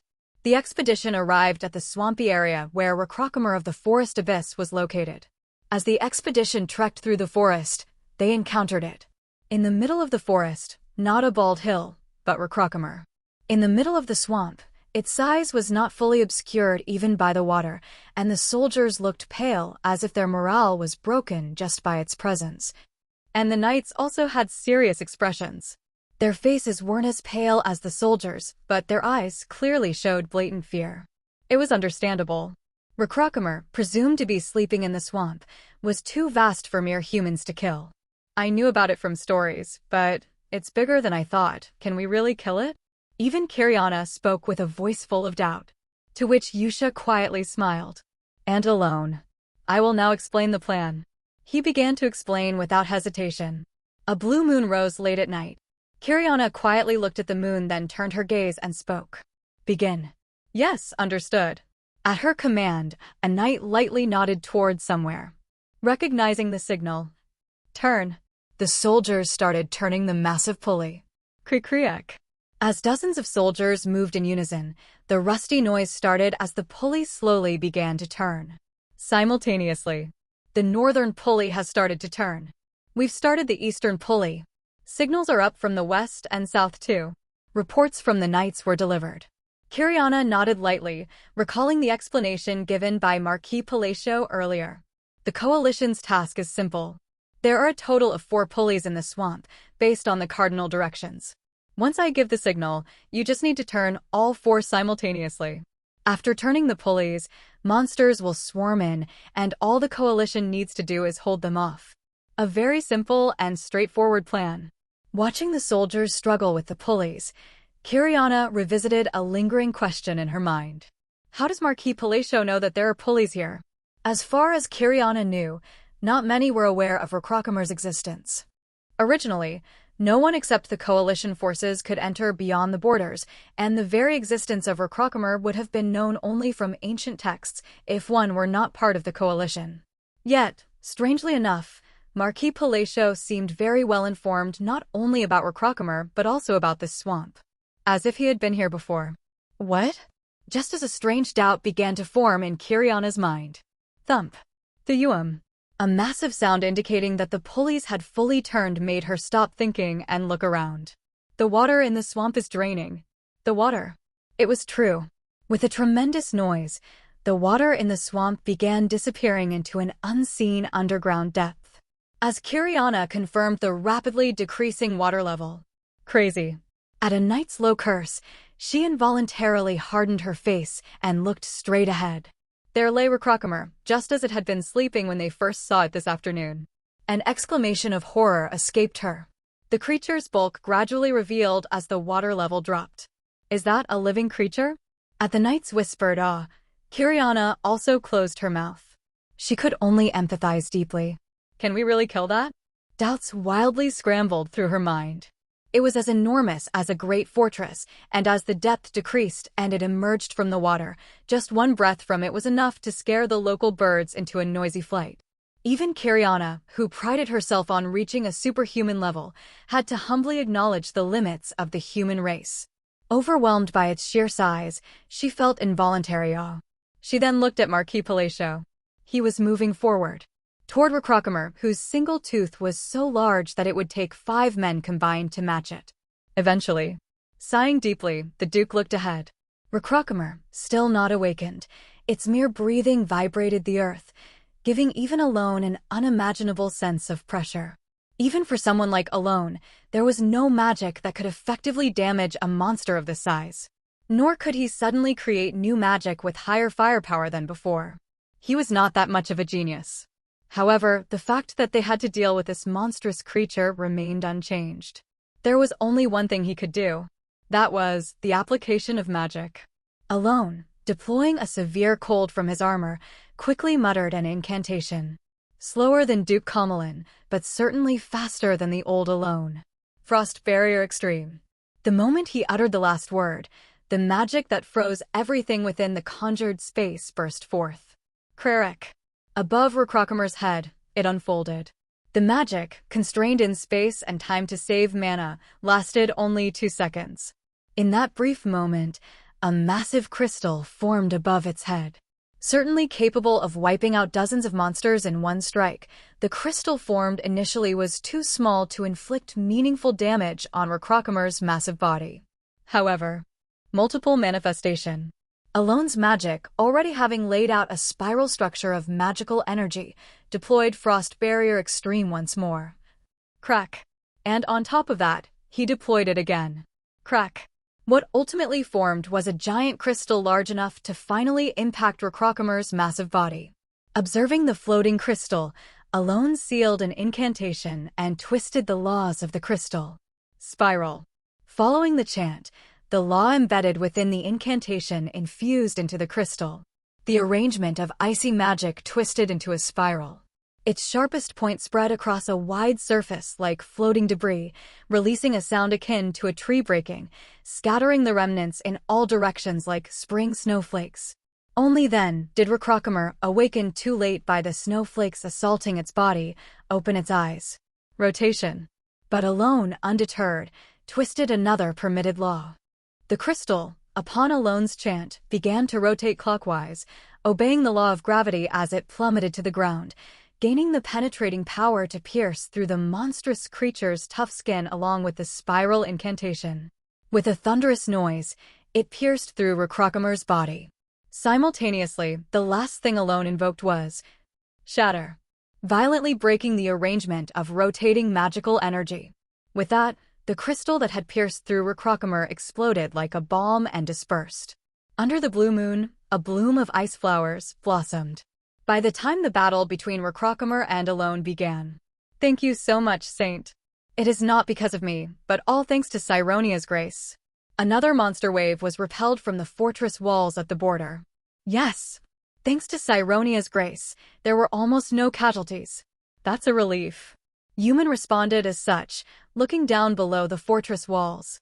What caught his eye were soldiers clearing monster corpses beneath the hastily repaired walls that had been destroyed just days ago, as well as the still incomplete sections of the fortifications. When are the mages expected to arrive? They've been contacted urgently and are on their way, but it seems it will still take some time. That's worrisome. Human's expression darkened. It's not a major issue for now, but since the expedition left to hunt Recrocomer, Human had repelled 2 monster waves and managed to do so relatively successfully. However, the reason for his unease was the still damaged fortress walls. If the walls were intact, there might not have been any casualties at all. Even with Human now a part of the Allied forces, casualties continued to occur. No matter how much the walls were repaired, the monsters had an uncanny ability to break through them once more. Even someone like Human could not bring a soldier killed in an instant back to life. I hope the mages arrive as soon as possible. Of course, the number of casualties was small. To have repelled the waves with such minimal losses was a significant feat. However, to Human, the number of casualties didn't matter as much as the loss of a single life itself. What mattered was the sanctity of human life. The very existence of casualties weighed heavily on his heart. After all, he was the saint. He lowered his gaze, looking carefully at the soldiers' bodies amidst the monster corpses. Though the state of the bodies was gruesome, he did not avert his eyes. Calmly, he conveyed his condolences. After the cleanup was roughly completed, while discussing with Kiriana's aide about how to fend off the next monster wave. Did someone appear in the north? Well, it's not a reliable rumor, but he heard a rather peculiar story. So, when the soldiers were patrolling the border, they saw something resembling a person in the north. Is that correct? Yes, it's just a rumor among the soldiers.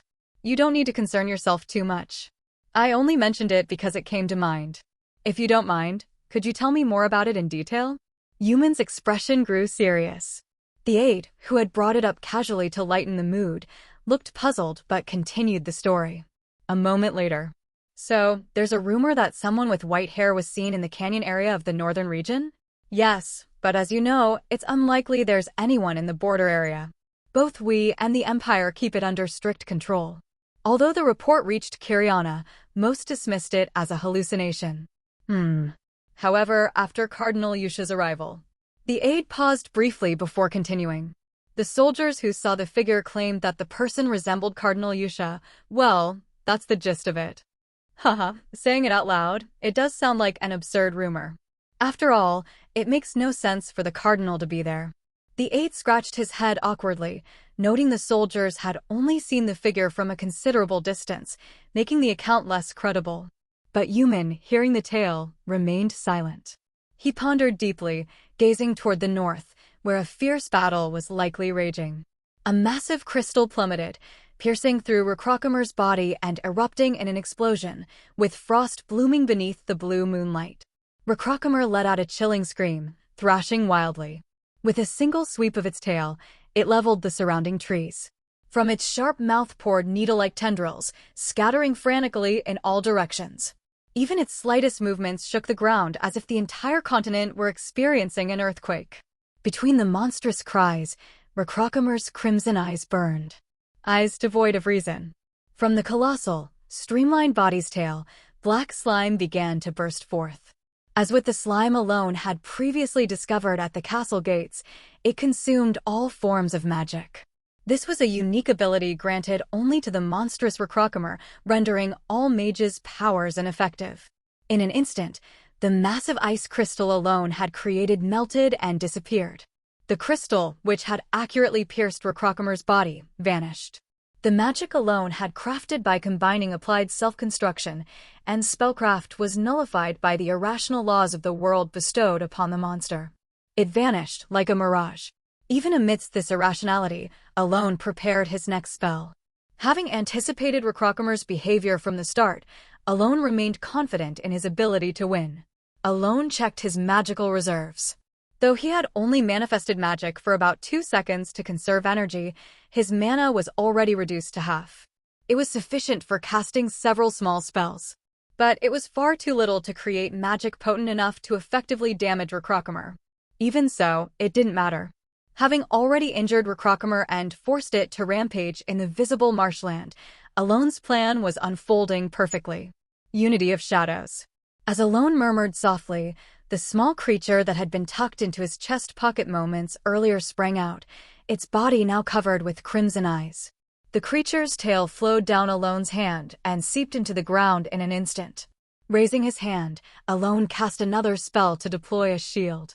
Soon, a projectile from a phantom wood was fired toward the shield in Alone's hand. With a loud bang, Alone's body shot into the air. Having escaped the range of the black slime, Alone looked forward. There, glaring at him with chilling, red eyes, was Recrocomer, twice the size of the fearsome golden dragon, Lanisius. For a moment, a question flashed through Alone's mind, but his hands instinctively formed seals. Refraction, repulsion, azure light.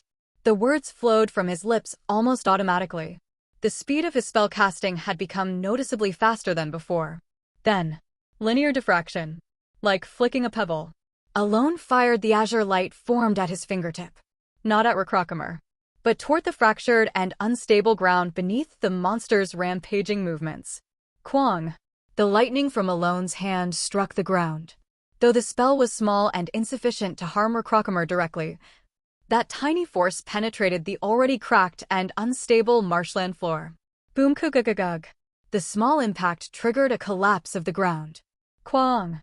Recrocomer's massive body began to be dragged into the abyss. Kiriana stared blankly in one direction. She wasn't the only one. The knights and soldiers, all of them were looking at the same place. It was where Marquis Palacio stood. Clad in a shadowy, rippling black coat, his left hand enveloped in an ash-gray aura as he floated in the air, his presence was so striking that no one could look away. Beneath the dignified, radiant figure of Marquis Palacio, even the knights and soldiers, who had been terrified at the mere sight of Recrocomer, and even Kiriana, who felt awe that surpassed fear, watched as Recrocomer fell into the collapsed ground. Quack! The deafening noise roared so loudly it felt as though eardrums would burst. The tremor was so powerful that soldiers and knights stumbled and fell, unable to hold their stance. Yet their eyes remained fixated on the scene. As Recrocomer was dragged into the abyss, where the bottom was unseen, the sight of Marquis Palacio, standing in stark contrast, filled them with overwhelming reverence. At that very moment, as everyone stared blankly at a single figure. At the edge of the marshland. In the dense forest. In a place no one had yet paid attention to. Yusha gazed at Marquis Palacio with an almost rapturous expression, admiring his figure. Behind her, crunch, crack. The sound of bones being crushed accompanied by dying screams echoed through the air. At the noise disturbing her admiration, she quietly turned her gaze. There, monsters lay strewn about. A goblin with its entire skeleton shattered, embedded into the ground like a paper doll. An orc with its skin flayed. A gnoll with its entire body grotesquely twisted in multiple directions. An owlbear that had impaled its own neck with both arms. The area was littered with corpses, their grotesque forms torn apart as if by a grinder. Dozens of bodies? No. Hundreds? Still no. Enough corpses to form a massive perimeter around the edge of the marshland stood behind Yusha. And grrrkk. Amidst the carnage, the only creature still making noise was a troll, enormous in size compared to the others, its body grotesquely bent and contorted, yet alive thanks to its impossible regenerative power. Wrapped in black tendrils, it was reduced to instinctive terror, its eyes filled with primal fear as it stared at Yusha. She gently raised her index finger to her lips. Oh dear, we must be quiet now. We shouldn't cause a disturbance, should we? Smiling as if soothing a frightened child, Yusha approached the monstrous troll, gliding toward it. Her crimson eyes glinted under the pale blue moonlight. Now, don't look at me. Look over there. Crunch, crack. The tendrils coiled around the troll's neck forced its head to turn, directing its gaze toward Marquis Palacio's distant figure. Greya. The troll let out a painful scream. But, snap. The tendrils seized its jaw, severing its protruding tongue. Writhing in excruciating agony, the troll was once again forced to face Palacio's direction by the tendrils. Huff, huff. Panting in fear, it rolled its eyes to glance back at Yusha. Amidst the horrific scene, Yusha's lips remained curled in a serene smile. Now, offer your reverence and faith as well, she whispered softly. The reverence and faith that he deserves. Calmly. To my one and only God, she commanded. The ground collapses, and Recrocomer falls along with it. Desperately struggling to avoid falling into the abyss, Recrocomer flails about. However, with no swamp left to support him, he could no longer move, and his struggles only backfired, leading to an even worse outcome. In the end, with a terrifying roar, Recrocomer plunges into the depths of the abyss. Alone immediately follows him, descending into the abyss, and thinks to himself, this completes all the necessary conditions. In truth, accomplishing all of this wasn't something that could be done at once. Originally, it was meant to proceed through 3 distinct phases. The first phase involves fighting Recrocomer in Psychedelia. Initially, Eliban fights alone in the swamp. Then, the companions who followed Eliban operate the 4 pulleys located in the north, south, east, and west to drain the swamp, signaling the start of the second phase. Once that phase is also completed, the ground collapses, and the third battle begins underground, in a chasm resembling the abyss. In other words, it was originally supposed to be a long and drawn-out fight, but Alone effectively skipped 2 of the 3 phases. By deliberately bringing in allied forces to turn the pulleys in the 4 directions, he handled both the first phase and the occasional monster waves. By inflicting effective damage on Recrocomer, he forced the creature to spew out black ichor, nullifying the magic that prevented the swamp floor from collapsing. Thus, he broke through the ground and skipped the second phase entirely. Now, all that remained for Alone was the third phase. While falling into the abyss, he gulped down a mana potion and formed seals in preparation for his final plan. It might be a bit of a strain, but there's no other way to kill this thing. Boom! A massive explosion echoes from the bottom of the abyss. It signaled that Recrocomer had reached the bottom. Alone spoke as he completed the seal. Connection. He chanted the incantation while forming the seals. When he finally descended into the underground space, faintly illuminated by the pale moonlight, Alone froze in his tracks, baffled. The reason? Recrocomer, who should have been convulsing violently and destroying everything around him upon impact, was no longer moving. A small mental hook caught hold in Alone's thoughts. Only then did he confirm a shocking fact. A hole. At the center of the monstrous creature's belly, which lay overturned and lifeless, was an enormous hole far larger than anything Alone could have inflicted. From the very first encounter with Recrocomer, Alone had sensed something strange. It was Recrocomer's eyes. This monstrosity was supposed to go through 3 phases before being defeated.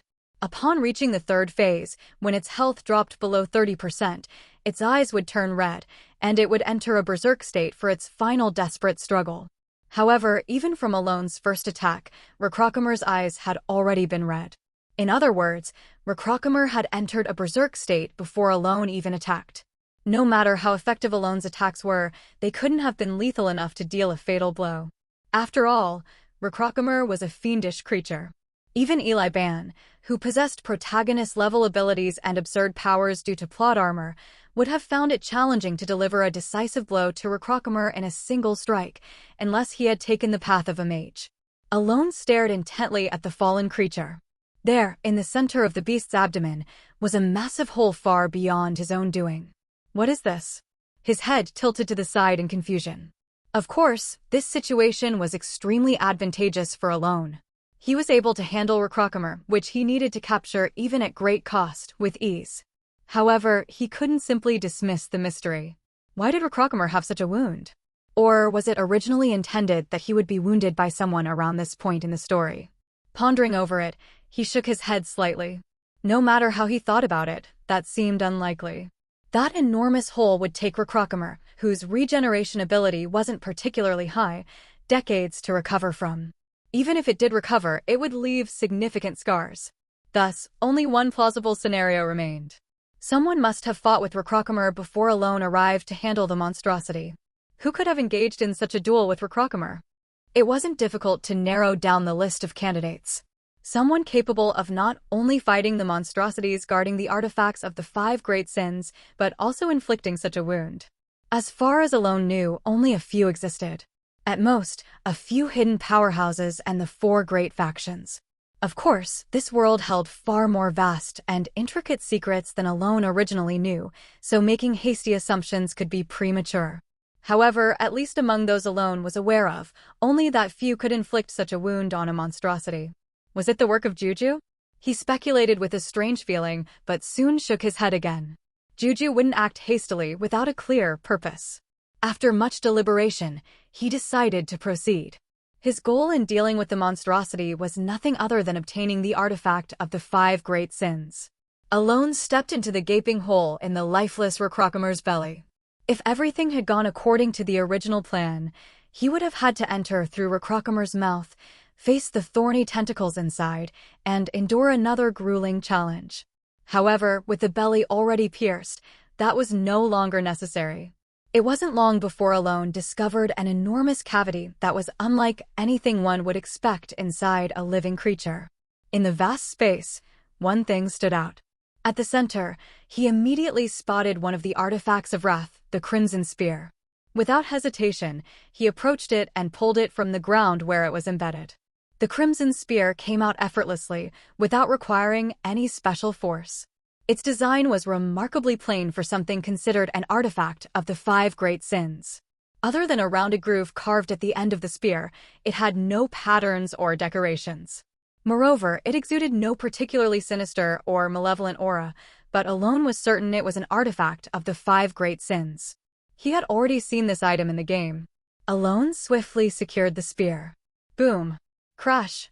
It was then that he realized the entire cavity was collapsing. The very reason Recrocomer had become a monstrosity was due to the artifact of the 5 great sins. Now that the artifact inside its body had been taken, the creature was beginning to crumble. What puzzled Alone was the speed at which it was happening. It wasn't this fast before.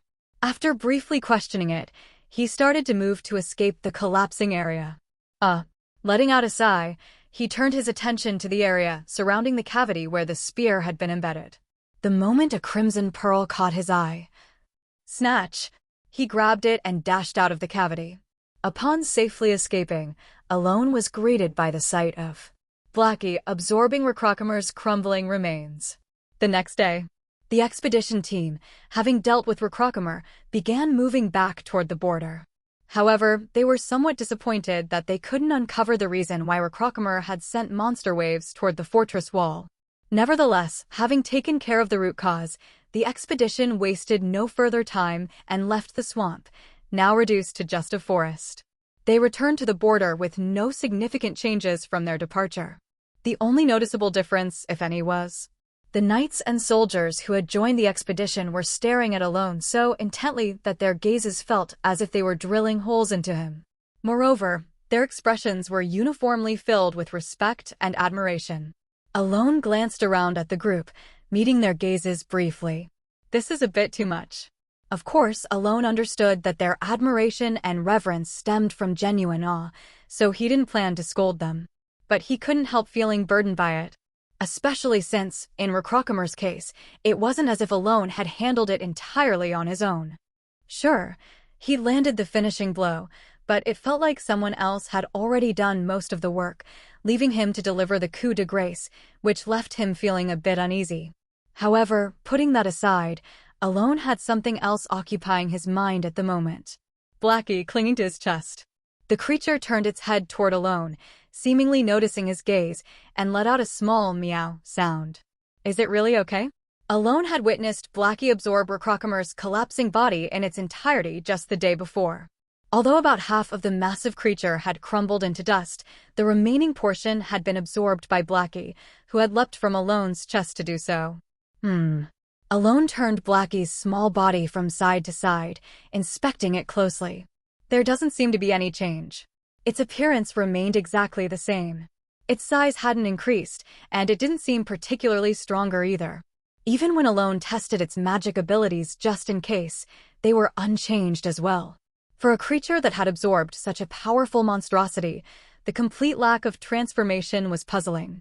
Alone had only recently discovered that shadow dragons could absorb something, but to see absolutely no changes afterward was strange. Leonisis knew about the unity of shadows, but even he didn't know anything about shadow dragons. Should I ask Ree for more insight? As Alone scrutinized Blackie, the little creature merely tilted its head quietly in response. It was a warm spring day, yet the sunlight felt particularly intense. Exactly 3 days later, upon the expedition's return to the border. Welcome back, Marquis. Yes, it seems you've made history once again. What do you mean?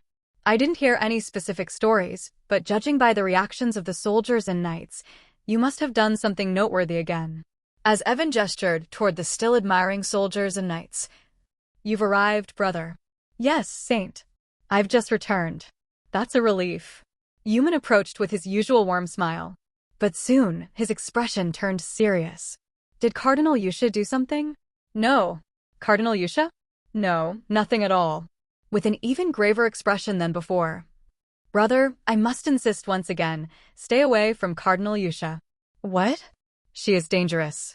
Yuman whispered this to Alone yet again. What's with this all of a sudden? Alone was inwardly puzzled once more.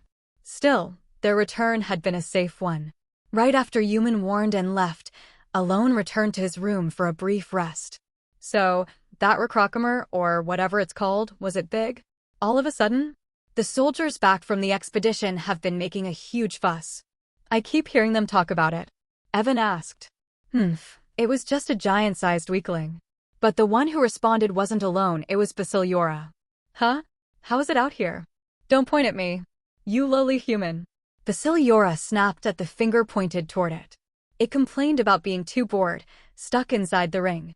So I made it so it can come out freely. That was possible? If you connect a trace of magic to the ring's slot as it said, it can come and go as it pleases. Ha ha ha ha. That's right. Now I am a free spirit. Basiliora curled its body and opened its mouth wide. As always, it was no larger than 30 centimeters and just looked cute. Anyway, Recrocomer was bigger than Basiliora. Really? Yes. Then this snakehead could have been killed in one hit? Evan smirked as if teasing. The small snake became enraged at his words. What nonsense. If I had manifested fully, I could have shredded that thing into pieces. Yeah, sure. Don't underestimate me, human. You even lost to me in a card game. You barely won 1 out of 30 rounds, and now you're talking big. Humph. The final victor is the true winner. The two started bickering again as soon as they met. Are they getting along or not? Meanwhile, the small creature on Alone's chest, Blackie, emerged from his coat and curiously stared at Basiliora. Huh. Noticing the gaze, Basiliora sneered. Humph. A little brat like you, still reeking of milk, dares to look up at me. With a growling sound, Basiliora roared. However, Blackie simply tilted its head once. Smack. Meow. It struck the spectral form of Basiliora, sending it flying. Basiliora crashed to the ground like a toy, rolling about. Oh. Finally, I have an attack option. Evan lifted Blackie as if he had found a great weapon. But, screech. The little kitten suddenly revealed glowing red eyes, letting out a terrifying screech.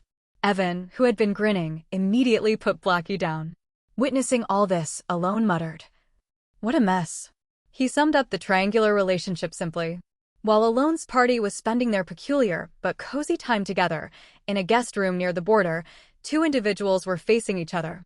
On one side was Cardinal Yusha of the Holy Kingdom, and on the other was Yumin, the Saint of the Holy Kingdom. Your Holiness, you said you had business with me. What is it? Yusha smiled lightly, while Yumin, with a hardened expression, got straight to the point. Cardinal Yusha, did you visit the border a month ago? The question was dry and interrogative, devoid of any pleasantries. Yet Yusha's smile did not waver. Why are you suddenly asking me that? I heard rumors of you being seen in the Northern Canyon region a month ago. It was just a rumor, but Yumin hadn't come to Yusha based on mere hearsay. Cardinal Yusha, you were in Caliban about a month ago, weren't you? Yes, that's correct. I was scheduled to attend the Kingdom Banquet. No, that's incorrect. The banquet was originally meant for Cardinal Sergius, but you suddenly altered the schedule to attend, didn't you? Yusha did not respond. She simply gazed at Yumin with a faint smile, as if inviting him to continue. Yumin calmly pressed on. I heard that after arriving in Caliban, you disappeared for about 3 days. I did inform the priests that I was going to spread Cyronia's teachings in another village. I know. And the village you visited, Pagani, is about a day's journey from Caliban. It's known for its cheese, a specialty that visitors are always encouraged to try. A very hospitable place. Is that so? Did you have some cheese? Of course. Yusha answered immediately with a smile. However, Yumin's expression grew colder. That's unfortunate. Because what I just said was a lie. Pagani's specialty is indeed cheese, but unfortunately, no cheese was made this year. And there's none left in storage either, because Pagani's food warehouse burned down in an accident months ago. In short, Cardinal Yusha, you couldn't have eaten any cheese. Yumin stared intently at Yusha and bluntly declared, Cardinal Yusha, you were in the canyon, weren't you? Perhaps. Even when Yumin struck the nail on the head, Yusha continued to smile without the slightest sign of fluster. In fact, she seemed to find the situation amusing, her smile deepening, to the point where Yumin felt disconcerted. His voice grew colder. If you don't intend to answer, then I'll change the question. What are you planning to do with Marquis Palacio? What scheme are you working on? Is that what you want to know? Yes. Why? Because he is already a man who has endured many trials. You cannot treat him recklessly or thoughtlessly. For the first time, a faint curiosity flashed in Yusha's eyes. It was fleeting, so brief that even Yumin failed to notice. But soon after, she quickly masked it, gently brushing her lips with her fingertips. Perhaps you and I are looking at the same thing. What did you just say? You said you wanted to know what I'm planning for my lord, didn't you? It's simple. I want to make him into something greater. Yes, just that. Something greater? Yes, something greater. He is already great. Well, is he really? Her melodious laughter echoed in the room. I agree with you. But it's not enough. He will become even greater. No, he must become greater. More, much more. Yumin involuntarily shuddered. He was sure the person before him was Cardinal Yusha. There was no surge of magic or divine power, no visible change. Nothing had changed. Yet his entire body trembled. Because in Yusha's eyes, madness gleamed vividly. Staring into her eyes, Yumin was certain. They couldn't possibly be looking at the same thing. She was dangerous. Fleeting thoughts raced through Yumin's mind. How could he separate her from the Marquis? No matter how much he thought, he couldn't come up with a way. Or rather, he thought of a few methods, but couldn't predict how Cardinal Yusha would respond if it came to that. Therefore, I won't let you manipulate Marquis Palacio as you please. Yumin declared firmly to Yusha, but even that. Please do so, Your Holiness. The more you do, the more it will benefit my lord as well. Yusha responded softly. For a moment, their gazes locked.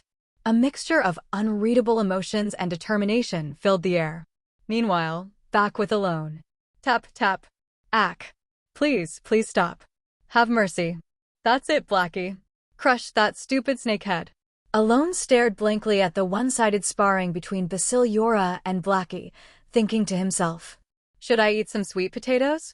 About a day later, as Alone debated whether to head to Lartanya or return to the Marquis estate, at an auction house in Marquis Palacio's estate. Ha ha ha ha.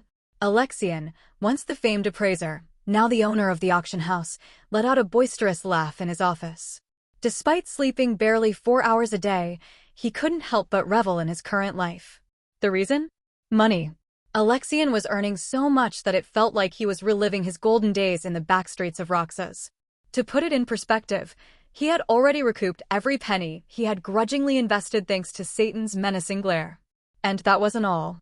Running the auction house under Marquis Palacio's name had brought him a slew of goodwill and connections. All without lifting a finger. Simply opening the auction house in the Marquis estate was enough for people to assume he had ties to the Marquis, earning him not goodwill. No. Ha ha ha. He was being bribed. Clink, clink. Alexian repeatedly dipped his hands into the 2 boxes on his desk. The boxes brimmed with valuable items. He lifted them up and let them fall back with a soft clatter. Just looking at it filled him with joy. He couldn't help but smile, feeling that the grueling months of hard work were finally paying off. The fact that this wealth came from someone else's status made it all the sweeter. It was free money unearned, like stumbling upon a fortune. While he was basking in this euphoria. Knock, knock. A knock sounded at his office door, and he responded cheerfully. Come in. But the moment he saw who walked in, he froze. Oh my. A man stepped in leisurely. You've certainly been enjoying the fruits of your labor. What? It was someone who should not have been here. Raiden. Yes, that's me. The pirate king of Roxas, Raiden, greeted him with a sly smile. For a brief moment, Alexian gaped in disbelief. Before he could even ask how Raiden got here. So, you've been enjoying a lot of bribes, haven't you? Raiden's words cut through the silence. Alexian stammered. Well, you see, this was all meant for you. Is that so? Ha ha ha, of course. Since these goods came through the Marquis status, it's only natural to share some of it with you. Alexian tried to slyly create an opening. But, some of it. Ha ha ha, no, more than half. I mean, I did put in some effort too, so. You think you need the rest? At Raiden's next words. No. Then. I'll give it all to you. Alexian nodded obediently. And then. That's the right choice. Raiden nodded along with him. Watching Raiden, Alexian cursed inwardly. This damn seabase. But outwardly. Could I get a cup of coffee? Of course, I'll get it right away. He hurriedly bowed his head and forced a grin. A grin full of desperation to survive. After pondering for an entire day, Alone decided to return to the Marquis first. This was because he could visit Lartanya on the way to the colony after stopping by the Marquis. Are you leaving, my lord? Yes.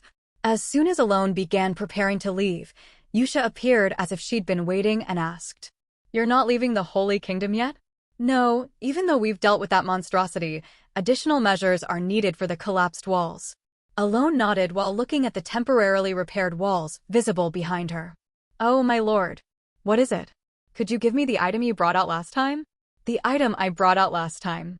The one you retrieved from inside Recrocomer. Would that be possible? Alone hesitated momentarily at Yusha's request. I could give it to you, but what do you plan to do with it? I'm going to purify it. Purify. Yes, since it came from inside a monstrosity.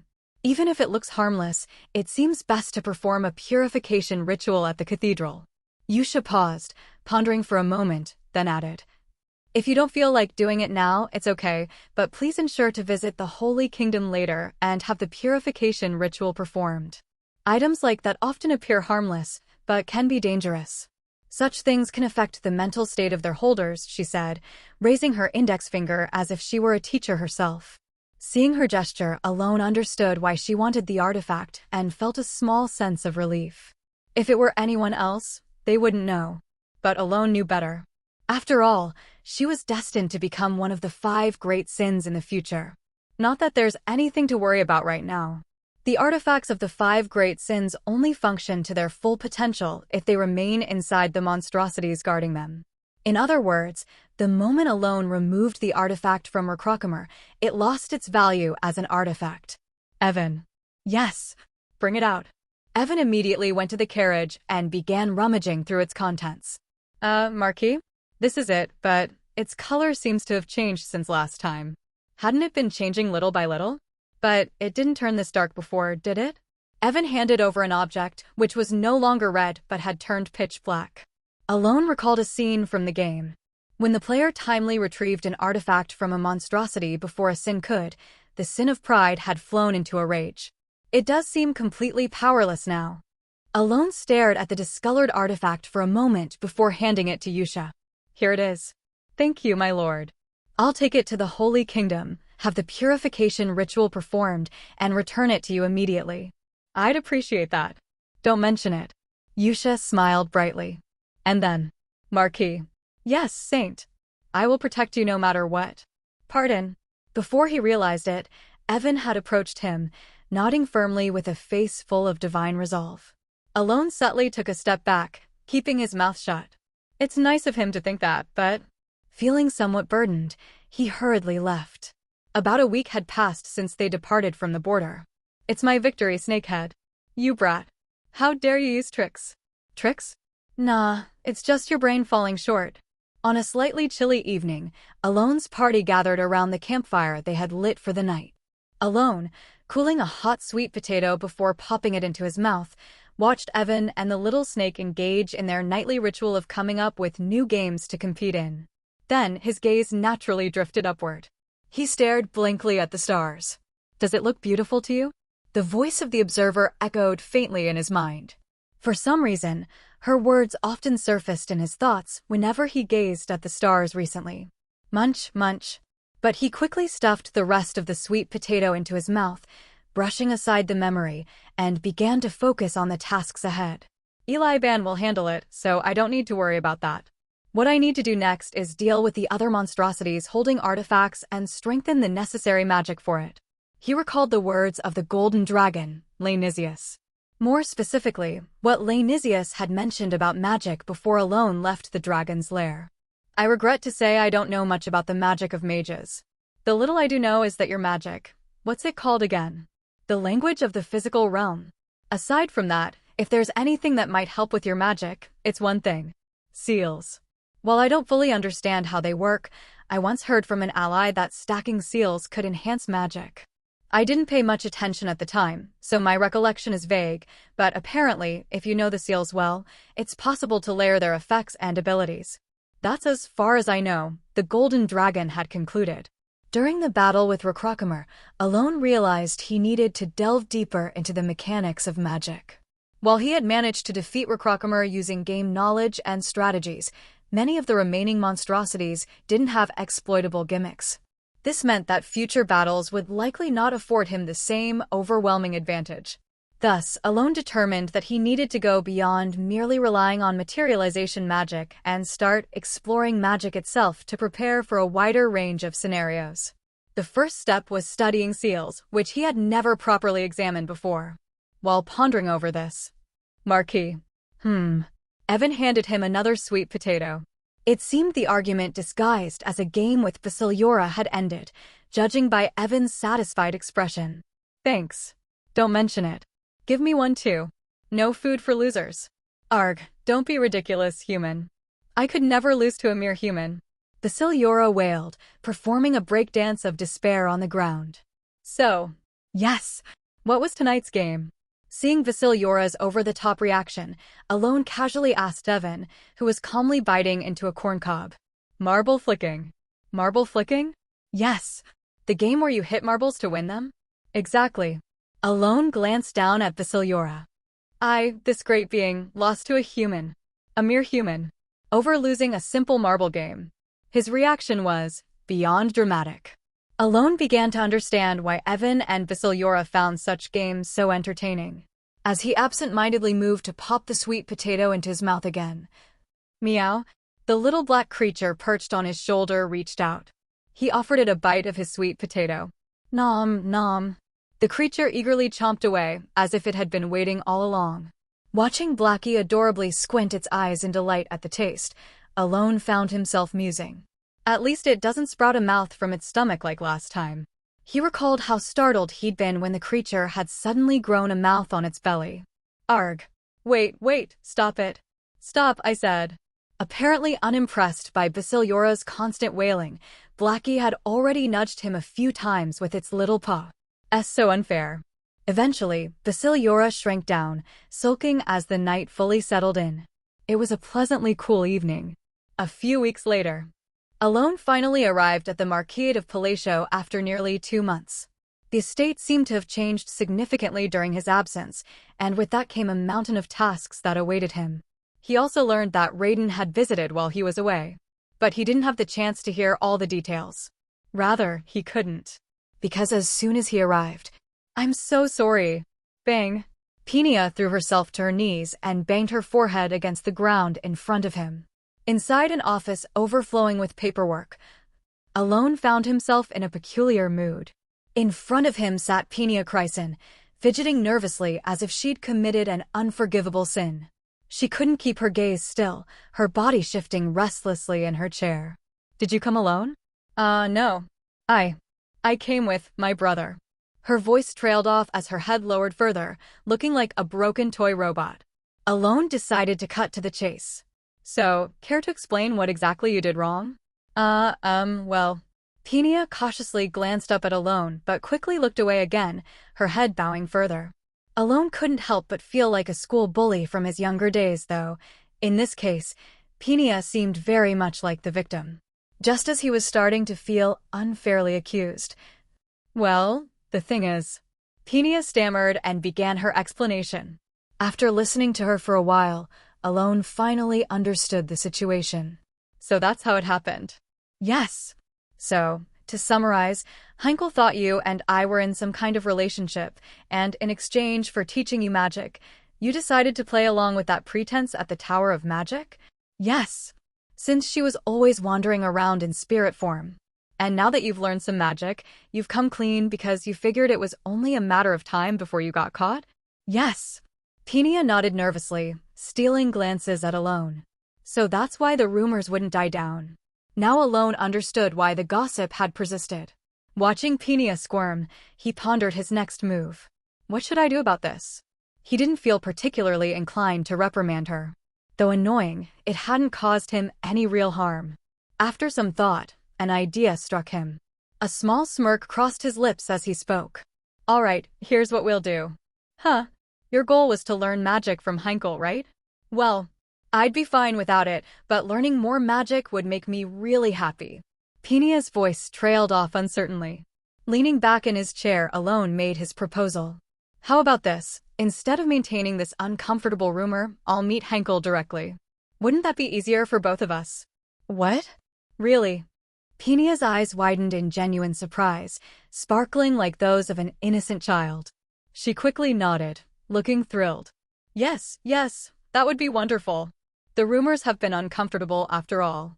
Seeing her so overjoyed left Alone feeling oddly conflicted.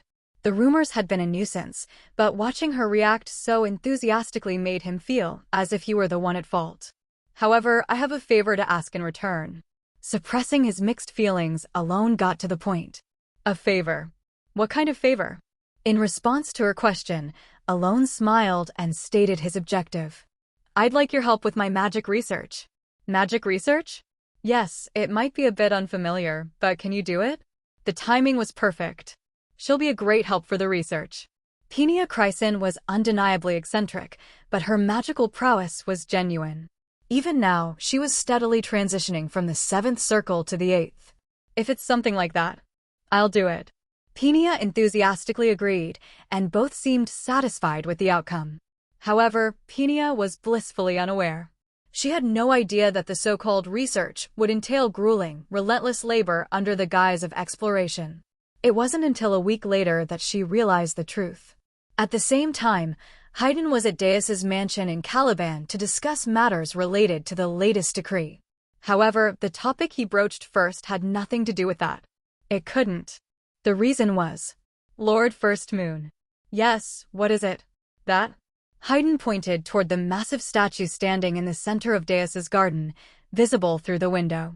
It was strikingly similar, no, identical, to the one from the Merkelian estate. As Haydn turned his gaze to Deus, the latter, wearing an intensely serious expression, said, Well, you see. Yes. I went to the Merkelian estate and met Filion. I see. He's a wonderful fellow. We had such engaging conversations about him nearly 3 days straight. I'm glad to hear that. Yes, but what does that have to do with the statue out there? At Haydn's pointed question, Deus averted his eyes slightly. Well, Filion offered to gift me the statue. Are you sure you didn't purchase it? It felt a bit improper to just accept it outright. From what I've heard, you spent quite a substantial sum, though. Deus hesitated, fumbling for words, before finally admitting. It was to ensure narrative consistency. Narrative consistency? Yes. Yusha mentioned the need for consistency, so I thought forming some sort of territorial alliance with the Merkelian estate would. You don't have a territory. With that single statement, Haydn utterly demolished Deus's reasoning, or lack thereof. Anyway, that's the gist of it. I see, that's the gist of it. Yes, Haydn thought to himself. This is nonsense. I'll report this to Lord Redmoon. To which Deus responded. Could you not report it? It's going to get out eventually. If you report it, I'll have 3 months. If you don't, I'll have 6 months. Watching Deus's childlike expression as he clung to the idea of keeping his precious toy for just 3 more months, Haydn quietly held his tongue. The space was alien. The sky was dark and murky, despite it being broad daylight. The ground below wasn't ordinary terrain. It was as hard as the earth, yet composed of an unyielding, jagged shell that did not scatter. Atop this enigmatic terrain stood a temple.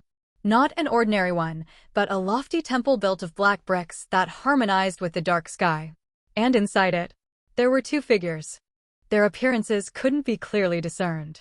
Seated across from each other at a black round table in the center of the temple, the 2 figures concealed themselves with robes, as if to hide their identities. The one difference between them was that one figure was wrapped in bandages even underneath the robe, while the other revealed human-like lips beneath the shadow of the robe. In this state, the first to break the silence was, I can't tell how much longer we'll have to keep doing this. The figure with visible lips. His voice carried an air of dissatisfaction, as if discontent with the situation. Look here, Wrath. Isn't this a waste of time? Let's just finish this already. Honestly, we don't even need them to come. We could handle this ourselves. His tone was relaxed yet bored, and beneath that lay a tinge of impatience. To this, the other figure, who had been silent, responded. What exactly do you think we can do, Pride? Wrath's voice was different from Pride's. While Pride's voice was distinctly male, Wrath's was not. It was a distorted voice unrecognizable as belonging to a man, woman, elder, or child. Yet, Pride continued the conversation as if unbothered. What else? Annihilation. Honestly, if we apostles all took action, it'd be over in no time. The fools out there think they're strong, but they're just complacent weaklings. Wrath, who had been silently watching Pride's savage smile beneath his robe, finally replied. There are those who might not be so weak. You're not suggesting we, who were empowered by the great original sins, would fall to them, are you? Pride, our task is merely to fulfill our duties. And what duty would that be? Just sitting around like this forever? How much longer are we going to keep doing this? All we've done is sow the seeds, and thanks to that strange barrier that disappeared recently, we've essentially been waiting for over 10 years. Letting out a sigh of frustration, Pride rose from his seat. Where are you going, Pride? Where do you think? If none of you will act, I will. I don't recall giving you permission. Wrath's retort stopped Pride. The sinister smile he had worn moments before disappeared. In the next moment, Pride stood right before Wrath.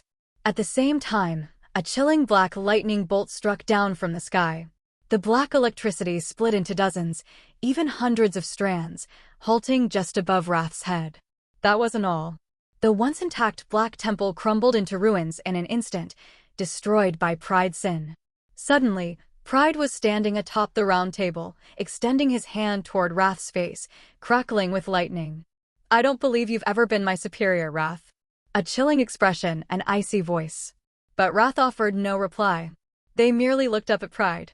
TCH. After holding the standoff for a while, Pride eventually withdrew his lightning and turned away. Where are you going? Wrath asked calmly. In response, Pride returned to his nonchalant demeanor as if nothing had happened. Since none of you are acting, I'll do it. I don't know what the other apostles, including you, are thinking, but I'm eager to meet him. So, he smirked. I'm going to retrieve the seeds. Walking confidently out of the temple, Pride removed his hood. The moment he did, his silver-gray hair and a pair of ears peeking through were revealed. So, heading toward the temple's exterior, he slowly stroked his chin. Has it been 10 years? No, 12 years. Muttering to himself, he let out a small laugh. A strange light flickered in his eyes. Let's see how well the seeds, or rather, my sibling has grown, shall we? As he muttered to himself, he vanished, with a single streak of black lightning left in his wake. It had been about 3 weeks since making the peculiar contract with Penia Chryson. Oh, judging by the way this mana array changes shape, it seems to bend this way. Which means, it's amplification. I see. Alone was in a very good mood. The magical research he was conducting with Penia was going exceedingly well. In fact, it was going far beyond just well. Then this. Oh, looking at the array transforming into a decomposition structure, it seems more like reduction rather than amplification. Intentionally reducing its power? Yes. However, the molecular structure of the mana is intertwined. To be precise, it seems like a hook structure. In this case, even spells that normally cannot be used in combination might be partially possible. It was proving to be far more valuable than his solo magical research. Thanks to this, Alone had spent nearly 5 hours today on magical experiments and discussions. That's enough for today. Oh yes. Watching Penia nod enthusiastically, Alone couldn't help but reflect. Who would call her a person with a ruined personality? Just as he was re-evaluating her character. Sister. What is it? Well, the magical reagents en route here were stolen by bandits. What? Those damn bandits again. The moment her brother Phelan delivered the report, Penia let out a piercing scream, making Alone quickly reconsider his thoughts. That seems accurate, after all. Marquis. Yes. Pardon me, but may I leave the Marquis estate for a day or so? Penia asked nervously, as if she were seeking a tremendous favor. Alone nodded lightly. I don't mind. Oh, really? I just heard that bandits have stolen the magical reagents coming here, so I thought I'd. Despite Alone's casual response, she began explaining herself in detail. Though he thought they had developed a degree of camaraderie through their magical research, she still struggled to make such simple requests. Alone felt slightly awkward. Go ahead. And for the record, you don't need my permission to leave. Oh, really? I thought for sure I needed to. Penia hesitated, fidgeting as if unsure. Alone once again felt like a criminal forcing someone into labor somewhere in Southeast Asia. That's not the case, so just go. Oh yes. With that, Penia grabbed Phelan by the scruff of the neck and strode out. Why me? Phelan's strangely sorrowful voice echoed, but he was helplessly dragged away by Penia and soon disappeared. A moment later. Marquis. Yes. Well, it seems like you finished a bit earlier today.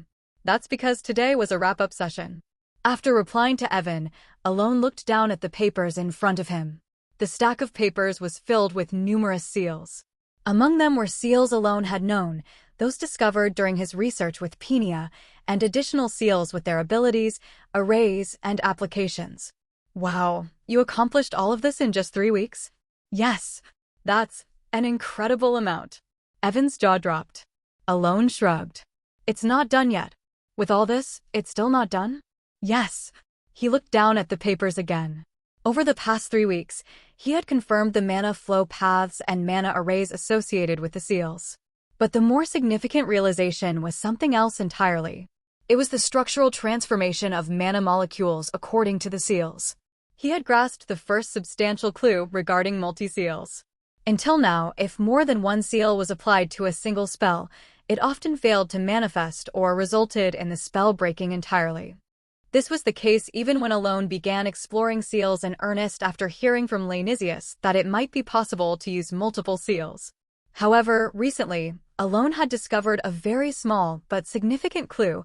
There existed seals that naturally complemented each other due to the way mana-binding structures changed with each seal. These paired seals formed a completely different structure when combined. There's still a lot to do.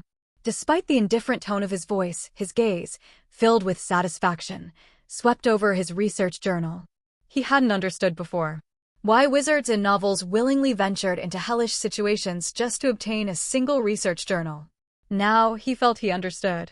By the way, Marquis, aren't you leaving soon? It was Evan's voice that interrupted his thoughts. Where to? To Lartanya. Didn't you mention visiting there? And you said you'd also stop by Colony. That's right. You even sent letters about it. Alone nodded to himself, recalling the memory. Indeed, when he first began his research with Penia, he'd sent letters to Rhine and Sealrang, promising to visit soon. Realizing this now, he murmured, "They've probably arrived by now. Then we should prepare to leave. I'll finish this first and prepare tasks for Penia to handle." With a wistful look at the magic journal in his hand, he added, "We'll leave in 2 days." Understood. The desert city of Colony. Unlike the bustling streets, always filled with the excitement of the Colosseum, Sealrang's office was quiet. When not training guild members, Sealrang typically spent her time sleeping unless there was something pressing to do. This pattern had never deviated before. Which is why Lime, the golden-maned assistant and secretary to Sealrang, found her current demeanor unusual. The usually languid guild leader was unusually animated after receiving a certain letter. Guildmaster. You seem excited. Of course. May I ask what's making you so happy? Lime was curious. What kind of letter was she clutching so dearly, ears perked with enthusiasm? At Lime's question, Sealrang glanced at the letter in her hand and then replied, "It's time to hear the answer." An answer. Yes. My master promised to answer 2 years ago. A radiant smile spread across her face. Lime, now even more bewildered by the cryptic answer that lacked all context, watched as Sealrang swayed her golden tail enthusiastically. Hope they arrive soon. Sealrang chuckled softly, the excitement clear in her voice. Luxable is a small duchy bordering the mystical jungle of Ronavelli, comprising only a handful of estates. Although called a duchy, its power was vastly inferior compared to other member states of the Allied Kingdoms. But that wasn't all.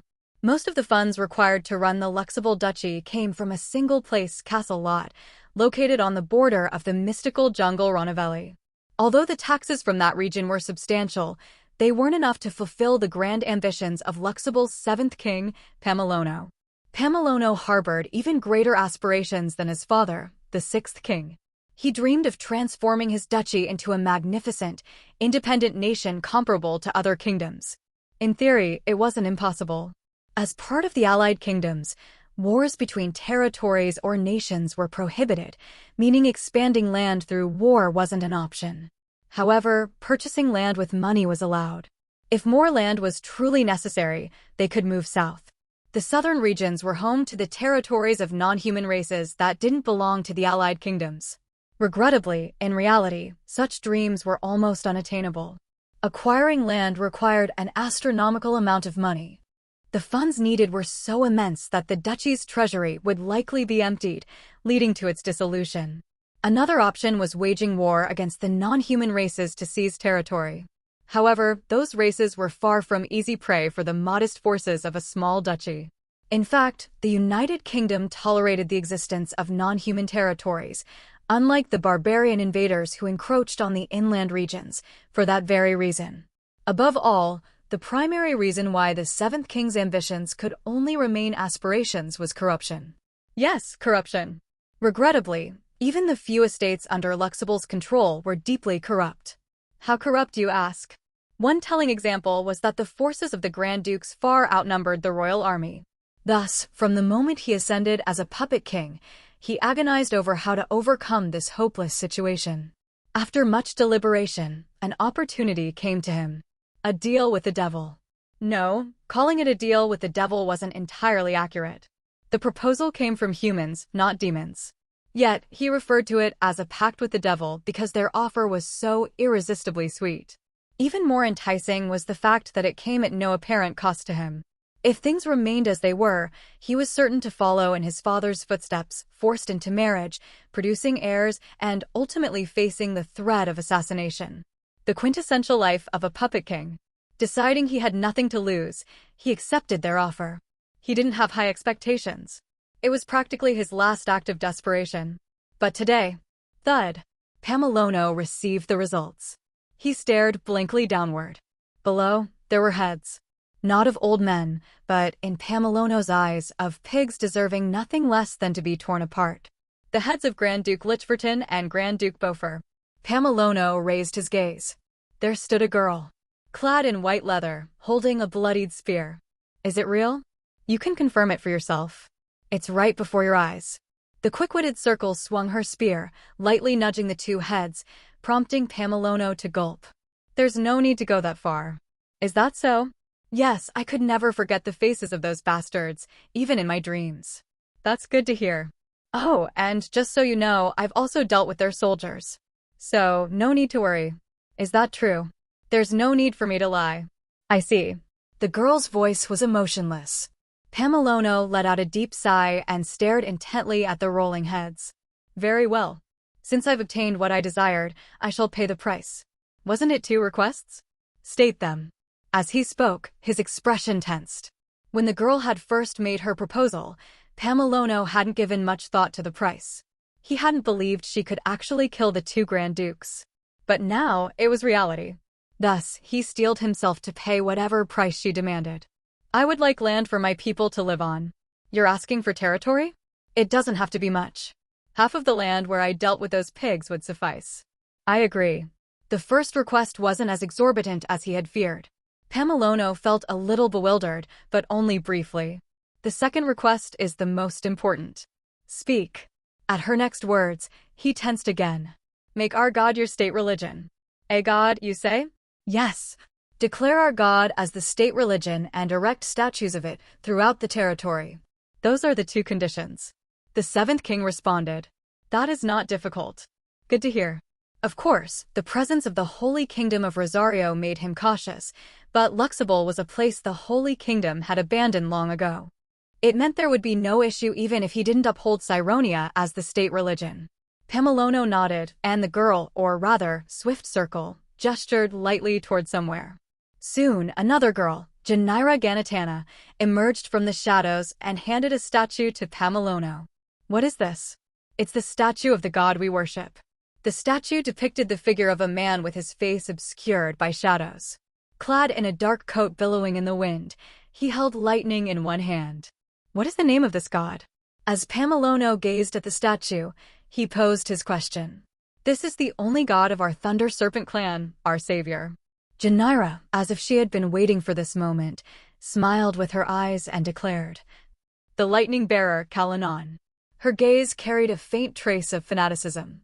Penia Chryson had been unusually cheerful lately. Although there were moments when she wasn't, most of the time, she was. This was because she had unexpectedly received an excellent proposal from the Marquis house when she went there, fearing her life might be in danger. In exchange for assisting Marquis Palacio's magical research, she would be allowed to learn magic from Henkel without having to hide their relationship. For her, this was an ideal situation with nothing to lose. Of course, she would have to assist with the Marquis' potentially endless magical research, but that wasn't a significant issue. The crucial point was that she could now learn magic from Henkel without any complications. This was incredibly important to her. Even though she found the Marquis presence slightly intimidating, his magical research was quite fascinating. His magic was unlike anything she had ever encountered. Since Alone's magic didn't adhere to conventional hierarchies, it naturally piqued the curiosity of Penia, a magic enthusiast. For a time, she found herself genuinely enjoying the magical research. At some point, she even became able to make eye contact with the gaze lingering behind the Marquis. Of course, the research period wasn't very long. The subject of research the Marquis requested Penia to assist with was unfortunately usable only by him. Despite his superior magical aptitude, Penia wondered why Marquis Palacio sought her help with his research. She briefly felt puzzled but soon brushed off the thought. She had decided not to question the Marquis more than necessary. What mattered to her was learning magic from Heinkel and satisfying her curiosity through assisting the Marquis. In any case, her life had been quite satisfying recently. That is, until the Marquis left a few days ago, saying he had some business to attend to. Yikes. Penia let out a scream.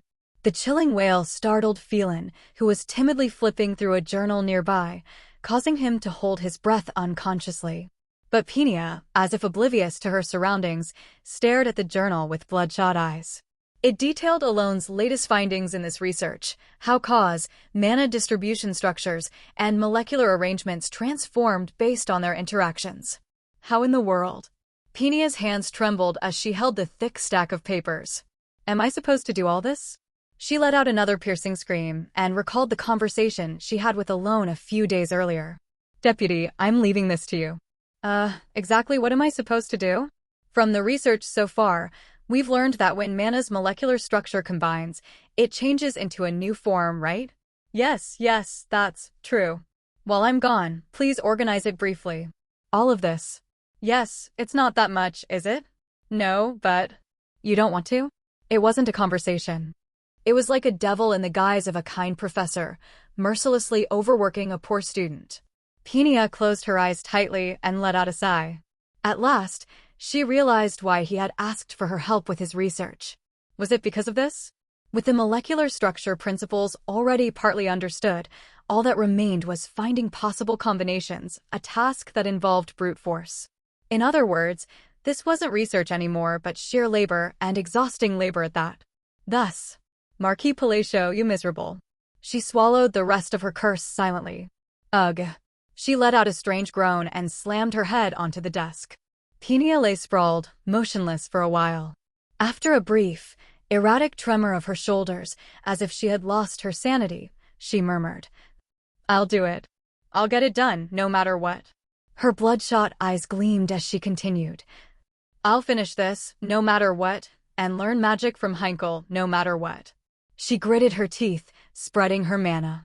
I'll do it, I can do it. Armed with over 5 pens like weapons, she began furiously scribbling on the papers. Witnessing this frenzy, Pelin cautiously curled up, trying to stay out of her way. At that moment, I wonder if she's doing well? Alone, munching on a sweet potato, briefly thought of Penia. Well, organizing it shouldn't be that difficult. He had entrusted her with organizing the molecular structures. Once the first-level arrangements are sorted, it'll be quicker to implement and connect them directly. Unaware that Penia was already working on second and even third-level arrangements, Alone casually took another bite of his sweet potato. Just then, Marquis. Yes, what is it? I've heard some rather curious news. Curious news? Evan brought up a new topic. Yes. Apparently, Lady Rhine is now the only senior council member left. Why is that? I don't know why, but apparently, there's been a string of unfortunate incidents where all senior council members die upon taking office. As a result, Lady Rhine is the only one currently continuing in the position. That's really strange, right? I think so too. A brief silence. It couldn't be, right? Alone's murmuring broke the quiet. Evan pondered for a moment about what he meant, then quickly laughed. Oh, come on, there's no way. That'd be too obvious, wouldn't it? Yes, I suppose you're right. With such an exchange, they endured the week until they arrived in Lartanya. Upon reaching the city, Alone met Rhine. You're here, Godfather? It's been a while. Please come inside first. It's starting to get warm outside. The two entered the office together. Oh, Godfather, your birthday is on September 20th, correct? As soon as the door closed, Ryan, with a calm expression, asked the question out of the blue. That's right. Why do you ask? Oh, I've been preparing a gift. A gift? A faint smile appeared on her lips as she said, Yes, I hope you'll like it. She then turned her gaze toward the Lord's castle of Lartanya. Look forward to the gift. Really? Yes. Then I'll try to expect something. Please do. Watching Ryan smile subtly, Evan, standing next to Alone, whispered softly. Marquis, you're lucky, aren't you? Ugh. Didn't you seem a little disappointed last time when you didn't get a birthday gift? I wasn't really. Alone replied calmly. But Evan wasn't entirely wrong. In truth, it did sting a little. If I hadn't heard about it, I wouldn't have expected anything in the first place. Of course, he didn't intend to blame Ryan for saying she would give him a gift back then. A birthday gift depends on the giver's feelings, and it would be ridiculous for the recipient to demand one. At that moment, you were looking forward to it, weren't you? Don't mind him. Evan is just talking nonsense. Ryan let out a small chuckle. Don't worry, Godfather. This year, I'll definitely give you a gift. After a light-hearted exchange, Alone finally got to the real reason he had come. Ryan, I read the letter you sent. Do you have any additional information about the Shadow Dragon? Ryan's gaze shifted to Blackie, nestled in the breast pocket of Alone's coat. That's the Shadow Dragon, right? Yes. After pondering for a moment, Ryan slowly began to speak. After you asked about the Shadow Dragon, I did some additional research. But honestly, I couldn't find much more from the resources I had access to. Is that so? Ryan's answer left Alone with a peculiar expression. As I suspected from her letter, the Shadow Dragon appears to be an even more dangerous existence than I thought. The reason he sought Ryan's knowledge on the Shadow Dragon, since obtaining its egg, was simple. He knew about the library inside Ryan's mind. That library contained almost all information, excluding things deemed unknowable. In fact, even information about the unknowable existed in the restricted section of her mental library. However, those records were sealed, and Ryan couldn't access them due to the constraints of the library's rules. Of course, Alone knew how to unlock the restricted section. But he had no intention of allowing that, for it required accepting the 5 deadly sins. As Alone recalled this fact, Ryan added, Still, I did manage to uncover a little information. Really? Yes, though I'm not sure how useful it is. She shared the rest of what she had found, and Alone listened silently. After some time. That's all. Unconsciously, Alone nodded. As she mentioned earlier, not all the information was immediately useful. However, 2 notable details emerged. Shadow dragons can ascend to become gods if they fulfill certain conditions as they mature. I'm not entirely sure, but the information I found suggested that, unlike other dragons, shadow dragons can achieve divinity by overcoming their destructive urges and consuming the profane. The first revelation, the Blackie he was raising could potentially become a god. The second revelation, Blackie was unlike other shadow dragons. Unlike the others? Yes. From what I've found, shadow dragons typically cannot change their forms. This remains true even if they regain their rationality. So, normally, they wouldn't be able to take on the shape of a cat like this. You're exactly right. Blackie was unique. Alone stared blankly at Blackie. Meow. The little creature tilted its head innocently. It's hard to wrap my head around it. Of course, he had seen it transform into other forms and attack. But since Blackie always appeared harmless in his presence, the idea of its original form felt foreign. As he watched the black cat for a while, a memory surfaced. Then, could it be, when it devoured Recrocomer, was that part of this process? The thought lingered briefly before Alone exhaled in relief. If Ryan's information was accurate, the Shadow Dragon simply consumed the profane, meaning Blackie wasn't influenced by the nature of the grotesque entity. Even so, it seems a bit different from other Shadow Dragons. For now, though, I'll have to be content with what I've learned.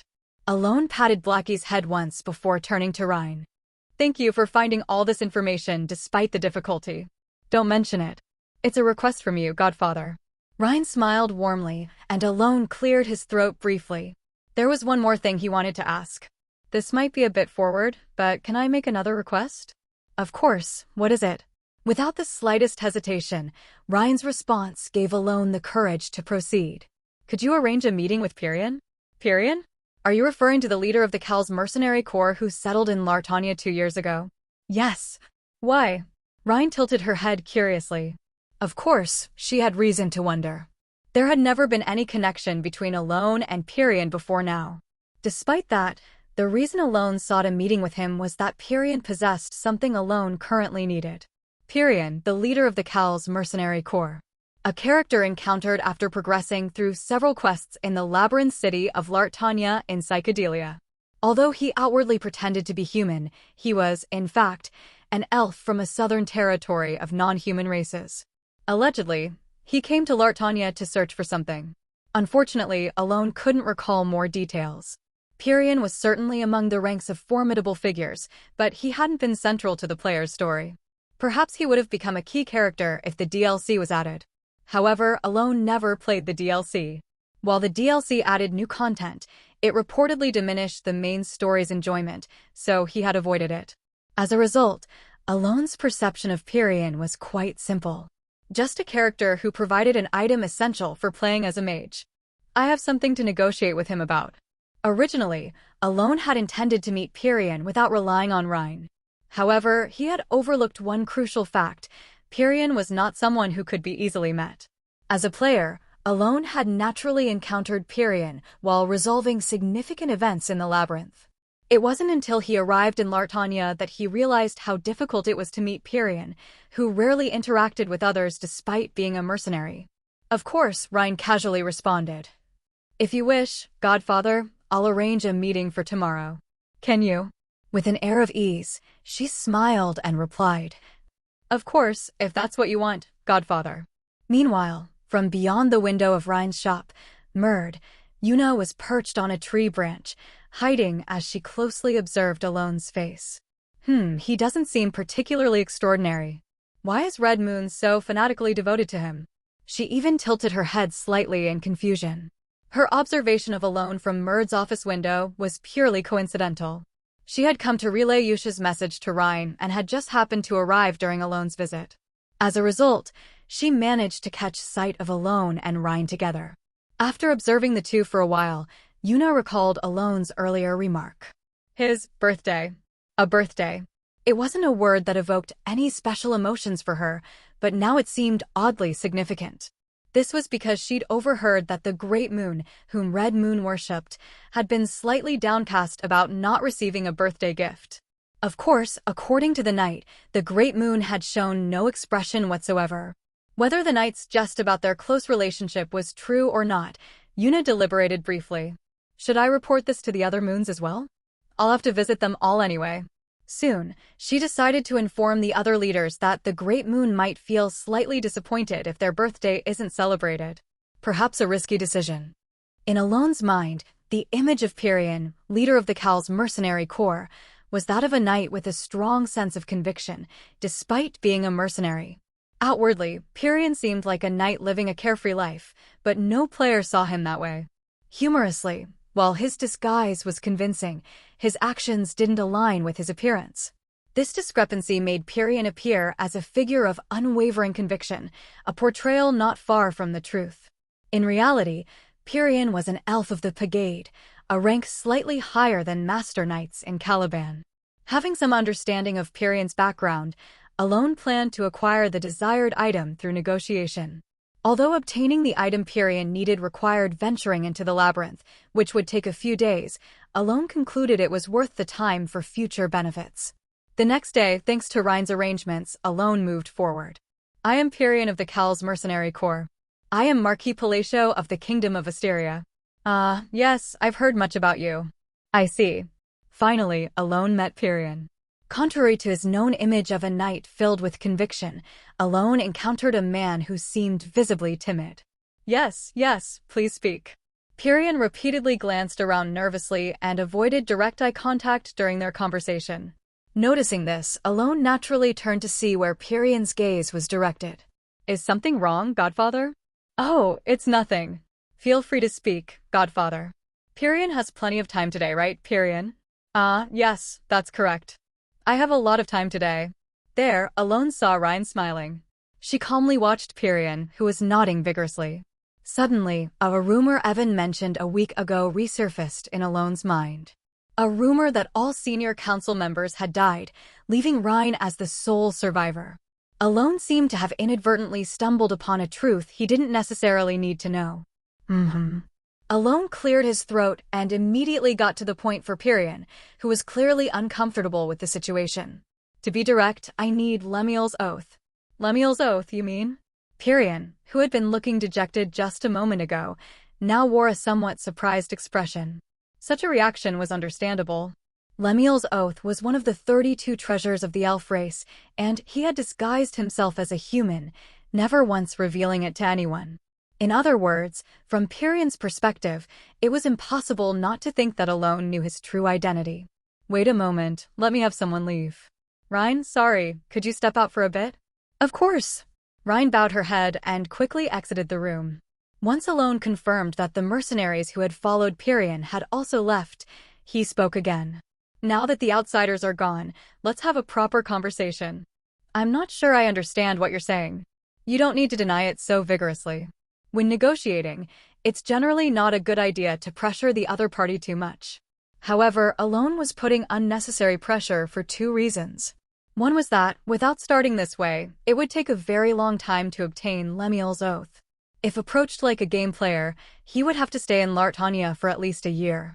The other reason was that he was certain Pyrian would accept his offer despite the pressure. Alone watched Pyrian, whose expression had turned serious after Ryan left. Of course, I'm not asking for Lemuel's oath without any compensation. Who are you? Pyrian's voice was full of suspicion. Alone answered calmly. I don't think it matters much who I am in this situation. As long as what we're giving and receiving is clear, that's all that matters. One thing I can assure you of is that I won't be spreading your true identity around. Let's hear you out. After some hesitation, Pyrian slowly nodded. Alone confidently laid out the terms of the negotiation. If you give me Lemuel's oath, I'll tell you the location of the item you're searching for. The item I'm searching for? What do you mean? The blessing of Regurni. Pyrian's eyes widened in surprise, and his body instinctively twitched. Seeing Pyrian react this way, Alone felt a bit confused. It was no surprise that he was startled by the mention of the blessing of Regurni. The fact that Pyrian was looking for it was something only he and the Queen should have known. Even with that in mind, his reaction is a bit too intense. Well, it's something considered very precious in the game, after all. Anyway, in the original story, Pyrian spent a long time searching for the blessing of Regurni, but eventually gave up and returned. The reason Alone knew where this difficult-to-find blessing of Regurni was located was simple. It was in a secret room on the 42nd floor. It was an item that could be obtained by entering that room, which players always visited during maze farming. Of course, in the game, Alone never gave the blessing to Pyrian. Even if Pyrian reached the maze quickly to start the quest, he would leave Lartania before the player could clear the 40th floor. Yes, I know it's valuable. Alone stared at Pyrian, whose hands were shaking, and continued the conversation. If I tell you where it is, I think it would be a fair exchange. What do you think? Are you saying you know the location of the artifact? Yes. If you agree to the negotiation, I will tell you the location. Are you asking me to trust you with no proof? Let's make it clear. If I give you the location of the blessing, will you agree to the deal? A brief silence. Then, Pyrian nodded. If the information is true, then I will agree. As expected, the negotiation was successful. Alone smiled inwardly. The location is at the eastern edge of the 42nd floor. There's only one path, so it should be easy for you to find. Once you're inside, look for the switch when you reach the dead end. The dead end and the switch? Yes. The blessing of Regurni should be there. I'll take Lemuel's oath after that. Pyrian's face showed confusion for a while. What if, even if the information you gave is true, I take the item and run away? That was a natural question, so Alone could answer easily. I don't think you'd break the oath of Pegade. How do you know about Pegade? Well, Pyrian was once again greatly surprised. Alone intentionally gave an ambiguous response. How he knew, and he had simply said something he had heard directly while playing the game. Though he considered using a more trusting phrase instead of being vague. He had repeatedly shown how proud Pyrian was of Pegade in the game, so Alone chose this approach. It was like telling him not to make a foolish move. Well, Even if I didn't say anything, looking at his character in the game, he's not the type to break a promise. Pyrion had even nearly died to keep a promise with the protagonist. Alone, recalling that episode, was a bit puzzled. Why is he reacting like this? It wouldn't be strange if he knew about the hidden treasure, the blessing of Regurni, and also about Pegade. It will take about a week to confirm. Alone stood up after hearing Pyrion's words. I will wait. With that, he turned his body. A moment later. Did everything go well? Yes. But, Rhine, what's wrong, Master? Just asking in case, but I heard that you're the only senior member left. Alone subtly trailed off, but Rhine answered easily. Yes. Could it be, you did it on purpose? No, I didn't do it. Really? Really? Yes. Why would I go to such lengths? Rhine smiled faintly. Did she mean that she knows what happened but didn't do it, or did she not know from the start? Alone considered asking more, but decided to remain silent. He just thought it would be better to pay a little more attention to Rhine. 5 days after Alone met Pyrion. Thank you. It seems you found it. Yes. I was able to find the blessing of Regurni. Alone was able to meet Pyrion again earlier than expected. Pyrion, bowing his head slightly more politely than before. Thank you so much. Pyrion, seemingly wanting to express his gratitude, bent deeply at the waist and then took a ring from his possession and handed it to Alone. The ring looked as if it were made from a plant stem, but was by no means flimsy. Alone quickly recognized that this was the Lemuel's oath as he took the ring and thanked Pyrion. Thank you. May I ask you something? Pyrion asked cautiously. What is it? After hesitating for a moment, Pyrion stared at Alone. How did you know the location of the blessing of Regurni? His voice mixed with suspicion and curiosity. Alone paused and looked at Pyrion's hand. In it, Pyrion was holding the dagger, blessing of Regurni. That? He couldn't say that he knew because he encountered it countless times in the game. Let's leave it to your imagination. Alone could only respond like that. Imagination, you say? Yes. Understood. Without questioning further, Pyrion bowed his head, and after exchanging a brief farewell, Alone left the room. Now that I think about it, I don't think I've ever seen Pyrion bow to anyone. For a brief moment, Alone thought of the clause in the laws of Pegade, where it was forbidden for anyone, other than the queen, to bow to anyone. Seems like the blessing of Regurni is that precious. He reached a conclusion without giving it too much thought and began preparing to leave with the ring. Everything he needed to do in Lartania was finished. Ha ha ha ha ha. All the money in this world is mine. Seriously, this is so frustrating. Don't care about that, just give me the money. 5,500 gold coins. As soon as he returned to Murd, Alone informed Basiliora and Evan, who had been obsessed with a psychedelic board game for over 3 days, laughing and crying over a single piece of fake money, that he would be leaving soon. Master. Rhine, who had been calling him, made him turn around. What is it? If you're going to the colony, may I come with you? Do you have to go there? Yes, I need to confirm something for a moment. Alone thought for a moment before nodding. The reason he was heading to the colony was twofold. He wanted to meet the Dragonkin at the ruins, but there was also another matter. There was a cursed item in the desert that needed to be dealt with. If Rhine could help, it would be better. The cursed object disposal plan.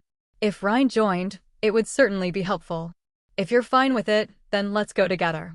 Then I'll prepare. 2 hours later. Alone and his group left Lartania and headed to the colony. At that moment, Pyrion, disguised as a mercenary, silently looked down at the blessing of Regurni in his hand. Normally, Pyrion should have been very happy right now.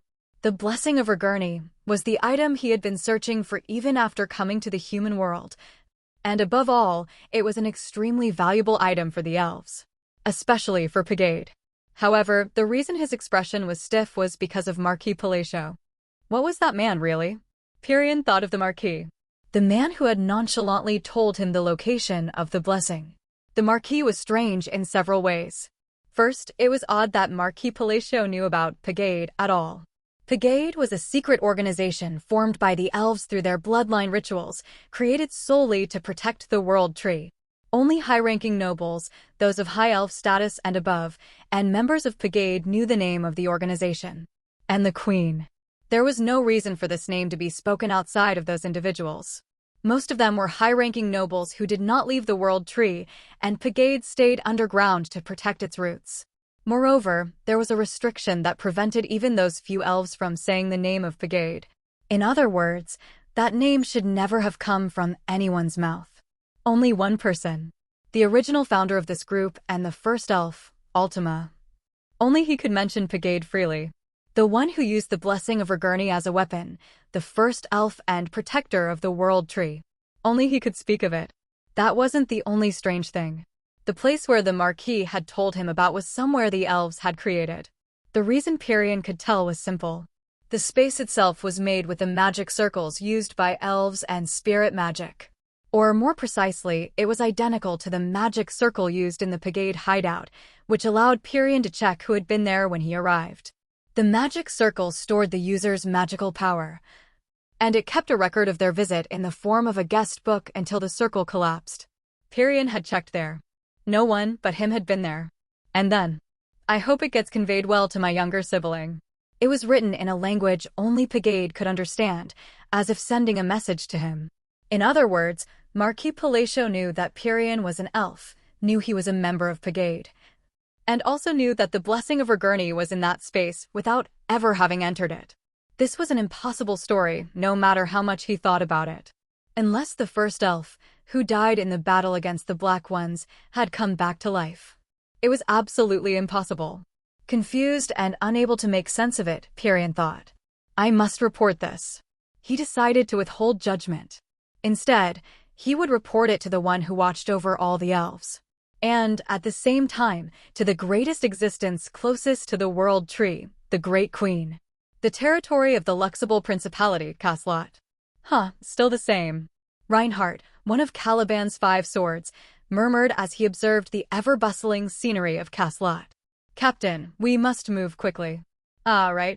A woman who stood about 2 heads shorter than Reinhardt, Elise, who also served as the vice-captain of Reinhardt's Knights, the Siren Order, spoke sharply. Please, don't run away again. I told you I wouldn't run. You said the same last time and still ran off, didn't you? That was due to circumstances. Regardless, this time, it's absolutely unacceptable. Despite her small stature, she exuded an intimidating aura, firing off words rapidly. Reinhardt scratched his head and replied, Don't worry. No matter how reckless I may seem, I wouldn't disgrace myself as an envoy of Caliban. At least you still have some sense left, thankfully. What do you think I am? If you run off again, I'll have to ask the Solar Knights captain for help. The Solar Knights. At those words, Reinhardt involuntarily frowned. That's a bit much, isn't it? Judging by your expression, that seems accurate. A deep sigh escaped him. Just thinking about that man made Reinhardt's head spin. You know how insane it gets being around him, don't you? If you even mention magic, it's Marquis Palacio this, magic items, Marquis Palacio that, or anything remotely magical, he'll invoke his name and spend an hour extolling his virtues. Please stop talking. I can't help but get more annoyed. That guy has gotten even stronger, and now sparring with him is nearly impossible. As if he were about to burst, Reinhardt pounded his chest. Watching him, Elise nodded. True, even when we were just talking about statues, he suddenly started praising Marquis Palacio. It was shocking. Exactly. I nearly lost my mind, too. Still, that's why it's better to send you. If I put it like this, you definitely won't run away. You're really too much. Let's go already. Elise turned on her small heels and walked briskly ahead. Watching her retreating figure, Reinhardt shook his head in resignation and followed her toward the royal castle. It's surprising, though. I didn't expect the king to eliminate those corrupt factions and restore royal authority. I feel the same. I thought he was just an idealistic figurehead. But I heard he struck a deal. A deal? Yes, thanks to that, Luxable no longer venerates the Holy Kingdom of Rosario as its state religion. Instead, they worship another deity. Another deity? Reinhardt was puzzled. Well, I don't pray to gods myself, but is that even allowed? Rosario hardly cared about Luxable anyway, so they probably won't do much. Though they might feel offended. So, which deity are they worshipping now? After a brief silence, Elise replied to Reinhardt's question. I think it's someone called Kalanon, the lightning receiver. Kalanon, the lightning receiver? Yes. Oh, look over there. That's their statue. As they passed through the square, Elise pointed to the center. Following her gaze, Reinhardt saw a towering statue. Huh. The statue looked oddly familiar to Reinhardt. They say they now worship that deity. That's Kellenon, the lightning receiver? Yes, apparently so. He stopped in his tracks and stared blankly at the statue. The statue depicted a man in a dark coat, grasping lightning. Though the face was featureless, Reinhardt instinctively associated it with someone he knew. No, it wasn't just a resemblance. The face was erased, but the figure unmistakably resembled that person. It was Marquis Palacio. And there was only one person who could orchestrate something like this. Elise. Yes, was the one who made the deal with Luxable. Deus Michaelian. It could only be that man. No? Why would you think that? Wait, no? Then why did you bring it up all of a sudden? Leaving Elisa's puzzled expression behind, Reinhardt could only stare at the statue with a perplexed look. What in the world is this? At that moment, Luxable changed its state religion? Yes, to Kellenon, the lightning receiver, apparently. Can a state religion be changed so easily? I'm not entirely sure, but that's what I heard. On the first night of their desert crossing with the caravan, Alone heard the news from Evan. But I've never heard of a god named Kellenon, the lightning receiver. What kind of deity is that? I've never heard of it either. I think I might have heard of it before. You have? When Alone asked, the small snake nodded. Though it was a long time ago, so I don't remember well. Still, the name isn't entirely unfamiliar. So, you don't really know either. Typical snake brain. Evan seized the chance to mock Basiliora. You insolent human. Well, you're just a snake. I am a god. Then why can't you beat me? That's because yesterday luck wasn't on my side. As their conversation shifted to the peculiar board game they'd played the previous night, their voices naturally grew louder. Life sure has gotten noisier these days. Alone mused, feeling oddly nostalgic for the silence of the past. Still, he shrugged, it was better to have some liveliness than to dwell in solitude. Just then, Godfather. Yes, Kellenon, the lightning receiver, seems to be a native deity of the Thunder Serpent tribe. Of the Thunder Serpent tribe? Yes. While riding in the carriage, Ryan shared new information. So, does that mean the Luxable Principality now worships the Thunder Serpent tribe's native god? Based on the story, that seems to be the case. What a strange turn of events. Alone wore a curious expression. Would you like me to look into it further, Godfather? After a brief moment of contemplation, Alone shook his head. No, there's no need for that. Regardless of why Luxable Principalities started believing in Kellenon, it wasn't particularly important to him. Understood, Godfather. Ryan immediately accepted his response and handed him something. Here, have this. A sweet potato? Yes. I prepared it in advance for you, Godfather. It was a perfectly cooked sweet potato, peeled just enough at the top for easy eating. Thanks. You're welcome. Ryan smiled sweetly, clearly pleased. As Alone accepted the sweet potato, he couldn't help but feel slightly burdened despite his neutral expression. After all, during their week-long journey, Ryan had been taking care of him with remarkable diligence. Perhaps excessively so. From preparing water for me to wash with as soon as I wake up, to personally making breakfast, lunch, and dinner, and even answering any questions I have immediately. Not to mention, if Alone mentioned feeling hot, she would bring out a cooling magic tool. She even managed to cook sweet potatoes over the fire without burning a single spot. It's delicious. Thank you, Godfather. I'm happy you like it. Ryan smiled again, her demeanor warm and cheerful. Yet, despite her calling him Godfather, Alone felt as if he were being doted on by an older sister. Please don't hesitate to ask me for anything, Godfather. I'll do whatever I can to help you. Thanks. It's nothing. You're my one and only Godfather, after all. As Ryan's voice, melodic like a song, flowed, Alone chewed on the sweet potato. It was still as sweet as ever. A few days later, as Alone continued his desert crossing, he halted the carriage in response to the blaring of an alarm and stepped outside. That's a lot of them. Indeed, there are many. They had encountered a group of desert bandits. It seemed like a substantial number. Looks like a new bandit gang has formed? Bandit gangs naturally form over time, after all. Still, they seem more numerous than the Crimson Sand bandits. Alone scanned the horizon. The cloud of sand forming in the distance didn't bode well. There must be at least several hundred of them. Indeed, even if they eliminated the Crimson Sand Bandits, the idea of completely eradicating banditry in such a place was impossible. That thought lingered for only a moment. Why don't you show them, Marquis? Shouldn't you, as the escort, handle this? Come on, how could I take on all of them by myself? You're really doubting yourself now? Well, I'm more of the support type, you know. As Alone pondered what that even meant, he reluctantly prepared to step forward. However, Godfather, I'll handle this. You? Yes. Please wait a moment. Rhine, blocking his way with her usual smile, stepped forward. As the bandits came into clearer view. Keying. Rhine's voice resonated faintly, and above her head, a massive golden eye resembling a hologram appeared. A haloed, radiant eye. And then, pfft. A short, piercing sound accompanied a golden cylindrical beam shooting out. The beam split into dozens of strands, piercing through the approaching bandits in an instant. It all took less than a minute. The once expanding cloud of dust on the horizon was now gone. The bandits, pierced by the golden beams, were left tangled in a massive jungle gym-like formation. The previously tense merchants and mercenaries fell silent in shock. Amidst the stunned silence, Rhine calmly retrieved the golden beam and turned back. I've taken care of it, Godfather. She smiled her usual serene smile, her eyes twinkling playfully. I see. But what? Yes. How did you do that? Alone, who had witnessed the entire process alongside Evan, couldn't help but ask.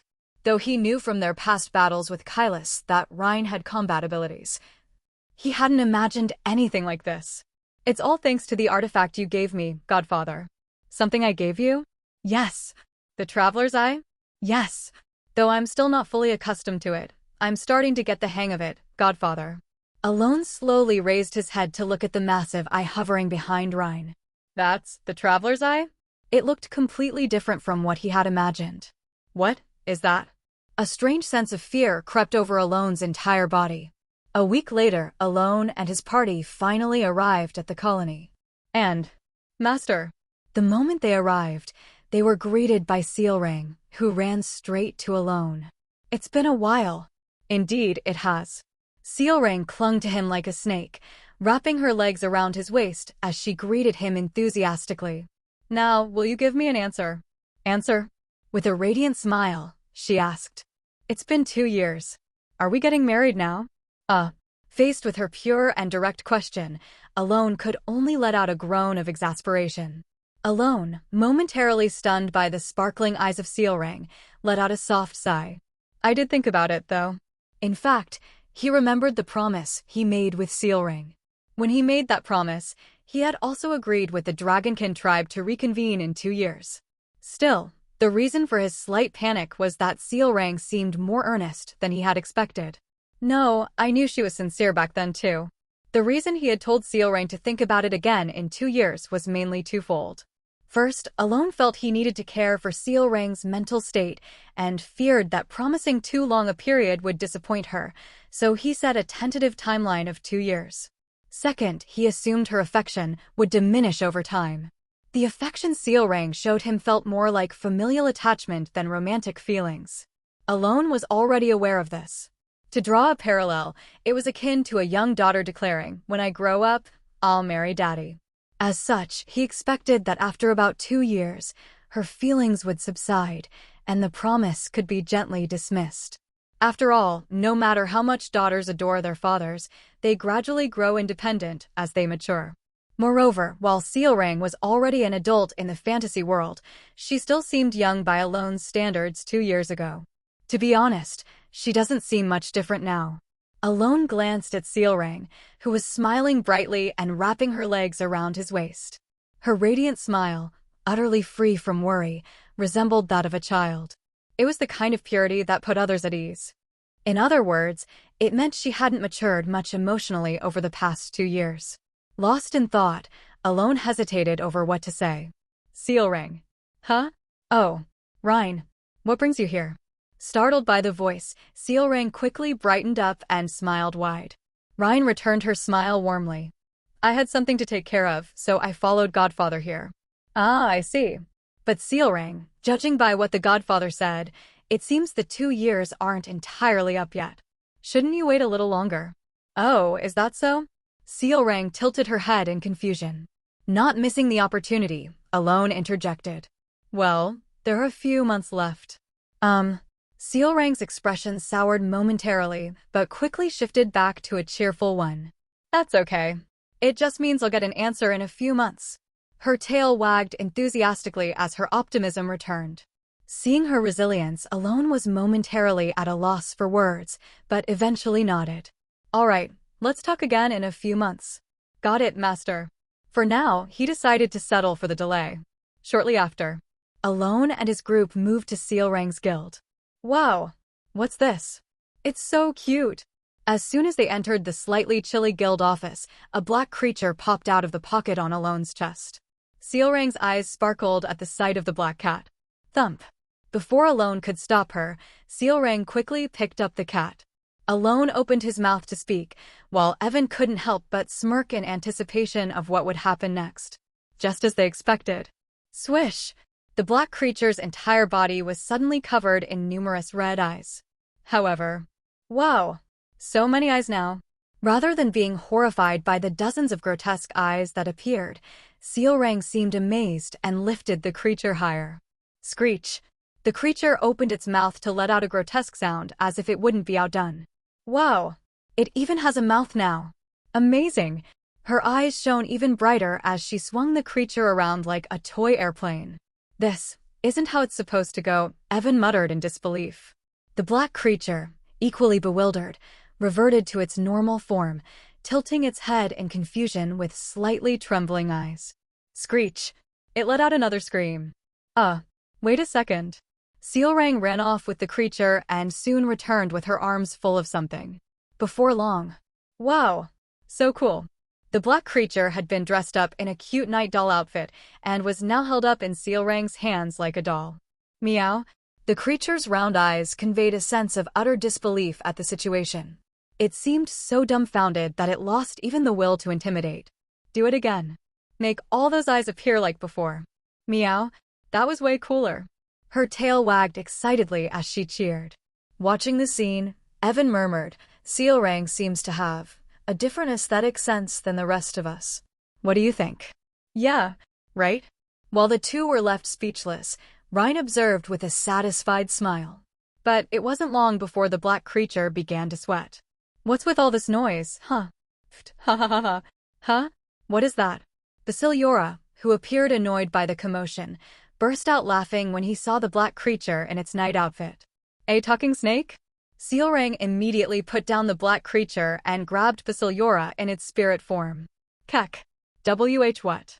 Basiliora gasped, coughing as if startled. However, Sealrang, with a face full of curiosity, stared at him like he was a new toy. Should I dress you up too? I've got some clothes left over. What nonsense is this? This great being will not wear clothes meant for some doll play. Wait, hold on.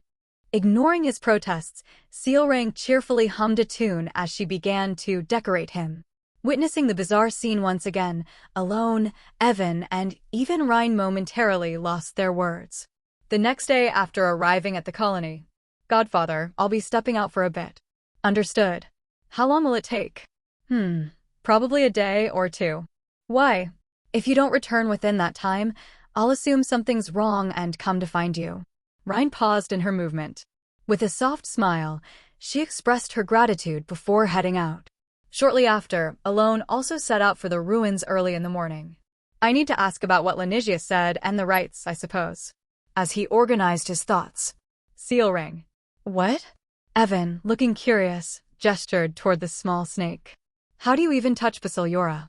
What do you mean, how? Well, Basiliora is in a spirit form. Sealrang, as if it was nothing, snapped her fingers and replied, well, by passing the trial of essence? The trial of essence? Yep, with this. She showed the gauntlet on her hand and added, passing the trial of essence grants you abilities, one by one. Only our race can use them, though.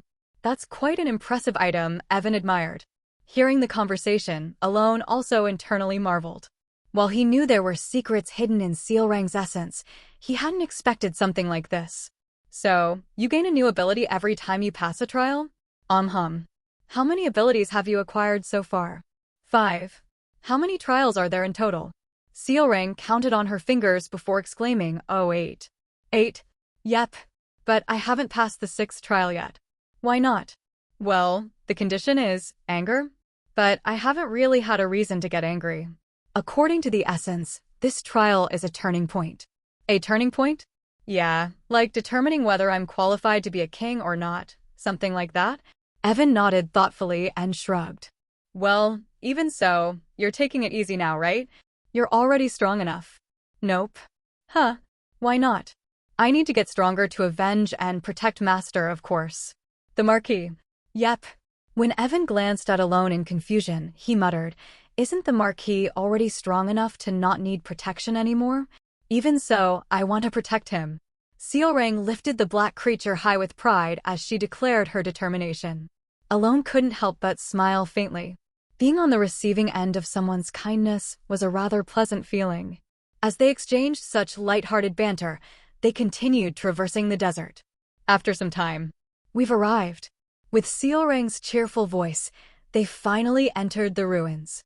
Immediately after arriving at the ruins, as usual, Alone headed straight for the central tower. It's been a while. Spotting the Dragonkin tribe, who had been waiting and looking at him, Alone muttered involuntarily, "Blue.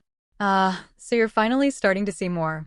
Unlike before, when he could only see shadows and white outlines, this time Alone could see the blue of the Dragonkin's eyes.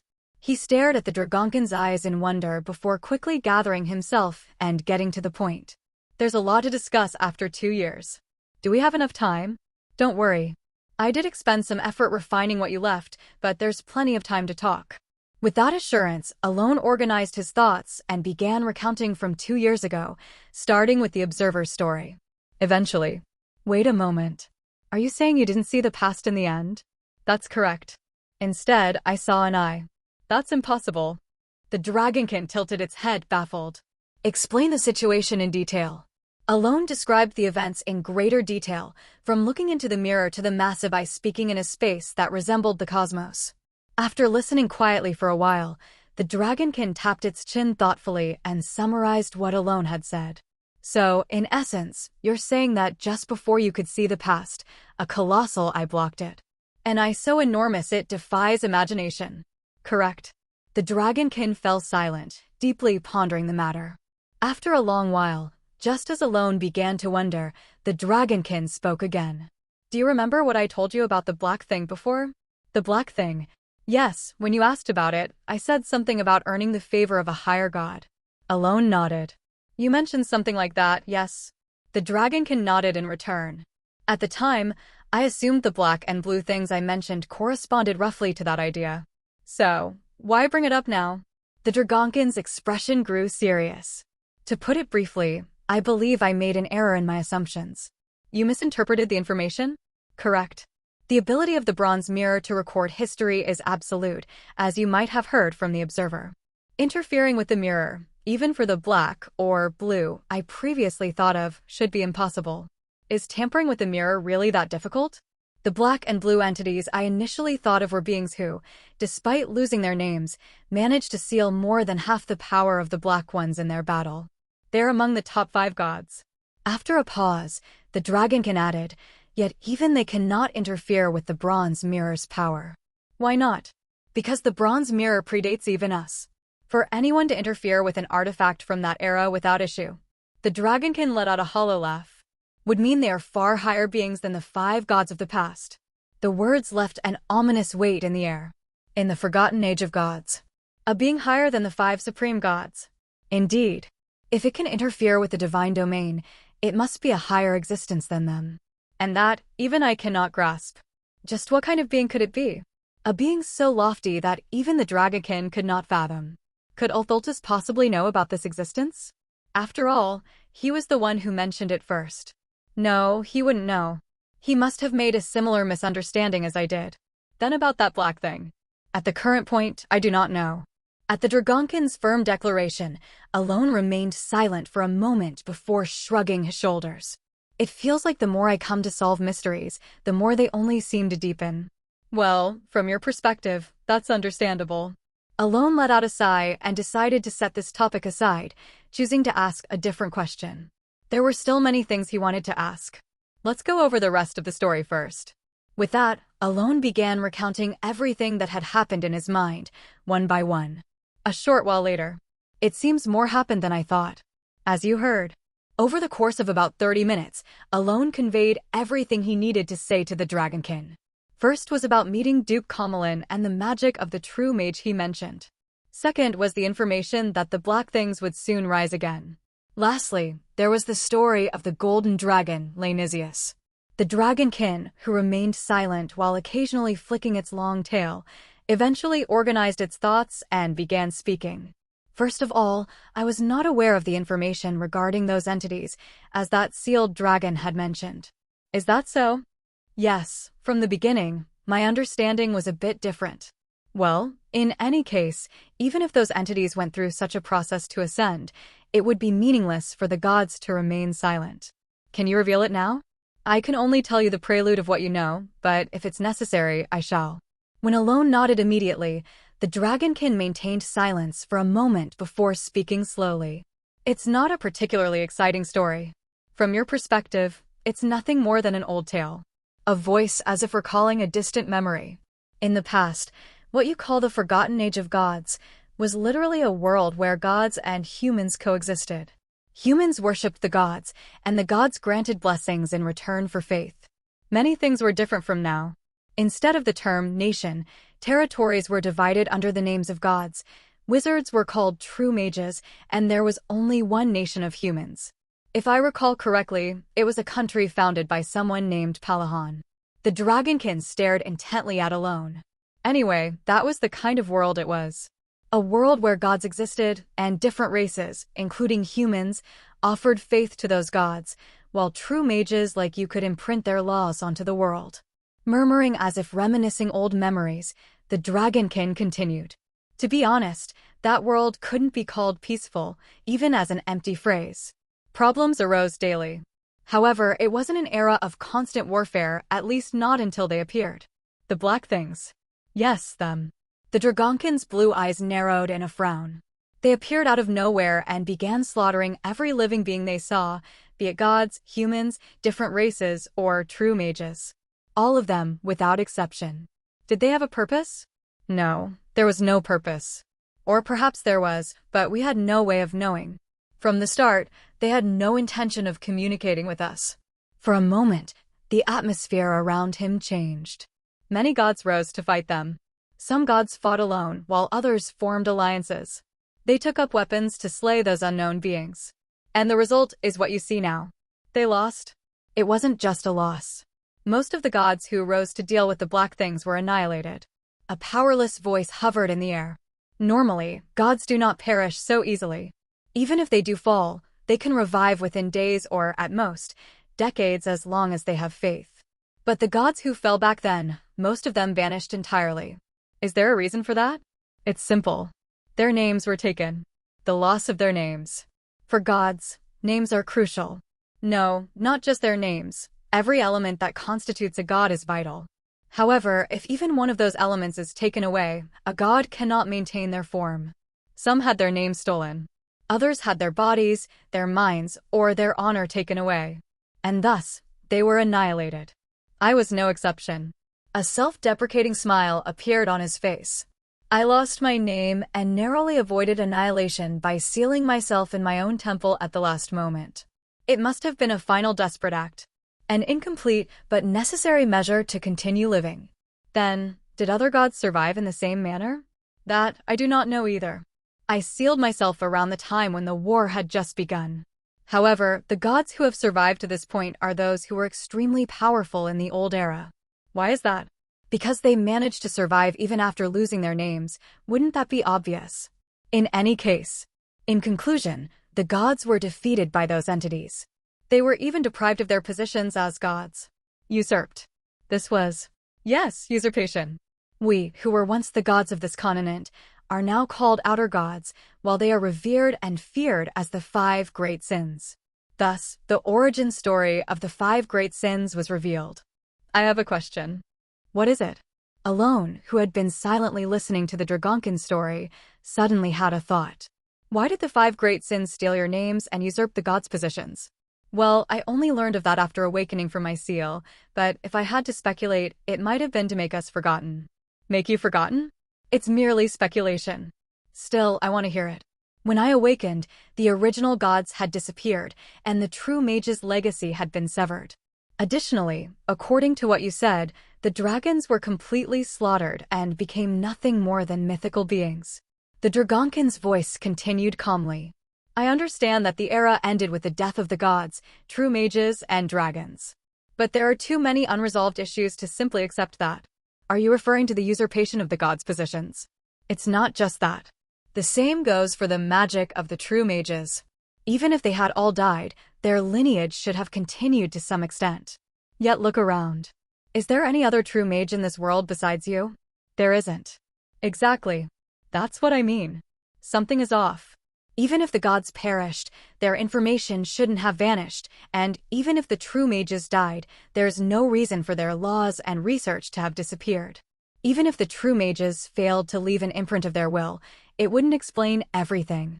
With a firm and resolute tone, the Dragonkin declared, "This world has lost all its information about the dragons, the gods, and the true mages." It's as if the Dragonkin exhaled heavily. It was all fabricated. On the way back from the ruins. Meow. Watching the small black creature clinging to Sealrang's hand and flying in real time, Alone calmly organized the conversation he had with the Dragonkin afterward. No, in fact, there wasn't much to organize. Most of it was just speculation.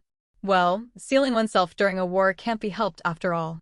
In the end, there were 2 clear truths that Alone gained from this conversation.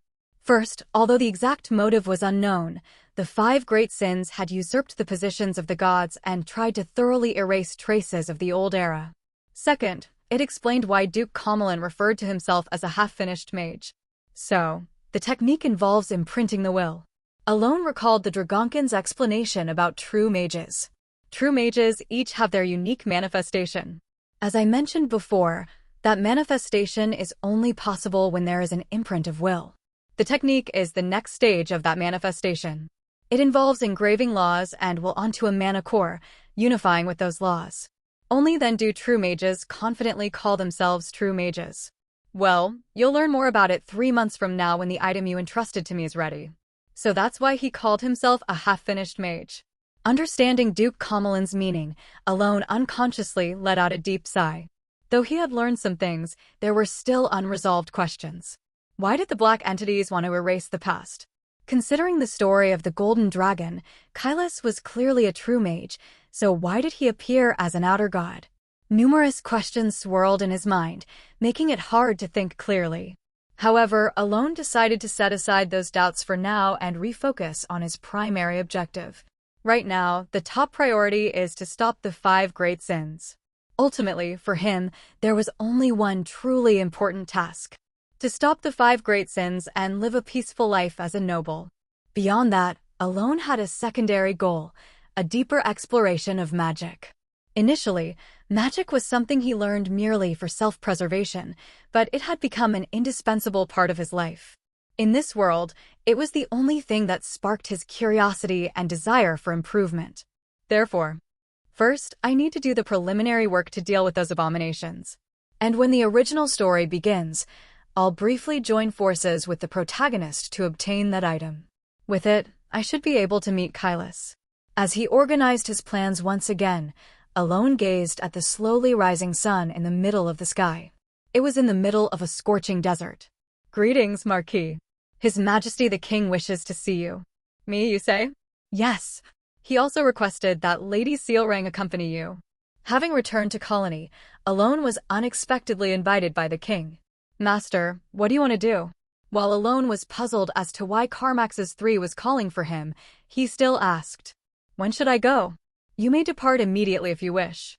"Then let's head out right now." He accepted the king's invitation. Of course, he wanted to take a moment to rest and organize his thoughts, but he knew it was common courtesy not to refuse an invitation from the king. Boarding the prepared carriage, he headed toward the royal palace of Colony and soon began walking along the luxurious interior paths as he had done before. A short while later, just as he was nearing the banquet hall where Carmaxes awaited, he encountered a man. A man who was staring intently at him. Feeling the man's gaze, Alone instinctively turned to meet his eyes, and shortly afterward, he realized who the man was. Karen. Karen, the current Prince of Colony and the sixth king who would eventually succeed Carmaxes V in the story. He was staring fixedly at Alone, with an expression that clearly conveyed immense displeasure. Just as Alone began to wonder about the meaning behind that gaze. Likewise, Sealrang, who had been watching Karen, started narrowing her eyes. However, a moment later, in the end, Alone managed to get past the confrontation with Karen without any incident. Despite appearing as though he had been waiting for this moment, Karen soon turned his gaze away and went on his way. Marquis, do you happen to know that gentleman? I don't. Then why was he glaring at you like, why was he looking at you so intently? Evan quickly changed his words after glancing around and noticing the guards nearby. I have no idea either. Naturally, Alone didn't know. Though he was aware of Karen from his experience playing psychedelia, this was the first time they had actually met face to face. Of course, it was possible that Karen had learned of Alone through various rumors and reports, but even taking that into account, the hostility he displayed was rather strange. Alone briefly tilted his head in confusion. Soon afterward, he attended the banquet. Greetings, Marquis. The moment he entered the banquet hall, he saw a man bowing deeply to him, which left him momentarily bewildered. However, he quickly marveled inwardly. It's been a while, Prince. Yes, the handsome man currently bowing his head before him. Alone soon realized that it was none other than the second prince, Karsam, who, half a year ago, had been ridiculed as a walking pig for his chubby figure covered in soot. Countless question marks seemed to float above Alone's head. Alone wore a blank expression. Wondering if he was mistaken, he blinked twice, but the man before him still gazed at him with a cheerful smile and an adoring look. You are Prince Karsam, right? Yes? Yes, that's me, haha. I've changed a bit. Seeing Karsam awkwardly scratch his head, Alone barely managed to close his gaping mouth. Sealrang seemed uninterested, but Evan, who had been unsure, couldn't hide his astonishment and opened his mouth wide. Even if people change, this was too much of a transformation. Alone recalled the Karsam he had known half a year ago. Back then, Karsam was, frankly, nothing more or less than a walking pig. The clothes he wore looked like they were about to burst, and his face was constantly filled with irritation and inferiority. And that wasn't all. His personality was so arrogant that the word rascal suited him better than just troublemaker. But how was Karsam now? The triple chin that used to stand out? Gone. No, it had just vanished entirely. The eyes that had been full of annoyance and inferiority, they looked completely clean. So clean, in fact, that they even appeared kind. Moreover, for some reason, he seemed to have grown significantly taller. You've changed a lot. That's right. And it's all thanks to you, my lord, no Marquis. Is that so? Yes. Alone still struggled to process it all. No matter how he looked at it, he couldn't grasp this man's transformation. This feels like something out of a web novel. Unintentionally, he recalled the web novels he used to enjoy reading. Typically, the protagonist, an ordinary person, would possess a spoiled royal or noble who was fat and lazy. After working hard to lose weight, they would become handsome and earn the admiration of servants. Honestly, he hadn't fully understood it back then. Even if someone lost weight, their face and body shape would still remain, wouldn't they? But now Alone could truly relate to the servants in those novels, who clapped enthusiastically. It makes sense now. While he was lost in thought. Please have a seat. My father will be here soon. All right, I will. Following Karsam's invitation, Alone's group naturally took their seats, and a little later, King Carmax's three arrived. Alone, who had finally regained his composure, began to enjoy the banquet. However, he felt somewhat burdened by the atmosphere. It's impressive that you've already reached the first rank. No, it's all thanks to the Marquis teachings. Is that so? Yes. The reason was that Karsam praised Alone throughout the banquet. He constantly talks about the Marquis. I see.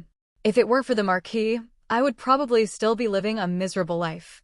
That's why I'm always grateful. Quite a lot, too. No, I didn't do much. You achieved this on your own. There's no need to credit me for it. No. As I said, if it weren't for you, I would have remained the way I was. Too much. Alone felt his hand, hidden under the table, naturally curl up at Karsam's passionate gaze fixed on him. Karsam seemed truly, genuinely sincere. The next day, after what was quite literally a banquet that only left Alone embarrassed. Marquis. What is it? I looked into it, and it seems that the evaluation of Karsam has changed significantly. To that extent? Yes, surprisingly, he's being evaluated more favorably than the first prince. Hearing Evan's report, Alone asked, feeling curiosity beneath his indifferent expression. Really, to that extent? Yes. Apparently, because of that, the internal atmosphere of the royal palace is becoming a bit strange. Carmax's doesn't seem to be managing it separately. I heard that even the king is remaining silent. Even the king is silent? At that moment, Alone let out a low exclamation. So that's why Karen looked at me with those eyes. He recalled the gaze Karen had given him before. A gaze that hadn't been particularly friendly, even upon their first meeting, which had left him puzzled. If the internal atmosphere of the kingdom had indeed turned peculiar, it made sense. The fact that King Carmax's III wasn't controlling the current situation in the palace essentially meant he was tacitly allowing a power struggle for the throne. From the king's perspective, it wasn't an entirely incomprehensible decision. While the first prince, Karen, was better than the second prince, he wasn't exactly a promising candidate for a good king. He was merely relatively better. In such a situation, it was natural for the king's heart to waver when the second prince showed better promise over time. After all, Carmax's III, though a father, was a king first and foremost, and he thought more as a king than as a parent. The intriguing part was how a power struggle between the first prince, who had long been recognized as the heir, and the second prince, who was only recently acknowledged, could be possible now. But there's no need for me to worry about that. At any rate, when Alone put together all the circumstances, he was able to understand the recent events overall. So Karen thinks that Karsam changed because of me. Of course, from Alone's perspective, it was a bit perplexing. He hadn't done anything particularly special for Karsam. Marquis, what do you plan to do now? Evan asked just in time. Alone answered without hesitation. Since I've finished my business in Colony, I plan to wrap up the remaining tasks and return. Tasks? Oh, are you referring to the monster you mentioned last time? Yes. Am I going to wait here again? That's right. Though you seem pleased about it? No way. Evan's face clearly showed an expression of relief. Oh yes, lucky me. No hard work. Alone felt oddly annoyed. For a moment, he considered taking Evan along, but only briefly. He let out a light sigh and dismissed the thought. In truth, this trip wasn't meant to deal with the desert monster directly, but was only a preliminary expedition. Alone recalled the desert monster, Scorpion. I wish I could deal with it while I'm here. Unfortunately, that wish was unlikely to come true. For now, he didn't even know Scorpion's exact location. Unlike the other monster, Recrocomer, whose location was clearly identified, all they knew about Scorpion was that it was somewhere in the vast desert, with no distinct landmarks. Even in the game, tracking down Scorpion required time. You had to clear the temple that provided a guide, which took about 3 months of preparation before you could even attempt to confront Scorpion. Of course, you could wander the vast desert without the guide and search for Scorpion's location manually. But why didn't people do that?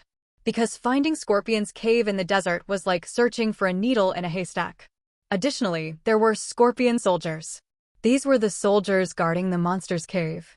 This was Alone's second reason for focusing on preliminary work now. Though called Scorpion soldiers, if you played as a mage, they were even more troublesome than Scorpion itself. The Scorpion soldiers, made of sand, numbered in the hundreds. They endlessly regenerated upon death, and in terms of in-game level, each one was at the expert rank, making them a nuisance. Moreover, their weapons were all coated with poison, so if you allowed even a single hit, it would be fatal. However, there was a strategy that allowed you to bypass these troublesome Scorpion soldiers. If you obtained the guide through the temple's preliminary quest, they would all turn into sand and disappear. I plan to move tomorrow. Alone made his decision. I'll be waiting here. As he looked at Evan, who somehow appeared irritating again, Alone thought, should I just take him along? At that moment, somewhere in the vast desert in Scorpion's cave, Or rather, in a space so vast that calling it a cave seemed inadequate, scorpion soldiers, who should have only awakened in the presence of intruders, had risen. However, they did not move.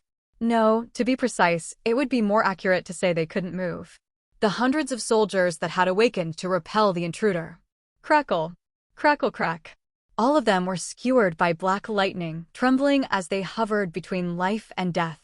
Amid the immobilized scorpion soldiers, a beast man with silver-gray hair leisurely glided forward.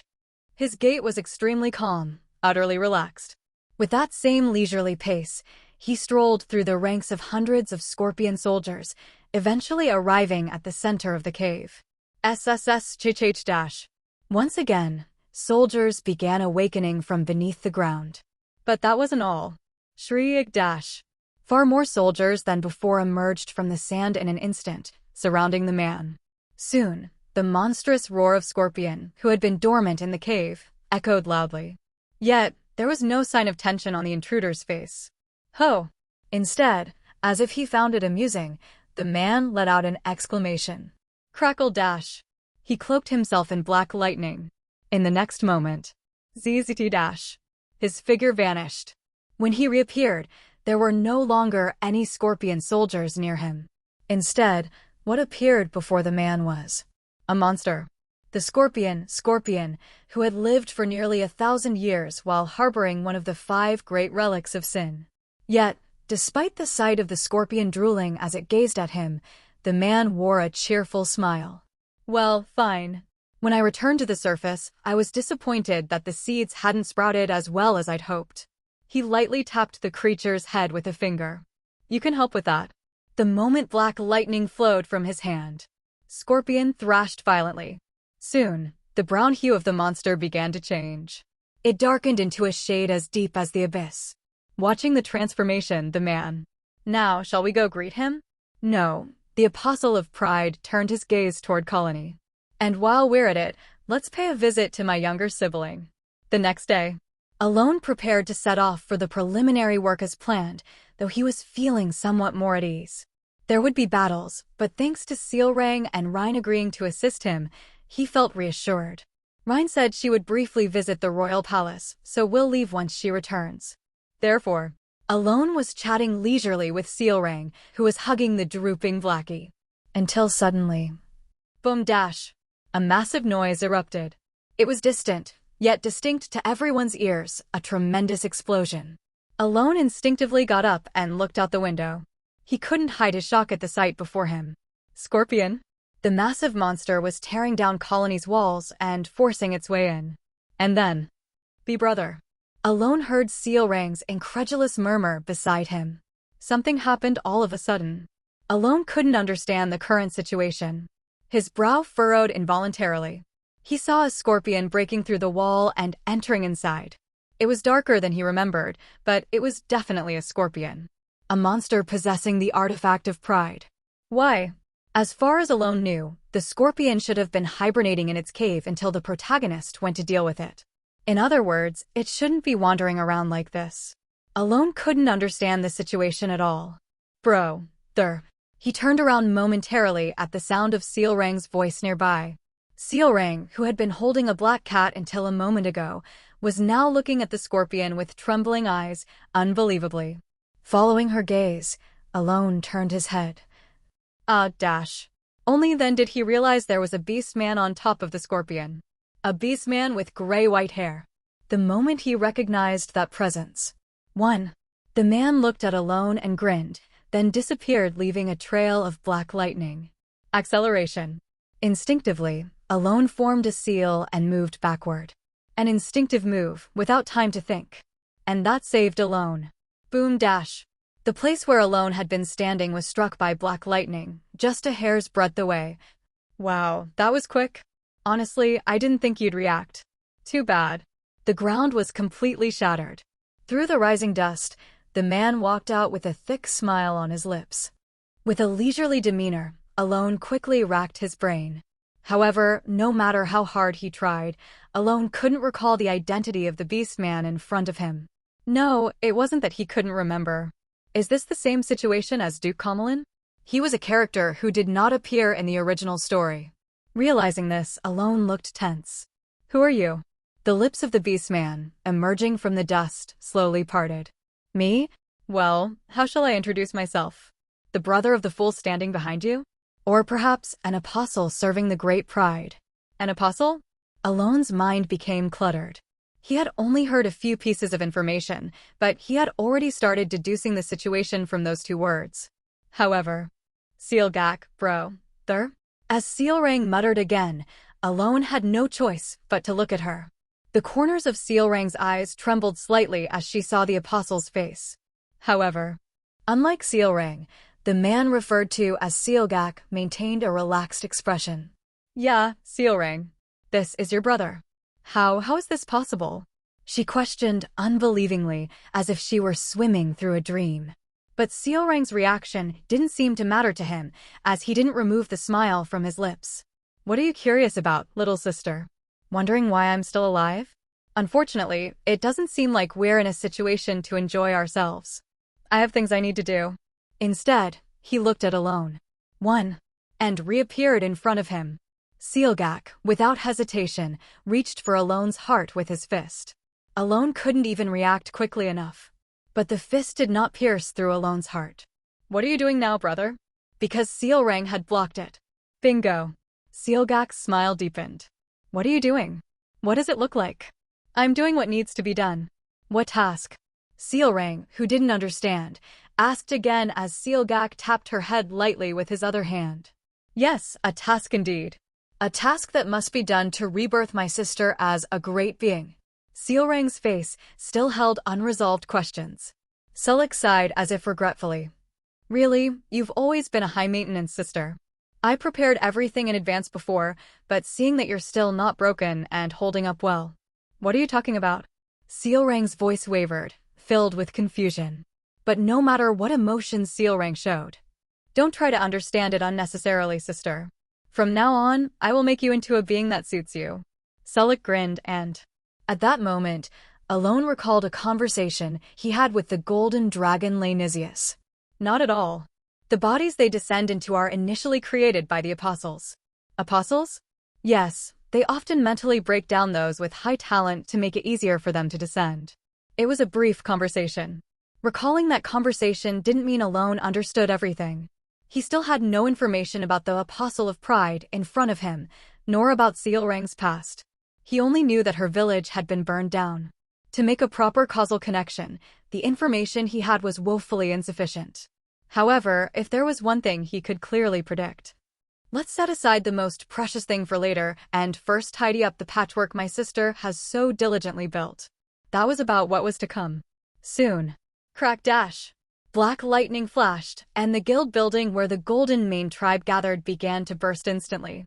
At that moment, there was chaos in the fortress of the colony. What in the world? Karsam's eyes widened. A massive monster had already crushed the entire wall and was now invading the inner city, wreaking havoc in the capital. Fear, horror, and helplessness dominated him. Even though he had learned magic for a little over half a year and reached the first rank, there was nothing he could do in this situation. Therefore, as Karsam watched the monster grow larger in his field of view, "Prince, you must move." He turned his body after a belated shout from a knight. He wanted to stand against the monster too, but he already knew. It would be a certain death to confront it now, and rashly doing so would only lead to the deaths of the knights following him. Unlike before, Karsam was fully aware of the responsibilities that came with his position as a prince, not just the power. Thinking he needed to make a rational decision, he turned. We must evacuate until the barbarians arrive. He joined the knights, but at that moment, dash. He turned towards the source of the moan. It was a young maid. The girl had apparently sprained her ankle and was lying on the ground, sobbing. The child looked up fearfully at the scorpion that had already entered the inner fortress and reached the garden. Seeing this, Karsam's steps slowed. He knew even then. Even if he went now, the chances of saving the maid were slim. It was foolish to try to save her. Yet Karsam was conflicted. He knew he was not a hero. He knew he didn't even have the strength to be a hero. Yet still, Karsam's mind replayed that scene. Marquis Palacio and Sealrang, who had rescued Filion from death without a second thought. His actions in saving the Merkilian domain without any consideration for his own safety. What about himself? He was a pig on its legs. Why had he worked so hard over the past half-year? Karsam had run all this way because he wanted to be like that. Prince, run forward. As he shouted, Karsam pulled out the wand from his pocket and summoned the wind. Quite adept at magic for someone who hadn't been studying it for even half a year, he quickly grasped the young maid and exclaimed, "Whoosh!" He rolled to the side just in time. Boom! Along with it, the scorpion's massive pincer struck with perfect timing. Squeak! As the pincer embedded into the now blackening, oxidized ground, Karsam sprang to his feet and ran madly towards a decorative well connected to the underground waterways. If I can get down to the sewer, it won't be able to follow. He once again chanted a spell to freeze the ground. A slick path of ice formed instantly between the well and Karsam.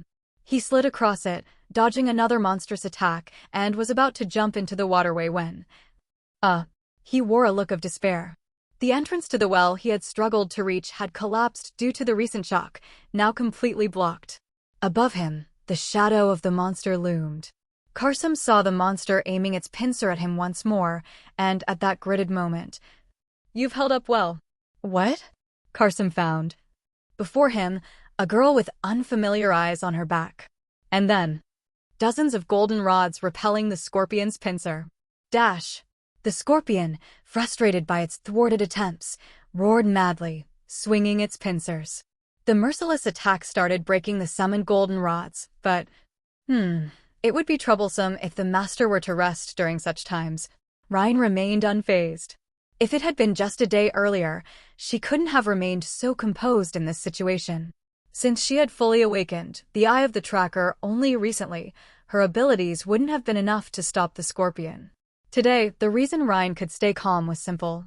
Yesterday, as Alone left for the ruins, Rhine had found a hidden site somewhere in the desert through the first clue given by the eye of the tracker, immediately after its awakening, revealing secrets not even present in the library. The information she gleaned from the ruins was scant. Indeed, only two things. The eye of the tracker is the key, and a way to mobilize the eye to a limited extent. But even that was enough. She might not know exactly how to use the eye of the tracker, but she knew the entities it could summon. Therefore, I needed to test a newly discovered fact anyway, so this works out. With a relaxed expression, "Dash, gather."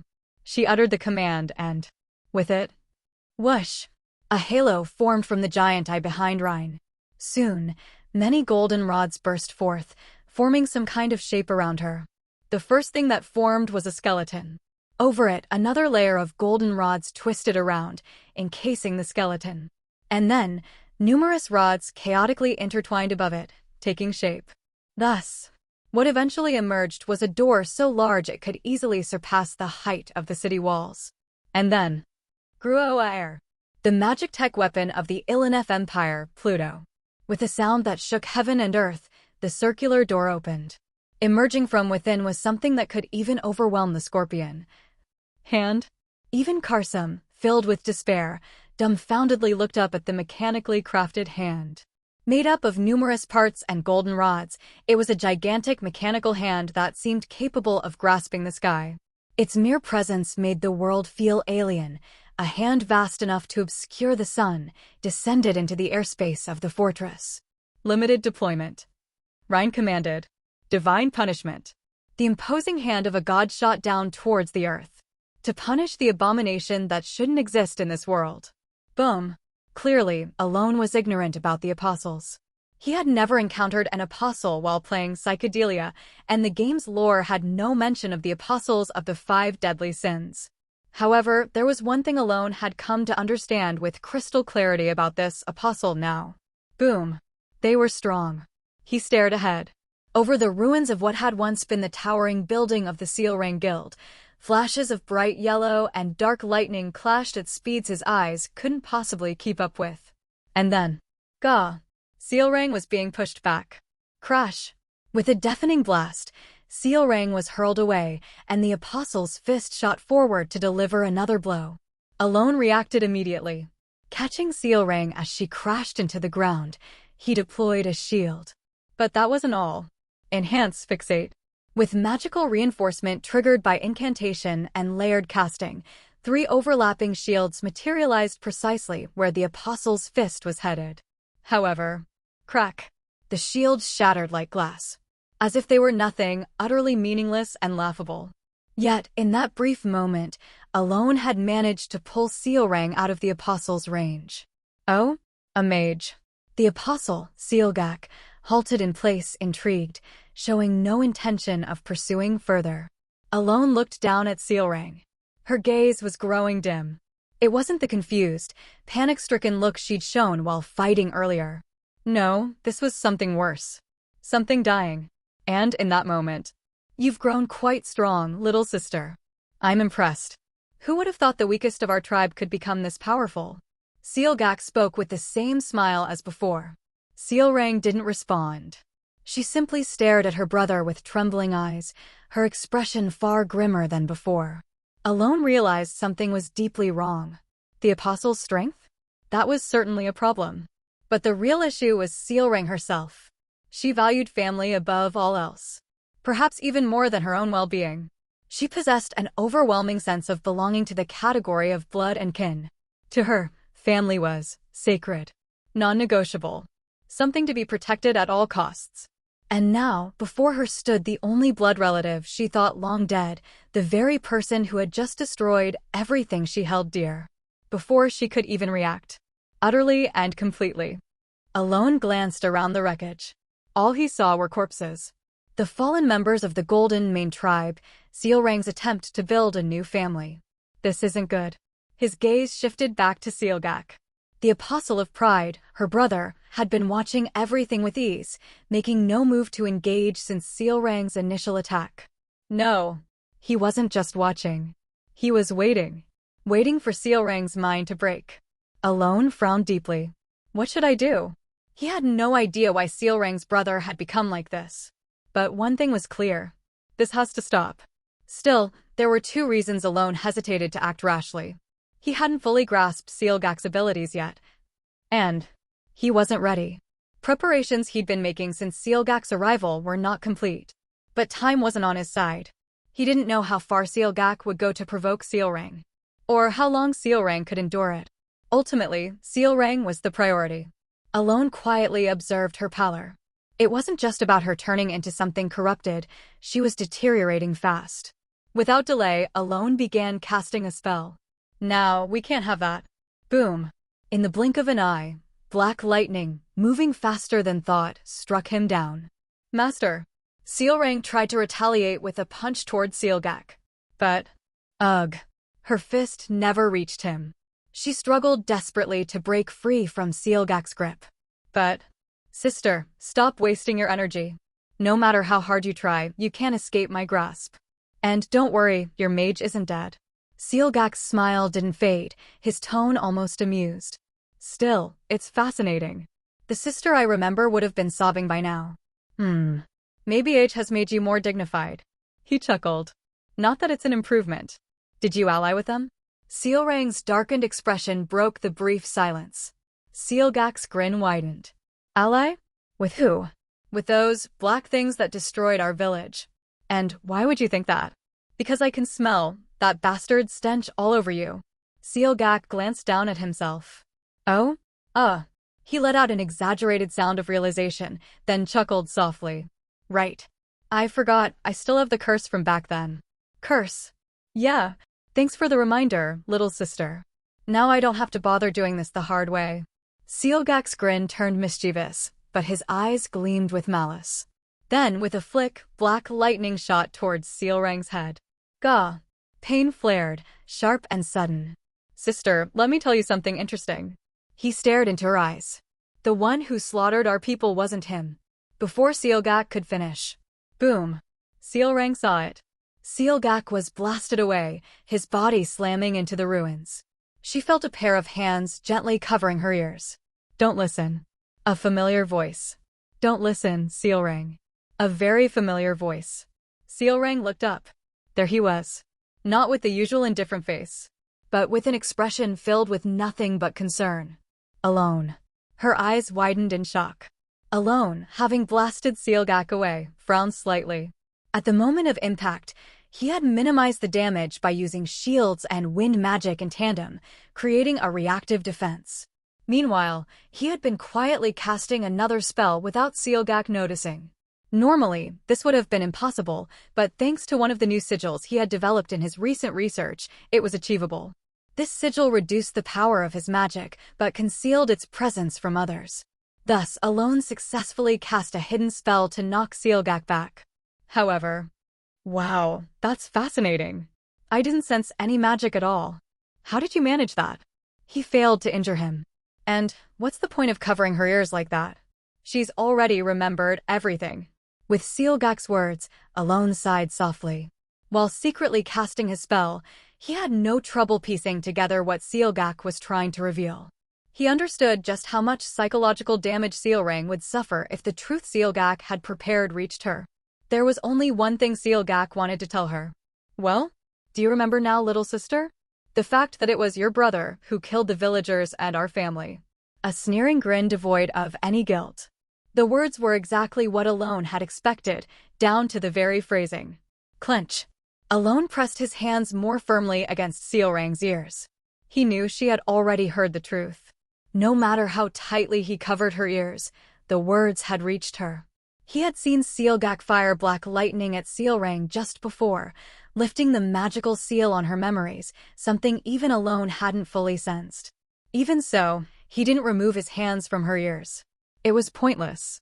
But even knowing it was meaningless, his hands wouldn't move. Because Alone understood just how much the concept of family meant to her. I'll tell you something fun, Sealrang. Killing your own kind is quite thrilling. Watching those weaklings rotten with peace, cry and beg for their lives, it's euphoric. Do you remember Pawn from next door? That mischievous little brat you used to play with? He sobbed, begging for his life. I ripped him apart, holding his head and legs. And Yuzhin from the blacksmiths, remember him? Your best friend, who adored his parents. I personally killed his parents right in front of him and gouged out his eyes before he died. Sealgak's words were relentless, like blades, meant to drive Sealrang's mind to the brink.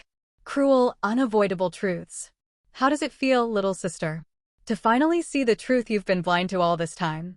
When Sealgak finally finished his tale, Sealrang, who had kept her head bowed until now, slowly lifted her gaze. And both Alone and Sealgak's faces went blank, as if time had stopped. Facing them was Sealrang. Her expression, so what, was incredibly calm. What is this? Sealgak couldn't understand. No, he refused to understand. Sealrang's reaction was completely outside of his expectations. He stared at her, standing up casually after brushing aside Marquis Palatio's hand. This wasn't how it was supposed to go. She was supposed to lose her mind, consumed by hatred, directing all her rage at him. Eventually, she was meant to kill the mage she cherished and awaken as the sin of pride. Keeping her alive had been part of his plan. The memory seal he'd placed on her, also part of that arrangement.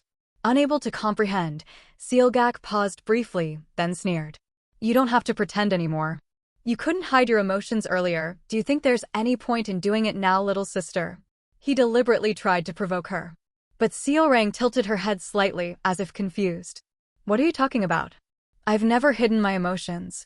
What? Why would I need to hide my feelings? She asked sincerely, as if she genuinely didn't understand. Just a moment ago, your eyes were full of confusion.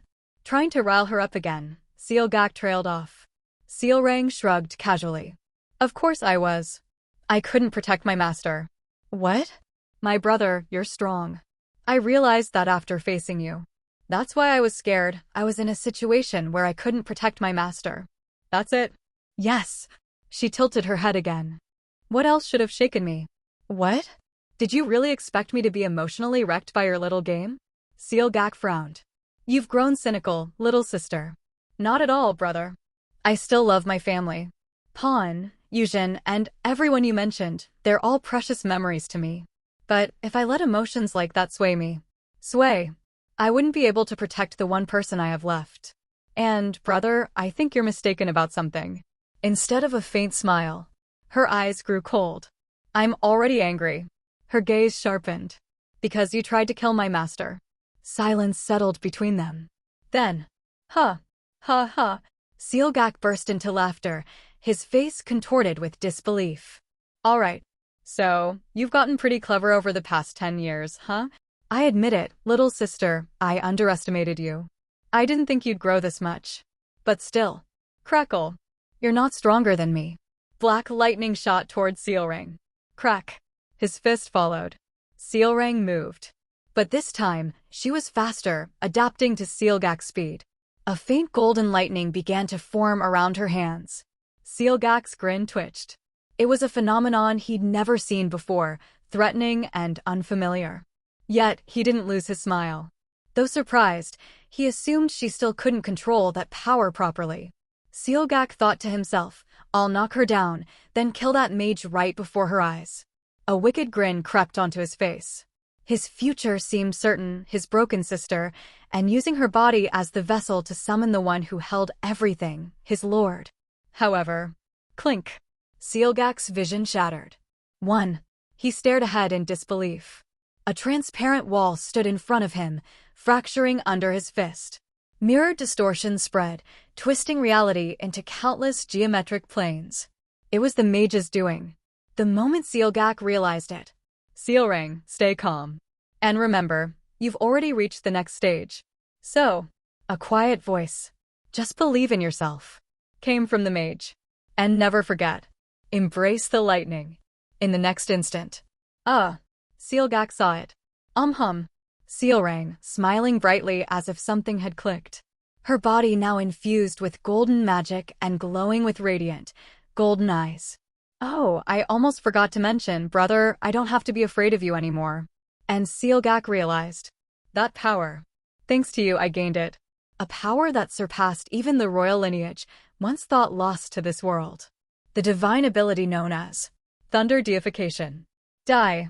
Sealrang's fist struck down with blinding white lightning. Alone knew nothing about the essence of the Golden Mane tribe. That was only natural. In the game, Psychedelia, the essence of the Golden Mane tribe wasn't an item used in such a way, it was merely an artifact that boosted a player's critical hit rate. And yet, he was able to give Sealrang advice because he had seen it. The mana pattern of the essence Sealrang possessed began to twist abnormally, soon forming a non-linear array that surged through her body. Normally, it would have been impossible for Alone to perceive that pattern. The same went for other mages. Even a tower master who had reached the 8th circle couldn't have seen it. While it might be possible to sense someone's mana, discerning how it flowed was another matter entirely. But now Alone could. It must have started after his battle with Duke Comelin. He had gained the faint ability to see the mana patterns of others. Yet, he hadn't fully recognized this fact until recently. No, he hadn't thought much of it. Though he could faintly perceive the patterns, they weren't detailed enough to be of significant use in magic research or combat. But at this very moment, Sealrang's mana pattern was crystal clear. He didn't know why, but it was as if she had awakened. That's why Alone was able to advise her. And Sealrang had ascended to the 6th stage. Crackle. Alone stared at her in awe. Sealrang, now bathed in golden light, looked down upon the apostle of pride. Her presence was so overwhelming that even Alone couldn't help but let out a breath of admiration. Just as she was about to strike again. Sealgak moved. Crackle. Black lightning surged around him as he recoiled, his face contorted with pain. He hadn't been able to react when Sealrang awakened, and as a result, his right arm had been completely obliterated. G-Ch. Sealgak barely managed to clutch at the bleeding stump. Grit. But instead of crying out in pain, his face twisted with rage. Fine, I'll admit it. You got me, little sister. Crackle. But nothing's going to change. Shrouded in black lightning like a cloak, he charged at Sealrang once more. And the black thunder roared down. Rumble. Sealgak, surging towards Sealrang with black thunder crashing around him, struck her with such speed that even she couldn't react. The sheer velocity, far beyond human limits, caught Sealrang off guard, allowing his attack to land. However, contrary to expectations, it was Sealgak's expression that hardened. In that fleeting moment, he realized. Sealrang had raised her hand, dispersing the force of the blow. Sealgak clenched his teeth, panic flickering in his mind. My only chance is now. He knew it. He knew what the thunder deification meant for the Golden Mane tribe. Even after receiving power from him, Sealgak had never been able to reach that realm. It made his insides churn. What surged within him was not just inferiority, but fear. He had craved that realm more than anything. He had sacrificed his entire family without hesitation, even intending to offer his own sister as his vessel. And so, he already knew. Now that Sealrang had reached that realm, he could never win. That's why. I have to kill her before she fully adapts to the thunder deification. Sealgak's eyes turned bloodshot as he unleashed his mana. The overwhelming power granted by him devoured his body, granting him strength he could never have achieved on his own. But power without purpose comes at a price. The excessive strength, beyond his limits, began to not only consume but collapse his very flesh. Yet, he wielded it without hesitation. The power bestowed by the great sin of pride had allowed him to overwhelm most of the world's strongest beings, but it was nowhere near enough to reach that golden god. All it did was buy him a little more time. No matter what, I'll kill her before she adapts. Consumed by prideful mana, Sealgak became black mana incarnate, shooting forward towards Sealrang. And with that, black thunder and golden lightning rained down across the entire colony. Obsidian lightning shattered the world. Golden lightning etched itself into the heavens and earth. Amidst the chaos, "It's ready," Alone muttered quietly, gazing up at the sky. In truth, Alone shouldn't have been able to participate in this battle. Sealgak was recklessly overclocking his power, even at the cost of his body, to kill Sealrang, while Sealrang was fending off his onslaught. There was no way Alone could keep up with their speed. That's right. To him, this battle was nothing more than a natural disaster, filled with deafening thunder, golden lightning, and black storms. He simply lacked the ability to step into their world.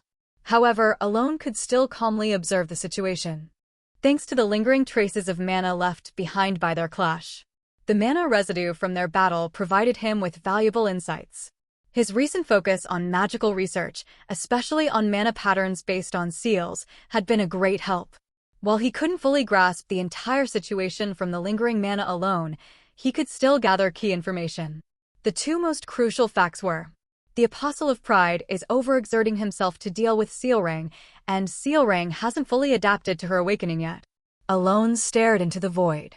He still couldn't see clearly.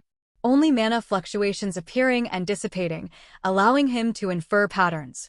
After taking a steady breath, Alone formed a seal. As mentioned, Alone couldn't participate in this battle. It was impossible. At least, it would have been for the Alone of the past. He looked up at the sky again. Amidst the scattered mana residues of the two Golden Mane tribe members, his own mana had quietly spread.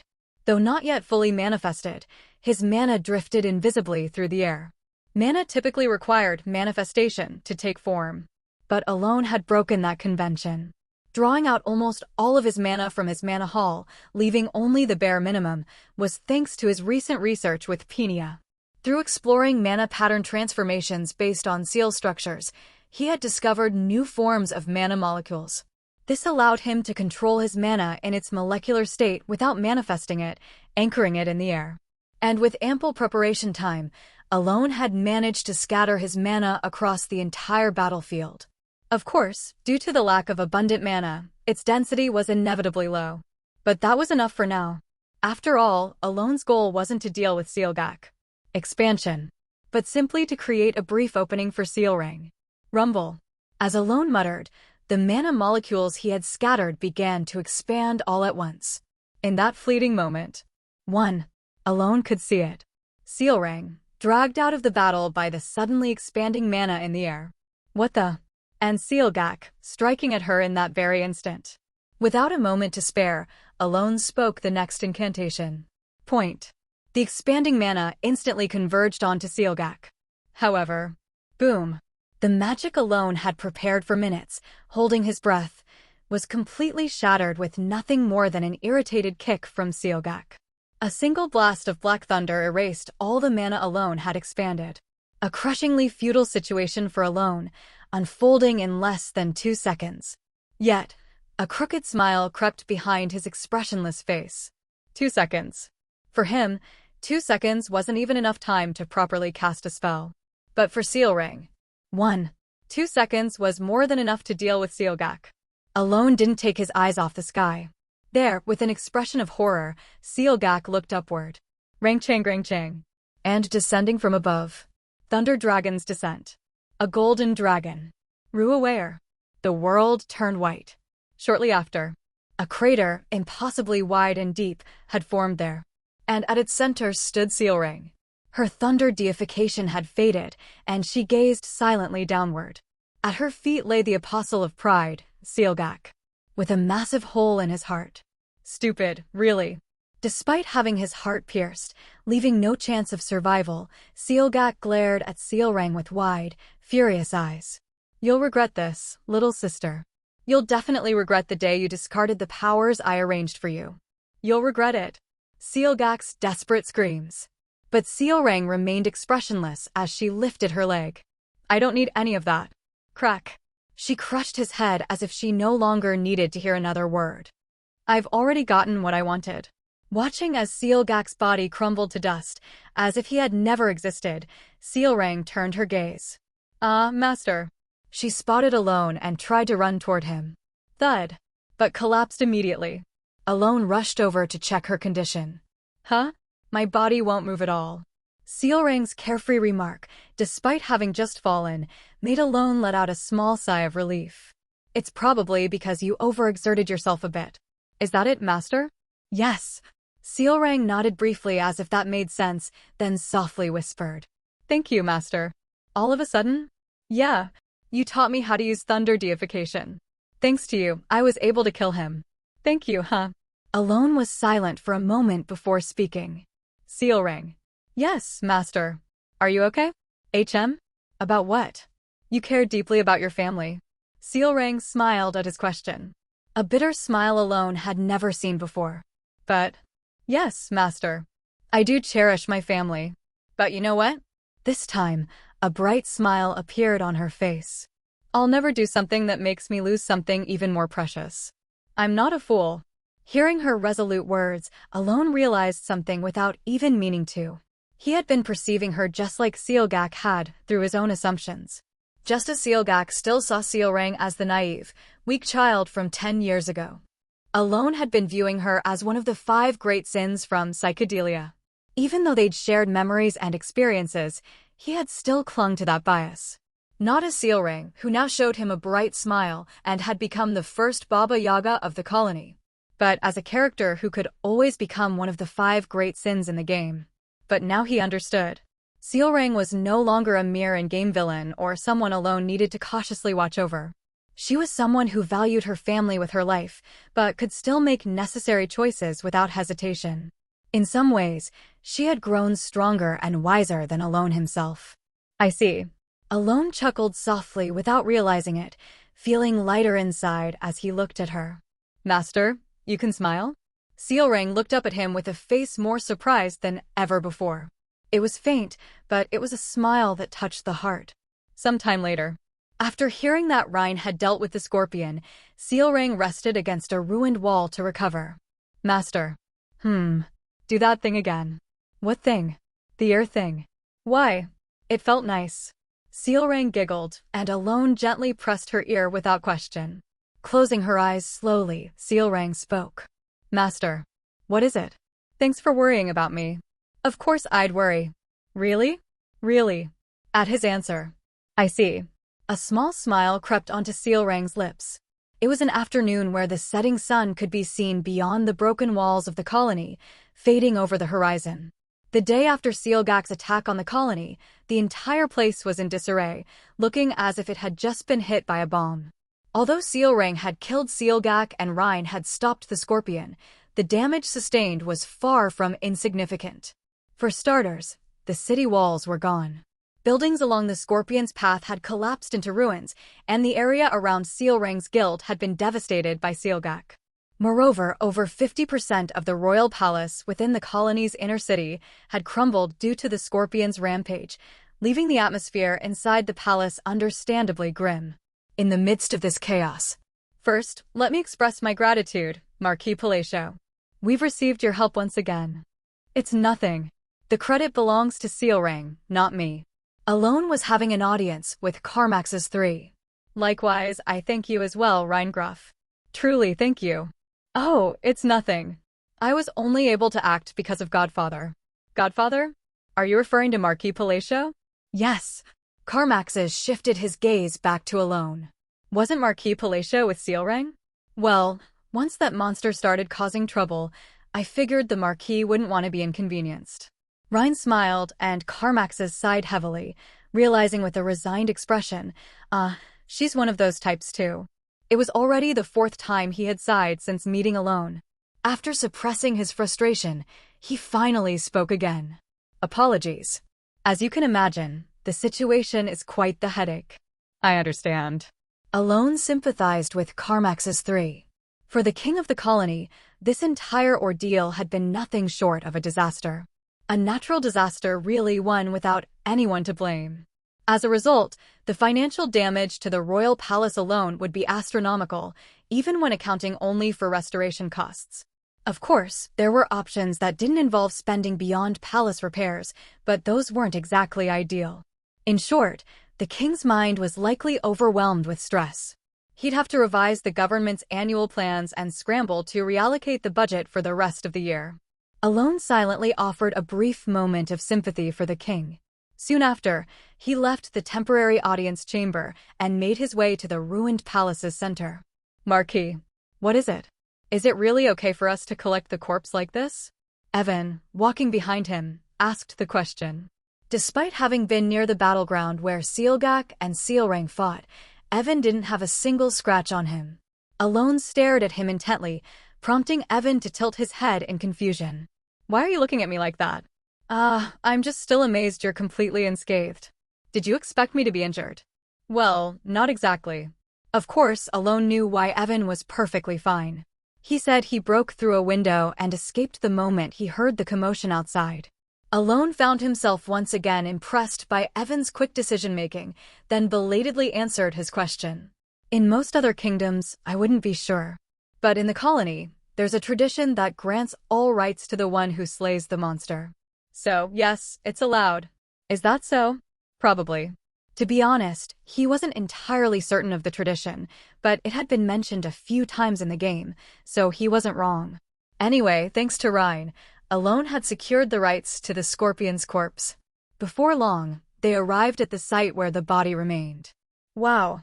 I saw it before, but it's still ridiculously huge. Indeed.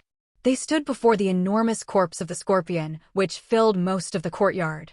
Its head was half-crushed, lying lifeless. Rhine. Yes, Godfather? You said you took it down in one hit? Not exactly one hit, Godfather. Its outer shell was sturdier than I expected. She added that it probably took about 3 hits. Alone looked back at the scorpion. Should I be impressed that it held out that long, or that Rhine managed to take it down? In fact, Alone had been quite surprised when he first heard that Rhine had defeated the scorpion. Taking down such a beast was no easy feat. Although not as large as Recrocomer, the scorpion's claws secreted an incredibly strong acid that could melt through any weapon. Moreover, the dozens of venomous stingers it fired from its tail were instantly lethal if even one hit its target. The sheer volume of projectiles alone made it deadly, and even surviving those attacks meant facing the risk of severe poisoning. In other words, the scorpion was, in some ways, an even tougher boss than Recrocomer. The reason Alone thought the scorpion might have just endured well was because of what happened the night before. When Alone, dumbfounded, asked how she managed to defeat the scorpion, Rhine casually summoned Pluto. If this thing withstood 3 hits from Pluto, then maybe the monster was impressive after all. Just imagining Pluto's massive fists slamming into the ground was enough. Amazing. It's not a creature that can be easily taken down. Alone praised Rhine once again. Oh, it's nothing. It's thanks to the power you gave me, Godfather. Honestly, I'm still not fully familiar with how to use it. I can only summon it about 3 times before reaching my limit. That's you not fully knowing how to use it? Yes.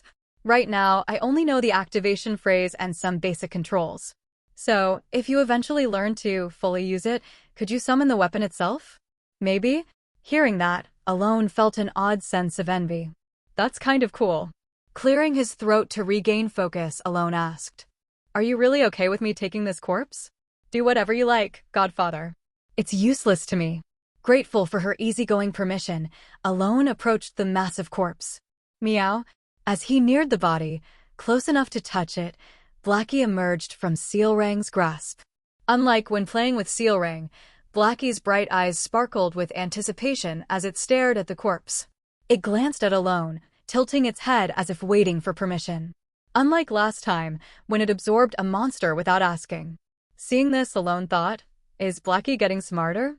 If Blackie absorbs the corpse, will it also absorb the Sin artifact? Truthfully, Sin artifacts weren't items Alone needed to acquire personally, as long as they didn't fall into the hands of the 5 great sins. After a moment's thought, Alone gave Blackie a slight nod. SSSSSS. Blackie immediately darted toward the corpse and began absorbing it. The massive body turned to dust in an instant. Huh. Evan, witnessing this for the first time, was stunned, while Ryan watched with interest. Before long, Blackie had completely devoured the corpse even faster than it had with Recrocomer. With a satisfied meow-meow sound, it climbed back onto Alone's shoulder, rubbing its head affectionately. The artifact wasn't absorbed. Where the scorpion's body once lay, a gray exoskeleton armor remained. Alone had successfully acquired the artifact of pride. A few days after retrieving the artifacts, once Alone confirmed that Sealrang had recovered to some extent, he began preparing to leave the colony. He had already completed everything he needed to do, and since he planned to visit the colony again in 2 months anyway, there was no reason to stay longer. I should have pretended to be sick a bit more. While Alone and his party were getting ready to depart, Sealrang grumbled with her tail drooping. Alone gently coaxed her. "I'm planning to visit again in 2 months. Really?" "Yes." When Alone nodded, Sealrang quickly regained her bright smile and stood right in front of him. "Master, do that thing for me." Her eyes sparkled with anticipation. Looking down at her childlike face, Alone now naturally pressed both of her ears gently. Sealrang hummed a tune, clearly in a good mood. Since the Sealgak incident, Sealrang had stopped asking for head pats and instead preferred this gesture. Alone complied without complaint. A conversation they had a few days ago flashed through his mind. Sealrang. What is it, Master? Why do you keep asking me to cover your ears? It just feels nice. I can feel your heart. Heart. Like how I cherish you, Master, it feels like you cherish me too. Is that so? Yep. Cherish, huh? Lost in thought about their conversation, Alone suddenly became aware of a sensation on his own ears. Sealrang was reaching up, struggling to cover both of his ears with her small hands. "What are you doing?" I wanted you to feel it too. To feel that I'm cherished? Yep. Do you feel it?" Amused by her playful smile, Alone let out a small chuckle. "What are they doing?" Evan appeared, looking at them with disbelief, and Ryan stood nearby, visibly annoyed. And then, "Master, see you in 2 months." Yeah. With Sealrang's cheerful farewell, Alone left the colony. The second office of the Marquis Palatio, essentially used as Penia's laboratory, was usually incredibly noisy. Every day, without fail, it echoed with various terrifying screams. The furious shrieks of a woman mixed with the sorrowful wails, or rather, cries of a man. Because of this, the office had earned the grim nickname, the Room of Despair, among the staff, though no one found it particularly funny. But today, it was unusually quiet. Not even the usual clattering sounds or the noise of something being tightened could be heard. It was so eerily silent that it would have shocked anyone familiar with the place. Of course, Penia did have a visitor. But even so, was it possible for that Penia Chryson to be this quiet? She was someone who maintained the same attitude regardless of who came to see her. The servants of the Marquis household glanced curiously at the so-called Room of Despair from afar. Inside were 2 women, not the usual Chryson siblings. One of them was Penia. Normally, if things didn't go her way, she'd take it out on Phelan and curse like a sailor, omitting even the title of Marquis from her tirades. But now, she was silently darting her eyes around, deliberately avoiding making eye contact. In front of her stood, "Hello, Penia Chryson." the Cardinal of the Holy Kingdom. I sent you a letter, but you never responded. A figure now rumored to be one of the top 3 most powerful people within the Holy Kingdom. So, I decided to come in person. Yusha Blidia stared at Penia Chryson, her crimson eyes glowing faintly. Penia Chryson lived in the flavor of her own importance. Although she acted like a hooligan, displaying her temper as she pleased, this didn't mean she was stupid or dull. In a word, she was well self-aware. Penia had a good grasp of her own situation, so the reformative letter wasn't much of an issue for her. The letter was a source of fear only for nobles involved in political life, but there was no reason to fear if one wasn't entangled in political ideologies. Unless one were to commit absurdities like human experimentation associated with heretics. Moreover, the Kingdom of Saints also made an effort not to easily antagonize the people from the Mage Tower. Fighting each other would benefit neither side much. Thus, even when Penia heard that Cardinal Yusha had come looking for her because of the reformative letter, she was nonchalant, and had even hoped for a small slip of the tongue when she first heard of the Cardinal's visit, perhaps to relieve some stress from the workload piled up by Marquis Palacio. So she looked at Yusha with eyes full of venom, at least until Yusha stepped into the room. But the moment Yusha entered and looked at Penia with a casual expression and a deep smile, Penia couldn't help but adjust her posture. In a fleeting moment, she saw something behind Yusha. She couldn't see it clearly. But one thing was clear. It was the same type as that. The thing that Marquis Palacio wore on his back. Something that people must never recognize. Recognizing it meant one could gain everything in the world, but it would also mean having to sacrifice one's life. It was a poison chalice. Unknowingly, Penia began to sweat coldly. That being there meant the person before her was not just some cardinal, but something entirely different. Thus, what? How? Why is there such a thing behind the Cardinal of the Kingdom of Saints? Why? Feeling fear and confusion, Penia said. Sorry. What? Suddenly apologizing, Yusha had Penia staring blankly. As the Vice Tower Master of the Blue Tower, I thought it might be difficult to converse without revealing this briefly. I didn't realize it would scare you this much. Sob dash. She hiccuped. You don't have to react like that. I'm not here to harm the Vice Tower Master. Just dash. Despite Penia's state, Yusha still wore a calm smile. Then she slowly raised her index finger to her lips and whispered. You know, this is a sensitive matter. Yes, of course. I am tight-lipped. Yes, very much so. Penia nodded her head as if mad. That's very good. Yes, dash. Unlike when she was grilling Phelan, Penia, with a servile smile plastered on her face, cautiously opened her mouth. But may I know the reason for your visit? Just heard some interesting rumors. Interesting rumors, you say? At Penia's question, Yusha laughed. Yes, some interesting rumors about our Vice Tower Master and Marquis Palacio. Rumors dash?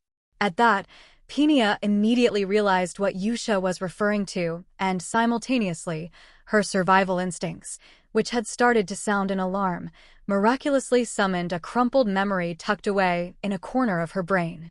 Specifically, the rumor that Marquis Palacio and Cardinal Yusha were closely linked. Realizing this, Penia closely observed Yusha's expression. Surely, she was smiling, but not really. Her mouth might have been curved into a smile, but her eyes were cold. Penia frantically struggled for survival. That's absolutely not true. Is that so? Yes, absolutely. That's just a rumor, absolutely. Definitely. Yet, you hadn't denied those circulating rumors before dash. No. I've denied them all now. Recently. There won't be any such rumors in the future, really. Penia earnestly explained.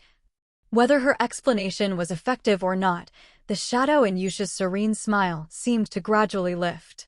Seeing this, Penia, realizing her lifeline was slowly opening, became even more determined and continued her words. However, I don't really have such a taste for the Marquis, right? He always has that expressionless face, you know? I don't really like such people. What? Maybe that was too much. What? What did you just say? Yusha's face, which had been smiling pleasantly, suddenly grew cold. Penia belatedly rolled her eyes and opened her mouth. Dash. Penia began sweating profusely. Why must she suffer so much because of Marquis Palacio? Suddenly, she felt a surge of sadness, almost bringing tears to her eyes. But the next moment, Vice Tower Master. Peenia couldn't help but be startled. Just moments ago, Yusha had been sitting across from her, but now she was unexpectedly beside her, gently placing her hand on Peenia's shoulder. Peenia momentarily froze and wanted to scream, but she managed to keep her mouth shut with hiccups instead. It's good to show your innocence, but that statement was a bit over the line, wasn't it? Sob dash. Answer. Yes, yes. I'm sorry. I'll let it pass this time. But next time, you know. Thud. I'm a bit short on patience. Soon, Yusha whispered in her ear with a chilling voice. All right, Vice Tower Master. Let's get along well from now on. Yes, understood. Well, Marquis Palacio does have his admirable aspects, haha. Peenia replied with an awkward laugh as Yusha stood up. But does that mean you wanted a certain kind of relationship with Marquis Palacio? Yusha's face started to harden again, and Peenia had to quickly add more to her statement. No, it's not like that. The Marquis is handsome, but that's not really my type. So, the Marquis is not your type? No, it's not that. He definitely is a handsome man. He's not your type, but you're interested because he's handsome? No, that's not it. Peenia felt as if she was trapped in an endless cycle, feeling indescribable anger and injustice. This crazy woman, what on earth does she want me to say? But as Peenia was very self-aware and felt painfully that she could not oppose the being in front of her. I'm sorry. I'm sorry. I'm sorry for being alive. She could only bow her head. It was a peaceful afternoon. 3 days later. Ha ha ha, it's my victory. You crazy Dash. Meow Dash. As Alone was crossing the desert, he observed Evan, Basiliora, and Blackie gambling excitedly from the driver's seat. What on earth are they playing? He soon rummaged through his belongings and pulled out the scorpion gauntlet he had captured. Like the artifact he had given to Yusha, it was powerless and glowing a pale white. Apostle. Apostle. It was the first time Alone had seen an apostle. They didn't even appear in games. But one thing was certain, they were powerful. If Sealrang had not awakened, it would have been us who suffered. Alone felt a deeper need to delve into magic research. Not just because of the grotesque cleanup, but soon he had to prepare for the apostles that would start appearing. Judging coldly, if all apostles possessed that level of power, it would be virtually impossible for Alone to stop them. If he couldn't stop them, the apostles would eventually create sin. Fortunately, Alone had people to help him with his research, and he had already thought of ways to enhance his magical abilities. The only concern was the information about the apostle. There's nothing known about them. Unfortunately, no one knew about the apostle. Neither asking Rhine nor the dragonkin he had visited during his stay in the colony yielded any different information.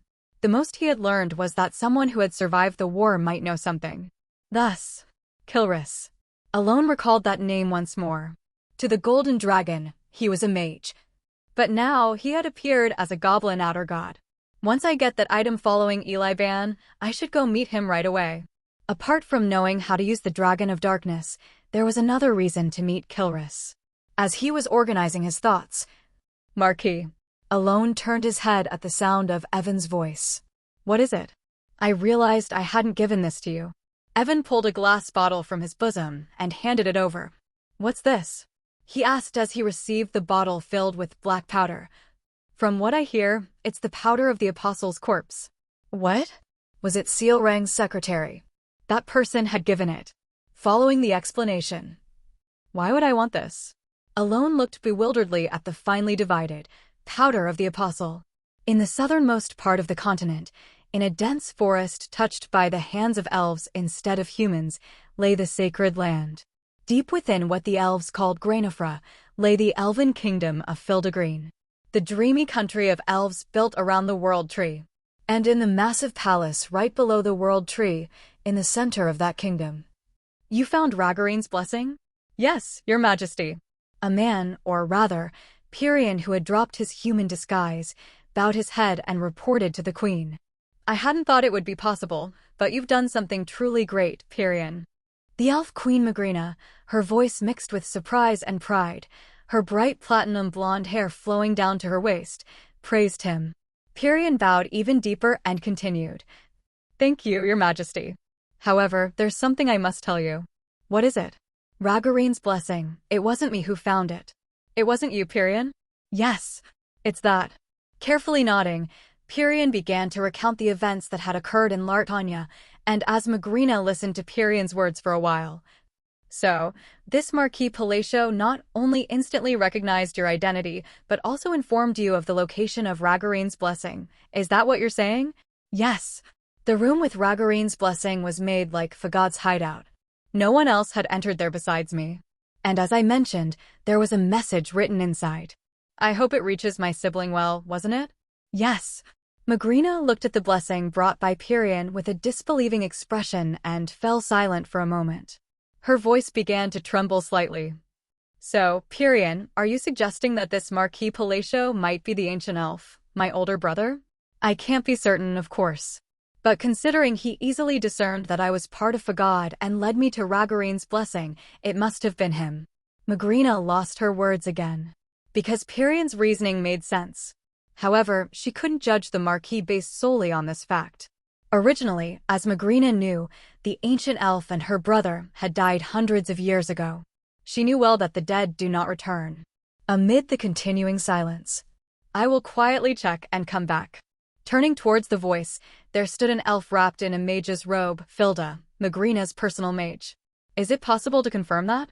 There isn't a lack of methods. As you know, my eyes are a bit special.